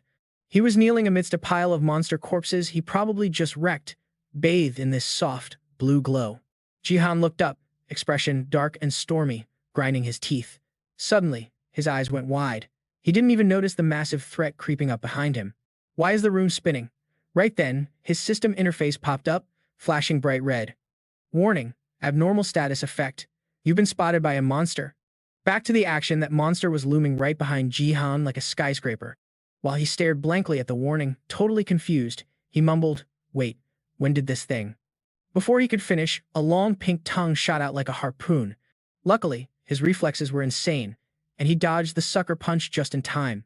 Jihan glared at the beast, rubbing his shoulder. The tongue had grazed him, melting his shirt and turning his skin dark. "Well, haven't seen you in a while." Standing there was a massive toad with glowing yellow eyes piercing the gloom and horn-like bumps on its head, the legendary toxic toad. Rewind a bit. In the silent forest, bodies lay scattered, dissolving from its venom. It wraps victims in that tongue and lets the poison do the rest. The toxic toad deals strictly in poison damage. It's a high-tier monster, so seeing one in a Silver Cup dungeon is super rare. Low-level dungeons usually have trash mobs. Jihan squinted at the system warning, thinking, this is way above Silver Cup pay grade. The alert flashed, status abnormal, poisoned, all stats slashed by 50%. Great, it's stacking debuffs on me now. The toad's skin was all bumpy and gross. Meanwhile, the live stream chat was popping off. "Yo, check this out, just tuned in. What's the tea? Is Jihan jungling in the Silver Cup?" Suddenly, the monster stood tall, cheeks puffing up like balloons to load another shot. Jihan's eyes narrowed, face tight with tension. Here it comes. The toad opened wide and unleashed a barrage of poison spit, flying at him faster than lightning. Jihan was weaving through the attacks like a pro, dodging every single drop. He glanced back and saw a stone pillar turn pitch black where the poison hit. Brutal. But the toad didn't give him a break, firing that long pink tongue right at him again. Jihan clenched his fist, letting dark energy consume it. He summoned that pitch-black sword he looted a while back. Just as the tongue flew in, Jihan used the broad side of the blade to deflect it perfectly. Chat went wild. Bro thinks he's in a kung fu movie. Jihan was laser-focused, eyes sharp. Poison was splashing everywhere around him. He analyzed the situation. It's got range and speed, plus that spit is lethal. Gotta avoid contact. But before he could make a move, he froze. He looked down, something was wrapped tight around his arm. The toad was far away, but that tongue had some serious stretch. It squeezed tight, locking him in place. The monster's eyes glowed bright yellow as green venom started pulsing down the tongue toward him. Jihan grimaced, letting out a pained grunt. He whipped the sword into his free hand and, with zero hesitation, chopped right through the toad's tongue. The beast shrieked in agony as its tongue flopped to the ground, sliced in two. Jihan stared at his throbbing hand. It was covered in sticky slime. The skin around his knuckles was discolored and literally smoking from the acid burn. The monster stood its ground, puffing up for revenge. Jihan gritted his teeth and stared it down. The toad opened wide, revealing a glowing orb hovering in its mouth. Venom swirled into the orb, making it grow bigger by the second. Then, snap. It tilted its head back and launched the massive poison bomb. Jihan stood frozen, watching the projectile hurtle toward him. It slammed into the ground, unleashing a tidal wave of poison. The toxic toad watched the explosion with satisfaction. But then, a noise cut through the blast. The monster's lip curled up as it peered closer. That was way too close. As the smoke cleared, a figure emerged, standing rock-steady amidst the toxic cloud. Jihan had a protective barrier locked down tight. The chat scrolled by. Did he dodge that? Top 10 anime comebacks right here. I seriously almost died there. Inside his bubble, Jihan looked up, a satisfied smirk creeping onto his face as he read the system notifications. If I hadn't stacked those buffs, I'd be toast. Notification, two-headed wolf eliminated. All stats increased by 30%. Jihan didn't wait. He flared his magic, wrapping the oblivious toad in dark energy. The whole vibe of the room shifted instantly. Without warning, dozens of black swords materialized in the air and rained down, skewering the beast from every angle. The dark energy faded, leaving the toad flattened on the ground. Jihan watched closely. Still not dead? This thing is a total tank. He tracked its every twitch as the toad slowly dragged itself back up, defiant despite the damage. Jihan thought, okay, I need to end this right now. Before he could even process the thought, he froze. That beast was swelling up like a balloon about to pop, and the chat room? Absolutely losing it. Total chaos. Jihan Moonlight Boy types, "Yo, what's wrong with him?" Ano, IT replies, "That toxic toad is definitely looking for a girlfriend. Its sock and W face are just spamming, bruh, for real." Jihan stopped dead in his tracks, eyes popping out of his head. He clocked it immediately. Hold up, he thought. That glow in the monster's eyes wasn't just for show, it was about to get real nasty. Even though he saw it coming, there was zero time to dip. Boom, a massive explosion rocked the empty jungle. The chat is blowing up with questions. Director, what the heck? Yo Rara, pop that invincibility buff. Stat, free water tissue asks, is it wasted yet? Jihan hit the dirt, barely holding himself up with his sword. He grit his teeth, muttering, damn it, didn't think it'd go kamikaze on me. Then, the system interface popped up. Red alert. Status update. Poisoned. All stats nerfed by 90%. You got 5 minutes before you crash. Man, I should have engaged that thing way earlier. Jihan stood up on wobbly legs, wheezing like an old AC unit. Okay, thankfully this debuff is temporary. Just gotta wait it out. He stared into the void, deep in thought. Yo, where's my achievement pop-up? I wiped out the whole jungle. I should be swimming in loot right now. While he was spacing out, a massive green foot slammed into the dirt. Wham! Jihan froze, looking back as a gigantic shadow swallowed him whole. Standing right there was a behemoth, radiating pure energy. Horn-like bumps on its head, eyes glowing like high beams on a truck. Clear, before me types. Oh snap, wifey actually showed up. Clean, state ads. Why are there two toads in a Silver League match? Hey babe. The vibe shifted instantly, giving everyone the chills. Taking out another boss with this poison debuff? That's suicide. If I mess up and get fragged, I lose all my stacks. He leaned on his sword, mind racing. He was stressed but didn't want to rage quit. Man, where can I farm some extra buffs right now? Suddenly, his head snapped up. Is that a team fight? Ignoring the pain, he pulled up his minimap with a crazy look in his eyes. Hold on, what's my 20? Jihan stared at the hollow screen as it triangulated his position, eyebrows shooting up in surprise. A smirk crept across his face. The map showed his blue dot chilling in the jungle, with a bunch of enemy red dots scattered nearby. Time to crash the party, Jihan mumbled. Meanwhile, a heavy skirmish was going down. Number 4, the Angel Squad's archer, was firing off shots like a pro. Bullseye, she landed a crit, dropping an enemy instantly. The opposing archer shouted, "Heads up, you good, bro?" The guy pixelated into thin air, leaving just a blue glow. Now it was a 2v1 situation on the field. The Angel Squad archer was hype about the kill, but her mage teammate stayed on guard. Alright, warrior is down. Diversion guild ain't all that. Let's push, Angel Squad. Despite her chill look, her brain was mapping out player locations like a supercomputer. Top lane is basically cleared. The Dimmick guys are still engaging, so we need to snowball this lead right now. Their victory lap was cut short. A massive crash shattered the silence. Before they could react, Jihan burst out of the jungle, debris flying everywhere, with a gargantuan monster hot on his heels.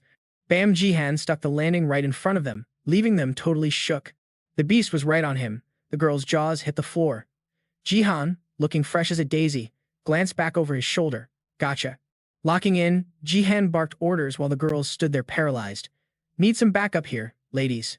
Flashback to 5 minutes ago, Jihan was soloing the giant toxic toad with his dark sword.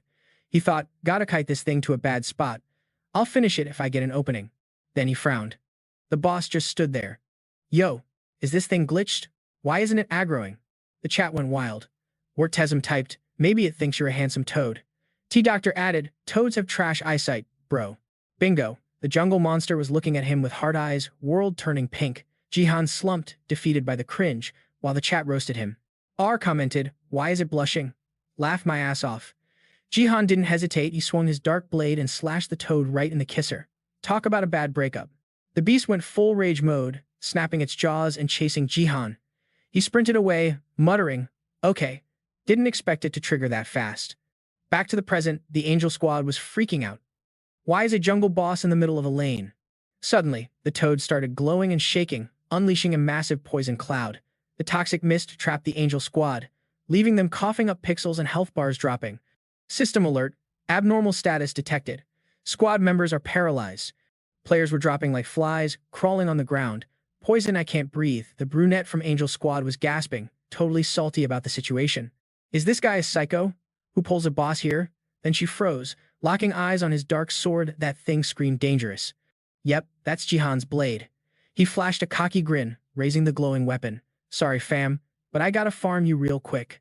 While the toad was confused, Jihan went to town, slashing left and right. Boom, system update. Abnormal status, poison cleansed. Jihan let out a sigh of relief. He didn't even look back at the 2-player crates he just made. Appreciate the assist. Thanks for the free buffs, noobs. The announcer screamed, double kill stats boosted. Suddenly, the ignored monster went pitch black and swole up, ready to nuke everything. It let out a roar and spewed a fountain of toxic green slime like a cursed rainstorm. Jihan launched himself into the air, spinning like a gymnast to dodge the goop. He narrowly avoided the insta-kill, face twisted in focus. He charged up his energy and shouted, 3 disasters style, Earthbreaker. Before the beast could reset, Jihan crashed down like a meteor. His sword hit with the weight of a mountain, smashing the toad flat. The enemy archer, watching from the sidelines, just dropped her jaw. Jihan just smoked that giant frog, but he was barely catching his breath when his HUD exploded with system notifications.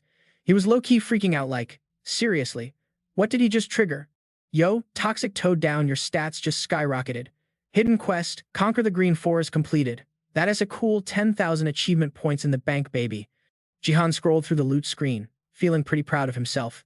See, grinding in the jungle actually pays off. But then his eyes locked onto something sus, and his face went totally serious. A new quest board popped up. Multitask, player tracking unlocked. Jihan raised an eyebrow. A brand new mission right now? This game is relentless. Jihan shook off the confusion and looked over at the Demon Team S archer, who was eyeing him like he was crazy. Jihan played it cool, kept his sword loose, and asked casually, hey, archer, I've been living that jungle life, what's the tea out here? How we looking?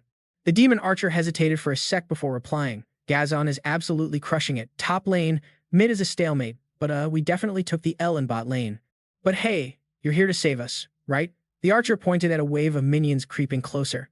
We just need to clear this trash mob, then rotate bot and help the team. Jihan stared at the angry creep wave. Bet. Jihan raised his dark blade, looking like straight-up anime protagonist material. Let's wrap this up then. Cut to mid lane, where our mage looked like he hadn't slept in a week. Dude was panic sweating, dodging skill shots left and right, totally helpless and unable to do a thing. The demon mage was stuck in a 1v1 with the enemy archer, who kept trash-talking him for hugging the tower. Yo, quit hiding under the turret like a coward. Come out and fight me. This was right in front of the Angel Team S tower. The mage snapped back, totally salty. Easy for you to say, you psycho. If you're so jealous, why don't you retreat to your own tower? Victor gritted his teeth, staring at the enemy turret. It was full of cracks. He started calculating in his head. If I can just pop that tower, nobody can touch me while I'm hugging my own turret. Suddenly, Victor spotted a familiar face and froze. Jihan. The enemy mage heard the name, spun around confused, and went, huh, totally ignoring his six. Victor saw his chance and dove in, eyes hungry for the kill, but whiff. Nobody was there. Victor realized too late. Wait, that idiot is still camping inside the turret range. Zap before he could even cast a spell, the turret blasted him. He hit the dirt hard. The angel mage looked down at him and smirked. Nice try, buddy. You want to play dirty? Enjoy the turret shots. Victor lifted his head, feeling totally drained. I can carry this lane solo, I just can't. The angel mage got a second wind, raising his staff with a nasty grin. You've been alive way too long, pal. Time to respawn. Being stupid comes with a price. Suddenly, a blinding light erupted from Victor's turret. He looked up from the dirt, eyes wide. It was Gazon, sprinting in like a freight train. The demon mage gasped, Gazon, but the angel mage was still cocky. You think I'm falling for a bait? Where is she? Gazon didn't chat, she acted. With maximum power, she launched a terrifying slash. Crack. The enemy tower split open and crumbled like a stale cookie in seconds. The angel marksman realized his cover was gone and panicked. Gazon stuck the superhero landing as the tower exploded behind her. Pure action movie vibes. She gave a cold look over her shoulder. Push. Now. Then she barked at the mage, Victor, on me. Victor scrambled to follow orders, casting a fire shield before the enemy ADC could even react. He unleashed his magic and boomed shockwaves everywhere as the spell connected. After wiping the angel marksman, Gazon walked over to her teammate. You good?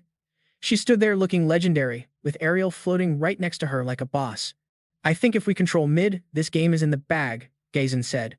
Victor looked at her like she was a celebrity. He was totally fanboying over Gazon saving his life. Just then, Jihan and the demon archer pulled up. Beat me to the party, huh? Jihan quipped.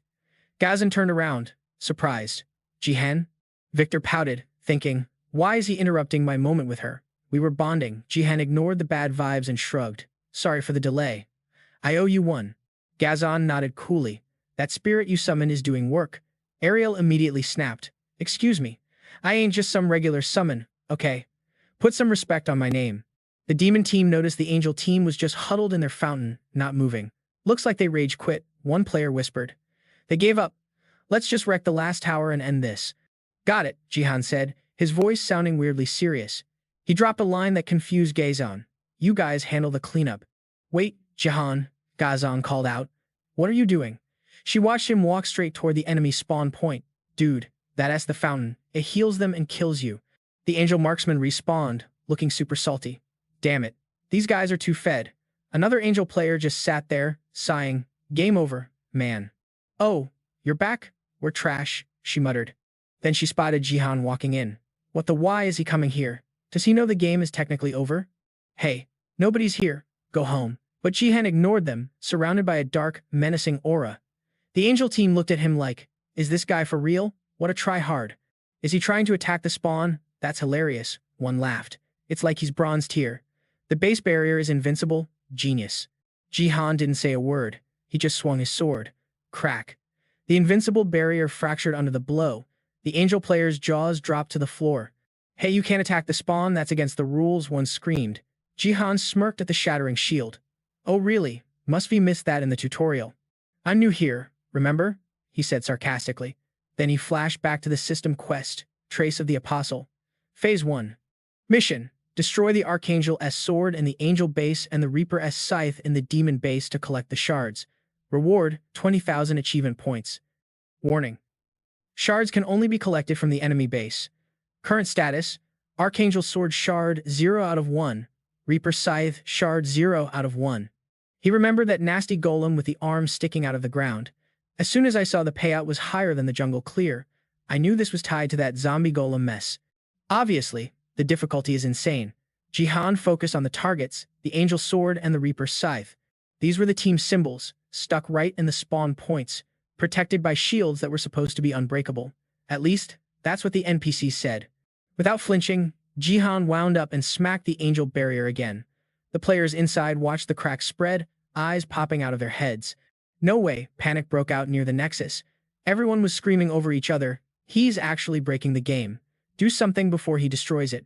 Yo, how did that shield just pop? The Angel Squad's marksman whipped around, looking totally shook. Suddenly, a massive silhouette pulls up on Jihan. It's the Archangel herself, looking down like a boss, glowing with all that holy bling. Her eyes snap open, glowing with some creepy pale light. Her pupils shrink down to pinholes, and boom, a system alert pops up. The big boss is mad. The Archangel's aura starts spreading like crazy, and everyone on the ground is freaking out.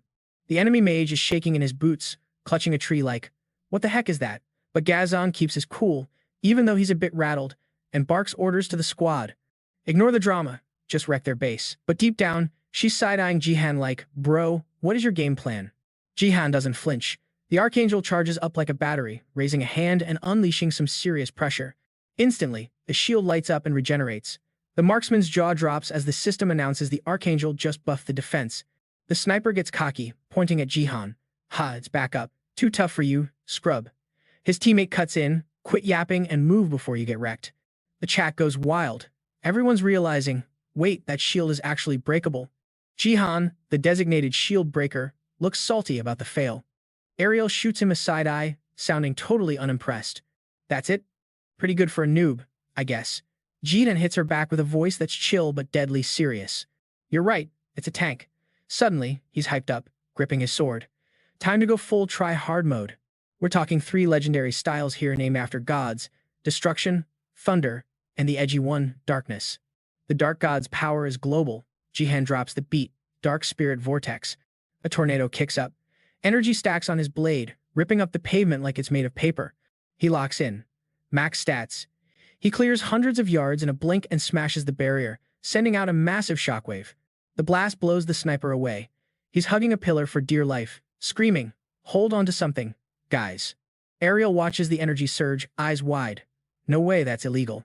It's a clash of titans. Darkness versus light. Jihan grits his teeth, pushing the limit. Come on, break. Boom. System update. The Archangel is furious because her precious shield just shattered into 1,000,000 pixels. Boss Lady is tilted.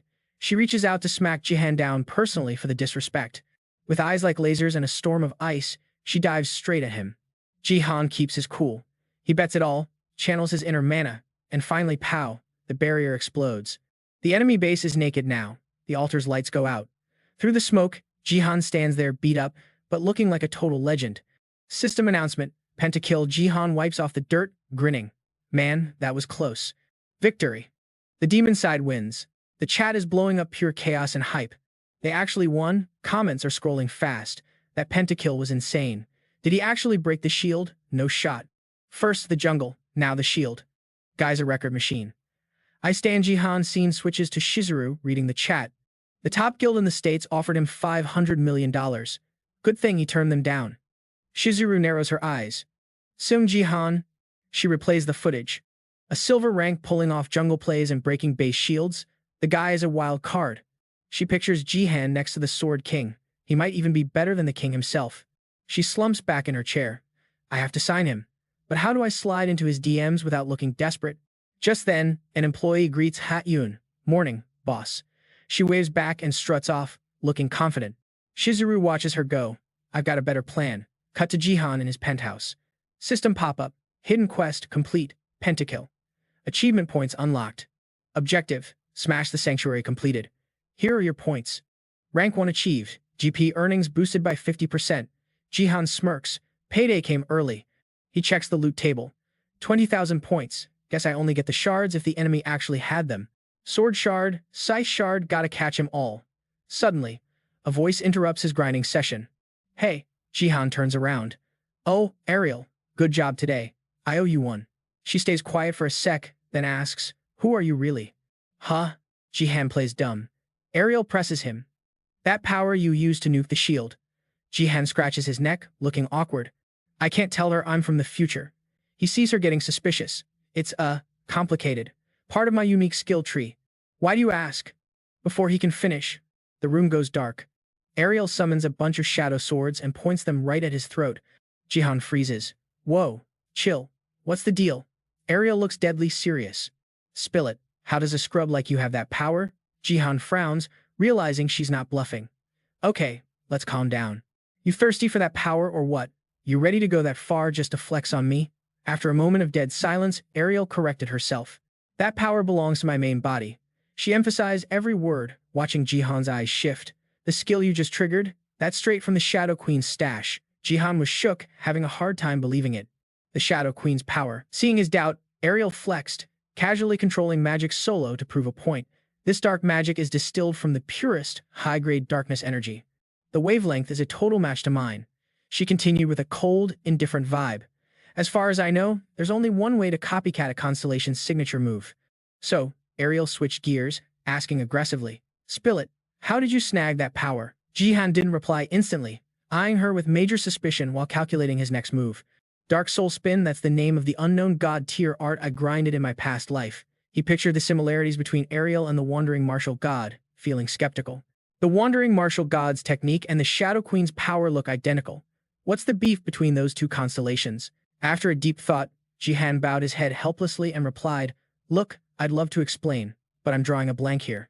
"Seriously," Ariel frowned, her voice judgy. "You should have noticed something." Jihan cut her off. "My talent disappeared."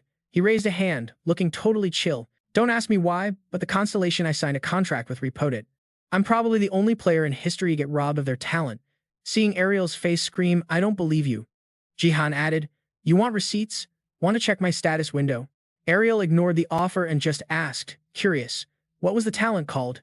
Jihan did some quick mental math. He could only leak so much. He answered quickly, "Traveler's Eye."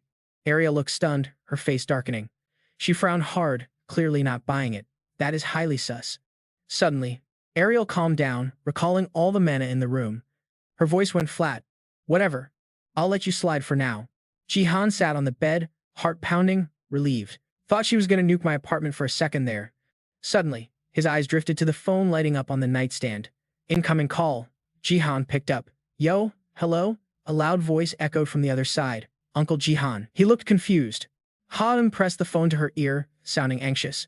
"I just saw the news. What exactly went down?" She looked at her computer screen showing Jihan's face and groaned.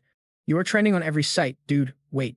If you told me beforehand, I could have filmed it and uploaded it instantly." Jihan, on the other end, kept his poker face. "Is that so?" Not waiting for a reply, Ha-eun got hyped, her voice trembling with excitement. "Thanks to you, our guild channel finally has fresh content. I was worried we were overloading on boring BattleNet clips." Jihan replied humbly, "No biggie. It's for your guild channel anyway." Ha-eun gasped. "Oh my god, what do you mean?" "Content variety is king, okay? You even have your own fan cafe now. Dude." Jihan paused, stunned. "Fan cafe?" Ha-eun breezed past it, keeping her cool. "Also, one more thing." She lowered her voice. "I need to ask you a favor." Cut to scene. A gloomy, silent warehouse. Inside, a girl was tied to a chair. Footsteps approached. A middle-aged baldy wearing sunglasses smirked as he walked in. He spoke up. "Finally caught you." When she didn't reply, he smirked, mocking her. "You run pretty fast for a girl." The bald guy looked Ha-eun up and down, dripping with sarcasm. "Isn't this the guild master of divergence?" A lackey on his left chimed in. "Yeah, boss. All the major guilds are paying top dollar to collab with her right now." The bald guy kept his hands in his pockets, sounding arrogant. "Good. Good. If we leverage her right, we're gonna be filthy rich." Ha-eun, finally triggered, snapped back. You think you're gonna get away with this?" Even in a weak position, her voice echoed. "If you think I'm gonna cooperate, you're tripping. I didn't become a guild master to serve scrubs like you."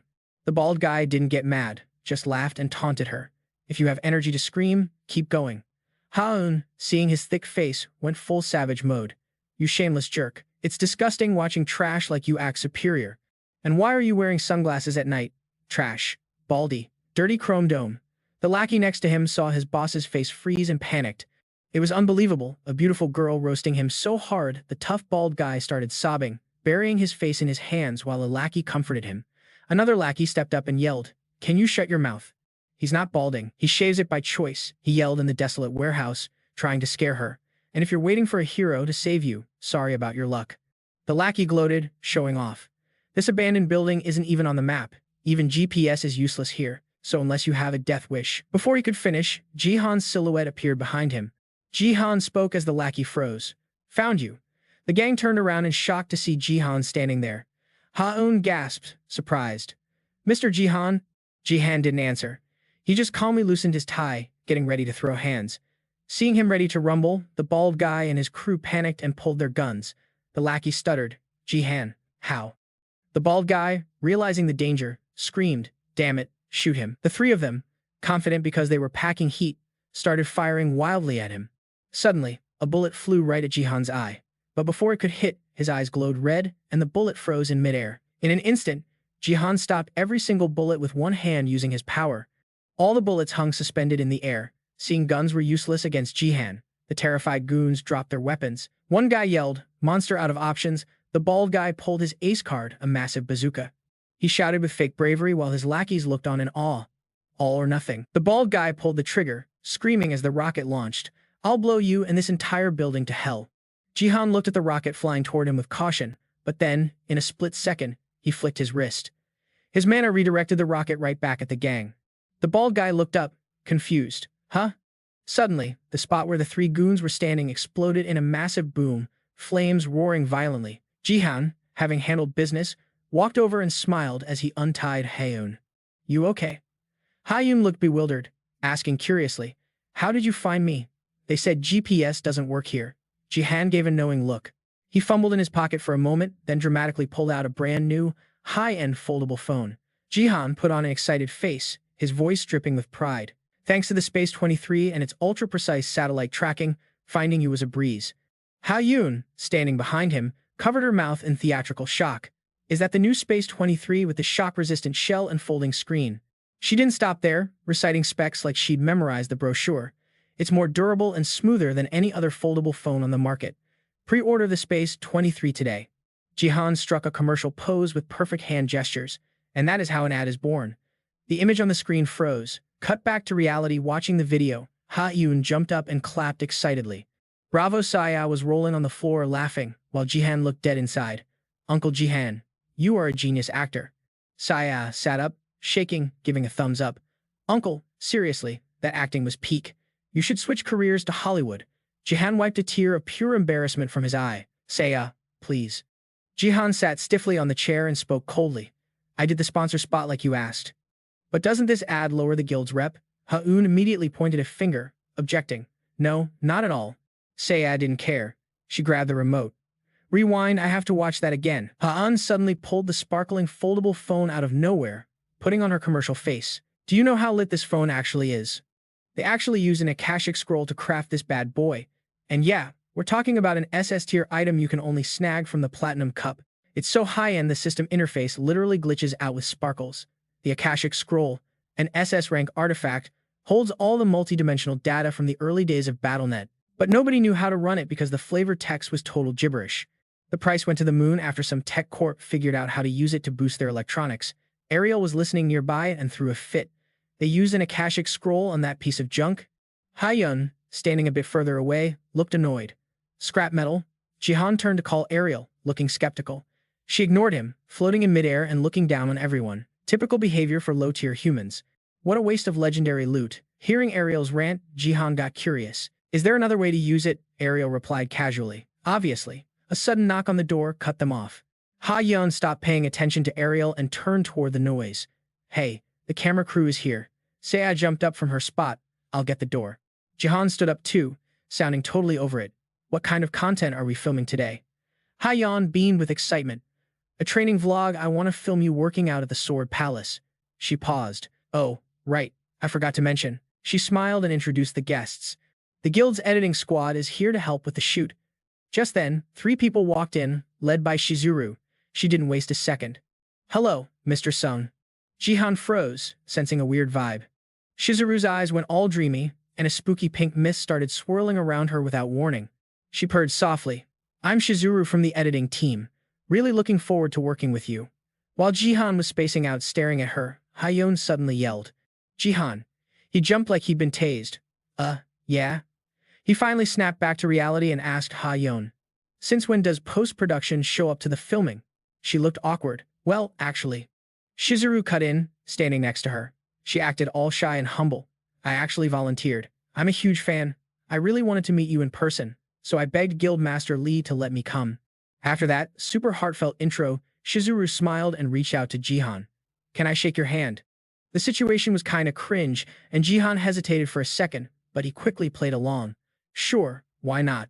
Suddenly, Shizuru felt a fresh burst of energy radiating from him. It almost made her giggle. But in a split second, a shock like electricity ripped between Shizuru and Jihan, making her shiver. A system notification popped up in front of her. Access denied. You are not allowed to approach this target. Shizuru froze, totally glitching out for a few seconds, eyes wide with confusion. To break the awkward silence, Hayeon spoke up, making both of them jump and retract their hands fast. So shall we head to the gym? She quickly asked for a favor. Jihan, lead the way? He nodded without hesitation. Yup, this way. Jihan and Hayeon walked ahead, leaving Shizuru trailing behind, her mind racing. What the hell was that? I've never seen an error message like that when using my ability. It even worked on the Sword King. Shizuru felt a wave of unease. She couldn't stop thinking about what just happened. Sung Jihan, just what are you? The scene cut to Seiya. She looked completely wrecked, screaming her lungs out. Jihan was right there, hyping her up. That's it, push. Just a little more, almost there. Seiya was struggling hard. Stop, I can't do it. Ha-yeon was shocked by Seiya's performance. She turned to the camera. Chat, are you seeing these muscles? The comment section went wild. What were her stats in the gym? That's no normal high schooler. Her gift was already broken to begin with.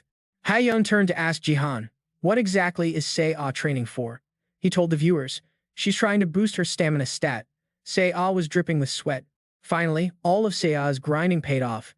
She looked totally shredded now, the physique she'd been dreaming of. This is a super rare stat you can only unlock if you max out your HP 10 times before hitting level 10. It doubles your HP efficiency. The viewers were drooling over her insane build. She looks dangerous. Skip that, it's too hard. The stream kept rolling. Ha-yeon kept asking about the stat so the audience could understand. Simple concept, but super effective. I've never heard of the stamina stat before, though. Jihan broke down the process for the stream. You have to complete a condition within 100 days of awakening, so barely anyone gets it. Even though it was a brutal grind, he had total faith in her. But I knew Seiya could do it. She's our guild's muscle. He puffed his chest out. Plus, my coaching is top tier. Seiya glared at Jihan's cocky attitude. Just kill me now. The chat blew up after hearing his story. Wait, he trains her till she drops and then heals her? I'm getting major deja vu. This feels more like a CrossFit nightmare than BattleNet training. Right? I thought they'd be fighting in an arena or something. Seiya snapped. This is torture. Jihan smirked at her. You won't die, kid. Ha-yeon hesitated, looking at her question list. She stuttered a bit. Mr. Sung, can we see your daily training routine too? He agreed instantly. Sure, I'll show you my private dojo. Awesome, the audience stared, amazed by how spacious the place was. Man, I'm curious. Is the Sword Palace safe? Ha-yeon looked around the empty room, confused. There's nothing here. Jihan spoke up loud and clear. Yeah, I don't need equipment. Suddenly, Ariel materialized, staring daggers at him. Ariel, she asked, why do I have to do this? Jihan thought, just come at me with everything you've got. Ariel didn't care about the reason anymore. She just went with it. She stepped toward Jihan. You arrogant mortal. She rushed him, screaming, hope you're ready for this. Jihan shifted into a stance, ready to dodge. He stayed light on his toes, like he was about to jump. Sure enough, as she unleashed her attacks, he sidestepped smoothly, dodging every shot. Jihan and Ariel were getting super close to each other. Just then, she smirked, scheming something. The vibe got really intense. Jihan leaped up and reached out for Ariel. Suddenly, her face went pale as she realized what was happening. With a stone-cold look, Jihan wove his divine energy through Ariel's magic. He slapped a heart sticker right on her thumb, leaving her standing there, totally confused by his move. Turns out, Jihan wanted to stick it on her forehead, but she blocked it, which pissed her off. Ariel screamed, you cocky jerk, Jihan chuckled. Close enough. Ha-yeon felt a bit let down after watching the whole thing. Wait, that's it. He shrugged. Yup, that's it. The viewers were just as confused. Everyone was typing, did I miss something? I didn't see a thing. Ha-yeon wasn't satisfied with the show. She asked Jihan, can you do another set? That was way too fast for us to see. Ariel scoffed, mocking the crowd. Pathetic lower species. Your vision is terrible. Excuse me. At the same time, Shizuru had watched the whole thing. She was shook. She replayed the scene in her head.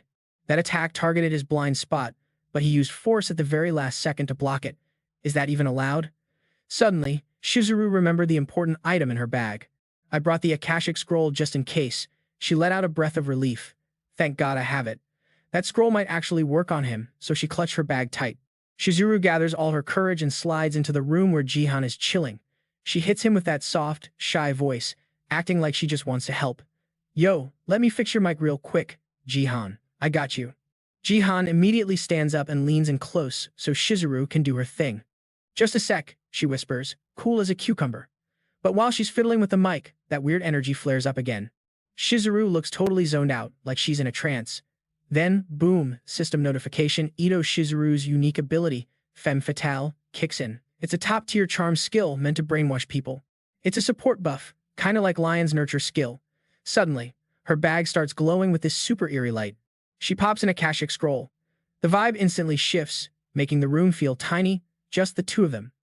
The aura spreads everywhere. This item boosts her charm stats like crazy. It's getting spicy in here, folks.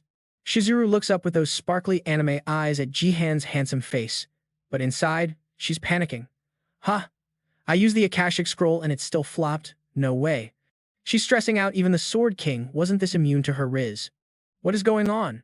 Suddenly, Jihan speaks up, and Shizuru practically jumps out of her skin before composing herself. She forces a smile. Jihan looks back with these gentle eyes and asks, remind me, what's your name again? But before the convo can get deep, Seiya crashes the party like a total wrecking ball. Seiya is peeking from the doorway, spying on them. Seeing Jihan and Shizuru getting cozy, she shook.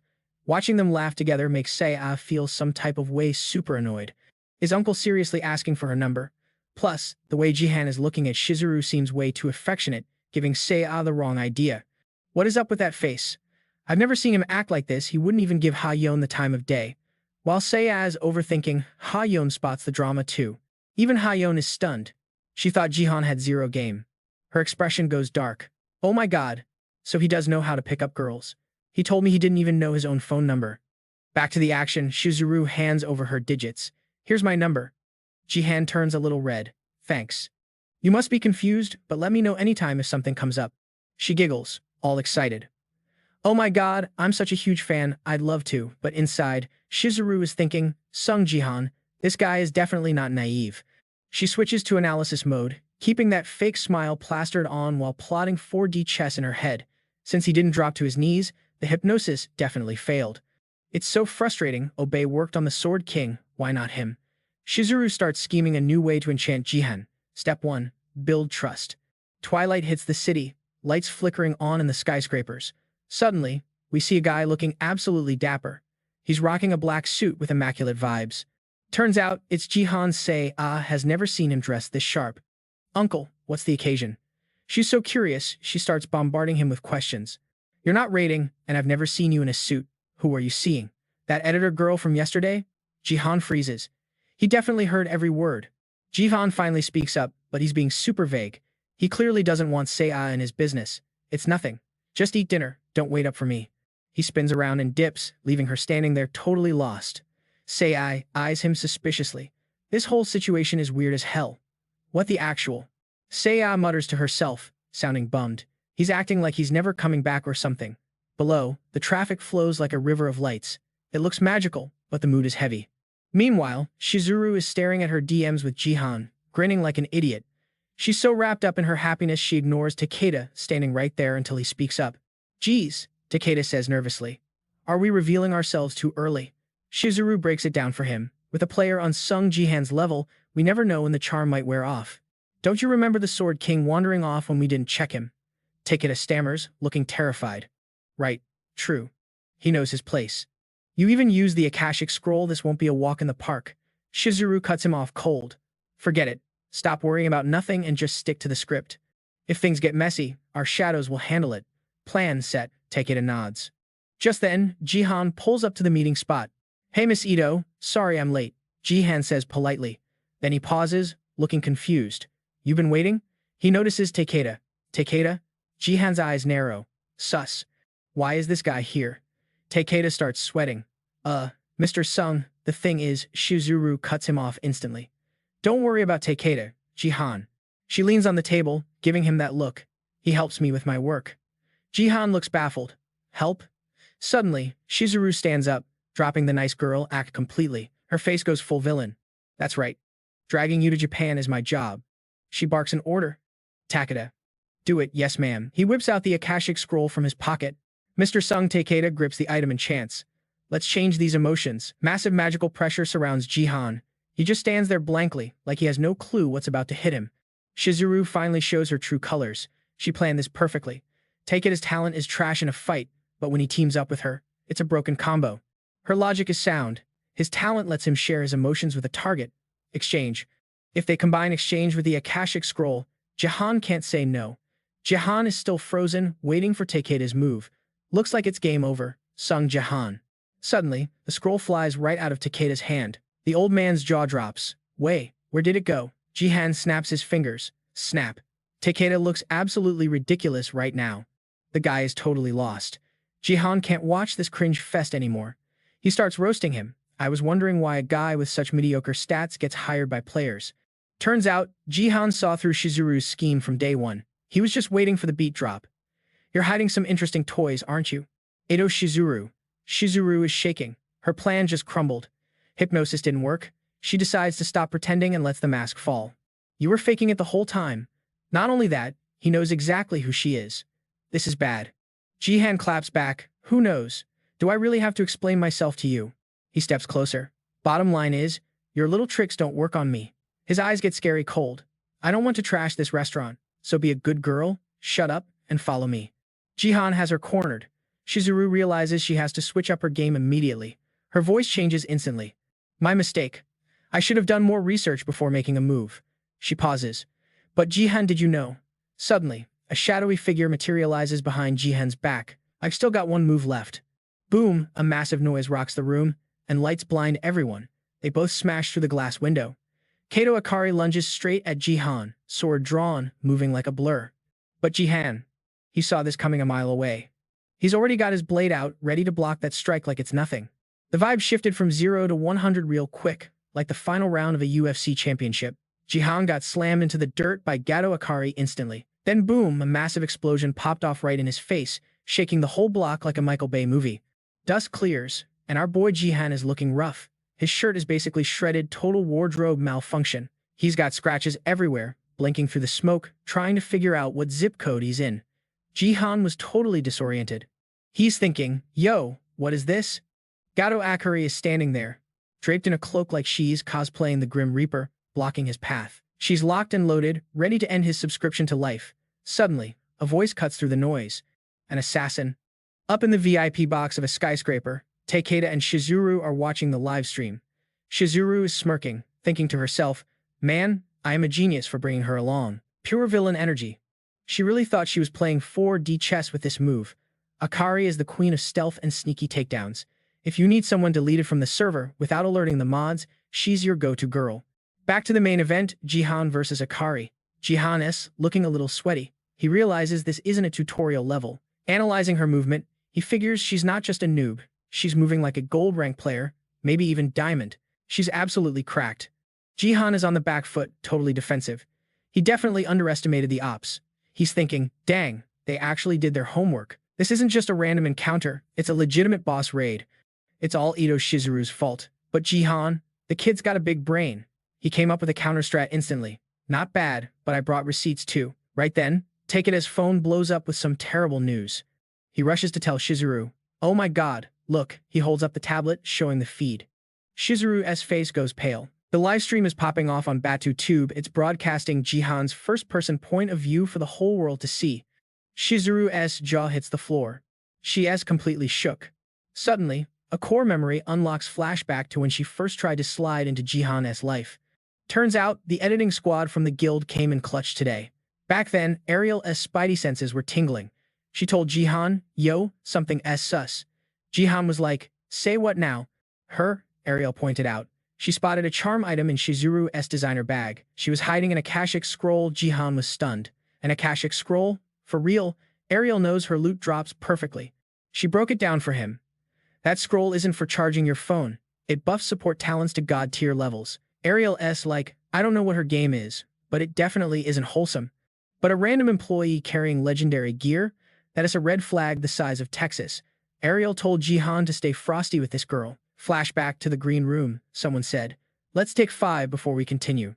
Jihan sat in the corner by himself, scrolling through his mental feed, replaying Ariel's warning over and over. Why would a normie have a mythical item? Why bring it to a meet and greet?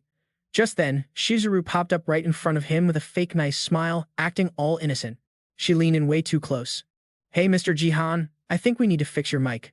"Sure," he said, playing along. But boom, he felt a weird energy spike. He couldn't believe the audacity of this woman. The system HUD flashed red. Ito Shizuru is attempting charm. He stared at the floating text like, is this girl for real right now? He was totally skeptical. Ito Shizuru. That name finally clicked. He remembered the drama from the forums. She is the succubus who seduced June Sejin back in the day. She turned the charm up to max level, getting close to make her move. Jihan. He started sweating buckets, face tense. He clenched his fist, fighting off the simp magic with everything he had. Stay focused, he told himself. Don't let the thirst win, gotta stay chill. His internal firewall kicked in, the nameless divine art, mind force, activated to block the malware. It was a battle of will, mind over matter. Jihan thought. Ito, Shizuru. The more he thought about it, the weirder it got. How is she moving this freely without the Sword King on a leash? He wanted to cancel her publicly, but she covers her tracks like a pro. It wouldn't be easy to catch her in 4K. Then Shizuru called out to him again. Split-second decision. I'll play along. He put on a dazed look. What was your name again? Inside, Jihan's eyes were murderous. He was plotting her downfall, waiting for the perfect moment she drops the act. Skill activated. First-person point of view stream. This lets you broadcast exactly what you see straight to Batu. Smile for the camera, lady. You aren't wiggling out of this one. It was all part of Jihan's master plan. He recorded her whole shady villain monologue and uploaded it. Honestly, he smirked, dropping the act. I was worried you'd notice the webcam. I think I deserve an Oscar for that acting performance. The chat went wild. Viewers were losing it. Yo, is this legit? What is going on? Just joined the stream. What'd I miss? Bro, the Japanese guild tried to brainwash Jihan. Wait, was that Takeda using a skill? The topic was trending #1 instantly. Jihan dropped the mic on her. How do you like them apples? Ito. He and Ariel were ready to teach Shizuru a lesson. Wasn't the Sword King enough for your collection? You really thought that cheap hypnosis trick would work on me? Without me, you'd be toast, Ariel added. The chat was spamming. Sword King was brainwashed. Takeda, watching the stream, was shaking. Oh snap, Akari, do something. Shizuru wasn't rage-quitting yet. She barked orders at Gato Akari. Execute Plan B, Akari nodded. Bet, ma'am. She readied her weapon, aiming straight for Jihan. She got into a combat stance, eyes locked. Ma'am wants you alive, so I'll just chop off your arms and legs. No biggie. Jihan didn't flinch. He just laughed. Is she flirting with me or what? Jihan asked. Ariel crossed her arms. Bro, are you serious right now? Jihan couldn't understand her Japanese mumbling, so he had to boot up the translation app. Let's see. Translation loading. Whoosh. A flash of light cut the air. That was Akari's magic. She didn't wait for buffering. She attacked while he was distracted. Jihan snapped back to reality instantly. He grabbed his sword and swung with full force, ready to throw hands. But she was too glitchy. She dodged his strike effortlessly. Jihan realized something was off. Shadows, Gato Akari vanished from the server for a second. Suddenly, illusions popped up everywhere surrounding him. Is this a domain expansion? He wondered. She sounded super confident. You're strong, I'll give you that, but I'm an assassin. In the dark, you're just an NPC. The shadows belong to me. She launched an attack from the void. Despite her trash talk, Jihan was ready to clutch the round. In the shadows, Akari was actually thinking. He blocks everything. I need to speedrun this kill before he adapts. Pitch black darkness swallowed the arena. Then, Akari froze. What the? Her shadows were being drained. Jihan stood there, grinning like he just pulled a legendary card. You said the shadows are on your side? Akari stood there, lagging out. Her barrier shattered into pixels. The fight was heating up, and they were about to go round 2. Jihan pointed his blade right at her. Funny story, me too. Ping system notification, Sun and Moon divine art, darkness, rank SS. Ability, expand shadow domain and eat the enemy's shadows for breakfast. Akari didn't wait for the lore dump. She spin-kicked Jihan right in the gut. Bam, the impact sent him flying across the map. She thought she had the upper hand again. You look surprised, Jihan coughed, mocking her. I told you I prepped for this. Come get some flashback to 2 hours ago. Jihan was rubbing his chin, deep in thought. This is weird. The achievement store leveled up to 6. New perks unlocked. Dungeon Dome added to cart. He was staring at the menu, thinking, I gotta sort this inventory before I face off with that snake, Shizuru. Nothing here looks meta. Then he saw it. Dungeon Dome? Jihan's eyes lit up like Christmas lights. He found exactly what he needed to break the game. Ariel looked at him like he had two heads. Yo, what is the play here? Jihan just grinned like a Cheshire cat. Straight up gacha addiction. Baby. I used to be a pro gambler in Vegas, remember? Boom. A notification popped up on the screen. You snagged this month's special box. The chance to unlock a talent just went live. Jihan was buzzing. Could he actually pull a top-tier talent from a loot box? Sick.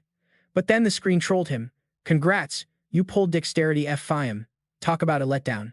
Trash tier, Jihan muttered. I don't need this garbage, but the system wasn't done yet. Constellation intervention?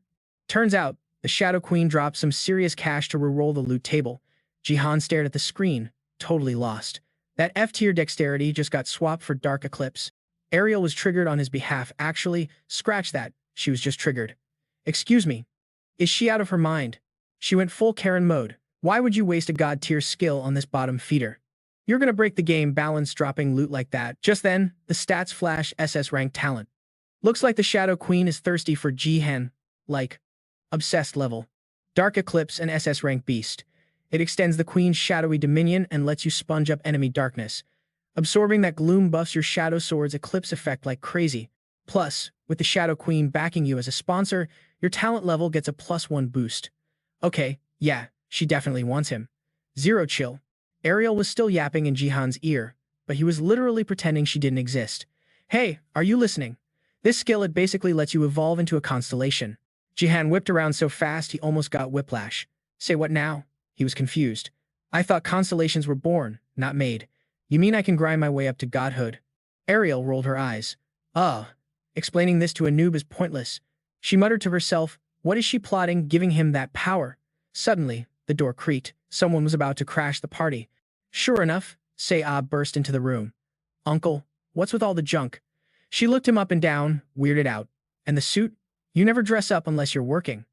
Did you have a date? Was it that editor girl from last time? Jihan's brain went into overdrive. Should he drop the truth bomb on her right now? The person who tore her family apart was literally right there in Korea. But Jihan pictured the worst-case scenario. If this goes south, they could both get brainwashed and he'd leave Sei-Ah all alone. Nope, can't risk it.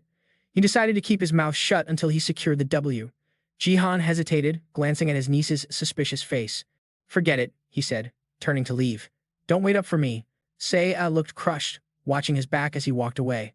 Jihan shut the door, his heart weighing a ton. He kept moving.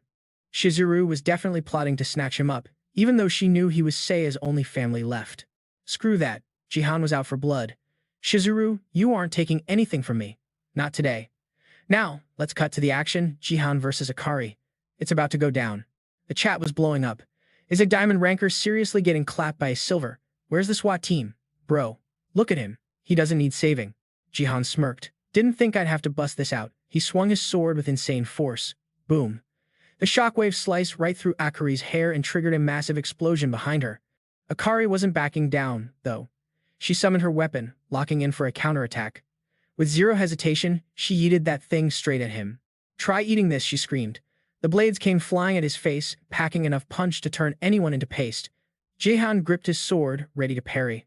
In a split second, he smashed through the projectiles and dashed straight for Akari. She barely had time to react. She leaped into the air, dodging Jihan's razor-sharp strike. Akari was gasping for air, totally shook. How is this dude so strong? She had to rethink her whole strategy. I'm losing to a silver scrub? I should be stomping him. Meanwhile, up on the roof, Shizuru and Takeda were watching the live stream intently. Shizuru was frozen. Every single one of her predictions had flopped. He resisted the Akashic brainwash, she thought, and now he's wrecking a diamond player? What is he? She bit her lip, furious. How dare he ruin her script? But she wasn't quitting. Song Jihan, she hissed. I'm going to own you. No matter what. She raised her hand, eyes glowing with malice. Player, Gato Akari. I'm taking the leash off. Akari panicked as a surge of dark divine energy invaded her body. Her power level spiked, filling the street with a suffocating darkness. Jihan covered his mouth, eyes wide. Yo, what the hell is happening? A system window popped up explaining restrictions, basically. The system nerfs high-level players so they don't break the real world during the tutorial. It's there to stop players from going GTA in real life. But Shizuru just popped a skill that temporarily bypasses those safety protocols. She basically jailbroke Akari. Akari was buffed big time. She was on a whole new level now. All right then, Jihan clenched his fist, watching her transform. Her entire vibe shifted. Ariel popped out, screaming, "Watch out. Her limiters are gone." Jihan grit his teeth. "I didn't even know that was legal." Shizuru smiled that creepy villain's smile. She was cooking up something nasty for Jihan. The woman was toxic. She could do way more than just brainwash people. Jihan wondered, can she actually purge the ban? The stream chat was going wild, too. Did she just unlock her full power? Is that even allowed? System bans are supposed to be absolute. If a diamond ranker goes full rage mode in the city without nerfs, yeah, that's bad news. We're all dead. Nearby, inside a white car stuck in traffic, a voice spoke up. Wait, the restriction is lifted? Watching on a tablet, Ha Yeon was losing her mind. Is Ga Yoon crazy? Floor it, her bodyguard replied calmly. Ma'am, I'm security, not an Uber driver. Ha Yeon snapped. Ugh, so annoying. I'm the one scouting Seon Jihan. How dare she try to steal him?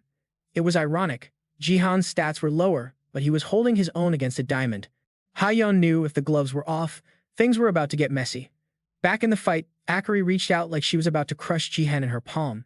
You're gonna struggle against this one, she sneered. Dark energy condensed into a swarm of arrows aiming right for him. Jihan stared them down. This time, he couldn't just block. Jihan was fighting for his life in a sea of black fire. Akari's buff was no joke. He was getting sliced up, cuts appearing all over his body. Running on fumes, he clutched his bleeding arm. Even going full power, he couldn't stop it all. He could mitigate the damage, but at this rate, he was cooked. Akari analyzed him. He's tougher than I thought. She checked her timer. Only 3 minutes left on the buff. I need to end this before the nerf kicks back in. She noticed he was favoring his left hand to summon the dark sword. Gotcha, she yelled. That arm is mine. Akari swung her blade, aiming for the kill shot. Sorry, not sorry, but I gotta vault this. She slams that blade down, boom, ghost slash. Next thing you know, Jihan's arm gets completely yeeted off his body, just straight up confetti mode with the blood everywhere. Akari's gloating like, not bad for a gold rank scrub, but honestly, saw that coming. Then bam, huge explosion. Total disaster movie vibes. The damage output is off the charts. Right now, Jihan is clutching his shoulder or what's left of it. Dude is hurting bad. Suddenly, a notification pops. Restriction system rebooted. Okay, clutch timing, but he still looks like he went 10 rounds with a truck. He's hitting the deck, totally wrecked. Akari's thinking, chopped his arm. He's toast. Good game.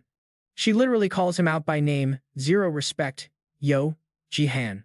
But before she can finish trash talking, her eyes go wide. She freezes up. Glitch in the matrix? She's panicking like, yo, why can't I move? Did I just lag out? Then Jihan's voice drops in. How many arms do I gotta lose today? Turns out, he was faking it for the views. Should have aimed for the legs or body, hun. Can't regen those with shadows like I can with my arm. Try that again, and I'm dodging for real. Jihan summons his gear time for the comeback arc. Since she's playing for keeps, he grabs his gold armor sword. Would be rude not to clap back, right? Less talk, more action. Jihan launches that blade straight at her like a homing missile. She's stunned, buffering, boom, explosion shreds the scene into 100 pieces, dust everywhere. Jihan looks up, staring her down. But yo, wait, how is she still standing there without a scratch? That's sus. Chat goes wild. Everyone's spamming. She tanked that? Diamond rank is broken. Nerf, please. Jihan's big move basically just gave her a paper cut. She starts cackling like a villain. The comments section is blowing up about this matchup. Thought the assassin was live streaming this L. Jihan's nerf but still hitting like a truck? Wild. Silver rank with nerfs versus diamond rank with zero chill. How does the silver win? Make it make sense. Jihan freezes, spotting something in the distance. Suddenly, the sky is full of choppers swarming Akari. You're busted for kidnapping and terrorism. Drop the weapon, I repeat. Drop it, or we shoot. Jihan gets the memo, his job here is done. Meanwhile, Shizuru and Takeda are losing their minds. They're trying to dip, fast. Oh my god, we gotta bounce. Suddenly, a blinding light flashes. Shizuru has to cover her eyes. When she looks again, Jihan is standing right there. Jump scare. He glares at them looking all pathetic, fixes his tie like a boss, and says, we got some unfinished business, don't we? Takeda is shaking in his boots, legs turning to jelly. Jihan stares them down. You really think you two clowns can pull another stunt? Old habits die hard. Shizuru is still acting shady. I tried so hard, used up all my scrolls, and you still caught me? Bruh. I took a massive L on resources here, but she's just stalling for time. Akari. Abort mission, Akari gets the signal. Copy that. Yes, master. Poof, Akari turns into shadow mist and ghosts the scene. The chopper door opens, Commander yells, she's running, light her up. Bullets rain down, but Akari's already gone. Jihan whips around, wanting to see how this train wreck ends. Jihan goes, wanted to chat, but whatever. Shizuru's face glitches out, and she starts fading. Catch you on the flip side, Jihan. And just like that, Shizuru vanishes into thin air. Clean getaway. See ya, Jihan. Jihan is shook. We lost the signal. Find her now. Not over yet. Jihan locks eyes on Takeda. He is furious. I'm done playing nice. Explain. Now. Takeda is trembling like a leaf. Yes, cut to a fancy, breezy apartment. Shizuru's crib. Footsteps approach. Sejin kicks the door open, looking salty as hell. Shizuru, she's back to her normal look, smiling like nothing happened. Welcome back, Sejin. Sejin's face is dark. You owe me an explanation. He gets right in her face. Answer me. Was Jihan's stream real? Did you actually do that? He calls her out for being trashy. Trying to snag another guy behind my back, Sejin roars, totally losing it. And you used your charm skill on me too, didn't you? While Sejin is raging, Shizuru switches to soft girl mode. Are you doubting my love for you? She walks up to him, acting all innocent. She starts making excuses. I was just scouting top-tier talent for the country. Jihan was just a potential, recruit. A seed of light, you know? She hits him with the puppy dog eyes. My heart only beats for you, babe. She cranks up the charm skill to cool him down. And of course, the sim falls for it. He's crumbling. I know this is sketchy, but when I look at her face, I can't fight it. Suddenly, deja vu hits him, reminds him of the past. Like the first time he met Shizuru. Flashback to a tiny dive bar. He was drinking solo. Place was dead, just Sejin drowning his sorrows. Something bad had gone down, and he was in a deep funk. Must be Ja's anniversary getting to me. I gotta stop drinking. He remembers what Jaya told him. Hey, you promised no drinking, right? Seiya hates the smell. He cracks a sad smile, remembering that. Suddenly, a voice pops up. You look stressed, sir. It was Shizuru. She slides into the seat next to him, smiling like an angel. He's startled. Where'd she come from? When did she get here? Shizuru, the queen of charm, doesn't waste time. She touches his hand immediately. Bold move for a stranger. You drinking all that by yourself? She acts all caring. Alcohol helps, but don't overdo it, okay? Her aura starts wrapping around him. Why not try getting drunk on something else? She whispers. Hook, line, and sinker. Sejin is mesmerized. He's staring at her, totally in a trance. Then yoink, she pulls her hand back. Snap, Sejin instantly has a blade at her throat. Who are you? He glares at her. What were you trying to pull? Then a system alert pops up. Passive effect activated. Ganjang and Moy. Mental status cleared. She's confused. Passive effect, then it clicks. The twin swords of the Sword King Ganjang and Moy. She didn't know they had auto-cleanse stats. The unyielding wielder is immune to status effects. Her face drops the sweet act. Tough guy, huh. Shizuru switches to liar mode instantly. What was I doing? She recycles an old line. I'm just a huge fan of yours, sir. She grabs his hand gently. I just wanted to help you out. Ito Shizuru is spamming those status effects, dependency, and obsession. Sejin is totally cooked. He can't even fight back. Dude is 100% under her spell. He drops his sword and tries to chat her up, asking for her name. But Shizuru, she's a pro. She ignores the question and dives straight for a hug. What a drag. Since she can't use her ultimate mind control skills like submission, yet he's resisting a little. Shizuru realizes that because his main body is nearby, the Sword King's brainwashing is still active. But my clone is glitchy, couldn't even charm Sung Jihan, just blew my cover for nothing. Now I gotta put in extra work at Kato Akari's prison cell. Meanwhile, over at BattleNet HQ, Jihan is grilling Takeda in a closed room. Was that seriously just a clone? Bam! He slams the table, making the old man jump out of his skin. If she's real, there could be dozens of Shizurus running around the map. Takeda tries to calm him down. No, chill. This is the first time she's ever used a clone to recruit someone. The goddess stepped in personally because using the Sword King is too risky. Jihan is listening, but that sounds kinda sus to him. I don't know the tech behind the clones or the limit, okay? Just trust me on this. Jihan thinks it over, and honestly, it actually starts to make sense. True. If that was her main body, she wouldn't have just vanished into thin air. Flashback time. Right after the global live stream exposed Shizuru, the Japanese government made moves. The dots are connecting. Something about a player named Honda. They're trying to spin the narrative, claiming the Sword King connection is just hype. Jihan walks out of the room, but the vibes are off. This chick is a major player with deep ties to the heavy hitters in Japan's finance and politics. You can't just corner someone like that with normal tactics. Jihan looks up and boom, Seiya is there, already complaining. Took you long enough, I've been rotting out here. I practically died of old age waiting for you. Jihan skips the drama. You told the cops everything about that night, right? I just need to double-check some facts.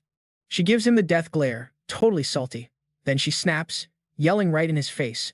Seriously, uncle, something that huge goes down and you ghost me. I have to find out you got your arm chopped off from strangers.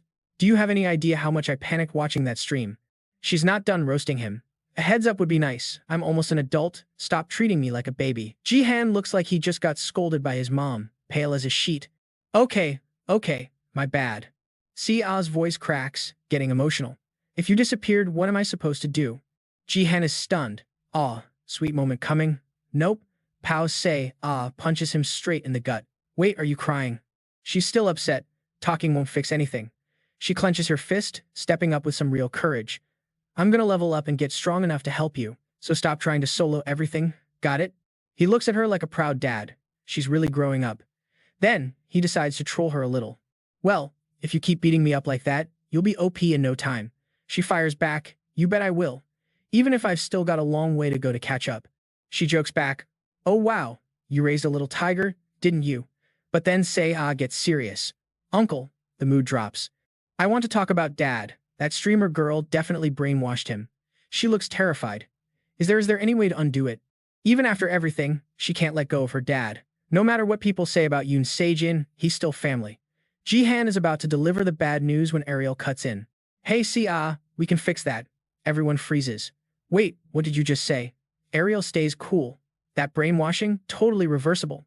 The most cunning race in the universe can handle it. Specifically, their supreme being. Seiya is confused. Cunning race? Who's that? Ariel rolls her eyes. The elves, obviously. Seiya is lost. Elves? Since when are they cunning? Jihan starts thinking. But Ariel, aren't you an elf? She corrects them fast. Wrong. I'm a shadow elf. Totally different vibe.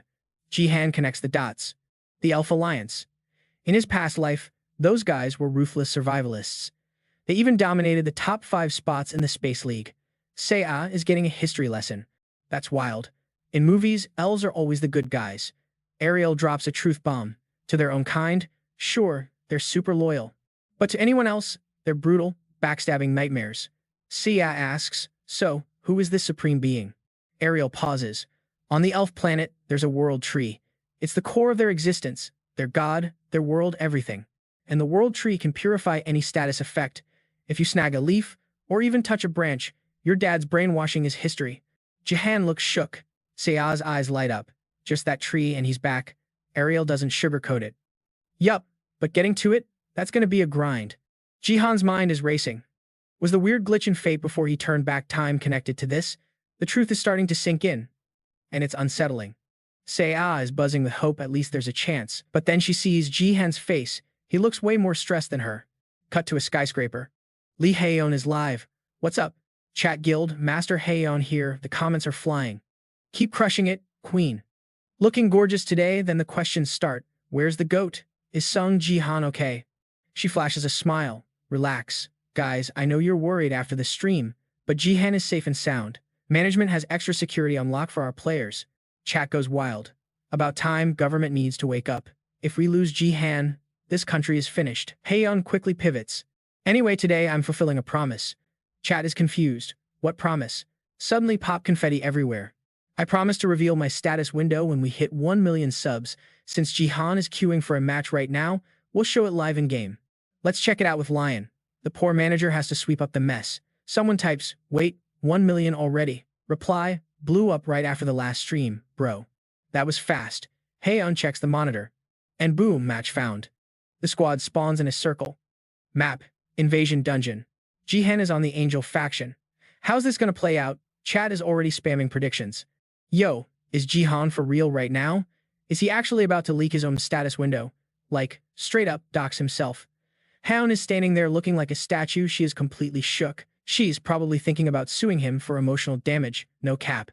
Bro really needs to wait for the viewer count to spike before dropping the big reveal. The chat is already rolling on the floor, laughing. That is Jihan's signature move. Dude has zero chill. Meanwhile, Haeyeon is losing her absolute mind. If he dropped the info too early, the retention rate would tank. But inside the game, the other players can already see his stats. They are staring at him, pointing fingers like, ain't no way, fam. Yo, what is this? A third-rate warrior class, but hold up, why does he have archer, mage, and support specs in the mix? And 2 titles. This build is looking glitchier than a Bethesda game launch. The stream is popping off martial power. What kind of stat is that? One dude in chat is like, slow down, fam. I got like 12 questions and my brain is lagging. What is actually going on? The players are confused, but the viewers? They're eating this up. You do not see content this spicy every day. After clapping Shizuru in that last match, Jihan is sitting on a mountain of achievement points. The system notifications are going ding ding ding, 5 million views in 24 hours, boom, 20,000 points. 10 million views in 24 hours, that is an award of 30,000 achievement points. And since he crossed 1 million subs, tack on another 50,000. Jihan is swimming in points like Scrooge McDuck, but then he gets a wild idea. He has already got support and mage classes unlocked. If he picks up archer and warrior, he will have the full set like collecting all the infinity stones. What happens when you snap with that build? First, he answers a random question from the chat. Warrior is just a trash tier, third-rate class, but I met the unlock requirements. The other players are looking at him like he is speaking alien. Wait, weren't you a support main? This is legendary. Teach me your ways, senpai. The viewers are hyped. Everyone knew Jihan was built different, but this is straight up broken. I have zero clue what is happening. Lee Haeon. Can we get a fact check? Even Haeon is lost in the sauce, just staying quiet. Suddenly, bam, a massive donation drops. 100,000 GP. The donor asks, are your stats really all F rank and your class D rank? Han practically screams the question out loud for the stream. Yo, chat wants to know if you are actually surfing the bottom tier. Even the NPCs are looking at her like she is the hype man of the year. Jihan keeps it cool in game. Yup, that is right. Big thanks to Lee Haeon for the dono. You are the real MVP. I am kinda busy gaming right now, so I can't do a full Q&A. My bad, guys. Chat respects the hustle.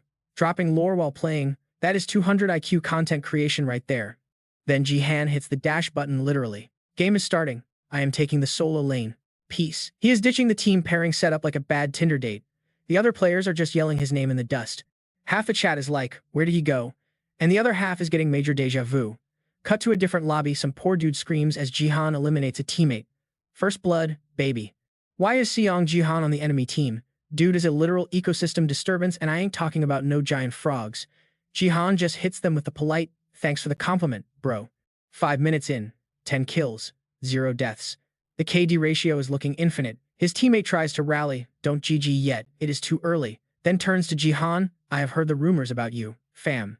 Your swordsmanship is clean, dangerous. Every time I see it, the black dragon sleeping and my blade wakes up choosing violence. Dude strikes a pose, sounding like a chaotic anime villain. Come at me, let's see who is the Silver League King. Jihan does not even let him finish the monologue, swish blade to the neck. Shut your trap. Before the guy despawns, he mutters, have some class, man. The system alerts are going wild. Warning. Do not disturb the evil god's nap time. The boss spawns, and Jihan is grinning like he just found a PS5 on sale. Finally, quest completion time. But Ariel, his shadow elf sidekick, is feeling sketchy. Jihan, watch out. That thing is pure darkness type. Regular attacks are not going to cut it. It is going to be a grind. Jihan just finds it amusing. Oh really? Hard to beat? Nah, the counter strat is obvious. Ariel is like, wait, you actually have a plan? Boom, Jihan lights up like a solar flare, blinding Ariel. Darkness is weak to light, right? Basic logic. Let's see if Hellfire can burn through this lightning nonsense. Before the boss can even wind up a punch, Jihan speed blitzes him. Kaboom, massive explosion. The monster is basically turned into confetti. One-shot kill system notification, treasure destroyed. Loot, evil god's scythe shard, quest, west link complete. Jihan smirks, phase 2, let's go. System says, link quest continuing with Saint's Trace. Everyone watching the stream is screaming. That was sick. Meanwhile, back at the airport, someone is hyped to finally meet the man himself. Enter Sophia from the America First Guild. She just touched down in Korea, looking fresh off the jet. She is vibrating with excitement. OMG, I hope I do not mess up my hello. I gotta rep the guild properly, gotta look cool. She is nervous, sweating. But then, whoosh, another plane starts descending, glowing with red magic energy. Total main character entrance. It basically crash lands right next to her. Out steps a dude who clearly hijacked the pilot's seat with pure willpower. Song Jihan, you better be ready. We're gonna see who the real top dog is. That is Baron from America First. Fast forward a bit, they are all meeting up IRL. Howon whispers, seeing him in person, do you actually believe the hype? Jihan is skeptical. Is this guy for real? Or is he faking his stats for clout? Han switches topics. Hey, why did you pick that trash warrior class anyway? Jihan explains the meta. No bonus stats, sure, but the XP buff and growth rate, insane. Stack that with the guild buffs, and I am speedrunning the levels. He pulls up the screen. Look, imperfect third-rate warrior. Sounds bad, right? But check the passive. Evolution. Stat growth plus 30%, XP gain plus 10%. Jihan sips his tea like Kermit. Now, combine that with my unique trait. Since I unlocked support, mage, archer, and warrior, I had two paths. Be a jack of all trades and master of none, or focus everything on one build. Use the all-for-one perk. I lock the other classes.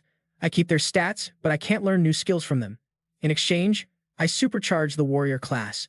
The active class gets a 4 times multiplier on growth and bonuses. 4 times. That is not a buff. That is a cheat code. Jihan smirks at the readout. With all-for-one stacking on the warrior buffs, I am gonna hit gold rank faster than you can say nerf this. He swipes to the next screen. But first, gotta clear this chain quest. He pauses, thinking. Yo, Hound. In our guild, only Say and Macid are bronze rank, right? Yep, she replies. The hired mercs are all silver. Jihan grins that evil grin. Perfect. I want Say and Macid to get some experience. I am gonna need Lee Hayan to pull some strings. Hound sighs, already knowing it is gonna be a headache. Fine. Let's go welcome our guests from the States. Cut to a coffee cup getting slammed onto a table. Clang. What the hell is this swill? The guy screams like he has been poisoned.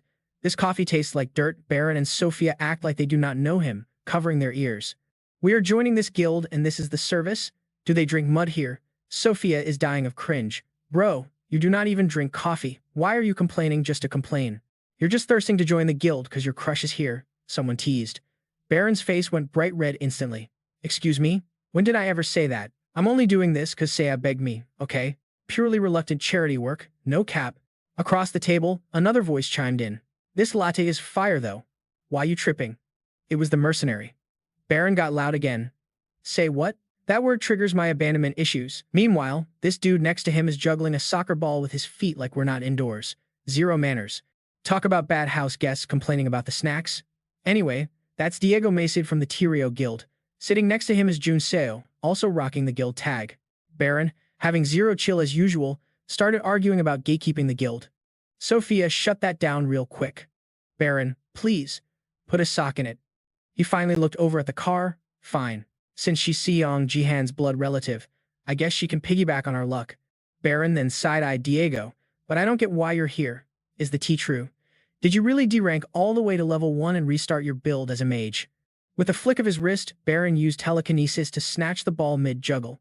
With those weak return skills, you're just going to be a liability. Take it from me, the strongest silver rank mage in the lobby. Diego just stared at him without blinking. Baron smirked, thinking he won the trash talk. Cat got your tongue? But Diego was just focused on the ball in Baron's hand before dropping the bomb. I dropped that in the toilet this morning, pre-flush. Baron shrieked and yeeted the ball back instantly. Gross. Get that away from me, Diego caught it with a grin. Relax, bro. I'm just trolling. Just then, Ha Yun's voice drifted in from the hallway. Appreciate you guys making the trip.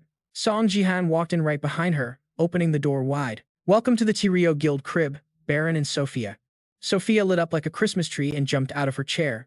Oh my god, player Seong Jihan. Baron just let out a heavy sigh. Sophia went full fangirl mode. It is such an honor to meet you. Mr. Seong? I'm a huge stan, Baron, being the buzzkill he is. Cut her off. Intros are done. Let's speedrun this guild initiation. Jihan stepped in calmly. We're doing this by the book, Baron. No need to rush the gameplay. He looked down at the blonde girl and smiled internally. Sophia, long time no see. He realized this was technically their first meeting since his regression. Wait, right? Didn't think our paths would cross like this. He addressed the whole room. Before we make it official, I've got a proposition for the squad. Baron, impatient as always, bit the hook. What kind of proposition? Boom. A massive monster projected onto the screen. Jihan asked casually. Anyone down to help me raid Count Nart? Sophia and Baron both did a double take. Saya and Diego were shook too. Count Nart, that giant snake boss from the Platinum League? That thing is the apex predator of the jungle and the next target in Song Jihan's questline. It was for the linked quest, Trace of the Apostle. The Apostle Nart, belonging to neither light nor dark, hiding deep in the lake. Throw 2 divine fragments in to bait him out, then delete him from the server. Baron's familiar whining started up. Let's be real for a sec. That's like asking a toddler to box a T-Rex. Besides, Count Nart doesn't even spawn in Silver League matches. Jihan cut in. Don't sweat it. I found a glitch, well, a method to force summon him. He laid out the strat. To power level fast, I'm bringing Seiya and Massey with me. If I get some top-tier silver players to support, it's an easy dub. Sophia looked bummed out. I'd totally be down, but the system blocks parties between different nationalities and leagues, remember? We're just temp hires for the guild. We didn't switch our citizenship to Korean. Ha Yon interrupted with a confident smirk. Don't worry about the region lock. She pulled up another virtual window. I've got a workaround. She beamed. It's a unique perk of the Tireo Guild. Members can form parties regardless of nationality or league restrictions. She scanned the room. There are some limits, but with this roster, totally doable. Ha Yon thought to herself. That Akashic page the guild master gave me actually worked. I was skeptical, but it buffed the guild level and unlocked these crazy perks. Baron crossed his arms, still looking for something to complain about. Okay, say the tech works. We're still carrying 2 bronze players. Even a full squad of Smurfs might struggle. Jihan got right in his face. If you're scared, dip, he added. The other seats aren't empty. I already hit up Wang Lin from China, Mikhail from Russia, and Scarlet from Israel. Jihan looked supremely confident. They all said to DM them if a spot opens up. The room buzzed with excitement. Then invite them, Baron panicked and shouted. Who said I was quitting? I never said I was out. With 2 bronze noobs, you need me to balance the team composition. Don't mention it. Jihan, never one to hold a grudge, nodded. Bet. We roll with this squad then. Baron seethed internally. That arrogant prick. He only promoted last time because he wailed on gear. Just watch. I'm gonna humble him and shatter that ego. Cut to, massive explosion in-game. Fire everywhere. Timer shows 15 minutes remaining for Team Seong Jihan. The enemy team watched the destruction and cursed. Son of a Anna screamed. All defensive turrets are down, Jiro was panicking. Damn it. How are we getting stomped this hard? They looked up at Baron floating in the sky, confused. How is that lineup even legal? Meanwhile, Jihan's squad was moving like a well-oiled machine. Baron hovered above, trash-talking on the mic. Oh wow, is that really the best you got? These silver ranks aren't even enough for a warm-up. The enemies below gritted their teeth at the shade, but you had to give them props, they were barely holding the line. Baron glared down with a villainous grin. Watching you struggle is entertaining, but playtime's over. Just FF already. Suddenly, Jihan's voice cut through the comms. I surrender. The enemy team froze, mid-combat. Jihan raised his hand without warning. Even his own teammates, Seiya and Diego, looked confused. Baron literally dropped out of the sky in shock. Jihan raised both hands. I said, I surrender. Flashback to 5 minutes ago. A flaming soccer ball was being dribbled by a pro, wrecking the second tower. The opponents were terrified. Diego, that guy reset to level 1? How is he playing at a silver level? Diego saw his opening and took the shot. Jiro raised his shield, screaming. Incoming projectile, 12 o'clock. But the ball had a mind of its own. No matter where you moved, it was aimed straight for your grill. Nobody could react. The ball curved and bam, right in Jiro's face. A massive explosion rocked the area. Even the chat went wild from Asad's play. That dude has aimbot. That UFO shot was insane, people speculated. Was that fire Sophia's magic? Nah. I buffed my skills by taming Isro. Put some respect on soccer. Sophia watched from the backline, disbelief written all over her face. Geez, what kind of control is that? I buffed him, sure, but that's definitely not bronze tier gameplay. Another explosion popped off nearby. Sophia wondered, what about over there? It was Jihan, spamming his dark hand ability with massive energy. He smirked as he mowed down the enemy team. Way easier than last time. Having a solid team makes this a breeze. He pointed at the pile of half-dead enemies. All right, Seiya. Just tap them once and take the kill credit. She gave an awkward laugh. Okay. The live chat exploded. What is this? Away from keyboard farming, that last hit bonus is sweet. Uncle driving the magic school bus today, Seiya is getting boosted so hard. Nearby, Baron's voice boomed as he secured a kill in the mid lane. His explosions were just as flashy. Jihan nodded. The whole map was under their control. Seiya still looked hesitant. Hey, Uncle Jihan was busy checking the match timer. She pointed out the problem. We need to kill Count Nart, but if we win the match now, the game ends before he even spawns. Jihan cut in immediately. Yo, chill out, fam. I got a master plan. Cut to the present, the dude has his hands up in the air like, I surrender. Sophia was totally shook, screaming her lungs out. Even Diego was confused, like, bro, not to be rude, but are you tripping? Baron Mr. Toxic himself was fuming. We're winning this match. Why are you throwing? Even Sia was looking at him sideways. Uncle, this is your big brain play. Jihan turned to the squad, acting all cool and collected. Relax, guys. This isn't a surrender. It's a business deal. The enemy team paused, totally lagged brain for a second. Then Jihan drops the bomb. Y'all want to help us take down Count Nashid? The livestream chat went crazy. Bro, that's a platinum tier boss. Is this guy high? Are you out of your mind? Baron grabbed Jihan by the collar. Chat was ROFAling, spamming scripted. Baron started whining. We can win this solo. Why ask these trash tier players for help? The enemy team looked like they just took emotional damage. Chat was spamming. Oof, roasted. Jihan shoved Baron off. Listen up, taking down the Count isn't the endgame here. He started breaking it down like a pro analyst. If we wipe their team, they respawn in 60 seconds. If they backdoor our base while we're stuck at the boss, it's game over. Sophia realized, oh snap. That actually makes sense. We ain't platinum players, our DPS is too low to rush it. Sia nodded. If Uncle says so, I'm in. Baron got the logic, but he was still salty as heck about it. Then Jihan flexes, but don't worry, I'm gonna solo the boss. You guys just handle the mechanics. The chat started spamming, lazy streamer alert, and he just doesn't want to explain, LOL. Hey Jihan, I'm curious too. Finally, he drops the condition. If you guys help me raid the boss, I'll give you the win for this match. Deal? Who's in? The enemies looked at each other like, wait, for real? What do we do? Next thing you know, everyone is standing at the edge of the boss pit, staring down into the abyss like tourists at the Grand Canyon. Sophia gasped. That thing is massive, Sia added. It's literally the size of our base. Jihan stepped up to the plate. All right, spawning the beast in 3, 2, 1. Sophia grabbed his arm tight. Hold up buffs first. You psycho. Jihan realized she was right. Good looking out, Sophia. She cast her SS rank Trinity buff on him, pure magic. Man, Sophia's buffs are cracked, Jihan thought. With the Trinity gift, we can stack 3 layers. He turned to his niece. Hey, Saya. This pit is gonna get messy. Back up a bit. I'll tag you back in when the boss is one tap. Sia nodded. Got it. As soon as she cleared the blast zone, Jihan didn't waste a second. It's showtime. Jihan held out his hand, summoning 2 glowing crystals, red and blue. He tossed them straight into the massive crater. The stones fell toward the silent, dark water below. They sank deep, glowing like neon lights in the void, pulsing with crazy energy. The deeper they went, the darker it got, until only those 2 lights pierced the blackness. Suddenly, the ground started shaking like a California earthquake. Red runes lit up on the rocks, and bam, Count Nashid rose up, looking absolutely hideous with a mouth straight out of a horror movie. It let out a roar that curdled everyone's blood. The size of this thing was glitch-level huge. A creepy voice echoed, the light and darkness have faded. The time for ascension is here. It was the boss of the Apocalypse Canyon, Count Nashid. While everyone was freaking out, Jihan stayed cool as a cucumber. Stick to the plan, guys.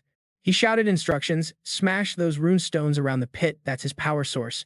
Break him to nerf his defense stats. They respawn fast, so you gotta keep the DPS up, pair up and take a stone. Sophia did the math and panicked. Wait, say what? Hold on, there's 9 of us. If 8 people are on stones, Jihan grinned. Yeah, I'm taking the big guy solo. A voice behind him scoffed. No way. Baron crossed his arms, totally triggered. You dragged us all here just to show off? I'm way too over-leveled for stone-breaking duty. The boss started charging up a massive attack.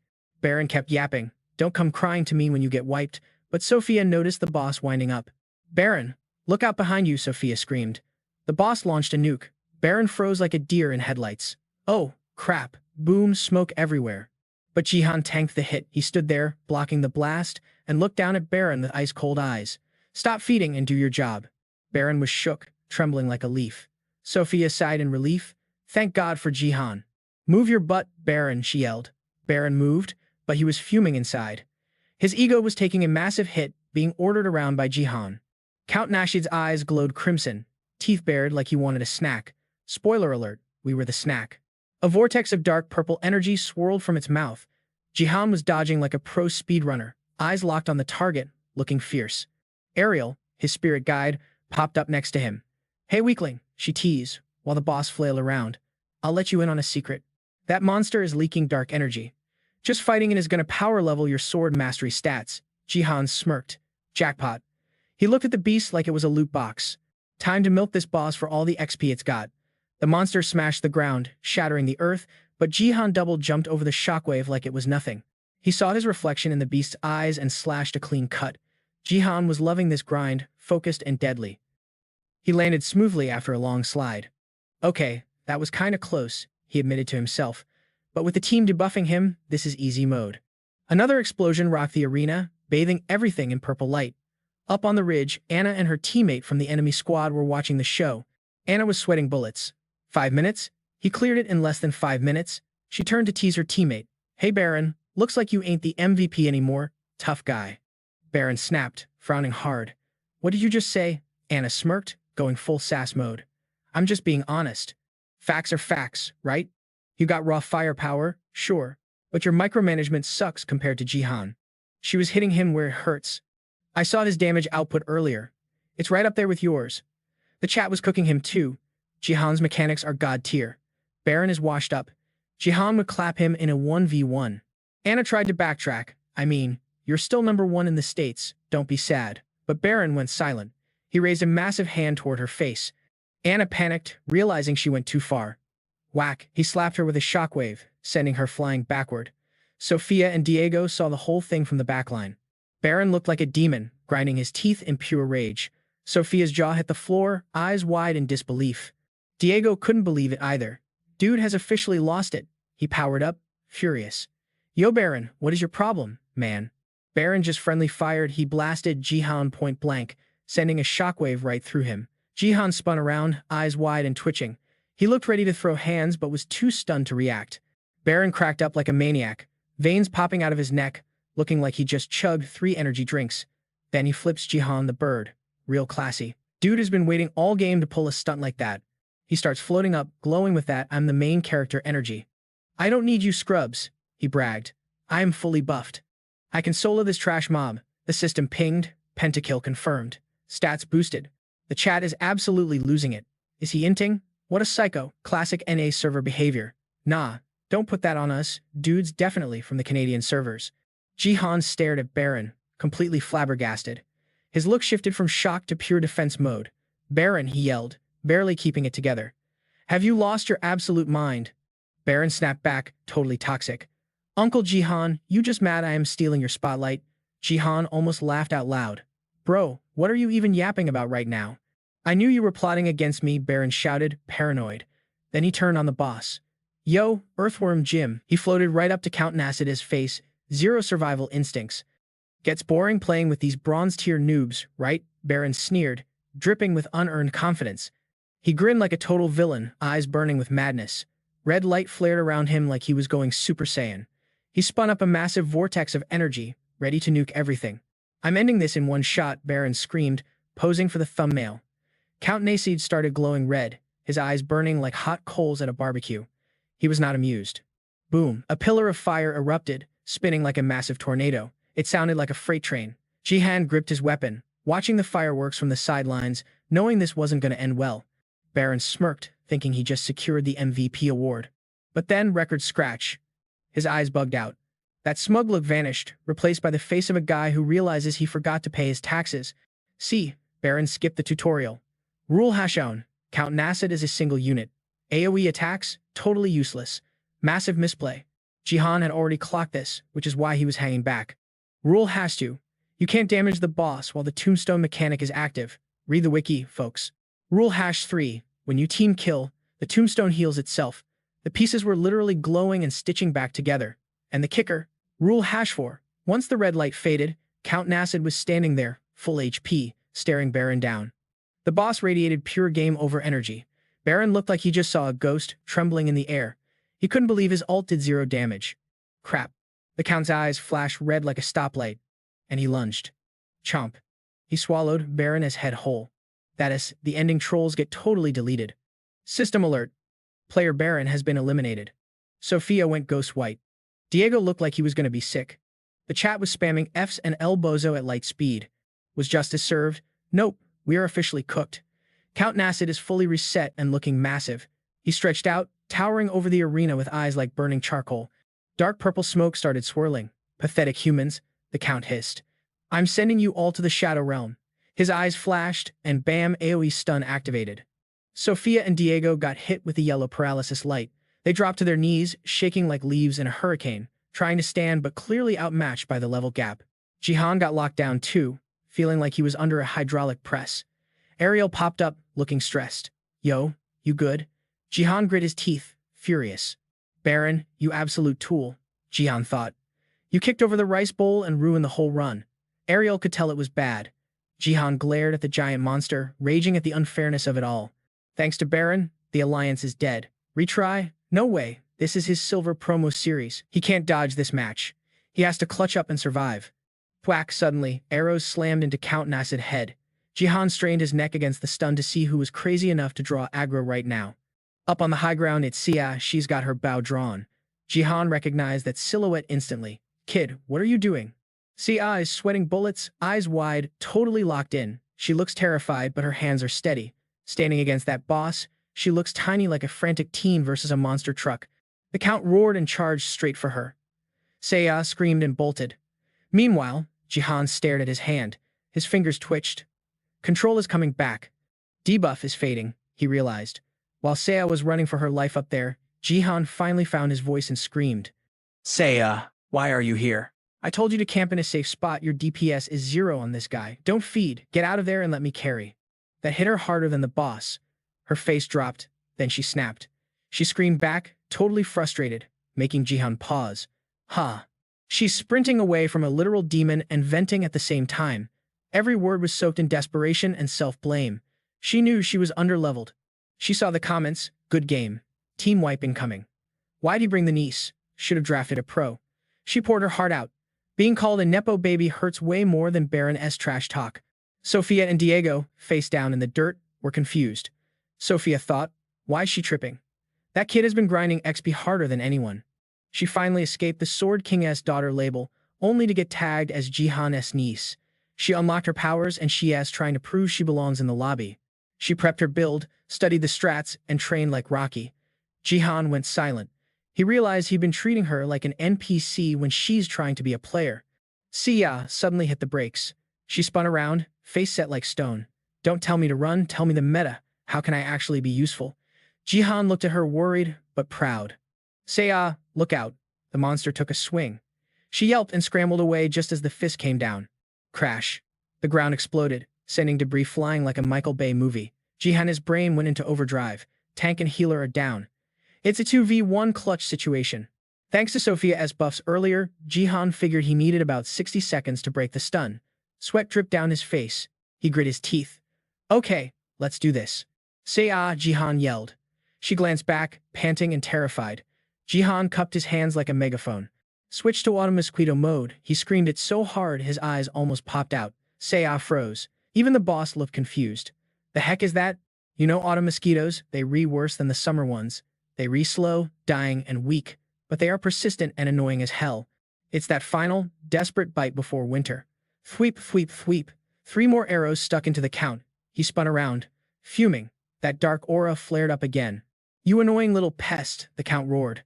Saya was trembling, but she kept that bow raised. She's officially the most aggravating fly in the raid, and it's working.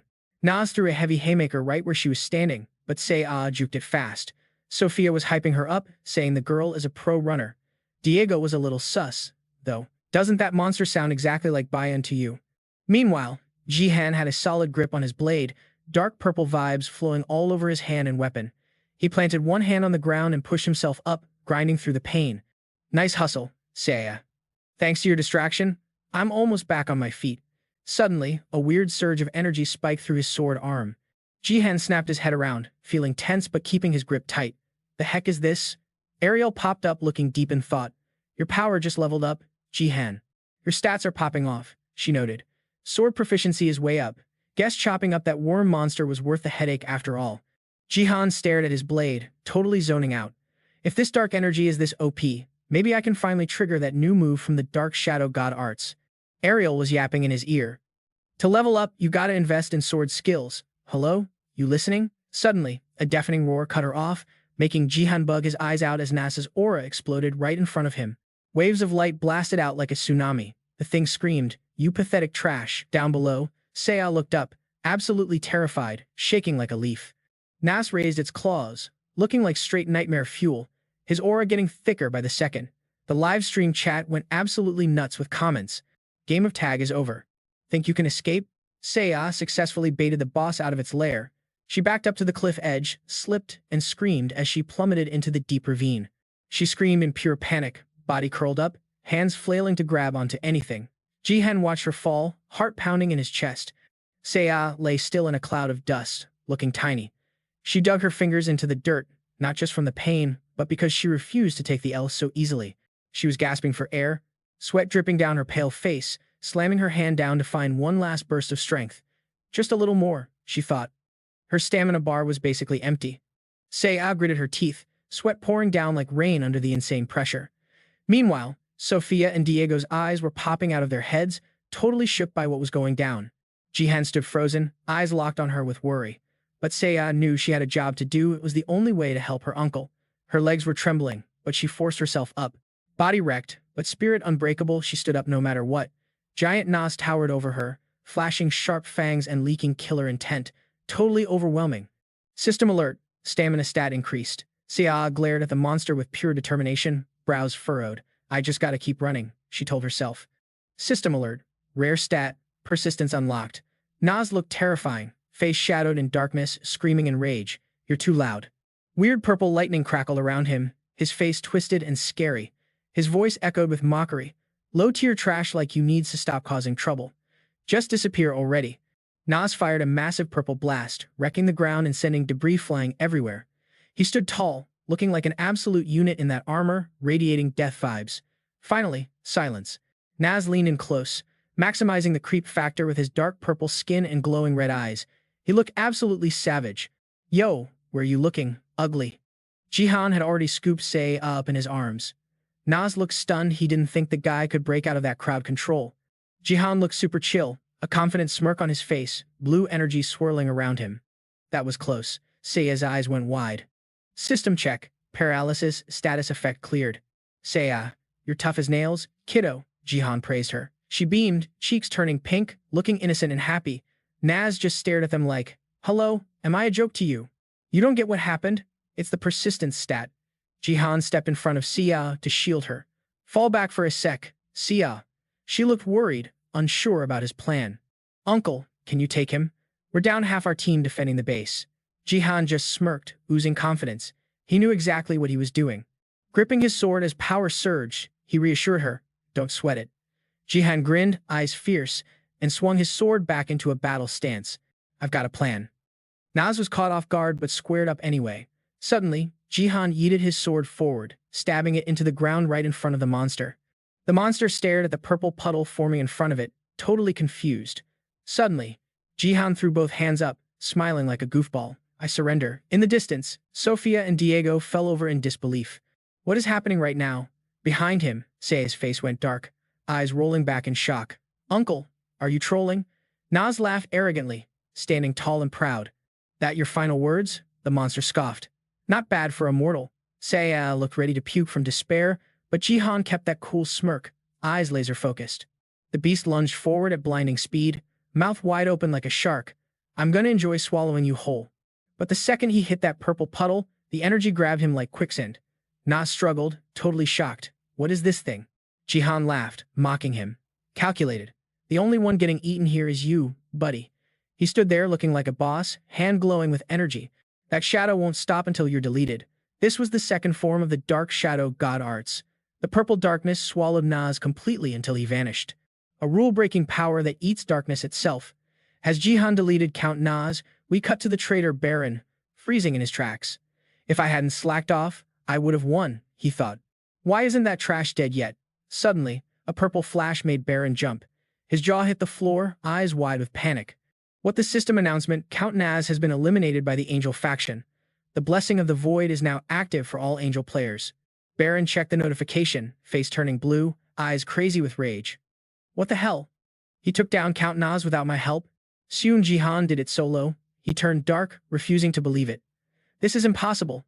Jero shouted from the back. Hey, Baron. You tried to backstab us, didn't you? Anna looked at him coldly. How is he even standing alone? Baron stood there, looking terrifying, wrapped in black smoke. Jero threw out a cocky line, blindly trusting they'd won. We got the W, now be a good boy and die. Only Anna noticed something was off. Wait, that guy looked glitchy. His rage exploded, eyes burning, face twisting up like a demon as he let out a massive scream. Don't mess with me, Baron was drowning in a red tornado of energy, repeating one word like a broken record. Die. Die system alert. Player Baron has entered a berserk state. Anna panicked and bolted, face pale as a ghost. Why is he attacking us? Baron looked completely insane, eyes glowing white, grinning ear to ear and laughing like a total psycho. I'm the strongest. That day, Baron set a server kill record and accidentally hard carried the squad to a W. Make sure you're subscribed so you don't miss the next highlight reel. Cut to a sick low-angle shot of a modern skyscraper, looking massive against the daylight. Saya was beaming, eyes sparkling like she just unboxed a legendary skin, cheeks flushing with pure hype. She was flexing her stats hard. Uncle J.U., look at this, I hit level 20. Am I goated or what? She was glued to the screen, practically vibrating with pride. Saya broke down her insane speedrun. I started at level 5, right? Played one match, just one, and boom, 15 levels instantly. That's how you grind. So here I am. And get this, I unlocked the tenacity stat right before level 10. Clutch, right? Then she went into thinker mode, hand on chin. Now I gotta speed pick my first class. The pressure is real. What's the move? Jihan asked, leaning in. Still haven't decided? He dropped some solid advice. Why not go archer? I saw you with a bow earlier, you were kind of popping off. Saya nodded, vibing with it. Yeah, that sounds about right. She cleared her throat, blushing a little. But if I'm gonna do it, I want to be the MVP, the absolute best. But there are way too many try-hard archers in the States already. Jihan thought, Shorty is definitely my niece, got that ambition. He clasped his hands like he was about to drop a hot take. But I still think archer is the play. Saya blinked, confused. Why though? She expected some 200 IQ breakdown, but he just smirked. Because I'm gonna be the #1 warrior on the server. She punched him hard.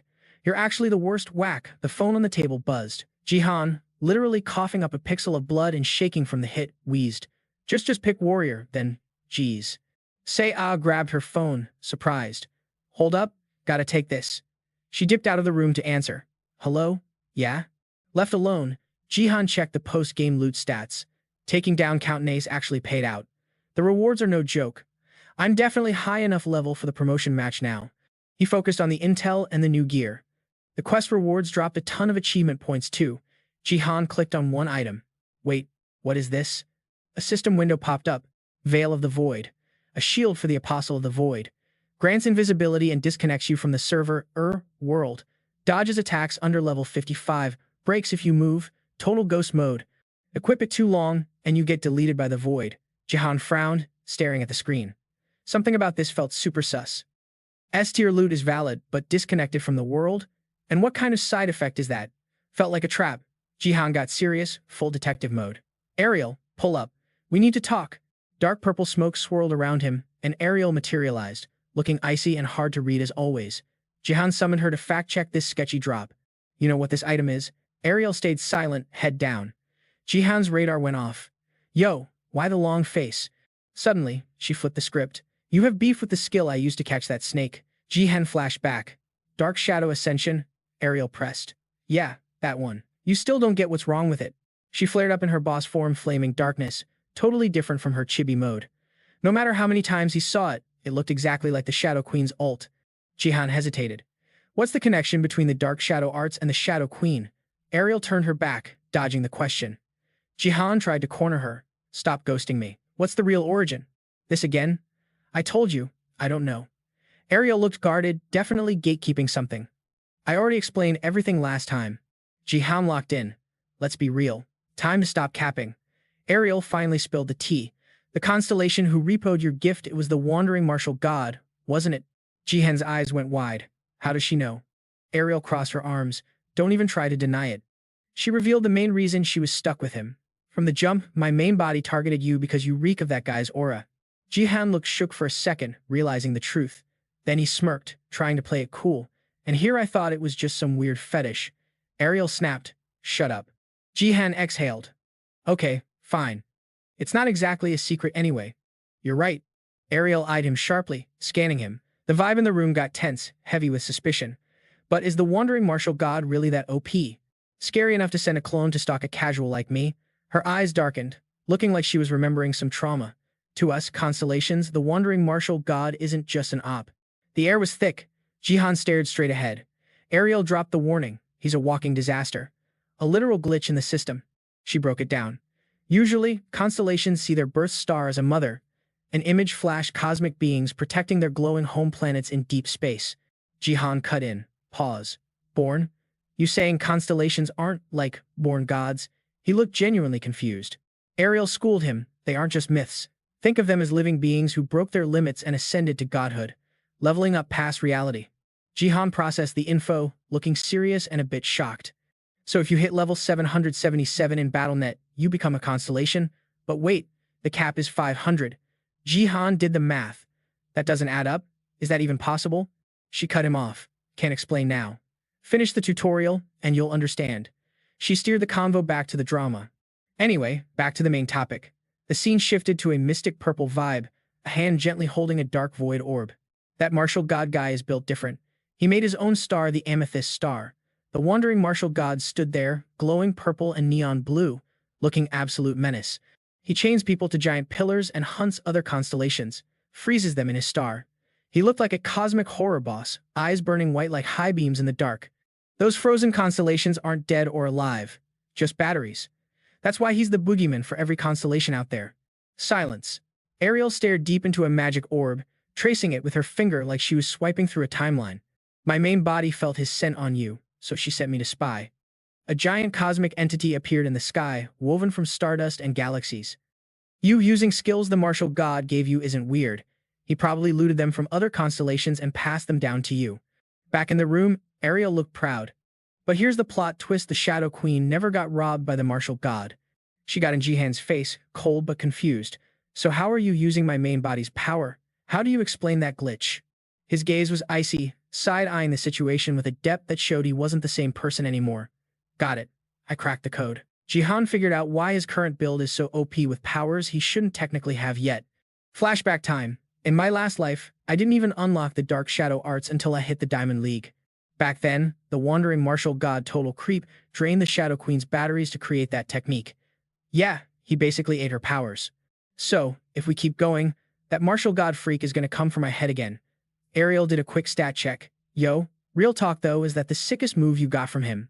Jihan dropped a bomb on her. Nope, I got something that makes Dark Shadow Ascension look like a party trick. Ariel's curiosity piqued instantly. For real, what is it? Let me see. He waved her off. Can't.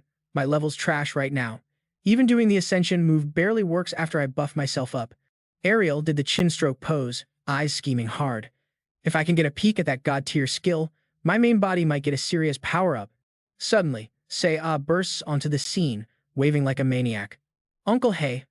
Unc, she clasped her hands, giving him the ultimate puppy dog eyes, grinning like she was up to something. You free tonight? You're free, right? Say yes. Jihan blinked, total confused face. What? Why are you vibrating with excitement? Sei-Ah grinned like a Cheshire cat. 'Cause I'm being mysterious, a superfan wants to meet the legend. Jihan froze. A fan? Cut to a chill cafe. Sophia sat there, hands on her lap, sighing like she is, holding her breath. She was stiff as a board. She was staring at the menu, but definitely not reading it. Her brain was running a mile a minute. Am I too early? Should I order? Did I marinate in too much perfume? Sophia started frantically digging through her purse like she lost a gold bar. Her eyes went wide. Panic mode activated. Crap, I forgot my lipstick. Total disaster. Meanwhile, at another table, Haum was fixing her lips. Perfect lighting, skin glowing, hair on point. She snapped the compact, shut and sighed. She looked stressed out too. Haum checked her reflection in her phone screen. Makeup smudge free? Good. I rushed here, I'm a mess. Then, a voice cut through the noise, grabbing both girls' attention. Been waiting long? Jihan rolled up, looking clean, simple, fit, but sharp. Definitely put in effort. Sophia shot up like a rocket, looking flustered. Oh, no, Sophia beamed, looking like she just won the lottery. Blue eyes sparkling, pure joy. Contrast that with Haon. She looked dead inside, staring coldly at her own date. Sitting across from Haon was some flashy dude looking like a walking disco ball. She was giving him the Ice Queen treatment, internally screaming. Why does the universe send me these clowns? The guy flashed a cheesy grin, flexing. You're even hotter in person, babe. Cringe. Back at the other table, Jihan started slicing his steak. He was cutting meat with surgical precision when Sophia broke the ice. Bet you were surprised I asked you out of the blue? Huh. Jihan looked up. Like, huge fan here. I just wanted a proper meetup. Jihan kept it cool. It's all good. Honestly, It's an honor to grab dinner with someone from overseas. Quick question though, when did you and Seiya become besties? Sophia smiled for real this time. Oh, after that report on Count Nace. We swapped numbers. I was super stoked. There's barely anyone my age at the America First Guild. She realized she was fangirling too hard and blushed pink. I was too shy to DM you directly, so I begged Seiya to set this up. Jihan tried to kill the awkwardness. Hey, no stress. We're guildmates now. Just chill. She looked surprised. Really? She twirled a piece of hair, trying to cool down. Then she hit him with the big eyes. So in Korea, girls call older guys appa, right? Can I call you that? Jihan almost choked. He wasn't used to this version of her. Appa. This wasn't the Sophia he knew. In his past life memories, she was way more serious, a total pro. But now, she seemed kinda shy. He furrowed his brow, trying to process this. Right, before I turned back time, she was a veteran. Now, she's just a kid. Makes sense. We're back in the past, so she's a baby. Jihan hesitated. Sophia. How old are you right now? Me. She pointed at herself, grinning like sunshine. Same age as Seiya, I'm big 2-0. An adult Jihan chuckled. Okay, let's skip the appa. Just call me Jihan. Sophia froze. Okay, Jihan went into dad mode. My treat today. You're still growing, so eat up. Sophia's jaw dropped. Huh? You think I look bulky? A bit later, plates empty, dinner done. Sophia leaned in, curious. Hey Jihan, what level are you at right now? Jihan raised an eyebrow. Why do you ask? Sophia got excited. Cause the promotion matches for Silver League are coming up. Are you in the bracket? I made the top 100. Suddenly, she face-palmed, cheeks red. Wait. If he's in, I might have to fight Jihan. She shook her head. No, love is love. But the game is the game. Jihan opened his UI. Hold on, let me check my stats real quick. Jihan scanned the holo screen. Finished Silver League with the highest win rate. Title acquired, Ruler of Silver. Eligible for top 100 promotion match. Knew it. Top 100, easy. But then, a notification popped up that made his eyes bug out. System alert. Your capability exceeds Silver League limits. You qualify for the Gold League promotion match Gangnam District 1. Choose your path. Warning, staying in silver will result in a massive stat penalty for balance. Jihan internally screamed. What the hell? He looked annoyed. Is the system trolling me? Sophia noticed his face. Jihan, what's wrong? He crunched the numbers. If the system is threatening to nerf me, I'm way too OP for this tier. If I clear the gold promo now, I skip straight to platinum. That's a speedrun record nobody's ever seen. Jihan rubbed his chin, deep in thought. The vibe got serious. Meanwhile, in a fancy high-rise apartment, are you kidding me? Haeun was clutching her head, screaming at the ceiling.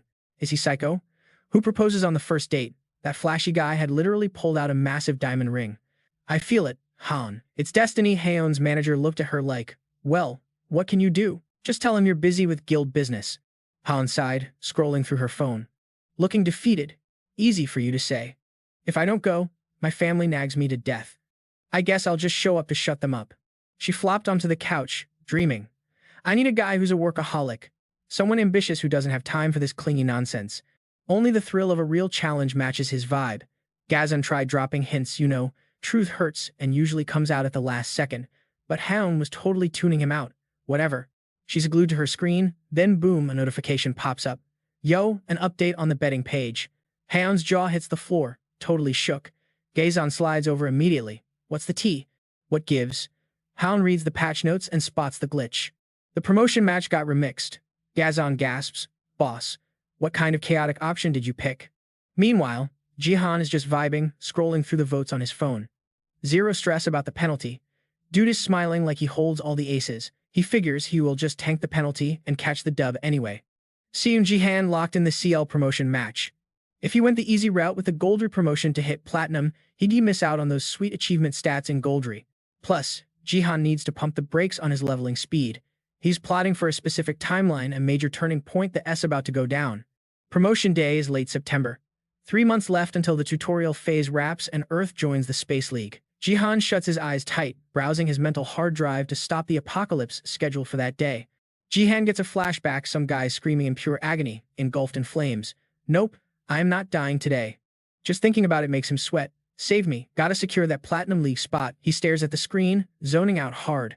Then, a smirk. Something popped up. He reads the notification and thinks, okay, this penalty is a little extra, don't you think? The map flipped to a special toon defense mode. Instead of a fair 50-50 split, it is 190 players versus, well, 10. Jihan gets paired with the bottom 9 players ranked 91st to 100th. Jihan's squad is basically him and the benchwarmers, while the heavy hitters are on the other side. Tony grabs his head, screaming like he just lost his life savings. What the hell? Why didn't I get a handicap like that? Wang Lin looks deep in thought, humming to himself but keeping his cool. The notification blasts out to every player in the global promotion exam. Han laughs awkwardly, sweating bullets. Yeah, I'm definitely betting on Jihan taking an L this time. Sorry, not sorry. Unprecedented event. The system literally broke its own fairness rules just to nerf one player. The comment section is blowing up. Bro, never seen a patch this whack in my life. I'm betting the house on Sion Jihan just for the patriotism. You tripping? Even a diamond player couldn't carry this. Jihan is cooked. The real bet is Baron versus Wang Lin. Even a diamond would struggle. The odds makers are all shorting Jihan's stock. This promotion match just hit record-breaking betting numbers and hype. Time flies. Game day is here. An ancient Eastern-style fortress spawns. Jihan stands solo on the ramparts, scanning the horizon. He barely spawns in when the HUD lights up. What's this? Top 100 Silver League promotion match start. Other players start digitizing into the lobby. Objective: stop the enemy from dethroning the king. A set of terrifying jaws flashes on screen. Jihan is confused. Why are these mobs spawning this early?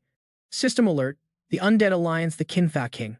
A mysterious figure in a hood stands in the center, red eyes glowing, flashing a creepy, elongated smile right at him.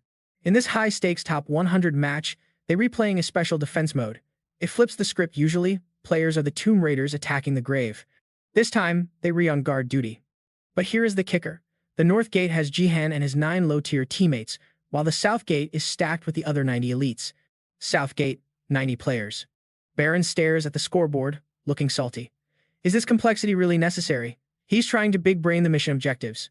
Rankings are based on defense contribution. Let the enemy in, you're disqualified. Basically, last man standing wins. Right? Baron crosses his arms, looking cocky.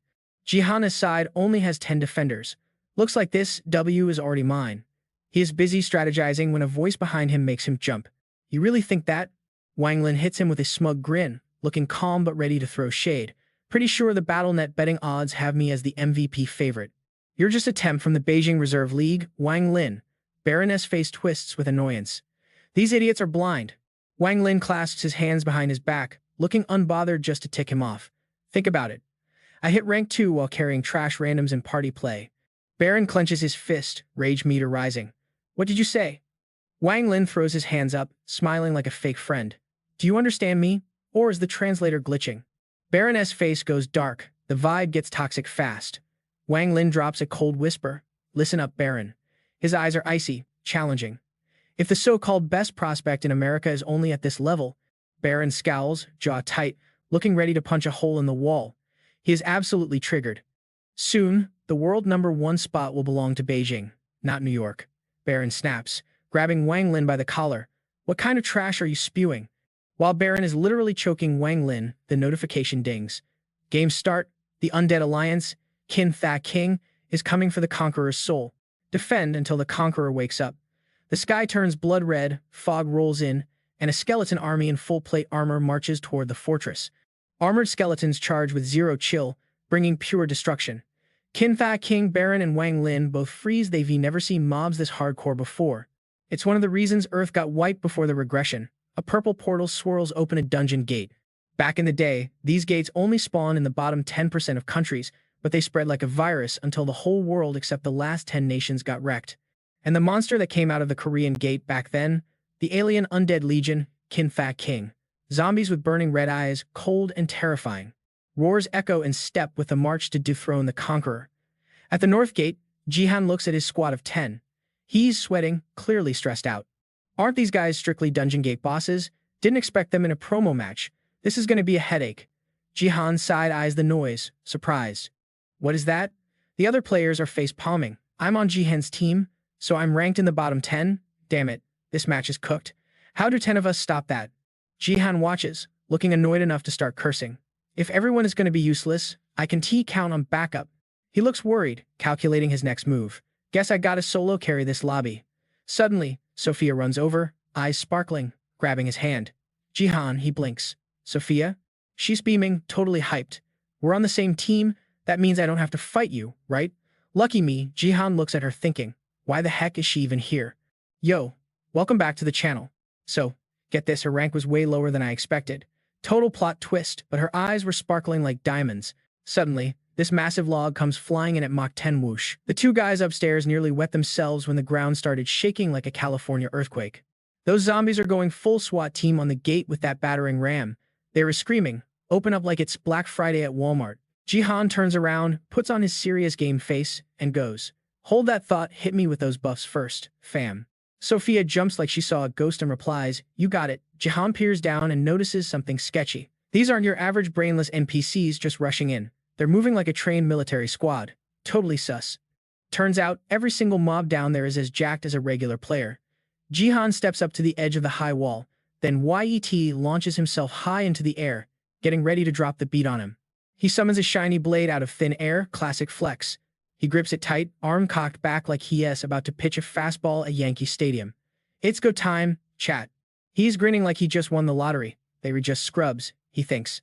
Bam. He unleashes a nuke of an attack. Flashbang out. The undead get toasted to a crisp, and smoke covers everything like LA smog. Superhero landing, he touches the ground, nailed it. The system pings, attack power up 20%. Jihan stays in his pose, thinking, okay, that was actually kind of lit. Sophia's buffs are no joke, top-tier support. Plus, that phoenix fire melts these undead creeps like butter. Way easier than expected. The zombies freeze, staring at him like, bro, for real? Jihan gives them the side eye. Something's off. Suddenly, the mob snaps to attention like soldiers and chants, you are the king. The king has arrived. Jihan grips his weapon harder. King? Me? Weird flex, but okay. He's ready to throw hands. Then, a booming voice orders them around. A massive hand bursts out of the ground and it has a mouth on it. Gross, right? Everyone's jaws drop harder than my crypto portfolio. Where did that monstrosity spawn from? Jihan starts sweating bullets, eyes glued to the new challenger. Drop a comment below if you'd be running by now. He recognizes it. It's the destroyer from the map, the Doom Hand. It approaches with a giant hand and roars like a subway train. Jihan is terrified but stands his ground, energy swirling around him like a Super Saiyan. Sweat check, drenched.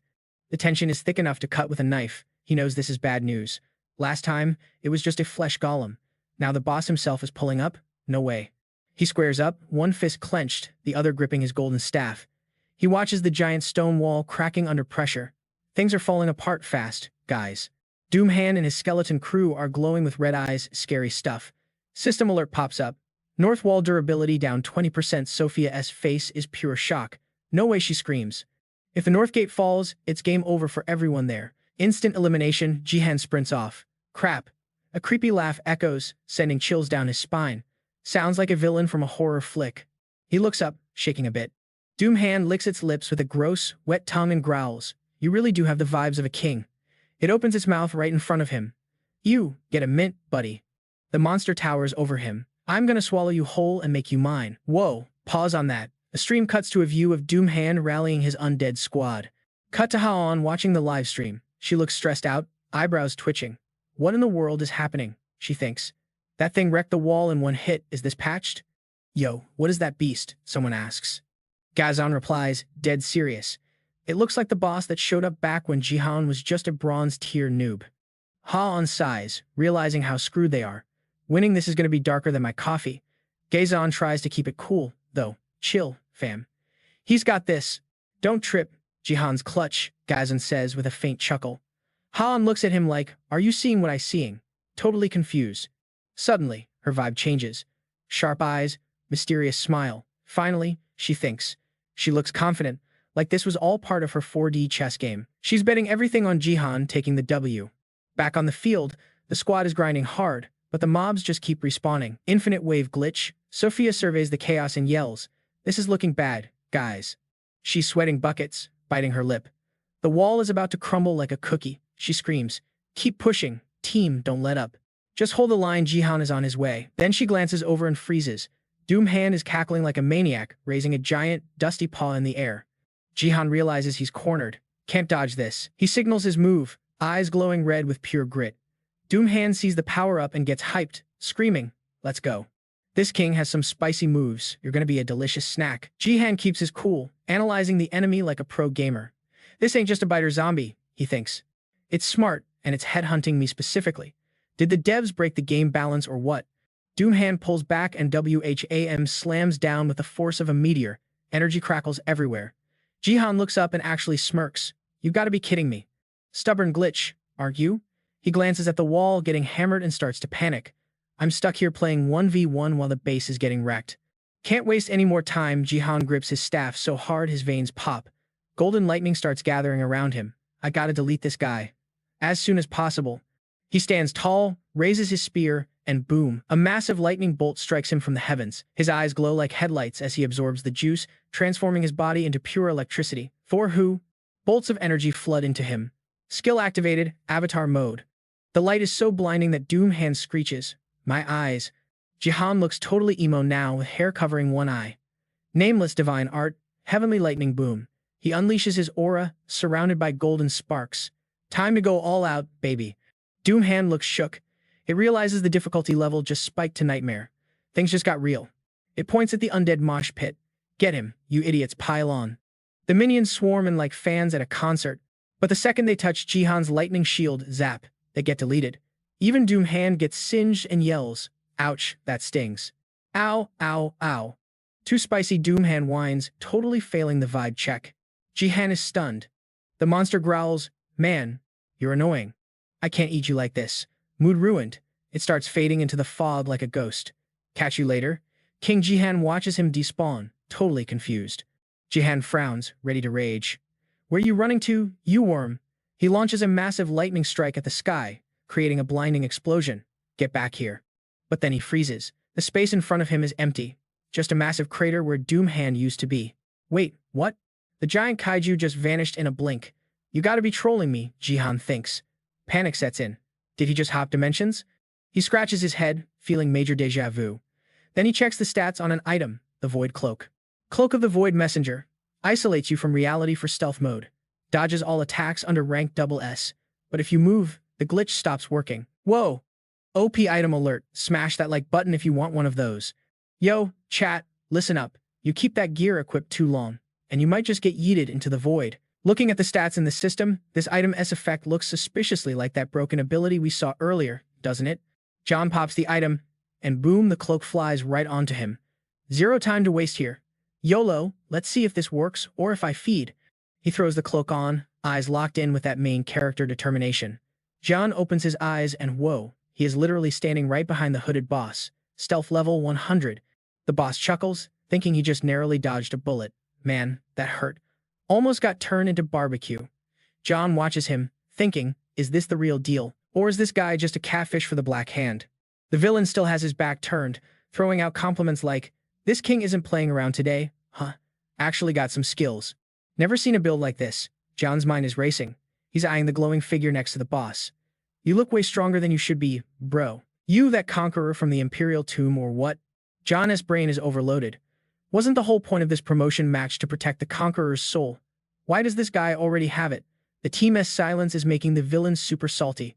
Hey, giving me the silent treatment. Rude. He turns his head, flashing a creepy grin. That cloak isn't your standard NPC loot, guys. If that thing decides to eat John, it's game over for real. John is zoned in, icy glare, gripping his weapon tight. Only one phoenix shot left in the clip. He has to bet the house on a single critical hit. Suddenly, a shadow swoops in, red eyes glowing. What is this? Bam! John gets choked out of nowhere. Panic mode activated, teeth grinding. You. The enemy stares him down with killer intent. How did he even get in here? John is stressing, eyes wide. What kind of hacks is this guy running? That strength is insane. Poof! John vanishes. The boss is left choking straight air, holding the empty cloak. He's totally baffled. Meanwhile, John faceplants into the dirt. Ouch. System alert, movement detected. Stealth mode deactivated. John S. rubbing his neck like, okay, moving breaks the invis, noted. That little glitch just saved his life though. Here come the zombies, the undead rush in, red eyes glowing, screaming, kill the king, terrifyingly loud. John goes full speedster mode, wrecking the mob like they're level 1 trash. A voice from above screams his name. It's Sophia. Han, you good bro? You vanished. I thought you were toast. John hits her with the update. I'm chilling. I'm good. Honestly, John is fine. It is the squad that is struggling. Sophia is practically crying. Sorry, we are getting absolutely wrecked down here, as you can see. Yeah, I see it. John's eyes go savage. He grips his weapon, aura flaring up. Coming through, a massive boom rocks the area as red and blue energy collide. He launches into the air for a superhero landing attack. The spear lights up with crazy effects. Suddenly, the zombie fighting Jane turns around and screams at something else. The whole squad is shook. What is the AI doing? Yo, what? Where are they going? The mobs bail on the team. Jaegu is stunned, jaw on the floor. Wait, is John back? Meanwhile, our boy is sending zombies flying left and right. John's eyes are glowing with pure Chad energy. One massive slash, and the ground explodes. The whole team has to brace themselves against the wind pressure from that hit. The undead drop like flies, limbs scattering everywhere. John stands over the pile, weapon raised, face totally stone cold. Absolute cinema. He's thinking, they'll respawn, but I bought us some time. He turns around, eyes icy. And guess who is back? The Black Hand returns, acting all cheerful like, sup. Hello there, found you. Black Hand is teasing him. Not attacking immediately this time. John claps back with zero respect. You'll just run away after a few hits anyway, coward. Emotional damage. The villain tries to keep his cool. Yeah, okay, true. So what? Why don't you just be a good boy and let me absorb you? John's weapon starts crackling with lightning energy. Arcs of electricity surround the Black Hand. John raises his weapon, ready to throw down. No running this time. You're getting one-shotted. The system says he only has one use of the Phoenix arrow left. That means he has exactly one chance to clutch this win. No respawns. Eat this, John screams, eyes blazing with fury. He hurls the spear. I'm combining the Phoenix fire with Sophia's buff, plus the power of the Thunder God ultimate move, Divine Punishment. The spear flies straight at Black Hand. He swerves at the last second, screaming. He only gets grazed a little burn, nothing fatal. Black Hand starts laughing, mocking him. Missed me, almost got cooked, but you said one shot and you missed. What now? He's grinning like a maniac, but wait, something lights up the sky above him. It's the Hammer of Dawn, baby divine judgment from the masters above. Black Hand looks up like, what? Before the light beams him. It's a spear of pure light diving straight down. Heavenly Lord's verdict. The dude's jaw hits the floor, totally confused. The energy blast is so bright even Sophia has to cover her eyes and scream. John stands his ground, fists clenched, yellow electricity sparking off him. He looks calm but totally drained. System ping. Phoenix arrow count is 0. John collapses. Good game. Another notification pops up. Phoenix arrow will now vanish. John thinks, worth it. That item carried. He clutches his injured arm, gritting his teeth in pain. Using the Heavenly Lord's verdict took a toll. The battlefield is just smoke, dust, and fire now. It's cool, only trash mobs left. I can take him with one arm. Gotta regroup. Suddenly, evil laughter echoes. Even Sophia freezes. That laugh. A massive tornado spins up, sucking everything into the sky. John fights to keep his balance against the insane wind. You can hear the zombies screaming from inside the vortex. Black Hand is loving this. Haven't had this much fun in ages. John is terrified. The boss steps out of the smoke. You're not just a regular king, are you? A giant black vortex opens up like a portal to the void, leaking chaotic energy. You actually have the potential to be my vessel. John stares at this god-tier power, totally shook. System error glitch detected, BattleNet integrity compromised. A purple star constellation has illegally hacked into the game's server. Amidst the thunder and lightning, Black Hand transforms ripped muscles, absolute unit, radiating boss energy. John's eyes go wide. This is way above his pay grade. A constellation. This promotion match is a defense map meant for 50 players max. It's supposed to be a tomb raid, and the penalty for the solo player is harsh. This is an unprecedented match. John's team was set up against a hacker way out of their league. Everyone thought John had the dub when he dusted Black Hand, so the viewers' hopes just crashed and burned. The stream chat is going wild. People are smashing their desks. What the hell? That skill is broken. Devs, fix your game. My money, a girl screams. Who told you to watch BattleNet at work? Some fans are celebrating. I knew he'd clutch it while another group is crying a river. No way, I bet the farm on Baron winning. Hound bangs her head on the table, sobbing. Gazon whispers gently next to her. Miss? The two commentators are breaking down the replay. The girl goes, no cap, did Jihan actually clutch that W again? That is wild. The guy clicks his tongue, shaking his head. Man, I legit bet everything on him folding this time. Wanglin and Baron played out of their minds, but Jihan is just built different. If he wasn't there, those dudes would have main character energy for sure. The girl stares at the screen, totally hooked. So, is this how the rank-up match wraps up? Suddenly, the screen hits us with a tutorial mode error. We can't see anything. The chat goes, yo, The stream just died. Meanwhile, Black Hand is grinning like a creep inside that raging storm. Jihan is standing there, looking like a total boss amidst the tension, eyes sharp and focused. But let's be real, he looks tiny next to that massive, swirling vortex of doom. Legit terrifying. But Jihan realizes the insane power level here. Fighting solo? Bad idea. He thinks, if that is a real constellation, I'm cooked. I wouldn't even last 5 seconds against that thing. A noise snaps him out of it. Even Black Hand stops to check it out. The scene starts glitching and shifting. Jihan looking around like, what the heck is happening now? The old-school architecture starts deleting itself, pixel by pixel. Jihan glancing back, eyebrows furrowed, totally confused. Is the system about to drop a patch or something? Yup. A constellation crashing the party is a major glitch, and the system is here to fix it. Jihan side-eyes him, sharp as a knife. Black Hand looks salty. This system is such a buzzkill for him. That giant hand reaches out with serious menace. Time is running out. Black Hand screams, don't you dare bail on me. Jihan's eyes go wide, sweat dripping. He is definitely feeling the heat right now. A massive silhouette looms in the fog, radiating pure danger. The pressure is insane, straight-up nightmare fuel. The tension is off the charts. The creepy entity drops a collab request. Become one with me. Jihan's face says it, all pure shock and panic. Oh my god, you've got to be kidding me. Jihan is frozen in the blast zone, nowhere to run. Suddenly zap, a red spark nails Black Hand out of nowhere. He flinches, looking at his arm like, did I just get hit? Say what? Glowing rings light up the gloom, roasting everything around Black Hand like a barbecue. Jihan watches coolly as the red circles lock on and fire lasers at the beast. Boom, every hit triggers a massive explosion. The system spam pings, Constellation Purple Star access denied. The ban hammer is dropping hard. The ban process kicks in. Black Hand clutches his face, screaming. It hurts, make it stop. He begs desperately, clinging to hope like a drowning rat. Hey buddy, help me out, stop them. Jihan hits him with the coldest reply ever, sarcasm dripping. Who's your buddy, pal?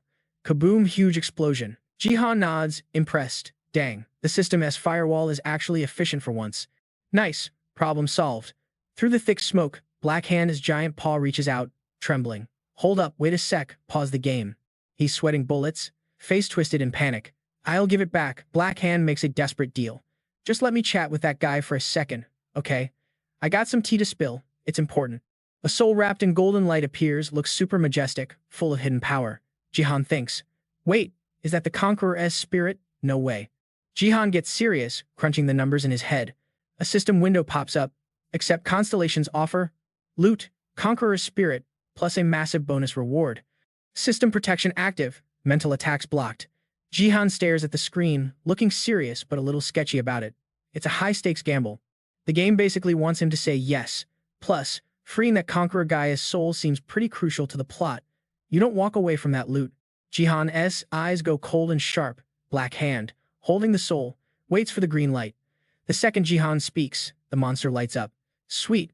Jihan looks up, resolute, and shouts, I accept the deal. In the smoky darkness, Black Hand gives a sarcastic, slow clap. About time.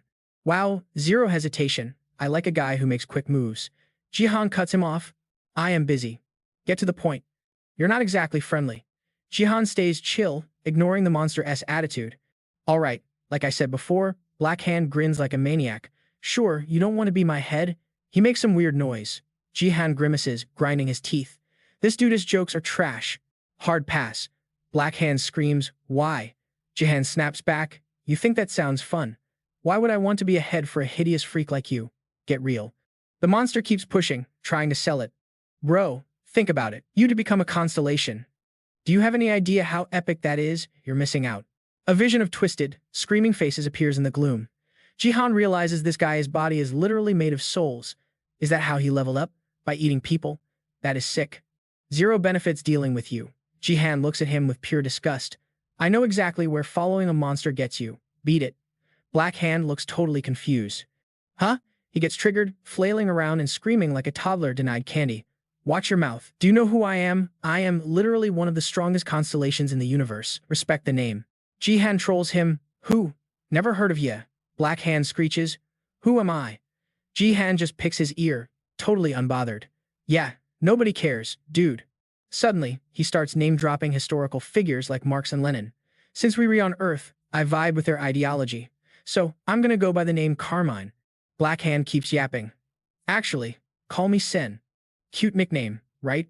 We are basically besties now. Look at us bonding. Jihan is over it. System, how much longer do I have to listen to this garbage? Red lasers blast the monster again, making him shriek in pain. Yuri ending the chat already. Jihan ignores the dying words, poker-faced, ready to dip. Yo, are you serious? I gave you a great offer, come on. You know what? I'm not quitting. Before fading out, Black Hand drops a threat. I'll find a way back to you, just you wait. Boom, huge explosion, blindingly bright. Jihan has to cover his eyes. Silence, just dust and smoke. Jihan stands there, opening his eyes slowly, deep in thought. A moment later, the ancient castle map reloads like nothing happened. He looks around back to normal. Jihan lets out a sigh of relief. It's finally over, but that constellation wiped out his whole squad. Nothing left to defend, total wipeout. He slumps over, hands on his knees, totally drained. He looks up, thinking about that. Conqueror's spirit. Man, I am beat. That was intense. Suddenly, he spots something falling. Seriously, he spins around, calm as ever, just as a sharp object comes rocketing down. Jihan sidesteps, and the thing slams into the ground, shattering the pavement. A flag waves in the dust. The ghost of a rugged warrior appears, total legend vibes. My thanks, stranger, he says, voice heavy with history. For freeing me, take this, the phoenix flag of the Gafong Empire. Jihan looks puzzled. Wait, not the phoenix arrow, the phoenix flag.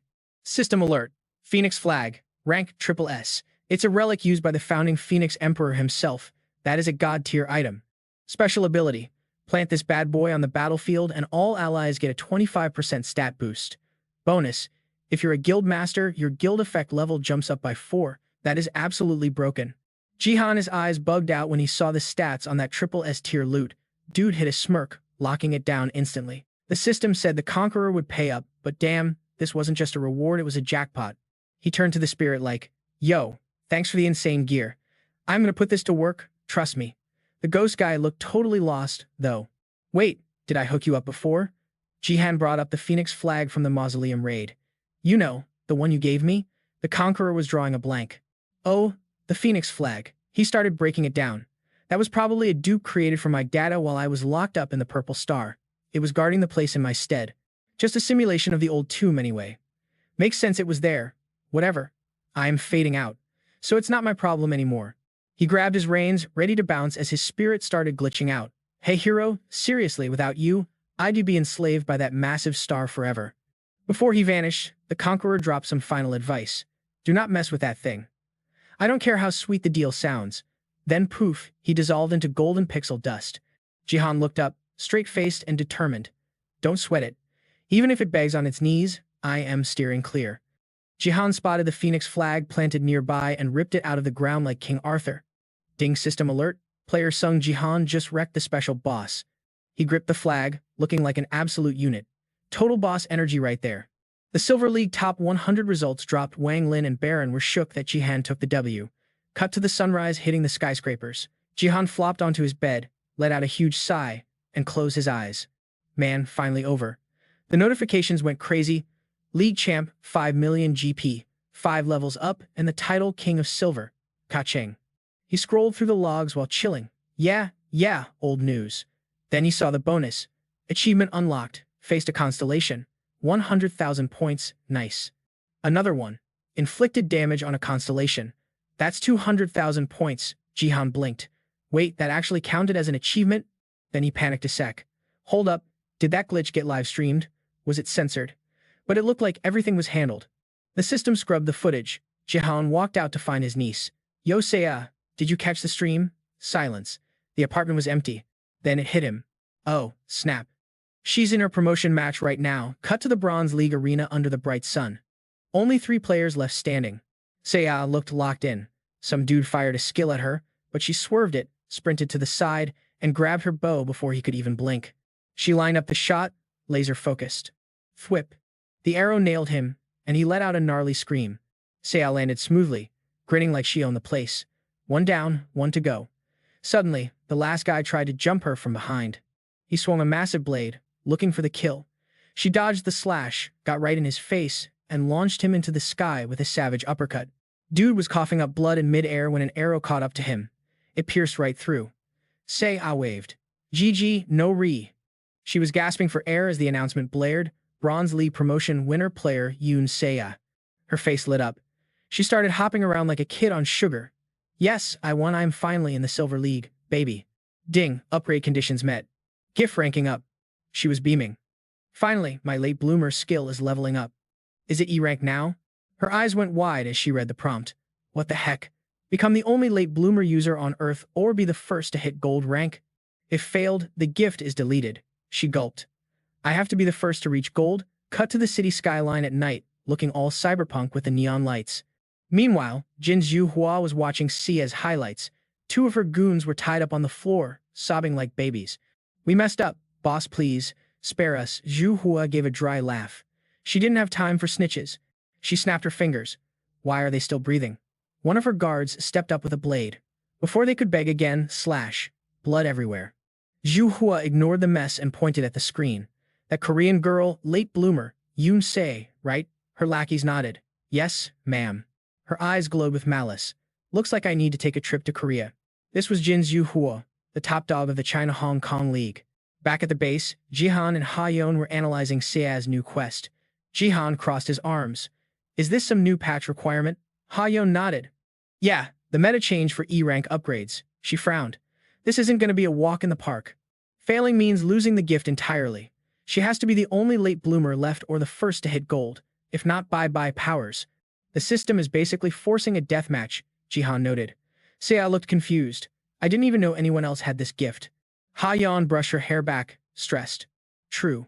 If there were others, they should be famous by now, right? Let's hope they're scrubs, Seiya said. But Jihan's gaze hardened. He remembered someone from his past life, the number 2 player on the global rankings. Jin Zhuhua. If she got the same upgrade quest, things were about to get messy. She was a mystery, rumored to run the triads. Attacking a celebrity like Seiya wouldn't be easy, but they couldn't take any chances. Seiya stared at her screen while Jihan went into protector mode. Listen, focus on hitting gold in the October exams, and stay inside until then. No wandering around. Seiya groaned. Fine, whatever. She looked bummed out. I was supposed to hang out with Sophia this week too. Ha-yeon clapped her hands to break the tension. Hey, cheer up, you both crushed your leagues, that is huge. She grinned. So when am I going to get a win? Jihan gave her a deadpan look. Are you serious? I am literally top 100. Then Jihan dropped a bomb. Wait, something's off. Ha-yeon blinked. What do you mean? Jihan stared at her. You didn't place any bets on this match, did you? Reading Ha-yeon's mind was easier than scrolling TikTok, and honestly, it almost made Jihan cry for her.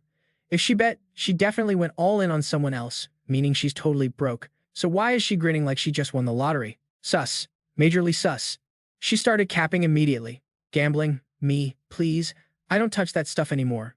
But she folded faster than a lawn chair. Okay, fine. She did lose cash, but she claimed she got a full refund. Ha-yeon literally shrieked with excitement. Get this, she explained BattleNet, apologized for a system glitch and refunded every single dime. Jihan let out a little chuckle.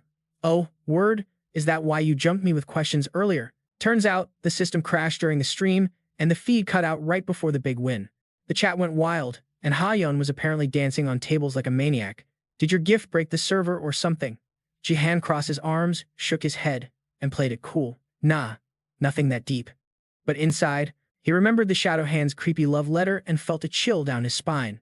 Jihan decided to keep it vague to avoid drama. Just a glitch. A super OP enemy showed up and broke the game logic. I took care of it and got the loot, so don't worry about it. Ha-yeon seized the moment. Wait, so your level jumping up that was verified too? Yup, part of the prize package. Jihan smirked at his hand. The Conqueror's reward, the Phoenix flag, was sweet, but that wasn't the only thing. Weird energy crackled around his fingers. He stood up, nodding. All right, we're bouncing. Let's go. Seiya. Seiya trailed him like a lost puppy. Coming, Ha-yeon jumped up. Yo, you free next week? What's up? Jihan asked. She dropped the bomb, an award ceremony. We got a citation. You put Korea on the map, and they want you to represent and accept the trophy. Jihan wasn't feeling it. Do I really have to? Ha-yeon went full hype man mode. Dude, you're the face of our guild. Do you know how much you achieved solo? It's insane. She clasped her hands, eyes sparkling like anime filters. You are literally trending #1 right now. If you show up, it'll break the internet. Plus, think of the PR for the guild, please? Jihan sighed, defeated. Fine. I'll clear my schedule. Ha-yeon pumped her fist. Yes, I'll text you the deets. Suddenly, he looked confused. Wait, who's actually handing this thing out? Cut to BattleNet HQ. A guy named Kang beamed at Jihan. Welcome, Mr. Sung Jihan. This was the new BattleNet director, Okay Yuseon. He shook Jihan's hand and fanboyed a bit. Wow, you look even better in 4K. Thanks for trekking all the way out here. I know you're busy, so this means a lot. Jihan felt the cringe creeping in way too formal. You didn't need to come out to the lobby. Okay Yuseon gestured down the hall. Nonsense, for a VIP guest? Absolutely necessary. Jihan kept a poker face but was sweating internally. So much pressure. Ha-yeon leaned in and whispered. He's the new guy. The last director got canned after the Taegon Daily scandal tanked BattleNet's rep. They're in full damage control mode. If you asked him to build a statue of you downtown, he'd probably grab a shovel. Sia's eyes went wide. Whoa. Even the BattleNet boss is simping. Uncle, you're a legend. Diego stood in the back, smiling like a proud dad. Don't forget the little people when you're famous. Jihan rolled his eyes. Bruh, really? You're a retired world-class star. Stop acting humble. Diego nudged Seiya. Less talking, more walking. Okay, Seiya chirped. Unnoticed, a pair of shoes stepped into the frame behind them. Mian Huang, face hidden under a cap, stared at the group with eyes like ice. The scene shifted to the ceremony pure luxury. A massive hall, totally pro, totally expensive. Spotlights hit center stage. Let's kick off the awards ceremony. Jihan stood there, smiling like he owned the place. He looked proud but chill. Ha-yeon and Se-ah were clapping like crazy from the audience. Se-ah was practically glowing. My uncle is actually the coolest person alive right now. Ha-yeon sighed. I wish he looked this sharp every day. Rare sight. Se-ah giggled, ready to roast him. He's changed a lot, hasn't he? Remember his first game? The legendary tank top? Ha-yeon rolled her eyes so hard it hurt. If he wore that today, I'd torch his entire wardrobe. Relax, he's got drip now. Splash. Someone bumped into Se-ah, dumping coffee all over her. My outfit, Se-ah wailed. Oh my god, I'm so sorry, Lin stammered. The commotion caught Jihan's ear. He glanced back from the VIP section. What's going on back there? I gotta clean this up in the bathroom, Se-ah said, standing up. Ha-yeon asked, want backup? Nah, it's right there. Ha-yeon sat back down. All right, watch your step. Se-ah walked off with Lin. Nearby, Mian Huang lurked in the shadows. Diego turned around, spotting the strange man following them. His gut screamed danger. In the bathroom, the tap was running. Se-ah scrubbed her dress, bummed out. Brand new fit, ruined. Lin looked terrified. I'm so sorry. What do I do? Se-ah couldn't stay mad at someone that pathetic. It's cool, accidents happen. Lin handed her a tissue. Here, dry it off. Thanks, Se-ah said politely. Suddenly, Lin's eyes went wide. She stepped closer, voice dropping to a helpful whisper. Oh, wait, there's a spot on your collar too. Se-ah blinked. For real? Se-ah twisted around. How did it even get there? Lin urged her. Lean down. I'll get it. While Se-ah checked the mirror. Is it bad? Lin reached into her purse. Just a tiny bit. In the mirror reflection, Lin's face twisted into a nightmare. She held a massive syringe. Meanwhile, Ha-yeon was pacing the hallway, a bad feeling in her gut. Diego had just tipped her off. Say what? Some creep was tailing Se-ah? His face was dead serious. Might be nothing, but he was stalking her like prey. I don't like it. Ha-yeon lowered her head, panic rising. Could something go wrong this fast? She turned the corner and froze. Shock hit her like a truck. Down the hall, Lin was dragging an unconscious Se-ah. Ha-yeon screamed, Se-ah. Lin froze. The clumsy girl act was gone. Lin shot her a glare colder than the Arctic, then turned and bolted. Ha-yeon sprinted. Hey, stop right there. She was about to chase, but a hand snatched her from behind. Wham! Mian Huang slammed her face into the floor. His grip was iron. Ha-yeon's eyes were wide with rage and terror. The man muttered in Chinese. Thought I cleared the trash. He's with her? Ha-yeon realized. Mian Huang stared down, eyes glowing with eerie light. Shush. Keep it down. I'm not trying to make a scene. Power surged from his gaze straight into Ha-yeon's brain. You stay right here until I'm gone. Don't move. She fought it, but her body was paralyzed. Helplessness washed over her. Mian Huang walked away casually. Ha-yeon lay on the tiles, trembling, trying to push herself up with weak arms. No, if they take her, Se-ah is back in the hall. Jihan walked off the stage with his trophy. He looked for his crew. His radar pinged instantly. The seats next to Diego were empty. Where's Se-ah? His eyes went wide, brows furrowing. Something was wrong. Just then, Ha-yeon burst through the doors, looking absolutely frantic. Saya was gasping for air, looking straight up panicked. Meanwhile, Jihan stood frozen, totally shook by what Gon just dropped on him. My bad, he muttered as the crusty old building started cracking under the night sky. Then, slowly, Saya started waking up from her knockout. She was lying on the floor, wrists zip-tied, looking totally confused. Wait, when did I crash? Then it hit her. Saya's eyes bugged out, pupils shrinking to pinpricks. She was freaking out. Huh? Rowei was chilling in a chair, legs crossed, looking like the queen bee. Next to her was that girl Saya saw earlier. Finally awake, sleepyhead, she glared at Saya, gripping a knife like a warning shot. Nice to meet ya, Saya. Saya was shaking like a leaf, head down. She stuttered. Who are you? She stared ahead, trying to process the situation through the fear. Right. I am not exactly on your friends list, the boss lady said, oozing authority. Name's Rofwa. Saya's jaw dropped. This chick was a GIF user too? Cold sweat started dripping down her face. The gears turned in Sia's head. This was the competition, the person trying to snatch her spot and steal her ability. Rohwa pointed the blade down. Let's cut the chit-chat. Give up your gift, Saya. She aimed right at her. Saya's eyes went wide, sweat rolling down her cheek, pure terror. You read the patch notes, right? Whichever one of us levels up slower loses their powers permanently. Rohwa wasn't playing games. Sorry, not sorry, but I am keeping mine. So, you were gonna quit the battle network until I hit gold rank. She looked thoughtful for a second before pointing that sharp knife right back at Saya. Say no, and things get messy. Saya looked horrified. She knew she was caught in a death trap. Who are these psychos? Snatching people in broad daylight? They read definitely career criminals. Sia's brain raced. Maybe I should just pretend to agree and bail. No way. If they were that gullible, they wouldn't have gone this far. Saya lowered her head, calculating. What would Uncle Jihan do in this situation? She started yapping to buy time, hands working frantically behind her back to loosen the zip ties. Even if I say yes, you can't exactly hurt me right now, can you? She kept the convo flowing to distract them. If you wanted me dead, I'd be a corpse, not a hostage. You clearly need me alive. Rohwa's face went dark. She froze, then smirked. Smart kid. I like that. Rohwa laughed. True. Back in my country, I'd just off you. But you were basically a celebrity here. Cleaning up the mess would be a total pain. Saya glanced at something, tension spiking. Rohwa snapped. Looks like you ran out quitting. Suddenly, a massive shadow loomed behind Sia.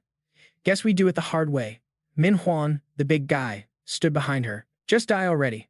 He grabbed a fistful of her hair and yanked it back. Saya yelped in pain, forced to look up at him. Rohwa grinned. My subordinate's gift is suggestion. His eyes shoot out this energy beam. Too glitchy for combat, but perfect for making you write a suicide note and end yourself. Saya's eyes started to glaze over as the energy hit her. Such a hassle, Rohwa sighed, eyes glowing. Bye-bye, Saya. Saya slumped on her knees, tied up and totally helpless. Boring, Rohwa said coldly, standing up like a CEO finishing a meeting. Calculated and cold-blooded. Actually, let's not do it here. Too messy. Manhwa nodded. Yeah, a body here looks suspicious. Let's dump her near her own place. Make it look natural. They agreed to move. Let's roll. Suddenly, Manhwa paused. Bam! Sia unleashed a haymaker right into his face. Manhwa face planted hard, groaning.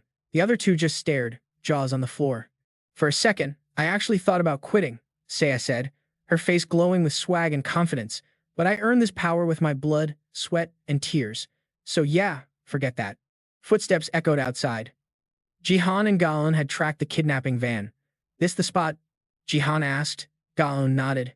Yep, definitely. I can feel Saya's signal. I tracked her aura inside.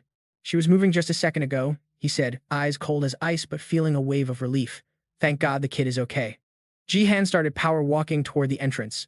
No time, Gao Yun called out, trying to be the voice of reason. Wait, Jihan, shouldn't we call the cops first? Jihan ignored that logic. He stared at the building, anxiety spiking. Every second they wasted was a second. Saya could be getting hurt. A squad of armed thugs blocked their path. Ga-eun grabbed her weapon, face twisted in rage. Accomplices? Suddenly, Jihan barked her full name. Ga-eun. Handle this trash for me. He was surrounded by crackling energy, looking like a demon. Inside, Min Huan was currently eating dirt. Rohwa gasped. What the hell? What kind of ability was that? Lin shrugged, clueless. Saya stood there, eyes fierce, ready for round two. The mark Uncle gave me, it actually saved my life. She flashed back to when she got the tattoo on her arm. "What is this thing?" she'd asked. "It's a level-up bonus," Jihan had explained. "I unlocked a new stat called Lightning Mark. The higher it gets, the more people I can brand with electricity." Sayad looked at it, skeptical. Lightning Mark? She didn't feel any supercharge. "So, what's the point?" Jihan had smiled, sparking electricity on his fingertip. "Since you're marked, you can control the lightning too. Just like you?" Sayad's eyes sparkled. But the real kicker was the passive buff, total immunity to mental attacks. "Mental defense is god tier," Jihan had said. "But honestly, I hope you never have to use it." Back in reality, Manhwa was shaking off the cobwebs and standing up. All three villains glared at her with murder in their eyes. Saya realized she was in deep trouble. These weren't rent-a-cops. They were players. No way she could solo them. She turned and bolted. "Oh no, you don't." Lin pulled a blade from her sleeve and whipped it at the fleeing girl. Saya, face planted, clutching her leg. "Damn it, my leg." Minhwan stomped over, grabbed her head like a basketball. He slammed her into the concrete wall. Crack. She coughed up blood, sliding down the wall, vision fading. "Stay awake." Minhwan looked confused. Why didn't the mind control work? Through the ringing in her ears, Saya heard them debating. "Should we just finish her?" "Yeah, bury her in the mountains. Mark it as a missing person case." Suddenly, the floor vibrated with raw power. Jihan had arrived at the boss room, looking like a literal god of thunder. "Time to die," he whispered. Rohwa and Lin flinched. Jihan marched toward them, radiating pure rage. Rohwa's eyes almost popped out. "Jihan?" His face was a mask of death. Jihan scanned the room and saw Saya unconscious next to that brute Minhwan. His expression went from angry to absolute void. He was about to crash out. Lin stepped up. "Back off, boss." She tossed a smoke grenade. Poof. Smoke filled the room, but Jihan didn't even flinch. Lin charged through the haze, knife ready. Bam. A shockwave blasted from Jihan's body, launching her across the room like a ragdoll. She smashed into the wall, eyes wide in disbelief. The impact was brutal. Lin hit the deck face first, coughing up strawberry jam. Meanwhile, a hand reached out for Jihan, but my guy was in a tight spot. Minho had him pinned against a pillar, going full beast mode with glowing eyes and sweat dripping like he was running a marathon. But Jihan wasn't having it. He caught the guy's wrist mid-squeeze. Talk about a reverse card. Jihan yanked him to the side, catching Minho off guard. And Bam delivered a headbutt so hard it probably reset Minho's factory settings. Minho grit his teeth, looking like he just bit into a cactus. Rohwa stood there frozen, her face screaming pure panic. Minho reached out with a trembling hand before collapsing to his knees right in front of the unbothered king, Jihan. Minho face planted into the concrete, leaving a nasty pool of red. Saya jolted awake, eyes wide and sweating bullets. She looked at her uncle, but man, he had that killer glint in his eye. Was that really him? Saya was slumped on the floor, looking pale as a ghost. Jihan didn't notice the ambush coming from his six. Rohwa slashed at him, but my guy's reflexes are god tier. He dodged it like it was nothing. That was her only shot. Next second, she's eating the floor.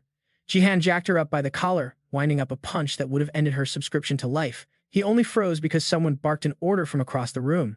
Stop. Rohwa had switched targets. She had a blade right at Sia's throat. Freeze. Don't move a muscle. Jihan, you twitch. And I turn your precious niece into confetti. Jihan kept his cool, stone-faced, despite the drama. Rohwa's hands were shaking like a leaf in a hurricane. She just wanted out of there. Her face twisted into pure rage. "I'll kill her." This vibe check takes us back 15 years to the Jin family mansion, deep in the Hong Kong Red Tiger Triad turf.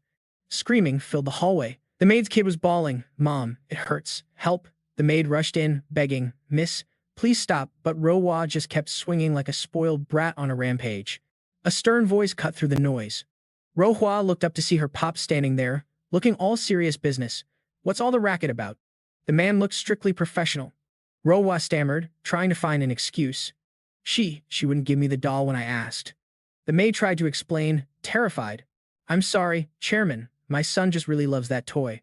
The old man just smirked. He actually praised her. "Good job." He crouched down, looked his daughter in the eye with a chilling stare, and patted her head. "If you want something, you take it. That's my girl." Rohwa's eyes lit up with twisted confidence. "Yes, Daddy." That was Jin Rohwa, youngest princess of the Jin clan, the shadow rulers of the Hong Kong underworld. Born with a silver spoon and a license to do whatever, she lived like royalty. Cut to her lounging on a fancy chair, looking bored out of her mind. "BattleNet?" she asked. An aide explained, "Yes, ma'am. Global training for players is starting soon." She looked thoughtful. "I heard S-rank players get the best loot boxes, right?" She grinned. "Well, Obviously, an S rank belongs to me. But when she checked the system screen, her jaw hit the floor. No way. The system played her. S rank gift, late bloomer, gets stronger over time. Meanwhile, at school, everyone was buzzing. Did you hear? That girl actually got an S rank gift. For real? What's her power? Rowa glared at the happy students with pure venom. Must be nice, someone said. First S rank in our school's history, talk about lucky. The girl was blushing, acting all humble. Guess I'm on a different level now. But that night, in the pouring rain, her luck ran out. The morning news flashed a headline. High school student found dead by the river. A tragic end for a promising S-rank player, the reporter said. Back in her room, Rowell was cackling like a maniac in the shadows. See, that's what you get for showing off, you loser. But then BattleNet shook up her world again. Information about Jihan popped up on the forums, revealing his face to the world. She zoomed in on the screen. Late bloomer? Wait, isn't that a growth-type gift? Rowa started trembling, but this time from excitement. That's top-tier stuff. What is this? Her eyes glowed with greed. If that's true, I could be the strongest. It was the only way to fix her shattered ego. Back in the present, she gripped her knife tight, biting her lip. I've got the leverage, she thought. I can end this kid in 5 seconds flat. Suddenly, Jihan took a step forward, closing the distance inch by inch. Rowell lost it. She choked Seiya harder, pointing the blade at Jihan. Hey, back off. Jerk, I said don't move. You want to watch your niece die right here. One more step and she's toast, but she froze. Jihan's eyes weren't just cold, they were dead inside. He kept walking, and his aura was absolutely suffocating. The pressure was too much. Rowa dropped the knife and collapsed to her knees, totally broken by his presence. Seiya looked up at her uncle, terrified by the sheer power radiating off him. Seiya grabbed Jihan's arm, trying to snap him out of it. Uncle, please. Stop, I'm okay. Really, let's just go home. All right, please calm down. Then Seiya said something that ticked Rowa off. She's not worth getting your hands dirty. Rowa's eyes snapped open, filled with hate. Not worth it? Even on her knees, her ego flared up. You think I'm trash? She whipped out a hidden gun. You think you can look down on me? Jihan's eyes widened slightly as she aimed. Before she could blink, Jihan threw up a barrier to block the shots. Rowa looked like she'd seen a ghost. No, I can't be weak, I never lose, she screamed, face twisted in madness. I am a winner, she kept pulling the trigger, bullets pinging off the shield, but then one stray shot slipped past, heading straight for die. Jihan saw it. He shifted his stance instantly, slicing through the air to cut the bullets down. In the same motion, his blade continued forward, slashing right through Rowa. Seiya watched with wide eyes as blood sprayed across the room. Fast forward a few days. The sky was blue again, and Jihan was in his kitchen, staring at his hand. To him, it looked covered in filth, but in reality, it was clean. He clenched his fist. It had to be done, he told himself. Stop overthinking it, Jihan. Jin Rowa's crew vanished off the map. No news reports, nothing. The Triad didn't want their dirty laundry aired out, and since it happened in a private zone, the media was clueless. The big bosses might be mad, but after seeing the carnage at the scene, they knew better than to mess with Jihan or Seiya again. But Seiya wasn't bouncing back. She sat around looking gloomy. When Jihan tried to joke with her, she'd just flinch. What's up? He'd ask, but the vibe was icy. Nothing, she'd mumble.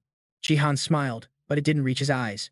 It was a massive trauma for a kid, but in this new world, violence was going to be the daily special. Could she handle it? Ding dong. The doorbell broke the silence. Seiya looked up, still sad. Who is it? Keeping that poker face. It was Sophia, beaming like a human ray of sunshine. Seiya, long time no see, Seiya blinked. Sophia. Sophia looked shocked. Girl, you look like you haven't eaten in a week. You on some crazy Hollywood diet? Sophia raised an eyebrow.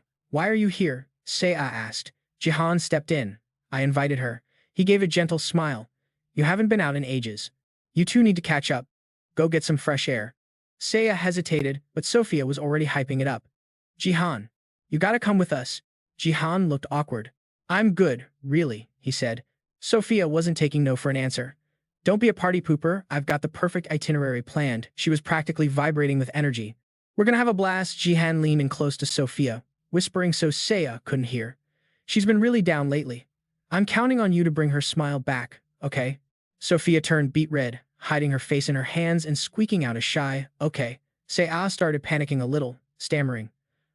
Uncle, I wasn't actually planning on going anywhere. But Sophia wasn't having it. She grabbed Seiya and dragged her out the door before she could even protest. Let's roll. Seiya, Ariel popped up. floating around and vibing. She is literally a ball of energy. Jihan wiped a bead of sweat from his forehead and forced a smile. She definitely wasn't this hyper before. The downtown district was buzzing with nightlife and neon lights. Sophia grabbed Sea's hand, practically skipping through the streets in pure excitement. They grabbed some spicy rice cakes from a street vendor and then decided to hit the arcade to conquer the claw machine. Miraculously, they actually snagged a super cute teddy bear. Sophia squeezed the bear tight, beaming like she just won the lottery. I've always wanted to try winning a plushie like this. Sea tilted her head, confused. Don't they have these in the States? Sophia got real for a second. Of course they do. I just never had a squad to hang out with. They geared up for the next challenge. Sophia nudged her bestie playfully. All right, what's the move? Hey Sea, you got skills on the court. I'll spot you 5 points before we even start the clock. Sea smirked with a flash of confidence. You trying to roast me? She claimed she was actually pretty cracked at basketball. Suddenly, a loud bang made her jump out of her skin. 2 guys nearby were going ham on a zombie shooter game. Oh my god, why can't I hit anything? One guy yelled. Bro, your aim is trash. We're playing a zombie shooter. The sensor is definitely glitched. His friend rolled his eyes, dropping the truth bomb. You know what they say, a bad workman always blames his tools. Skill issue. On the screen, a zombie's head exploded. That image instantly triggered a flashback for Sea, sending her right back to that horrific day. Her eyes went wide with panic. Her voice died in her throat. Sea's face went ghost pale as she clutched her cheeks, trembling in terror. She couldn't breathe, she just turned and bolted. Sophia shouted after her. Sea sprinted out of the arcade, stopping only when she reached the curb, burying her head in her knees, exhausted. Sophia caught up, breathless and panicked. Sea, are you good? Sea tried to brush it off. I'm fine, really just felt a little sick for a second. But Sophia wasn't buying it. Are you sure? She started probing, asking if Sea had been dealing with some heavy drama lately. Sea's cheeks flushed pink as she forced a laugh to deflect. Drama? Me? No way, nothing's happening. Sophia still felt the vibe was off. Her friend definitely didn't look like someone with zero problems. Seeing Sea hesitate and look away, Sophia tried to comfort her. Hey, spill the tea. We came out tonight to clear your head, right? Sea whispered her name, Sophia. Sophia's expression shifted from confusion to deep concern. Sea gripped her own arm tight, a gesture screaming insecurity and inner turmoil. Hypothetically, if someone super important to you did something really messed up, how would you feel? I mean, what if someone you trusted with your life committed murder? Sophia clearly didn't expect the convo to go from 0 to 100 that fast. This was way too heavy for an arcade trip. Sea looked down, rubbing the back of her neck like she was trying to find an excuse for the unforgivable. Obviously, it was because they had absolutely no other choice to survive. They're still my favorite person, but I feel guilty because I keep thinking I'm the reason they turned into a monster. She was wrestling with a massive moral dilemma. In that situation, how do I even treat them? I'm so confused. Sophia's eyes suddenly glazed over with a dreamy, obsessed look. She imagined her crush diving into darkness, bloodying his hands just for her sake. Wait, that's the scenario? That's honestly kinda romantic. Say. Looked at her like she grew a second head. I don't know what to say. Sea looked horrified. But Sophia kept her optimistic, slightly twisted vibe going. I mean, you two still care about each other, right? If it were me. The scene cut back to a high-rise apartment at night. Sea walked in, polite as always. I'm home. Jihan walked out to greet her. Did you have a blast? He immediately gestured for her to sit on the couch. Take a seat. We need to talk. Sea's face dropped, confusion washing over her. She sat down. What's wrong? Were you waiting up for me? This is the first time you've ever been this serious, isn't it? After a heavy silence, he spoke up. Sea, I need to know where your head is at. Why won't you quit being a player? She was stunned by the question. What? Jihan leaned forward, elbows on knees. Sea, you might not know this, but once the tutorial is over, the game Connect becomes reality. If you die in the game, you have to spend GP to respawn. If you don't have enough GP, you actually die. Like, permanently. That means the people you kill in-game, they might die in the real world too. Her eyes widened in sheer terror, cold sweat trickling down her face. Sea stammered. Uncle, how do you know that? Jihan explained. I heard it from Ariel. Internally, he thought, I can't tell her the full truth about me just yet. He glanced over at the spirit. Right, Ariel? She floated over to give Sea the grim warning. He's not capping. When the Space League kicks off, the game is going to get more brutal than anything you've ever seen. If you're gonna quit, you need to tap out right now. Sea looked conflicted, her mind racing. Jihan watched her with a calm, serious gaze. Say, you don't have to push yourself so hard. But Sea's reaction was rock solid. No. Even though her head was down and she was trembling, her voice was full of fire. If that terrifying world is becoming real, then I definitely can't quit. Even Jihan was blindsided by her answer. He blurted out, "What? You accept that? You're right, uncle. The stuff that happened that day, it still haunts me like a nightmare. When the tutorial ends and the game becomes reality, even worse nightmares are going to come for me." Seiya's hands were shaking uncontrollably. "But that's exactly why I need to stay by that person's side, to stop history from repeating itself. I won't let my loved ones carry that burden alone." Seiya's eyes sharpened with resolve. "I don't want you facing that world by yourself." She sat across from Jihan, declaring her mission. "I'm going to protect you." Jihan stared at her, completely taken aback. "Seiya has always been my source of strength." "Seiya, you've always been tough." She reassured him. "So don't worry about me. I've been a bit of a mess lately, but I just need a sec to bounce back." Ariel took this chance to expose her. "She hasn't eaten in days. I had to flip the dinner table like 10 times to get her attention." Jihan frowned. "Seiya, you're starving yourself again? That's crazy. You seriously haven't eaten?" Jihan opened his inventory menu. "All right, fine. Take this." He tossed her an item. "It won't hurt to have it," he explained. "This is an S-rank void cloak. Looks kinda sketchy, but it'll keep you safe." He warned her with zero chill. "If you get into a jam like last time, you use this immediately." No questions asked. Seiya looked at the item, feeling unworthy. "I don't think I'm that bad. Is this really necessary?" Jihan laughed it off, offering an alternative. "If you don't take it, I'm just gonna have to tag along every time you leave the house." Seiya giggled. "What is that? You're not a stalker. Don't tell me you secretly followed me today." Jihan went silent. Seiya gasped. "No way you actually did?" A playful argument broke out in the apartment. "Seiya, relax, I just wanted to make sure you were having fun. If you were gonna do that, you should have just come hanging out. Why be a creep in the background? Kids need their space, why would I intrude?" The scene shifted. The defense map Golden Unique Bridge was unlocked. Players stood around chatting. "This is a battlefield map, right? First time playing the one-way bridge. Anybody want some pro tips?" Suddenly, a massive noise grabbed everyone's attention. "You punks!" A giant foot stomped the ground, sending a shockwave through the area. General Cloud stood there, face twisted in rage, channeling maximum power into his weapon. "We're about to go to war and you guys are standing around chatting?" He roared at the sky. "And you dare call yourselves soldiers of the Cloud Empire?" The players had to cover their ears. Jesus, rip headphone users.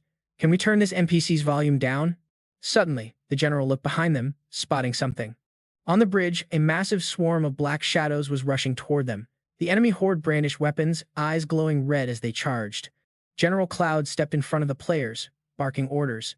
"Everyone, combat positions." Now his weapon began to glow with energy. "You filthy alien scum." He slammed his blade down, sending the enemies flying. "Get out of my sight." The players scrambled to join the fight. Soldiers were dropping left and right. But General Cloud was a machine, hacking and slashing through the horde. In seconds, he had flattened a huge group of them. He stood there, panting heavily. A voice called out his name from across the battlefield. Brother General, a man with a sinister, rat-like face, stood on the other side holding a sword. "Come join us," the traitor sneered, trying to recruit him. "Yo, Big Boss General, it ain't too late to switch sides. Come rock with the Phoenix Empire, man." General Cloud looked ready to explode, staring at the scumbag who dared to spit such trash talk. He screamed, veins popping. "Our Cloud Empire never bends the knee. Me and my squad will stop you right here." The other guy just laughed, pointing at the bodies on the bridge. "You mean those scrubs on the floor?" System, ping, more than 50% of players are wasted. General Cloud decided to go with the nuclear option. Desperate times, desperate measures. The general charged in, eyes rolled back, face twisted in pure rage. "Tiger King, this lake is going to be our graveyard." A blinding light mixed with lightning hit the bridge, triggering a massive explosion. The enemy guys screamed in terror. "Say what?" Soldiers started dropping off the cliff like flies. System alert, game over. The chat went wild. "Good game, wiped on the first wave of the bridge. Cringe. Yo, does anyone actually clear Phase 2 in gold rank? Just surviving Phase 1 is a flex. If the survivor count drops below 50%, you can't advance. Being a cracked player isn't enough. System notification, matchmaking game start. The scenario reset. General Tiger was back to trash-talking General Cloud. "It ain't too late, bro. Join the Phoenix Empire." General Cloud was still fuming. "You dirtbag." The Cloud Empire soldiers never surrender. The live stream chat scrolled by. "We know the drill. NPCs. Just break the bridge and end it fast. How do you even beat Gold Phase 2? Tiger laughed again. "Soldiers, show 'em what we got. What can a bunch of noobs do anyway?" Suddenly, he froze. Something felt off. Jihan pointed his weapon right at Tiger's face. "You got grease in your eyes or something?" System check. More than 50% of players are still kicking. General Cloud turned around. Phase 2 was active. Jihan's squad was fully assembled. Who you calling noobs? System alert. Hidden quest unlocked. Protect the general from death. Earn his respect. Lore dump time. Ages ago, the Cloud and Wind Empires split the continent. One day, the Wind Emperor respawned like a zombie and launched a war to steal the Divine Beast, the symbol of national power. The Cloud Nation had that mysterious, dangerous vibe.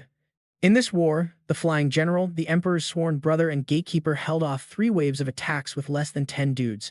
Legend. A soldier took a hit and screamed. The game started with the backstory. You team up with the general to defend this deadly single-log bridge. Jihan thought to himself, since this is a pay-to-win game, the mobs are super tanky. The rules are standard tower defense, but if half the players die, the general blows the bridge and it's an instant loss. Gotta be careful. Seiya yelled out in panic. They just keep coming, Sophia groaned. I can't keep this up. I'm tapped out. Jihan noticed Seiya was running on fumes. He raised the Phoenix banner high. All right, it's showtime. He slammed it into the ground with full force. A golden burst of energy shaped like a phoenix shot out. System alert. Phoenix blessing covers the battlefield. Sophia and Seiya stared, eyes wide. The phoenix circled the sky and screeched. System. All ally stats boosted by 25%. General Tiger looked up at the sky. He couldn't believe his eyes. No way is that. His eyes bugged out, screaming with a mix of shock and hype. That's the Divine Beast Phoenix. An enemy soldier took an arrow to the head. Another got hit in the gut. An archer and a mage were celebrating, their bodies glowing with the massive buff they just got. Uncle, this buff is actually cracked. Who called St. Jihan a low-tier support? The chat exploded. We passed phase 2 in gold and the squad is still full HP. Hacks. Insane. Spam God. Jihan in the chat. Seiya looked at her hands, deep in thought, feeling the fresh power surging through her character. Jihan looked at her, concerned. How's the buff treating you? Seiya frowned, looking disappointed but trying to keep it light. It's cool, but I think I gotta stop playing with you, uncle. If I keep this up, I'll level up, but my actual skills will be trash. Jihan shrugged. You can grind mechanics later, you know. Seiya insisted that getting carried wasn't helping her growth. You know the conditions for my gift upgrade this time. 2 brutal requirements. Win the top 100 ranking tournament or keep a 60% win rate. System screen, late bloomer gift level 0. Upgrade condition, win top 100 tournament or play 500 matches with over 60% win rate. Seiya looks super serious. If I want to get strong fast, I gotta win that tournament. You can't carry me that far. I want to be useful to you, uncle. Jihan paused, then nodded. Fair enough, if that's what you want. He smiled, teasing her a bit. Bummer though, I was planning to run a few more rounds with Sophia. Sophia grabbed Seiya's shoulder, begging. Don't be like that, play more with me. I'll pocket heal you only. General Cloud walked over to the group. What in the world? He stared at the sky, jaw on the floor. Is that the Phoenix? The giant NPC looked down at Jihan, suspicious.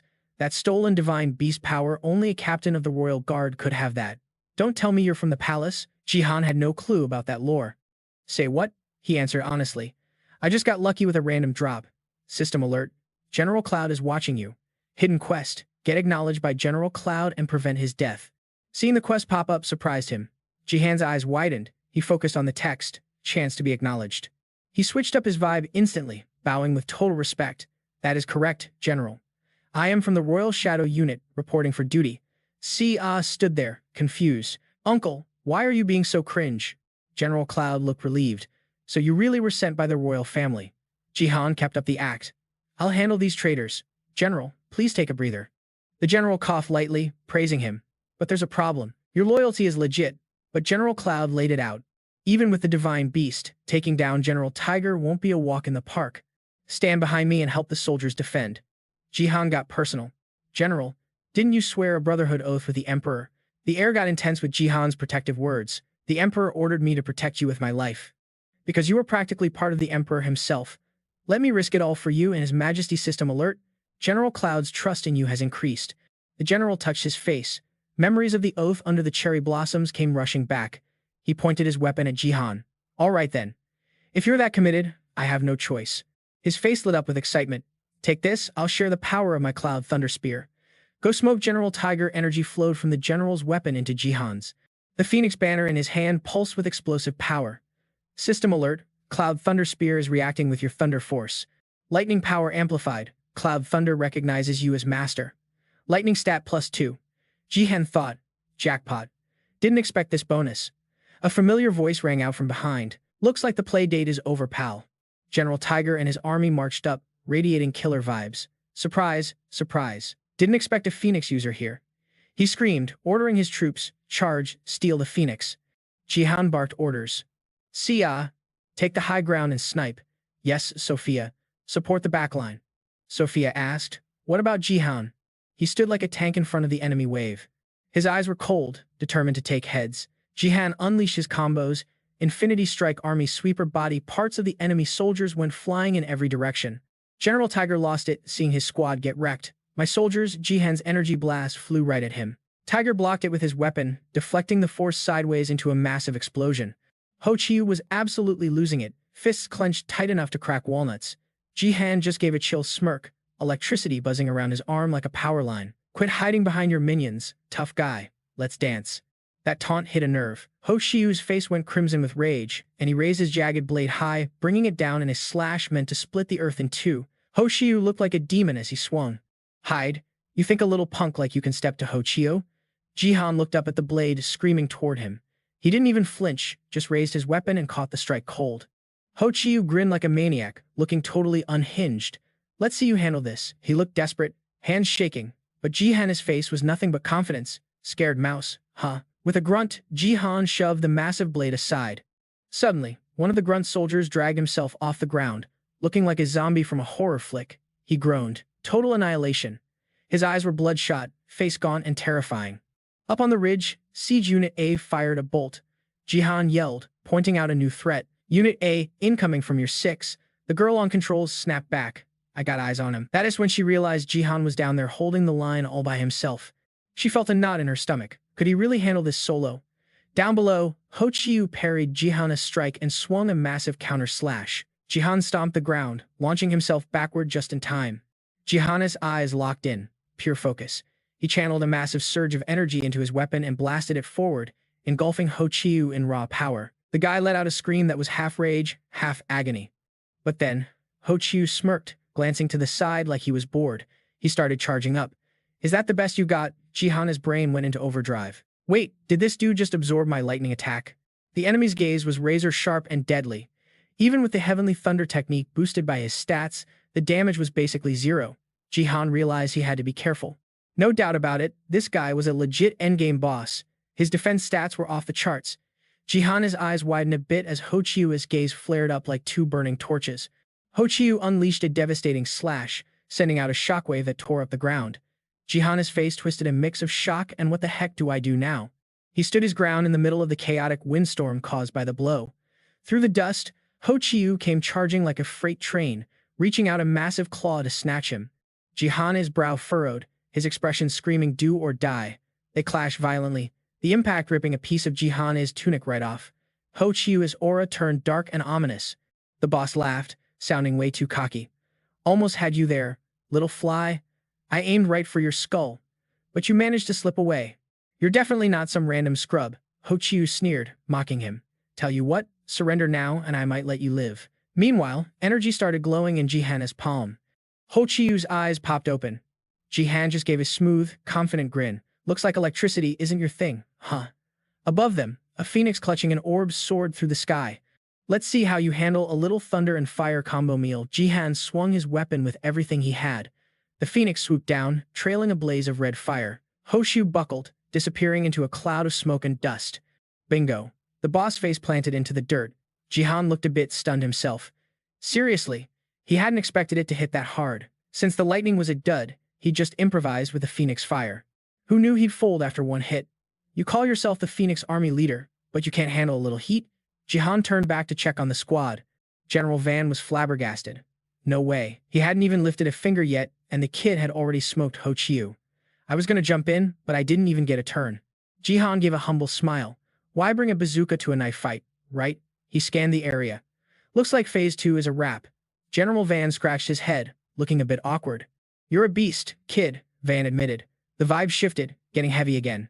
Jihan stayed cool as a cucumber, though. Time for the grand finale. Wonder what the big bad boss looks like.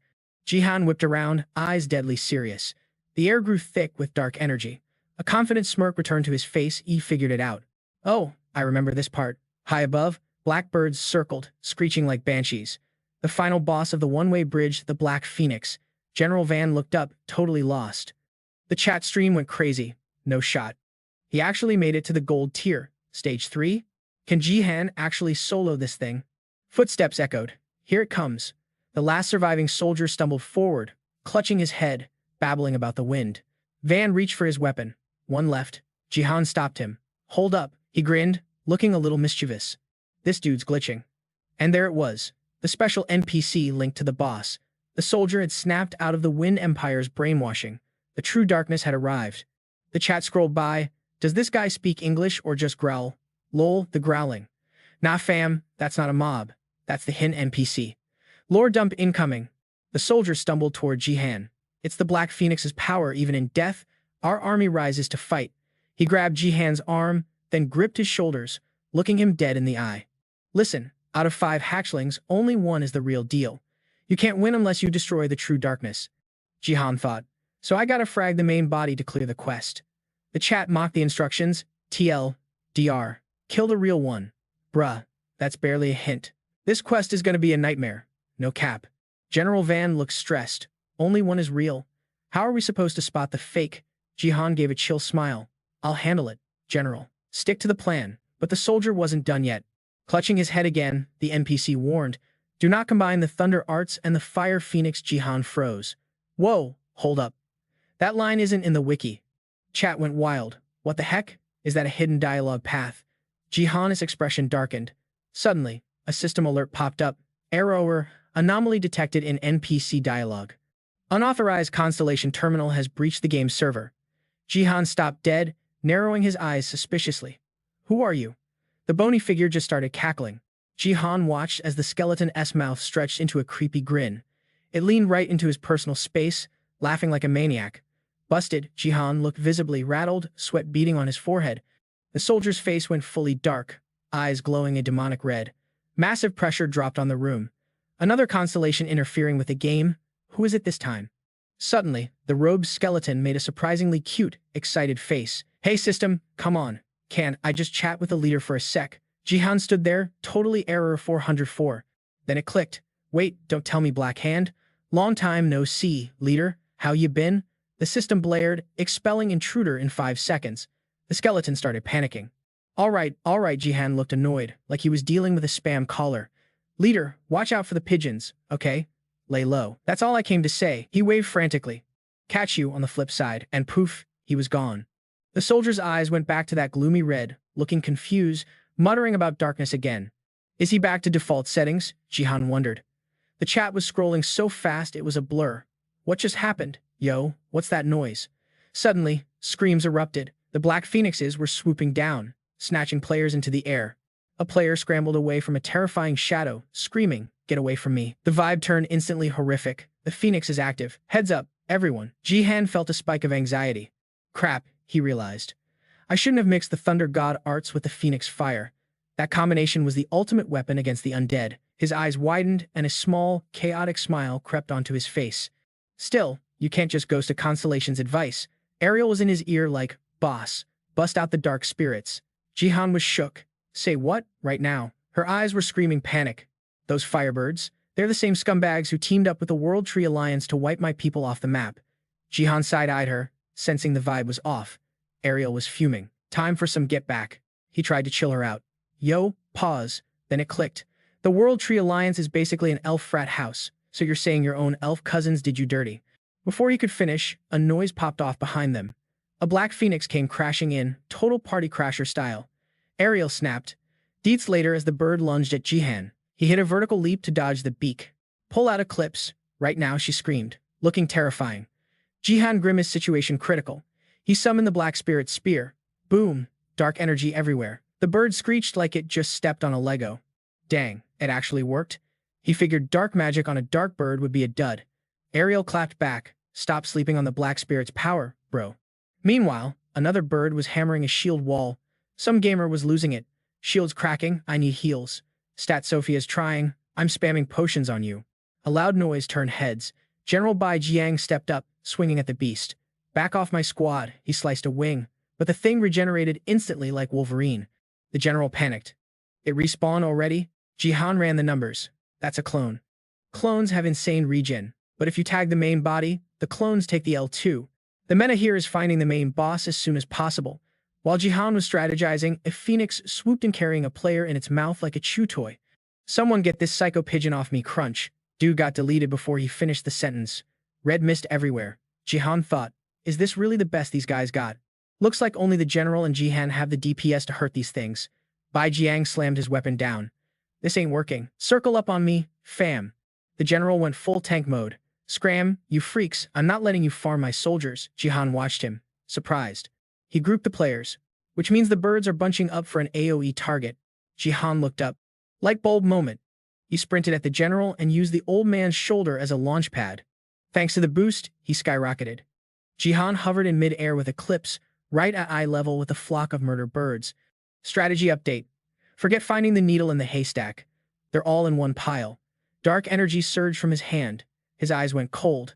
I'm wiping the whole server right now. Jihan's eyes rolled back white. Nameless divine technique, Shadow Strike.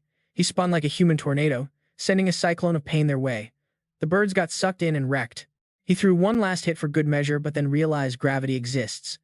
Crap, didn't plan the landing. He plummeted, but someone snagged him out of the air. It was General Bai Jiang. Unreal, the old man gasped, looking at Jihan like he was a celebrity. Who even are you, kid? You're cracked. System message. NPC Bai Jiang respects your game. Cut to downtown skyscraper, next morning. Inside, golden sword energy mixed with lightning slashed through the room. Jihan was practicing with a spear, throwing haymakers. He jumped and slammed it down. Crack, the luxury apartment floor disintegrated. He stood there panting, looking at the destruction. Even he couldn't believe it. He gripped the spear tight. Goodbye security deposit? I barely tapped it. This thing is OP. He was holding the Cloud Thunder Spear. Level 55 item, heavily enchanted, grants lightning element. Minimum level requirement, 55. Since the system recognizes him as the owner, he unlocked the Summon Thundercloud skill. It was currently fused with the Phoenix flag. The bridge mission paid out massive loot, just as predicted, but the MVP reward was definitely this spear Bai Jiang gifted him. Jihan was hyped. He started brainstorming. Fusing items to gear. Huh? Sounds dope. Wonder if I can mash this with Eclipse. He turned to his roommate. What's the verdict? Ariel just clicked her tongue. She grabbed a water bottle from the gym bag. Hard pass. Eclipse is the opposite element. Mix them and you'll just nerf the power. Jihan sighed, bummed out. Yeah, figured. He started to ask, so what do I? She cut him off. Eclipse is already S tier. You don't need add-ons. If you get the main body's blessing, it'll scale even harder. Jihan looked at the figure in front of him, confused. Wait, speaking of scaling, he stared at her. When did you get so tall? She tilted her head, pitch black eyes blinking. What's wrong with this form? You were pocket-sized yesterday. Now you're a full-grown adult. She smirked. This is my default settings. I only look like a chibi because you didn't have enough mana to sustain me. She clenched her fist, veins popping. That Phoenix absorption gave me a full battery charge. I've got excess energy now, so expect some power upgrades soon. Jihan shrugged. Cool, I like the stat boost. But then his mind wandered to the Shadow Queen. That psycho lady gives me the creeps though. Feel like she'd slice me in half for fun. Ariel sensed the disrespect. Excuse me? The main body notices you and you catch an attitude. Who cares? Jihan grabbed his water, ignoring her tantrum. Internally, he was just glad to be back in the modern world. Anyway, Jihan said, let's finish that chat. Ariel paused. Which one? The lore dump you started on the bridge. Jihan got straight to the point. Why is there beef between shadow elves and regular elves? Ariel went quiet, looking surprised he actually asked. She countered with, why do you assume we're the same species? Jihan looked confused. She sat down, her presence shifting. You probably don't know the history. All elves spawn from the world tree, she explained, like fruit ripening on a branch. She visualized a spirit being born. But the pretty ones you humans know? That's the top 1%. I was a manufacturing defect, trash tier, discarded because I didn't meet the tree's quality control. I was tossed in the garbage pile with the other rejects. That's when she found me, the Shadow Queen. She took our broken souls and reforged us into shadow elves. She led a revolution, hijacked a planet from the Alliance, and claimed it for us. But the World Tree Alliance runs the universe. So, the main body is grinding for power, waiting for the day we can burn them all to the ground. Heavy silence filled the room. Neither said a word. Jihan thought, damn, that's some serious bad blood. It made sense. Before his regression, the elves were absolute nightmares. Earth basically got deleted because humanity couldn't handle those pointy-eared jerks. Yo, fam, silence gets shattered in the hallway as a voice booms out. Jihan steps out and spots Seiya glued to her phone screen, looking totally wrecked and screaming a big fat NO. He slides over like, what's the tea? Seiya hits him with, Uncle, check this mess. It was some gnarly news article on her screen. She keeps going. Team Korea choked in the BattleNet League. Again, she shoves the phone in Jihan's face. Bro, how many L's is that? Are we gonna get dungeons spawning in our backyard now? Jihan locks in on the screen, thinking, if we're down this bad, I gotta speedrun my plans. Seiya looks confused, but right then, Jihan's phone starts buzzing in his pocket like crazy. He picks up instantly. Talk to me. The guy on the other end goes, Jihan, it's Manager Yoon from the association. Dude skips the small talk. Sorry to blow up your phone, but things are getting heated. We gotta launch the plan, as soon as possible. Yoon is looking at that same tragic losing streak article while asking, so, you got an answer for me? Voice dropping an octave, looking super stressed, he asks, so about that spot on the national team? You make up your mind yet? Cut to the Combat Division HQ. A whip pulls up. Inside the building, Manager Yoon is all vibes, walking beside him. Thanks for taking this seriously, man. Jihan hits him with a chill smile. No sweat. The national team was always the endgame for me. Yoon lets out a huge sigh of relief. Awesome, but inside, Jihan is thinking, if Korea's ranking keeps tanking like this, we're cooked. It's a bit early, but I gotta step in and clean this up fast. Yoon opens a door, grinning like a used car salesman. First off, let's go say what's up to the current roster. Wham! A baseball bat swings past at Mach speed. The sound makes both of them freeze. Some dude with bloody knuckles is gripping the bat, screaming, you useless pieces of trash. He's standing over a guy on the floor, bat in hand, absolutely losing it. You trying to tank my reputation? Is that it? Thwack, he keeps swinging at the poor guys. Play like your life depends on it. Put some heart into it, you scrubs. Suddenly, Yoon shouts from the door, making the psycho pause. Player Kim Dong-gyu Yoon steps in, horrified. What the hell are you doing?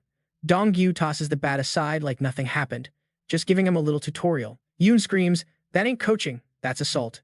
But Dong-gyu ignores the manager and locks eyes with Jihan. He strolls over, smiling. Han? This our new recruit? He extends a hand dripping with blood. Pleasure to meet ya, Jihan. Dong-gyu's smile is pure fake. Though, who knows if you'll even make the main roster? He drops his catchphrase, anyway, hope you can keep up. Jihan plays it cool, reaching out. Looking forward to it. Suddenly, Dong-gyu grills him with a nasty smirk. Bam, he throws a sucker punch straight at Jihan's face out of nowhere. That cold, calculating grin accompanied by the sound of a heavy impact. Manager Yoon just stands there, jaw on the floor, processing the lag. Rewind a few days to the strategy room.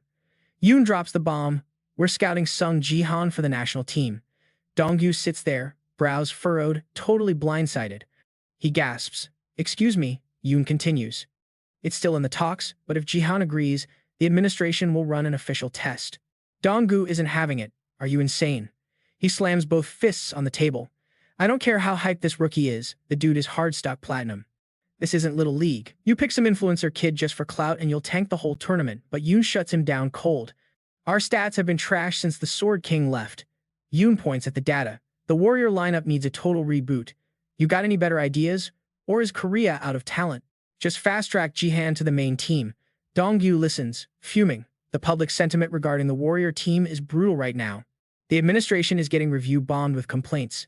People are petitioning the government. As for Jihan's skills, we'll verify them strictly, so chill out. Dong-gyu remembers an old interview. Reporters swarming the Sword King. What's the strat for the win? 2-time MVP. How's it feel? Look over here, Dong-gyu was walking right behind him, basically invisible. He heard the reporters whispering, hey senior, should we interview the other warriors too? The senior reporter scoffed right in front of him. Why bother? Besides the Sword King, the rest of the Korean team is NPC tier trash. Useless. Skip him. Those memories overlapped with Jihan's face. Dong-gyu seethed. First, the Sword King. And now his brother-in-law is here to troll me. Dong-gyu thought, if he dares try to join, I'm gonna beat him into pixels. Back to reality after throwing that punch, the smile vanished from his face. Because Jihan caught the fist effortlessly. He squeezes tight and asks in a low voice, bro, you good? What was that? Dong-gyu forces a smile, sweating, eyebrows twitching. Dong-gyu laughs it off, yanking his hand back. He steps back, trying to act cool. Wow, Jihan, you really aren't an easy boss fight, huh? He addresses the shocked room. Just a vibe check. Guys, I knew he'd block it. Jihan cuts to the chase. So, is the skill check over? Manager Yoon jumps in. The administration still has an official assessment. Jihan's a special case, so the protocol is different. Meanwhile, Donggu's face is looking real salty. Then, he clears his throat loudly. Ahem. Manager, since we're bending rules, let's keep it 100. While Yoon looks confused, Donggu continues. If a verified pro player like me vouches for him after a match, the haters can't say anything, right? It's a unique situation anyway. Donggu gets right in Jihan's personal space. 1 versus 1, me, bro, right here, right now. He smirked, throwing down the gauntlet in front of everyone. You scared? Manager Yoon panics. Wait a minute, Kim Donggu. Before Yoon can finish, Jihan replies, bet. He actually looks hyped. Honestly, that's the best way to silence the trolls. Jihan lowers his voice. Challenge accepted. Donggu's face turns beet red. Cut to Hayeon's office. She's glued to her monitor, phone to her ear. The internet is breaking. Headlines everywhere. Platinum ranked Jihan on national team. It's trending.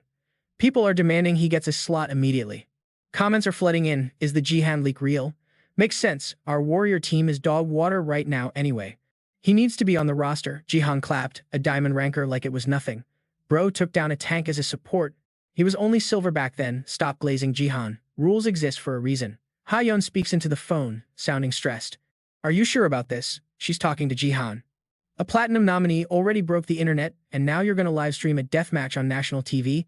Dead silence in the studio. Jihan breaks the ice. So, is the bracket set or what? Ha hits back. You want to take a rain check? Maybe push it back a week. Jihan keeps it cool as a cucumber. Nah, timing is clutch. Lock it in for that date.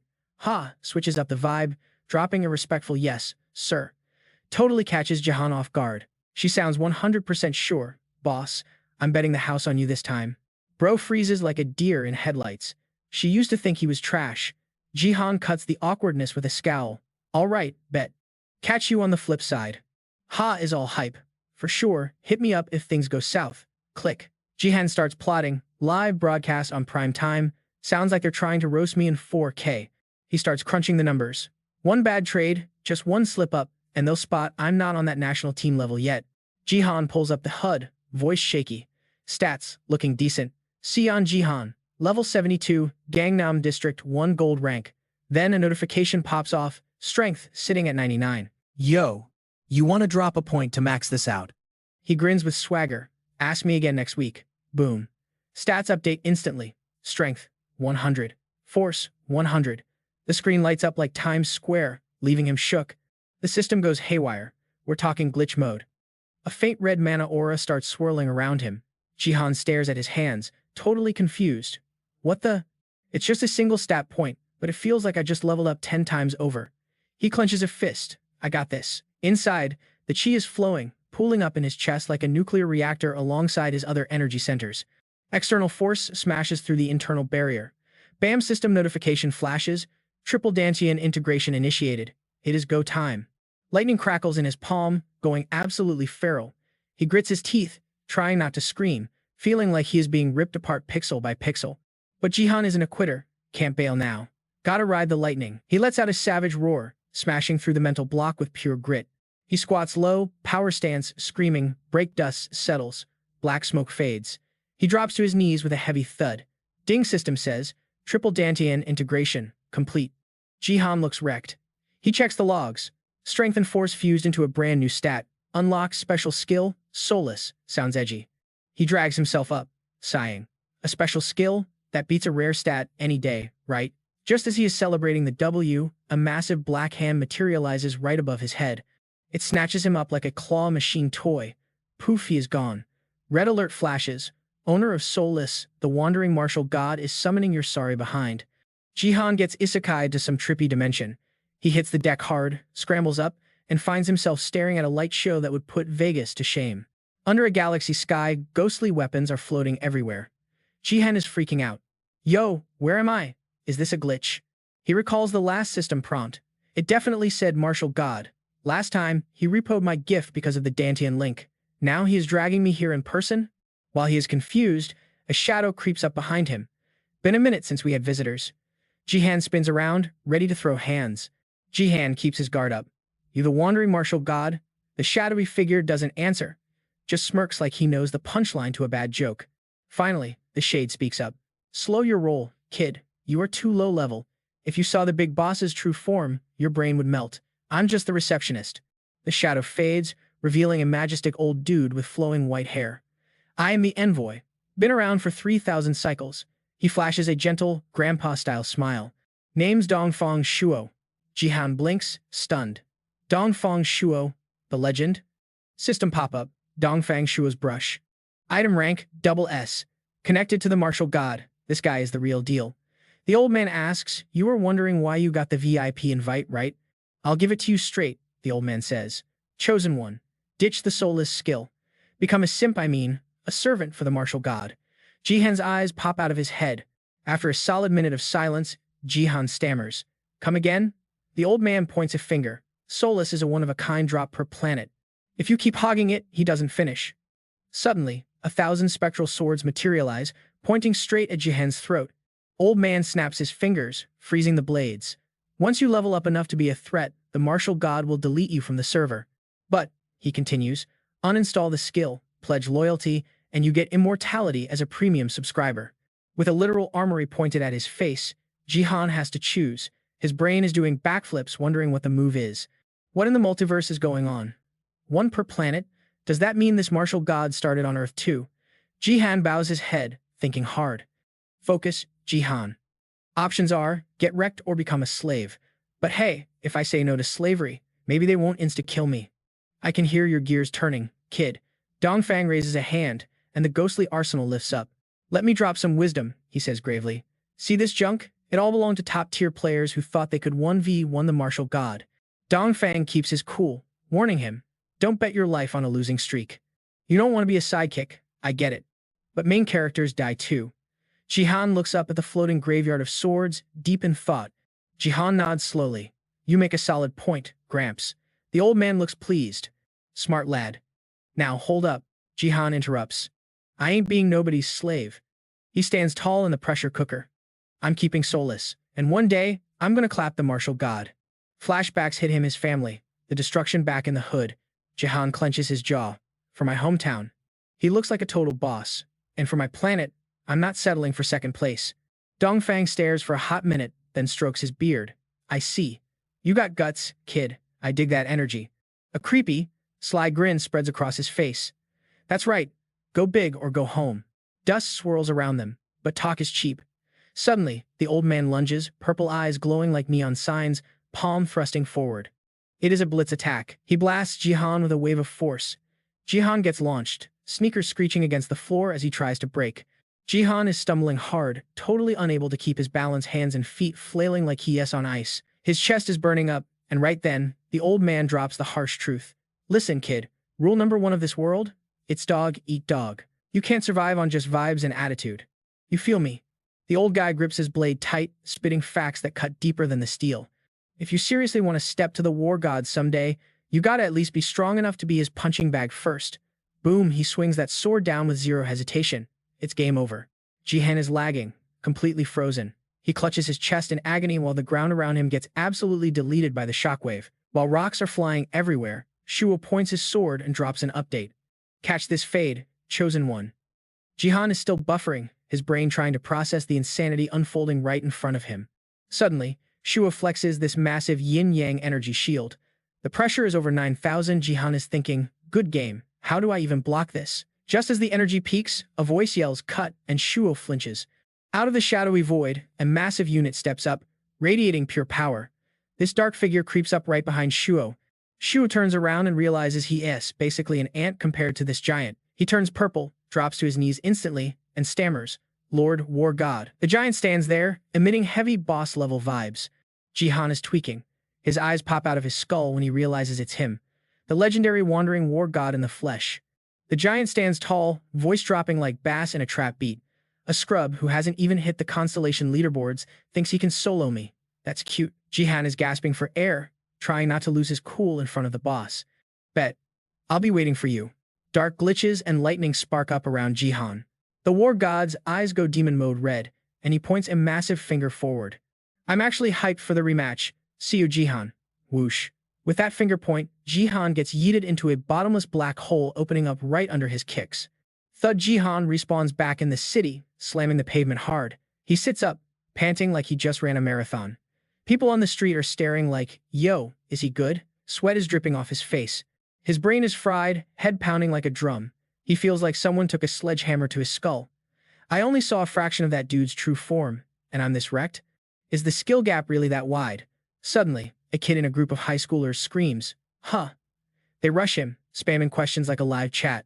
CO Jihan, is that really CO Jihan? Yo, you're back? Phones are shoved in his face for the TikToks.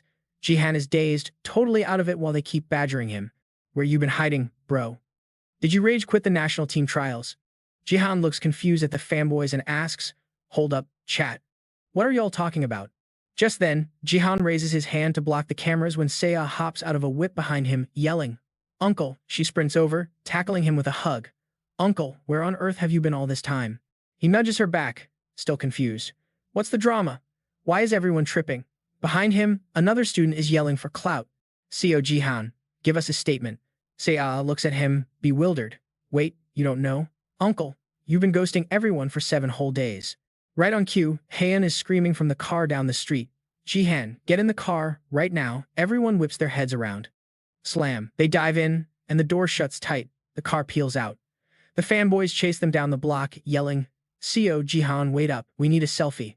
Inside, Heian is buckling up while driving like a maniac, asking, Jihan, seriously, where were you? Seiya is looking at him with worry. It's been total anarchy for a week. The cops found 0 clues. You have no idea how stressed Seiya was. Rumors were flying that you got kidnapped or were dodging the comp. The paparazzi have been camping at our penthouse. Jihan rubs his temples, massive migraine. He realizes, dang, time moves differently when you're hanging with Shuo and the war god. He snaps out of it, eyes wide. He leans forward. Yo, hold up. What about the national team selection test? He asks with 0 chill, making Heian flinch. Today is the exhibition match. You think it's cancelled? She stammers. Listen up. Jihan goes quiet. The match is still on. Cut to the stadium. Dong-gu is suited up in his gear. Flashes are popping off like fireworks around him. Reporters are thirsty for info. Kim Dong-gu, is the main event still happening? He laughs like a villain who knows he's winning. If our boy Jihan shows up, we ball. A reporter presses, but he's been MIA for 7 days. Is the rumor true that he's dodging you? Funny story. Jihan told me something on day 1. Dong-gu grins, looking absolutely unhinged. He said, I'm gonna wreck you in front of everyone, no excuses. So if he loses, he better not cry about it. He stares right into the camera lens, emphasizing every word. So I don't care where he's been. If he's a real man, he better stand on business. Inside, Dong-gu is thinking, great. If he's a no-show, I win by default. But he yells out for clout, hurry up and come back. Boom. Suddenly, something with massive energy slams into the ground next to him. The press turns to see a black shadow rising from the smoke. It's Jihan, casually holding his smartphone, aura blazing. He speaks into the phone. Yo, chief, I just landed. The crowd gasps, and someone screams. It's CO Jihan. The mob swarms him again, firing off questions. CO Jihan, you finally showed up? Where were you hiding? Did you bail on the test? Dongju is shaking with rage as he hears people praising Jihan's entrance. Did this guy just superhero landing from the sky? Talk about main character energy. As Jihan waves off the press, a voice calls out, Jihan, you're safe. Dongju switches up his face, walking over with a fake smile and a handshake. Bro, lucky you made it in time. He grabs Jihan and steers him toward the entrance. Let's head inside and get ready to rumble. Security blocks the paparazzi as they walk off. One last question. CO Jihan, the reporters yell. Jihan keeps walking. Donggu is grinding his teeth, whispering angrily. I thought you bailed on me. Why show up now? He keeps a poker face but side-eyes Jihan suspiciously. Wait, this guy looks wrecked. Was he actually sick or something? He looks totally nerfed. Jihan clutches his chest. The pain is real. The aftershocks from the war god are messing him up. His HUD pops up. CO Jihan. Level 72. Gold League, Gangnam 1. Void Stat, 100. Shadow Sword, 35. Lightning Blade, 27. Jihan stares at Dong-gu's back. He's sweating it. I unlocked this Void Stat, but I have 0 clue how to use it. This match is going to be sweaty. Yo, what is up, guys? It was high noon, and about 5 minutes before the main event, the BattleNet stream finally went live showing the arena. Everyone was glued to their screens, heart rates spiking. The announcer's voice just started booming through the speakers. Thanks for waiting. Chat meanwhile, up in a VIP suite at BattleNet HQ, some corporate suit was confirming the fight was a go. My man Kyung-Seen was sitting next to him, sweating bullets, looking totally stressed out right before the bell. Talk about a nail-biter, right? Donggu was already standing in the ring, and the announcer was hyping this up as the official tryout for the new national team roster. It's an open public spar, National Pro Kim versus Gold Tier Jihan. But honestly, Jihan wasn't looking too confident. He had these dark circles under his eyes, like he pulled a 48-hour gaming marathon, just staring wearily at his opponent. As soon as the ref yelled, "Start," the chat went absolutely nuclear. Comments were flying by faster than I could read. Is this actually happening? Yo, when did Jihan get back in the game? Jihan just goes, "My bad for holding things up. I was just ordering some Popeyes." The fans were already placing bets on whether Kim could survive 30 minutes against him. Kim asks, "You good, bro?" And Jihan just clips him with a short reply. "Don't worry about it." Kim speaks up again, acting all high and mighty. "I'm not worried." He slides his sneakers back on the mat, creating some distance, and starts yapping. "Whether you're sick or not ain't my problem." Kim launches himself forward like a human missile with a cocky grin, shouting one last thing. "Just don't use it as an excuse when you take this L." He closes the gap instantly and swings that sword. Whoosh! Jihan sidesteps just in time, and the ground where he was standing just explodes into gravel. In that split second, Jihan realized he actually had to be careful that power was legit, scary, definitely national pro level. Kim points his sword forward, laughing like a villain. Jihan dodged it, analyzing the move, thinking, power is there, but his technique and speed. Trash. If he keeps rushing in blindly like that, finding an opening to counter is going to be easier than stealing candy from a baby, right? Before Kim could even pull his sword back, Jihan rushed him, spinning around with his crazy lightning aura. Kim gritted his teeth, frantically twisting his arm to block. He swung his sword in a wide arc following the lightning, yelling, "Where you think you're going?" But Jihan had already teleported right behind him like a ninja. The pressure coming off him made Kim's eyes bug out, and bam, a massive haymaker smashed right into Kim's face. But get this, Jihan froze, whispering, "What?" in total shock. Kim had actually caught that powerhouse punch with one hand. He looked smug as hell and taunted, "You're way too predictable, rookie." That's all thanks to Kim's S-tier skill, Future Sight. Even though the name sounds epic, he can't actually see far into the future or anything crazy like that. The skill just predicts the opponent's immediate next move. So, theoretically, if your reflexes are fast enough, you can dodge literally every single attack. It's basically a cheat code. Jihan threw another punch, but Kim hopped back instantly. Jihan swung again, and Kim weaved right through it. Just as Jihan went for a third hit, that sharp blade was suddenly right in his face. A vicious slash came down. Jihan threw up both hands to block the impact. The blade sliced through, leaving a nasty gash across his arms. That's when Jihan realized his absolute control zone wasn't working like it used to. Kim was loving every second of this, grinning on the outside but thinking, "Idiot. Trying to box me with no magic and no weapon? You're cooked." Every one of Jihan's next moves was playing out clearly in Kim's vision. He was getting super arrogant, thinking, "You can swing at me all day, bro, it won't matter. You won't even graze a hair on my head." Jihan whiffed another punch as Kim slid backward, raising his pointy sword high for the kill shot. In a flash, the sword swing came down in 4K resolution right before Jihan's eyes. Boom. The arena floor detonated from the impact, sending a massive cloud of dust and debris into the air. Kim was smirking like he just won the lottery, totally unable to hide his excitement. Meanwhile, Jihan was crouched down in the thick smoke. Beneath his feet, a pool of blood was getting bigger by the second. Back in the BattleNet VIP room, Kyung-sung slammed his desk and stood up, screaming, "What the hell? What is going on?" But his assistant looked confused and pointed, "Wait, boss, look at the screen." Through the thick dust cloud, the silhouettes of Kim and Jihan were both standing statues still. Clang, the sword dropped to the concrete floor, the sound ringing out. Kim looked down, totally bewildered, seeing his own arm completely covered in blood. The pain finally hit, and he screamed loud enough to wake the dead. "Damn it, what is this? Why is my arm?" Opposite him, Jihan was just chilling, lips moving like he was muttering something. His fist and whole body were glowing with this thick, heavy aura. He casually asked, "Oh, so that's how you use it?" Kim stumbled around, clutching his messed up arm. He was panicking hard. "What? I clearly attacked first, so how am I the one getting beat down?" That thick aura was swirling around Jihan like a hurricane as he said, "Thanks, buddy." He started walking forward with a terrifying look on his face. "Watching you scurry around like a rat actually helped me figure this out." Kim frantically lowered his injured arm and summoned his sword back. He saw Jihan's next move in his mind. Kim tried to hype himself up. Crap, Crap. Don't panic. Stay icy. Next move is coming from above. Kim ducked and wove to the side to dodge. But surprised, Jihan's aura-charged fist was already right in front of his nose. POW, a savage punch connected, and Kim went flying through the air like a rag doll. Just one hit, and Jihan launched his opponent halfway across the room. Kim managed to skid across the floor to keep his balance. His face was a huge bruise, nosebleed, coughing up blood all over his jersey. He still couldn't believe what was happening. Impossible. I definitely dodged that. How did it hit? Meanwhile, Jihan hopped forward with pure aggression. That move just now, that was Jihan's new stat, Martial Soul. Martial Soul is the ultimate fusion stat combining physical force for body enhancement and energy for spiritual power. It covers his entire body like armor. If you control it right, it's basically the ultimate all-rounder skill, perfect offense and defense.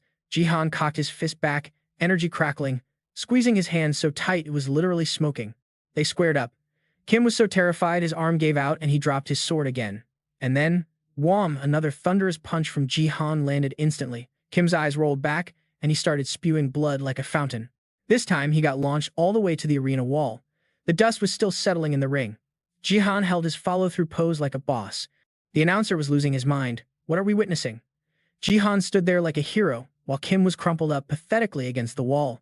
That image pretty much summed up the match. Player CN Jihan was absolutely dominating National Pro Kim. Kim was covered in red, coughing and hacking. Jihan looked at him cautiously, thinking, wow, he's still standing? That warrior build is no joke. Suddenly, Kim started chuckling like a maniac. He looked up with a bloody grin and said, that exceeded my expectations. For a gold rank, you're pretty good. Then he said something that made Jihan go, huh. Kim reached out a shaking hand, still spitting blood, and wheezed, you passed. Sion Jihan, I officially accept you as a national player. Jihan couldn't take it anymore and punched him straight in the face to shut him up. Kim face planted. Jihan glared at him and asked, who gave you the right to accept me, clown? On the TV screen, the notification bell rang, making Kyung-seum and everyone else hold their breath. The results were in. One guy standing, one guy napping. That was the final score of today's friendly match. Pro gamer Kim Dong-gu is unable to continue, which means the winner of this public showdown is Sion Jihan. Let's go. Player Jihan. As soon as the match ended, Jihan looked straight into the camera lens. The chat section went absolutely nuclear, people spamming insane, and is he real? He literally speedran from gold rank straight to the national team before the broadcast even cut. Mom, I want to be Sion Jihan in my next life, was the general vibe. Meanwhile, Shizuru was watching the feed, practically drooling over his sharp jawline. She analyzed the situation for a second before asking a question. Did he seriously just clap a national team player? Does that mean Song Jihan is going to represent us at the Worlds? She turned to the Sword King, who was just chilling and eating dinner, and asked, what's your take? The Sword King? He replied with a face colder than ice. I don't know. Then he dropped his savage statement. That kid is irrelevant to me now. If I see him in the bracket, I'll delete him just like any other scrub. Shizuru sighed. Wow. Ice in your veins? Huh. Just then a waiter slid in to top off her wine glass, asking, Lady Shizuru, allow me. She happily raised her glass, but as the wine poured, a tiny drop splashed out. The waiter panicked, grabbing a white towel and apologizing profusely. I'll clean that right up, but out of nowhere, she slapped the taste out of his mouth. Whack. Shizuru smirked like a total psycho while swirling her glass. The poor waiter was clutching his face in pain, and get this, she dumped the freshly poured wine right onto the floor in front of him. She sat there with a creepy smile, using her hypnosis skill to make a sick offer. Oh no, what a waste of good booze. Be a sweetie and lick that up for me, would you? The waiter completely lost control. His cheeks turned bright red, and he grinned like he was in love. Still holding his bruised face, he replied, yes, ma'am. Without a second of hesitation, he bent down to lick the wine off the dirty floor. Watching him debase himself satisfied her twisted ego. She turned back to the Sword King and asked dead seriously, if you go head-to-head with Sion Jihan, are you sure you'll catch the dub? That actually made the Sword King pause and frown in thought. Under her intense stare, he finally admitted, right now, yeah, I'd win. But with how fast he's leveling up by next year, it's anyone's game. Shizuru flashed back to Jihan's recent battle. She stayed quiet, realizing that if even the Sword King was hesitant, the kid must have powered up significantly since his fight with Akari. And that fight wasn't even that long ago. Suddenly, the TV broadcast played a question that grabbed her attention, focusing back on Sion Jihan. How does it feel to be drafted into the national team? Jihan flashed a polished, humble smile and gave the PR answer. It's a position I've always wanted to challenge. I guess I just got a little lucky and made it here faster than expected. The reporter ate it up. A dominating victory and you're still this humble? What a guy. But the reporter wasn't done digging. Meanwhile, Kim was watching from the sidelines, breathing a sigh of relief. Could you share your resolution as a new national representative? Jihan didn't answer immediately. His face went serious as he thought, the Sword King, that traitor, is watching this right now. Inside the van, Seiya and Haeyeon were watching with pride. Jihan looked into the camera. I know everyone has been disappointed with Korea's trash rankings lately, but you can relax now. Korea isn't going to lose anymore. By this point, the Sword King was locked onto the screen. Jihan continued, I know hearing a rookie say this might sound unreliable, but I'm making a promise right here, right now. Jihan pointed his finger directly at his own forehead and dropped the mic with a heavy threat. If I meet the Sword King in the Korea-Japan match, I'm going to cut that traitor's head off. The Sword King froze. Jihan finished the sentence with pure venom, and I'll offer it up to the Korean people as a tribute. Immediately after that savage victory speech, the scene cut to a massive celebratory feast. Haeyeon raised a beer mug high, shouting excitedly, All right, fam, glasses up. Cheers to Seon Jihan making the national team bottoms up. Everyone clinked glasses, and she added, Guild Master, you seriously worked hard for this. Jihan smiled back, Thanks, everyone. Seiya got curious and asked, Uncle, does this mean you have to leave for the training camp immediately? He replied, Nah, they said they'll release the schedule gradually. Haeyeon looked a bit down despite the win. Man, I'm leveling up pretty fast, but I still can't catch up to Song Jihan at all. Going from gold straight to the national team is just wild. Seiya beamed a bright smile to comfort her. Don't worry, sis. You'll make the national team soon too. Then she had a brain blast. Wait, I've got an idea. Why don't we all aim for the national team? I'll be the archer ace, Haeyeon can be the warrior rep, and Diego can. She stopped dead, suddenly remembering Diego held Argentine citizenship. Seiya froze with her hand in the air, looking totally embarrassed and unable to finish the sentence. To save the cringe atmosphere, Haeyeon jumped in. Hey, we don't all have to wear the flag to matter. Let's just crush it in our own roles, okay? Diego grinned and teased. Why are you stuttering, Guild Master? She snapped back. I ain't stuttering. The banter left Jihan speechless. Suddenly, a blue holographic light burst out in front of him. He looked down and saw a system text. Anomaly detected in the nameless divine arts. While he was still confused, a cascade of system windows popped up. Fusion process active due to acquiring Void Soul. Main technique of the nameless divine arts unlocked. To evolve the nameless divine arts, you must either modify the 3 divine techniques to fit your own style or discover the art's true name to fully awaken the skill. Do you want to name the skill now? Divine Arts. Jihan zoned out for a moment. He remembered this from his past life. Back then, he got the nameless divine arts way too late right before Earth was destroyed, so he never figured out the hidden name. In that past life, when he was an SSS rank, the system said he could only access the skill through fragments of the technique. Modifying the divine techniques or finding the true name will fully awaken the nameless divine arts. Remembering this, Jihan realized the opportunity had come way earlier this time. The 3 divine techniques were the Dark Shadow, Heavenly Lightning, and God-Slaying arts. The system hinted that remixing them his own way was the more viable path. He made his decision instantly. If I can't find a clue about the true name, I'll just focus on modifying those 3 techniques first. While he was staring at the system board, someone raised a beer and asked, Yo, boss, what are you doing? It's time for a celebratory speech, isn't it? Jihan quickly stood up and said, Right, got it. He told himself to worry about the system stuff later. With everyone looking at him expectantly, he started speaking. Honestly, the only thing I really did was get lucky enough to recruit talented people like you guys. Seiya and Haeyeon watched intently, listening to his sincere words.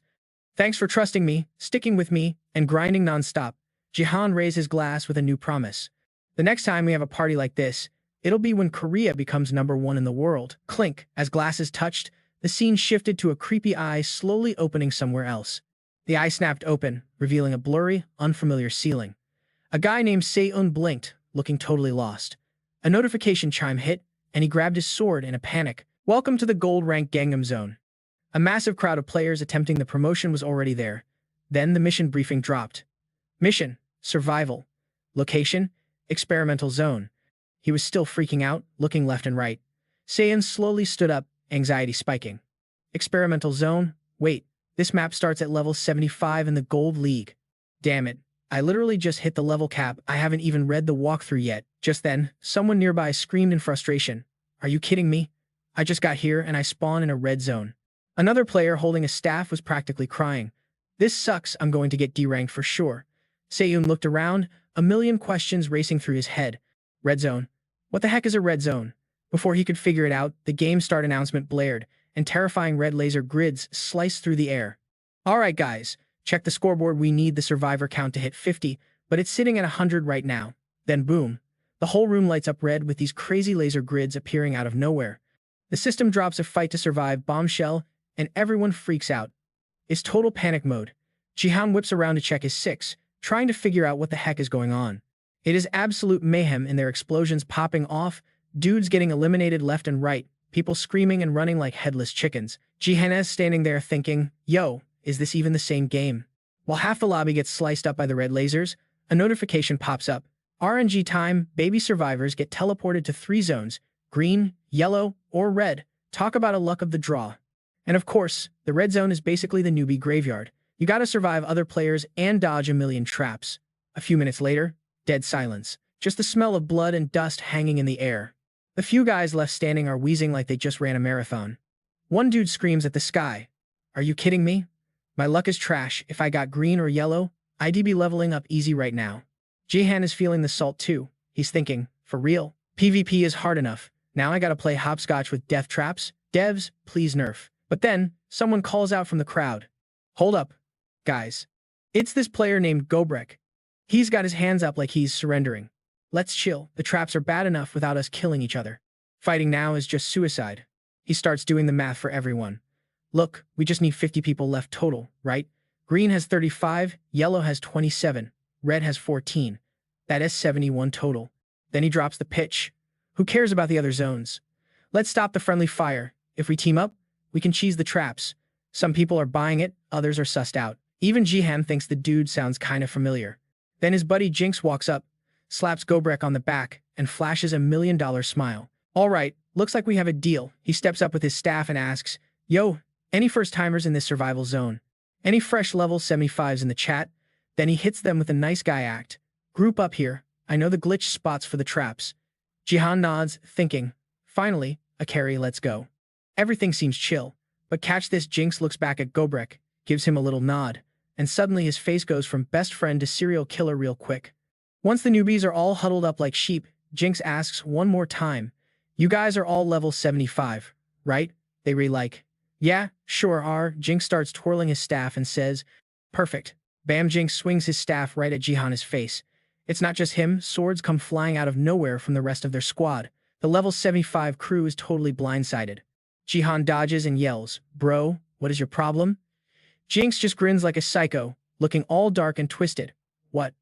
I am teaching you guys something. It's called strategy, noob. Gobrek draws his bow, laughing his head off. Idiots, you guys totally fell for it. Their whole squad is hyping each other up about the scam. Jihan and the other rookies are stunned. The PKers justify it like, you would have died to the traps anyway. At least now you learned a lesson before you got clapped. We're basically doing you a favor. One girl steps up, totally offended. You really gonna spawn camp newbies like this? One of the toxic guys laughs. So what? Everyone goes through it. Welcome to the real world, sweetheart. Jinx lowers his staff, acting all condescending. Good game, guys. Better luck next time. A massive wave of magic energy starts swirling around him. He's charging up a white mechanic. He rushes forward with a twisted smile. Class is dismissed, bye-bye. He unleashes a massive combo attack right into the group of newbies. Huge explosion. Smoke everywhere. The PK squad is high-fiving, thinking they just cleared the lobby. But when the dust settles, one shadow is still standing there, looking like an absolute boss.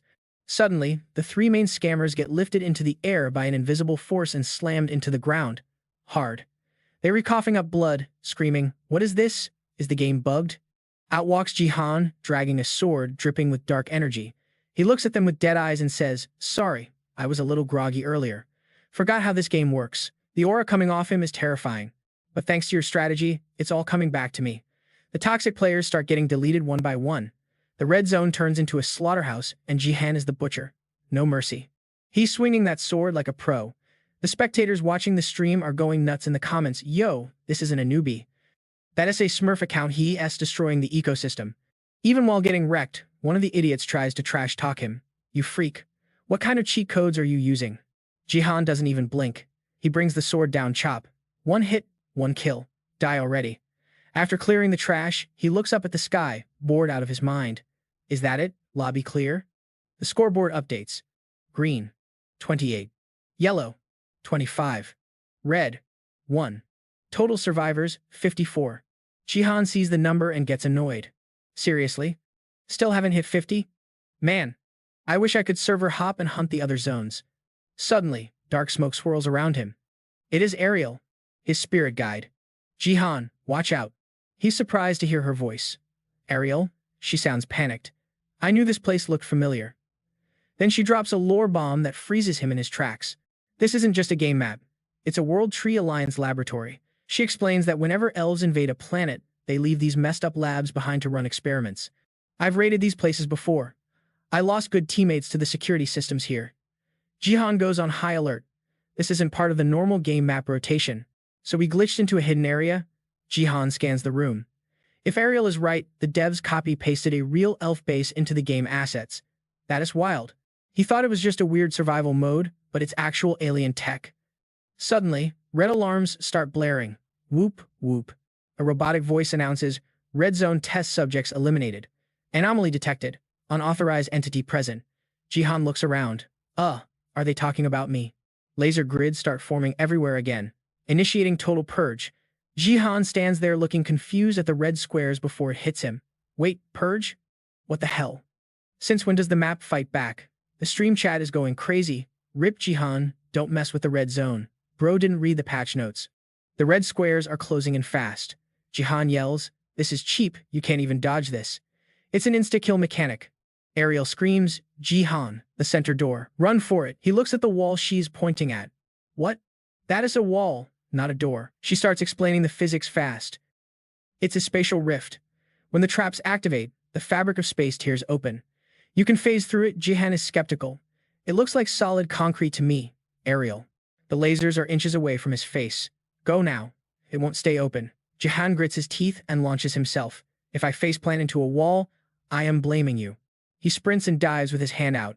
Just as he touches the door, a blinding white light explodes from the center. Flashbang. He feels the teleport sensation. When the motion sickness fades, he slowly opens one eye.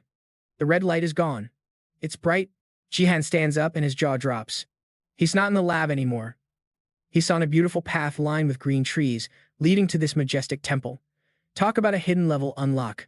Suddenly, a weird noise totally ruined the vibe check. Just a second ago, the tall trees were swaying in the wind, the sun was hitting just right through the leaves, and the fountain was giving off major ASMR energy. It was a super chill scene, like something out of a history book. Jihan hiked down the trail, looking around.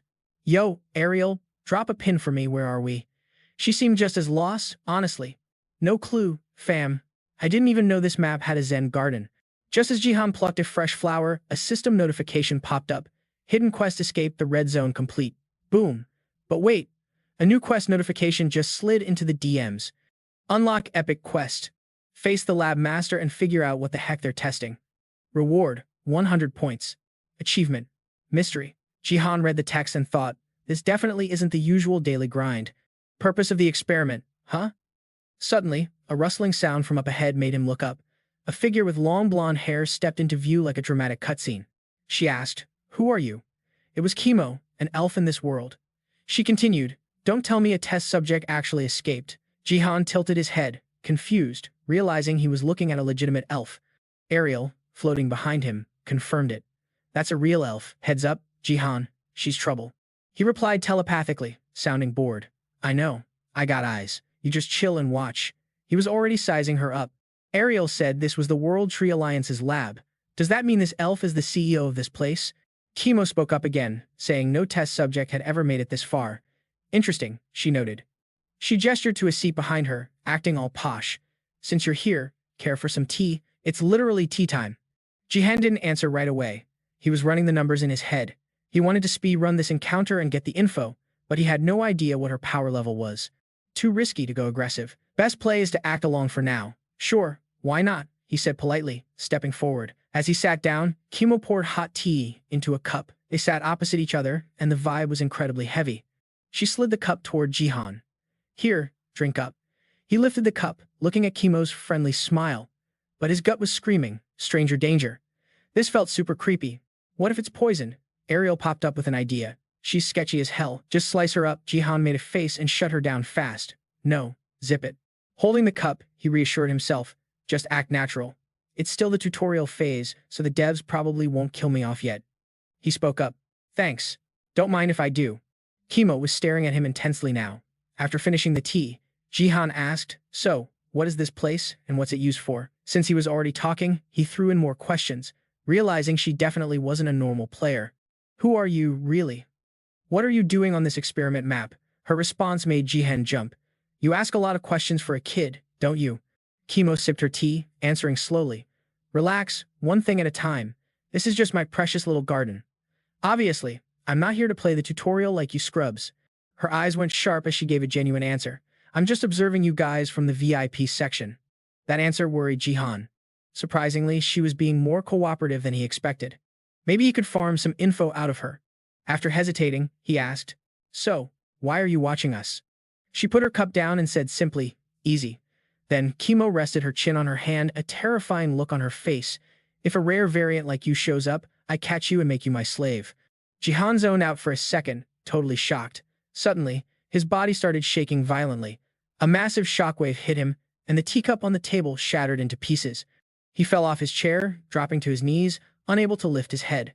Under Kimo's sinister smile, Jihan was panicking. What the my body? While Jihan was shaking like he was lagging out, she walked over to comment on his status. Hard to control your avatar, huh? Kimo leaned down and whispered. Don't stress, your heart rate will sync up soon. Suddenly, she grabbed his head aggressively. With a twisted expression, she gloated. Your head is going to be filled with thoughts of me. You belong to me now. A green light exploded from Kimo, covering the whole room. Sweat was dripping down Jihan's face in pure fear. Meanwhile, in the stream chat, user Scream God Jihan donated 10 Gs with a question. What's wrong with Jihan? Is he okay? Another user named Amalapti asked, what's happening? Did that black tea get roofied? The holographic screen between them was blowing up with comments. Is there an event like this in the lab? Looks like he's in trouble. Isn't this against the TOS? Reading the chat, Kimo smacked Jihan's head and stood up, annoyed. Showing up while people are watching so annoying. Just then, a notification sound pinged. She whipped her head around. Current survivors, 50. The blue zone stopped fighting after the announcement. Total survivors in blue, 26. The last few in the yellow zone were dying out. 23 survivors left there. And finally, the red zone had exactly 1 survivor. Game over. After the announcements, Kimo scoffed in disgust. I can't believe the game is ending already. Such pathetic weaklings. She turned back to Jihan, who was still on his knees, and mumbled, I've planted the seed. Now I just wait for the next opportunity. She pointed a finger at him, commanding aggressively, Slave, your master orders you. Kimo's whole body glowed with a magical green aura as she emphasized every word. Next time you join the game, come find me. After she pointed, Jihan turned into green energy and teleported away instantly. Cut to noon in a high-rise penthouse in the city. Jihan walked back in, sitting on the couch. Ariel rushed over, looking super flustered. Sound Jihan, you good? She gritted her teeth, blaming herself. My bad, I should have blocked that. I didn't think that elf dirtbag would dare touch a player before the tutorial ended. The leaf pattern on Jihan's chest caught Ariel's eye. She recognized it immediately. That was definitely a world tree leaf. Kimo had branded him with it to control him. Ariel started slapping his face, yelling, Wake up, Jihan, don't let that witch troll you. She kept swinging, screaming at him. Snap out of it, you simp. Just as Ariel was about to throw a punch, Jihan raised his hand and caught it. She froze, staring at him in surprise. Jihan had regained consciousness and said firmly, Who would trust a pointy-eared scammer anyway? Ariel was stunned, standing there looking blankly as she said his name. Song Jihan? Suddenly, the door burst open and Seiya shouted, Uncle wasn't getting brainwashed by your ex-girlfriend, enough drama for our family tree. Now you're drinking herbal tea from an elf and promising to serve her like a master? Are you okay? Then she went silent when she saw him blocking Ariel's punch. The scene totally freaked Seiya out. She asked the most worrying question. Wait, is Ariel your master now? She screamed, No. A moment later, all 3 of them were in the living room, watching the replay of Kimo on the screen. After a pause, Jihan asked seriously, So you're saying Kimo chipped me with a world tree leaf? Ariel confirmed it immediately. Yup. Then she explained further, The world tree leaf can clear status effects, but it can also be used to mind control someone. Even top-tier warriors can't resist its hacks. The terrifying power of that item made Jihan think, I had no idea a leaf could be that OP. Then Ariel asked, looking super worried. But how are you looking so normal? Seiya guessed. Shiru's curse didn't work on Uncle either. So maybe it's the same thing. Ariel shut that down. Nah, that low-level hex is nothing compared to World Tree power. After mulling it over for a sec, Jihan finally dropped his theory. It's gotta be the void energy I just snagged. He raised a fist glowing with power, ready to break it down for the fam. Since I unlocked this, my body control is absolute. At first, it felt super alien, like I was lagging or something, but now, I can manipulate this new energy flow exactly how I want. Pure hacks. Hearing this, Seiya looked totally lost and turned to the elf. Ariel, translation please. Is he speaking English? Ariel kept it 100. Basically, your uncle is a walking cheat code. Jihan glared at the Sword King's face on the screen. That guy's face is ruining my vibe. Can I just stab the monitor? Seiya panicked. Yo, chill with the psycho talk. Ariel got serious about the situation. No way we're removing that with old-school methods. It's fully merged with your system. Without high-tier elf tech, extracting it is mission impossible. Jihan made up his mind instantly. Brainwashed or not, I gotta track her down. Seeing his intense poker face, Seiya couldn't help but feel a wave of anxiety. She spoke up, "Hey uncle, if this world tree thing isn't glitching your daily life, can't we just leave it? No harm, no foul, right?" She nervously tried to change the subject. But if you run into him again, and Jihan cut her off before she could spiral. Say, I'm good. Don't you trust your favorite uncle? She went silent. Jihan apologized internally. Sorry, kiddo. I don't want to stress you out, but I need this power-up for the master plan. With determination spiking, he stared at the spiritual energy swirling in his palm. A few days later, down at the BattleNet HQ, fancy dress shoes clicked against the pavement as someone strutted toward the entrance like they owned the place. Jihan was on his cell, Seiya's voice blasting through the speaker. You at the facility yet? Confirm LZ. Yeah, just touched down. She immediately started grilling him. Spot any international players yet? Any A-list celebs? Jihan made a face, smiling awkwardly. Honestly, pretty sure I'm the biggest influencer here right now. Since he crushed the public tryouts and made the national team, they'd already airdropped the entire training regimen to his phone. The idea of grinding levels with the dude he just humiliated on live TV was kinda cringe, but attendance was mandatory. 0 exceptions. Seiya freaked out when she heard the details. Wait, you actually have to move into the dorms with them? He kept it real. It's a drag, but rules are rules. While walking, Seiya was glued to Jihan's updates. They were going to brief him on the schedule. An official move-in day was next week. Then she dropped a realization that stunned him. Does that mean I'm stuck, house-sitting alone? That's going to be so boring. Jihan immediately threw out an offer. Seiya, I think you should crash there with me. She laughed like he was joking. No shot. You serious? He was dead serious. I'm not being overprotective. What if you get hungry? Seiya quickly brushed it off. I'm literally shopping right now, so chill. Gotta go. Bye. But as she hung up, creepy red-veined eyes were watching from the shadows. A stalker in a hoodie was lurking near the back stairs. Seiya was totally clueless. It was Shizuru, piloting Akari's body, scouting the target. Confirmed, Sung Jihan is nowhere nearby. Doesn't look like she brought backup either. She's flying solo. Her hand reached into her jacket, pulling out a device as she schemed. Can't waste time. Gotta end this before anyone notices. Just need to tail her a bit longer, and Shizuru froze. A voice whispered right in her ear. Looks like we got a rat sneaking around. Ariel popped up right behind her, radiating dark vibes. Her voice was ice cold. Who are you? Dark shadowy weapons materialized above, every single tip aimed straight at the stalker. Shizuru whipped around, eyes wide with panic. Is this Sung Jihan's summon? How did it track me down? Just as she thought about making a run for it, Seiya spotted them and called out, Ariel. The elf paused, looking confused. Who's this weirdo? Shizuru turned, face twisting in shock. Ariel kept the weapons locked on the target while explaining, This creep has been tailing you for a while now. Seiya gasped. Say what? Seriously? Before she could process it, Shizuru spun around and sprinted away like her life depended on it. Ariel wasn't having it. Oh, you think you can bounce? She shouted. The girl ran fast, but Ariel's shadow blades were faster. Moments later, Shizuru was suspended in midair, pinned by the dark swords. Ariel scoffed. You really thought you could ghost me? Suddenly, the girl's body erupted with pitch-black energy, releasing a terrifying aura. Ariel froze. Wait, that's dark arts. Her pupils dilated in horror. The corrupted energy surged and aimed straight for Seiya. Ariel screamed, Seiya, dodge. When Seiya turned, Shizuru's massive shadow hand was inches away. Seiya covered her head and screamed, and suddenly, a violent burst of lightning exploded from her body. The attacker wasn't ready for the electric shock and stumbled back. Seizing the opening, Ariel's magical arsenal was instantly at her throat. The weapon slammed down, causing a massive impact, but Shizuru backflipped out of the kill zone just in time. She was sweating bullets. That was close. If I get caught again, it's game over. But Ariel was already there. Gotcha, she smirked. The elf landed perfectly, summoning another wave of spikes right above the target. Another violent crash shook the area, kicking up a massive dust cloud. As the black smoke cleared, Seiya peeked out, terrified. Did you kill him? You were supposed to just rough him up. Ariel rolled her eyes. Relax, fam. Everything is under control. The dust settled to reveal Shizuru completely pinned to the ground by the blades. The stalker was gasping for air in pain. Seiya was too stunned to speak. Ariel crossed her arms, looking smug. See, still breathing. Now, let's unmask this creep. A blast of magic knocked the hood off. Both Ariel and Seiya dropped their jaws. The pervert with the glowing red eyes wasn't a dude, it was a girl with long hair. Those features were way too familiar. Shizuru was wearing Akari's face. Seiya screamed loud enough to wake the neighborhood when she realized who it was. Wait, isn't that the ninja chick who kidnapped my uncle? Ariel finally connected the dots. No wonder she looked familiar. She leaned in. Why show your face around here again, loser? Seiya had a theory. Is this about that Shizuru woman? The ninja stayed silent. Ariel growled, you want another beatdown? Scumbags, like you never learn.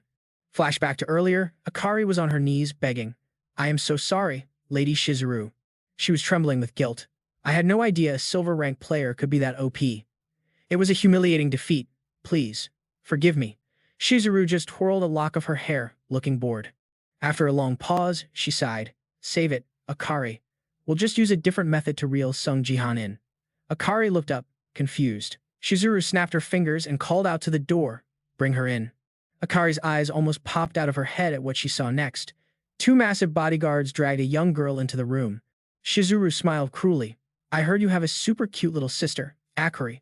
The little girl was dirty and shaking like a leaf as she cried out, Akari. The ninja scrambled to her feet in horror. Shizuru couldn't help herself and called Hiyori back. She walks over, dropping that classic family looks out for family line. She puts her hands on the girl's shoulders, faking being nice, and asks, You're Hiyori, right? Then her face goes full demon mode. She spits out venom. My whole master plan is wrecked because you sisters messed up. Akari looks absolutely hopeless. Shizuru goes, we gotta fix this mess, so let me just borrow your body for a sec, okay? Akari, tied up and in pain, cries out, I only did this because I was forced to. Who actually wants to do this? I just needed bait to lure Jihan. I wasn't gonna hurt you. Sia frowns, hearing that truth bomb. Sia gives Shizuru the side eye. I get your situation. She grips her phone, looking dead serious. But I can't just let you walk away, lady. This is about my safety and my uncle's. Sia starts dialing.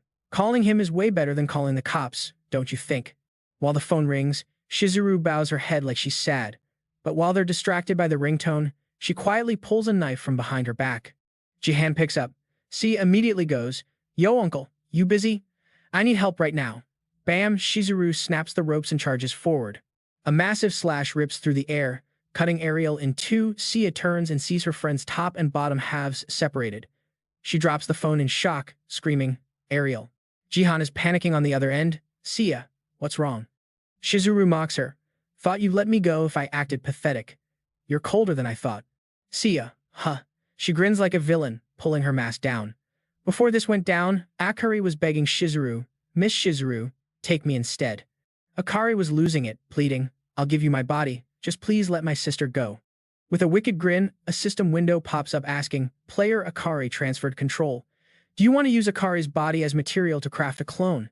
Then another alert. Once the clone is made, Akari's ego gets deleted. Shizuru glitches out, mask down, teasing. Aren't you being a little mean to your future stepmom? Sia sees the face and her jaw hits the floor. It's Ito Shizuru. She remembers seeing that blurry image of her in her head. Now Akari's head is rocking Shizuru's face. It looks so real, it's creepy. Jihan yells through the phone. Sia, talk to me. She stammers. Uncle Slash, a massive blade, chops the phone into two pieces before she can finish that sentence. Shizuru grins like a horror movie psycho. Hey Sia, I'm talking to you. She lunges and chokes Sia, just the two of them now, and the room is filled with Sia's painful screams. Shizuru tries to hit her with that submission status effect. She keeps smiling, purring in a cutesy voice. Why don't we have a little chat? Sia's vision is blurry, mind racing from Shizuru's aura. On the floor, the sliced phone is still smoking. Back to Jihan. He's staring at the dead call. Someone asks him, Sion Jihan, what's up with the call? His eyes go wide, face scary, serious. veins popping on his hand as he crushes the phone. Sia thinks, is this the skill that almost took Uncle down before? Her view of this evil woman changes completely. She's the one who took my dad. No way I'm ever falling for her charm. Her pupils are about to change color, but she's still fighting it internally. Just then, Sia grabs Shizuru's wrists. Boom, golden light explodes from the impact. She releases one hand, and massive lightning erupts as she spins. It's so bright Shizuru has to let go completely. System alert pops up, making Shizuru's eyes bug out. Lightning mark resists mental pollution. Submission failed. She stares at the sparking girl, wondering, what? Someone messed with my power? Even Sia is stunned by her own juice for a second. Then she locks in, glaring daggers straight ahead. Sia takes the chance to throw shade. Watch it, you old hag. Don't touch me. Shizuru twitches at old hag and blasts her charm aura. Show some respect for your elders. Shizuru reaches out to grab her, but Sia turns into blue light and vanishes. Shizuru grabs nothing but empty air. She lunges forward, hand floating in the fading sparkles. Shizuru stands there, totally dumbfounded. The dust clears and nothing. She's gone. Shizuru spins around screaming, where did you go? Invisibility skill, come out. She bites her nail, totally confused. How did that kid block my charm? First Jihan, now his niece? Suddenly, a dark, heavy shadow looms behind Shizuru with a cold question. What exactly are you? Shizuru looks back. It's Ariel, floating there with just her upper body. You hijacked that ninja's body? Shizuru steps up, looking excited. You got bigger. Is this your true size? She slams her hand onto Ariel's face. Shizuru gets real close, curious. You know a lot about Jihan, right? Spill the tea. Tell me everything. Charm magic floods the room, but Ariel, zero reaction. She actually smirks at her like she's a joke. System alert, stat difference is too high, powers won't work. Ariel laughs, funny. Shizuru yanks her hand back in panic. Ariel, looking all grown up now, sneers. You think mind tricks work on a higher being like me, you lowly creature. Ariel's magic goes wild, getting stronger by the second. Shizuru stares blankly. What is this? A massive shadow rises in the darkness. Shizuru shuts up. She realizes this isn't just a level gap, it's something totally unknown to her. While she's spacing out, a giant mana hand appears right behind her. Shizuru's purple eyes snap to it instantly. Bam! The hand crushes her into the ground. Ariel mocks her. You're moving way slower than that ninja used to. Ariel summons shadow weapons. Is it because you stole that body by force? Now the giant hand has her pinned. The weapons launch at her. Suddenly, a blue shield pops up. It blocks all the blades. Even Ariel looks surprised at that one. Across the arena, Shizuru was grinning like she just hit the jackpot. She flexed that shield card in her hand, radiating pure arrogance as she dropped the line. I hate wasting top-tier loot on a dump like this. That right there? A one and done. S-tier absolute defense charm. After tanking the hit, she dropped into a squat, slapping the pavement to call up some wicked blue energy. Smoke was popping off everywhere like a failed gender reveal party, but Ariel kept her eyes glued on the action, not missing a beat. After peeping the situation, she crossed her arms, cool as a cucumber. So you gotta burn expensive gear just to cover your lack of skill.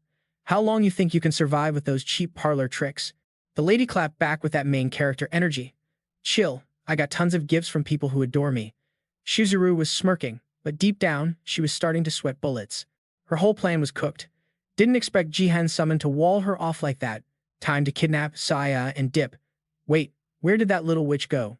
Meanwhile, Saya was chilling solo in this trippy black and white dimension, rocking a cloak made of pure blue energy.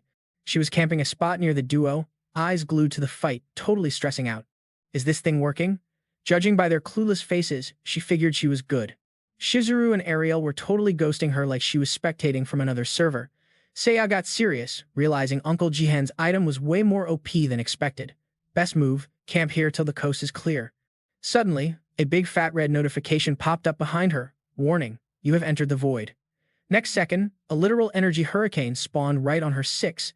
She froze up, eyes bugging out like emojis. The tornado was hulking out, crackling with lightning. Then the system dropped a friendly little tip. Careful, or the void deletes you. Back in the real world, the beef between Shizuru and Ariel raged on as Shizuru spammed a barrage of red energy blades. Those swords just bricked into the wall. Ariel charged in with her blade, leaping at her opponent, but womp womp, her strike got stuffed by that annoying shield. Shizuru started cackling, feeling herself. Your attacks are Nerf gun level weak against me. But that grin got deleted real quick when a blue flash popped out of nowhere right behind her. She spun around and boom there. Saya face planted on the floor. Both of them stood there looking like confused NPCs at the sudden spawn. The girl was gasping for air on the ground, looking totally shell-shocked. Her brain replayed that crazy tornado scene, leaving her with one thought: what in the multiverse just happened? Seiya's face went dark when she realized if she hadn't unequipped that belt, she would have been Void Chow. She sat there trembling, shivering like a chihuahua, repeating the logic. Seriously, if I kept that gear on, I'd be deleted right now. Shizuru ignored the teen, side-eyeing Ariel instead. Okay, chance to delete this summon, and then Ariel just stood there, staring past her, spotting something spicy incoming. A wicked grin crept up Ariel's face. She dropped a cryptic line that made Shizuru pause. Oh, you finally made it? Shizuru spun around, confused. Say what now? You deaf. Ariel dropped the bomb. The Grim Reaper is here for your soul. Cue Jihan, wrapped in lightning, rushing her from behind like a freight train. He landed a haymaker that sent Shizuru launching into orbit, triggering an earth-shattering boom. Her eyes rolled back to white, and she started hacking up blood like crazy. Shizuru hit the dirt hard, looking absolutely wrecked. After serving that beatdown, Jihan snapped his head around. Seiya, you good, kiddo? She stuttered out. Yeah, uncle. Hearing that, he pivoted back to Shizuru, marching toward her with fists clenched tight. Guess I didn't humble you enough last time, huh? The fact you came here to zero me proves it. Before he could finish, Mini Ariel popped up with a lore dump.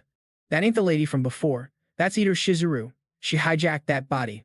The villain lifted her bruised, purple face, still rocking that cocky smirk despite looking like a car crash victim. She wiped the sweat and laughed, showing off her pearly whites, while secretly leaking mana from her middle finger. Inside, she was panicking. I'm toast. The mission is a wrap. Gotta at least save Akari's body. She's top-tier merchandise. Shizuru chuckled. Looks like I can't handle you, Jihan. Mana flooded the room as she added, bummer, but I gotta bounce. Catch you on the flip side. The second she tried to dip, Jihan's massive hand clamped around her throat. He held her up, cocked his fist back, looking like a total demon. Excuse me, you think you can just say good game and leave? He wasted 0 seconds, piston punching her face over and over. Blood sprayed like a fire hose. She was shook. How the heck did he grab me right when I triggered my spirit form? Jihan's stony face was inches away. Shizuru mentally screamed, I can't shake him, gotta bail. Damn it. I spent so much time crafting this avatar. As his fist pulled back for the finisher, she started glowing gold. Shaking like a leaf, she still managed to smirk and whisper, Son Jihan. Her body dissolved into golden pixels. Next time, the ending won't be this lame. Faced with this magic trick, Jihan didn't flinch, he just started laughing like a maniac. He tightened his grip on the light, eyes cold as ice. You're right, it won't end here. I'm gonna track down your main body and delete you permanently. He slammed the golden husk onto the ground as it turned completely into energy.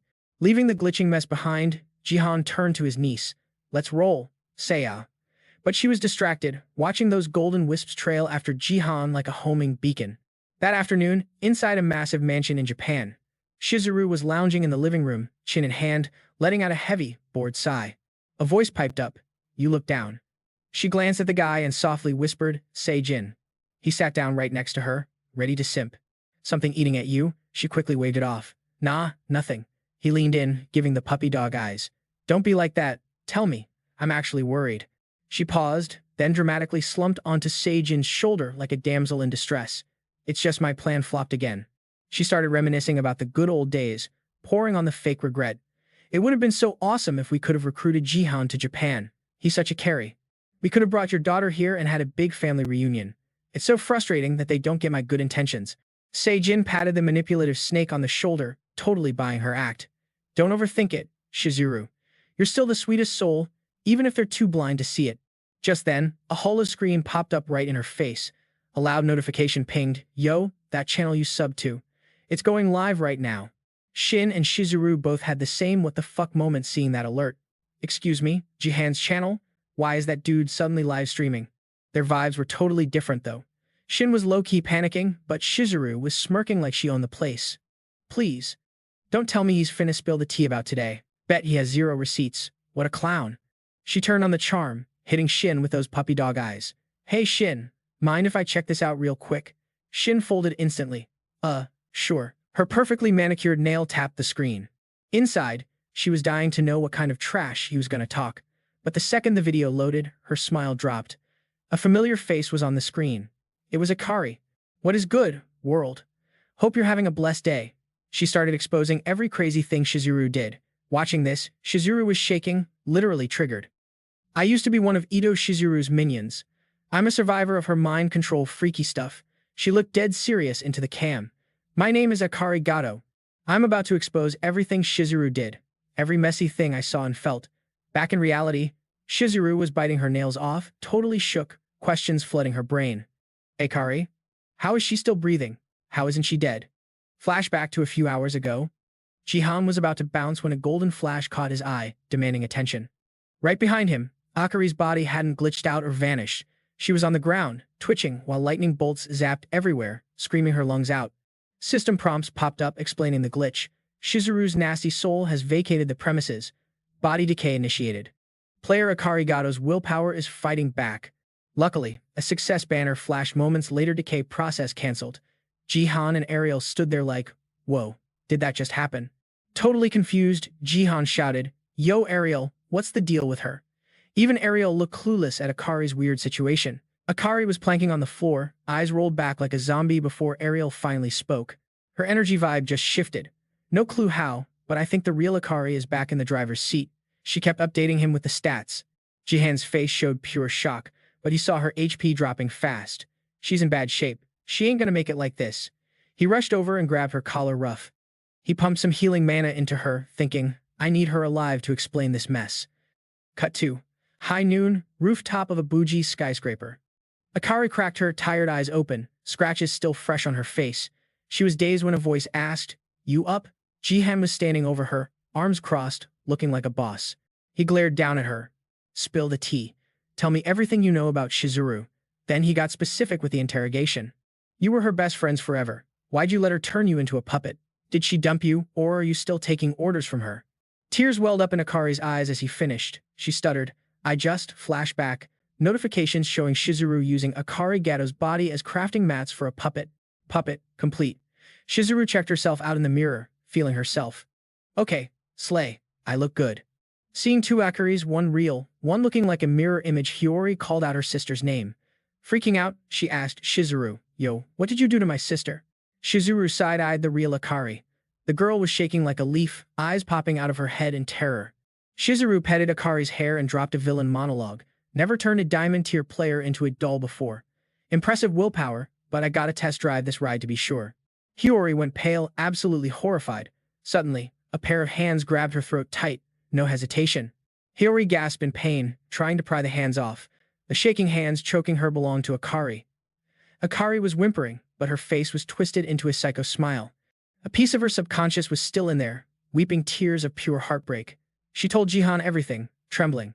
With my own hands in my own body, I did. After hearing the full story, Jihan thought, man, Shizuru is toxic on another level. Akari stumbled to her feet, looking like a total wreck. She gritted her teeth, pure rage in her voice. I'm gonna unalive that witch. She gripped her sore arm, screaming it out. Shizuru, that skank, I'm gonna rip her into confetti. She spun around and stormed off. She barely took 2 steps before Jihan called out. Yo, who gave you permission to dip? She froze in her tracks. Then he dropped a reality check. You think you can 1v1 her right now? If you could beat her, you wouldn't be here crying. You're just gonna get clapped. Game over. Akari shook with rage while he kept spitting facts. Best case, she steals your body again.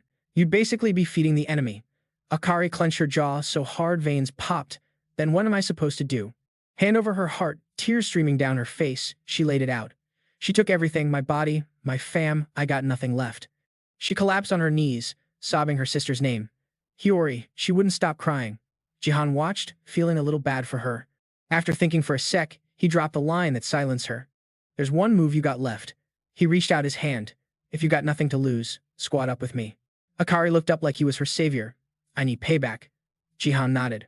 First step, take that tea you just spilled and pour it for the whole internet. That's why she was currently sitting there, live in front of thousands. She took a breath, lips moving slowly at first. Here's the truth. Akari announced the stream title, What Shizuru Did After Stealing My Body. Chat went wild immediately.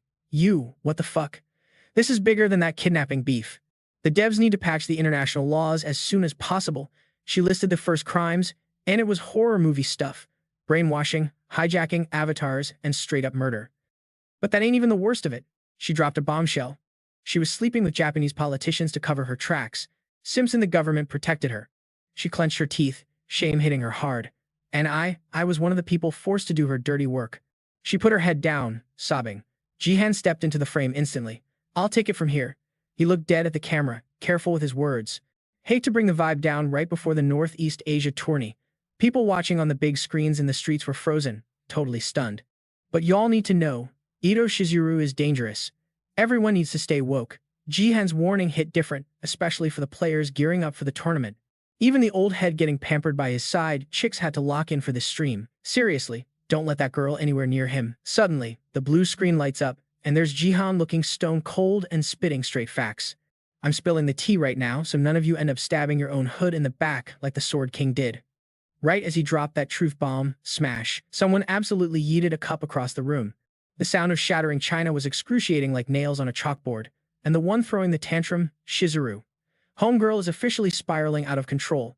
She's looking totally unhinged, grinding her teeth and hissing Akari's name. But Shizuru's got one massive question, eating her alive. I literally ditched that chick's body, so how the heck is she still breathing? Our diamond tier players just built different with some crazy resistance buff. Seeing her tripping out like that, Sejin tried to play damage control. Yo, Shizuru, take a breath. But her expression just went dark, and she started spewing pure venom. You seriously think I can chill right now? She snapped her head toward him, screaming her lungs out. Akari just framed me like I am some kind of felon. Everything I did for the flag, okay? And now everyone in my squad is gonna bail on me. Meanwhile, her smartphone was literally blowing up, notification center flooded with missed calls and frantic DMs asking what went down. Shizuru, is the stream legit? Pick up the phone, I'm DMing you about the broadcast. You gotta explain this, Shizuru, is it true? Girl, answer your phone. Right then, Sejin wrapped her up in a tight bear hug. Then he dropped a line that had her eyes popping out of her head. Don't let those dirty clout-chasing tricks rattle you, Shizuru. He swore he was her ride or die, promising to stick by her even if the whole world ghosted her. I crossed my heart. Hearing that, Shizuru went totally quiet. Then, she slowly reached up and hugged Sejin back just as tight, finally accepting the comfort. After a beat, Shizuru whispered her request. Sejin, I need a huge favor. The look on her face was pure spite, and her voice dripped with poison. When you match up against Jihan in the tournament, I want you to absolutely wreck him. Meanwhile, in a tricked-out lab stuffed with high-tech gear, someone lifted a teacup, murmuring the name Song Jihan. Surrounded by servers and tanks of weird goo, Kimo was just chilling, sipping her tea like a boss. She flashed a creepy, villainous smirk at her reflection in the cup and whispered to herself, I've been waiting for you, my little guinea pig. As the tea rippled, Jihan's face materialized on the surface, floating right next to a leaf from the world tree. Yo, if you want to see Jihan clap back,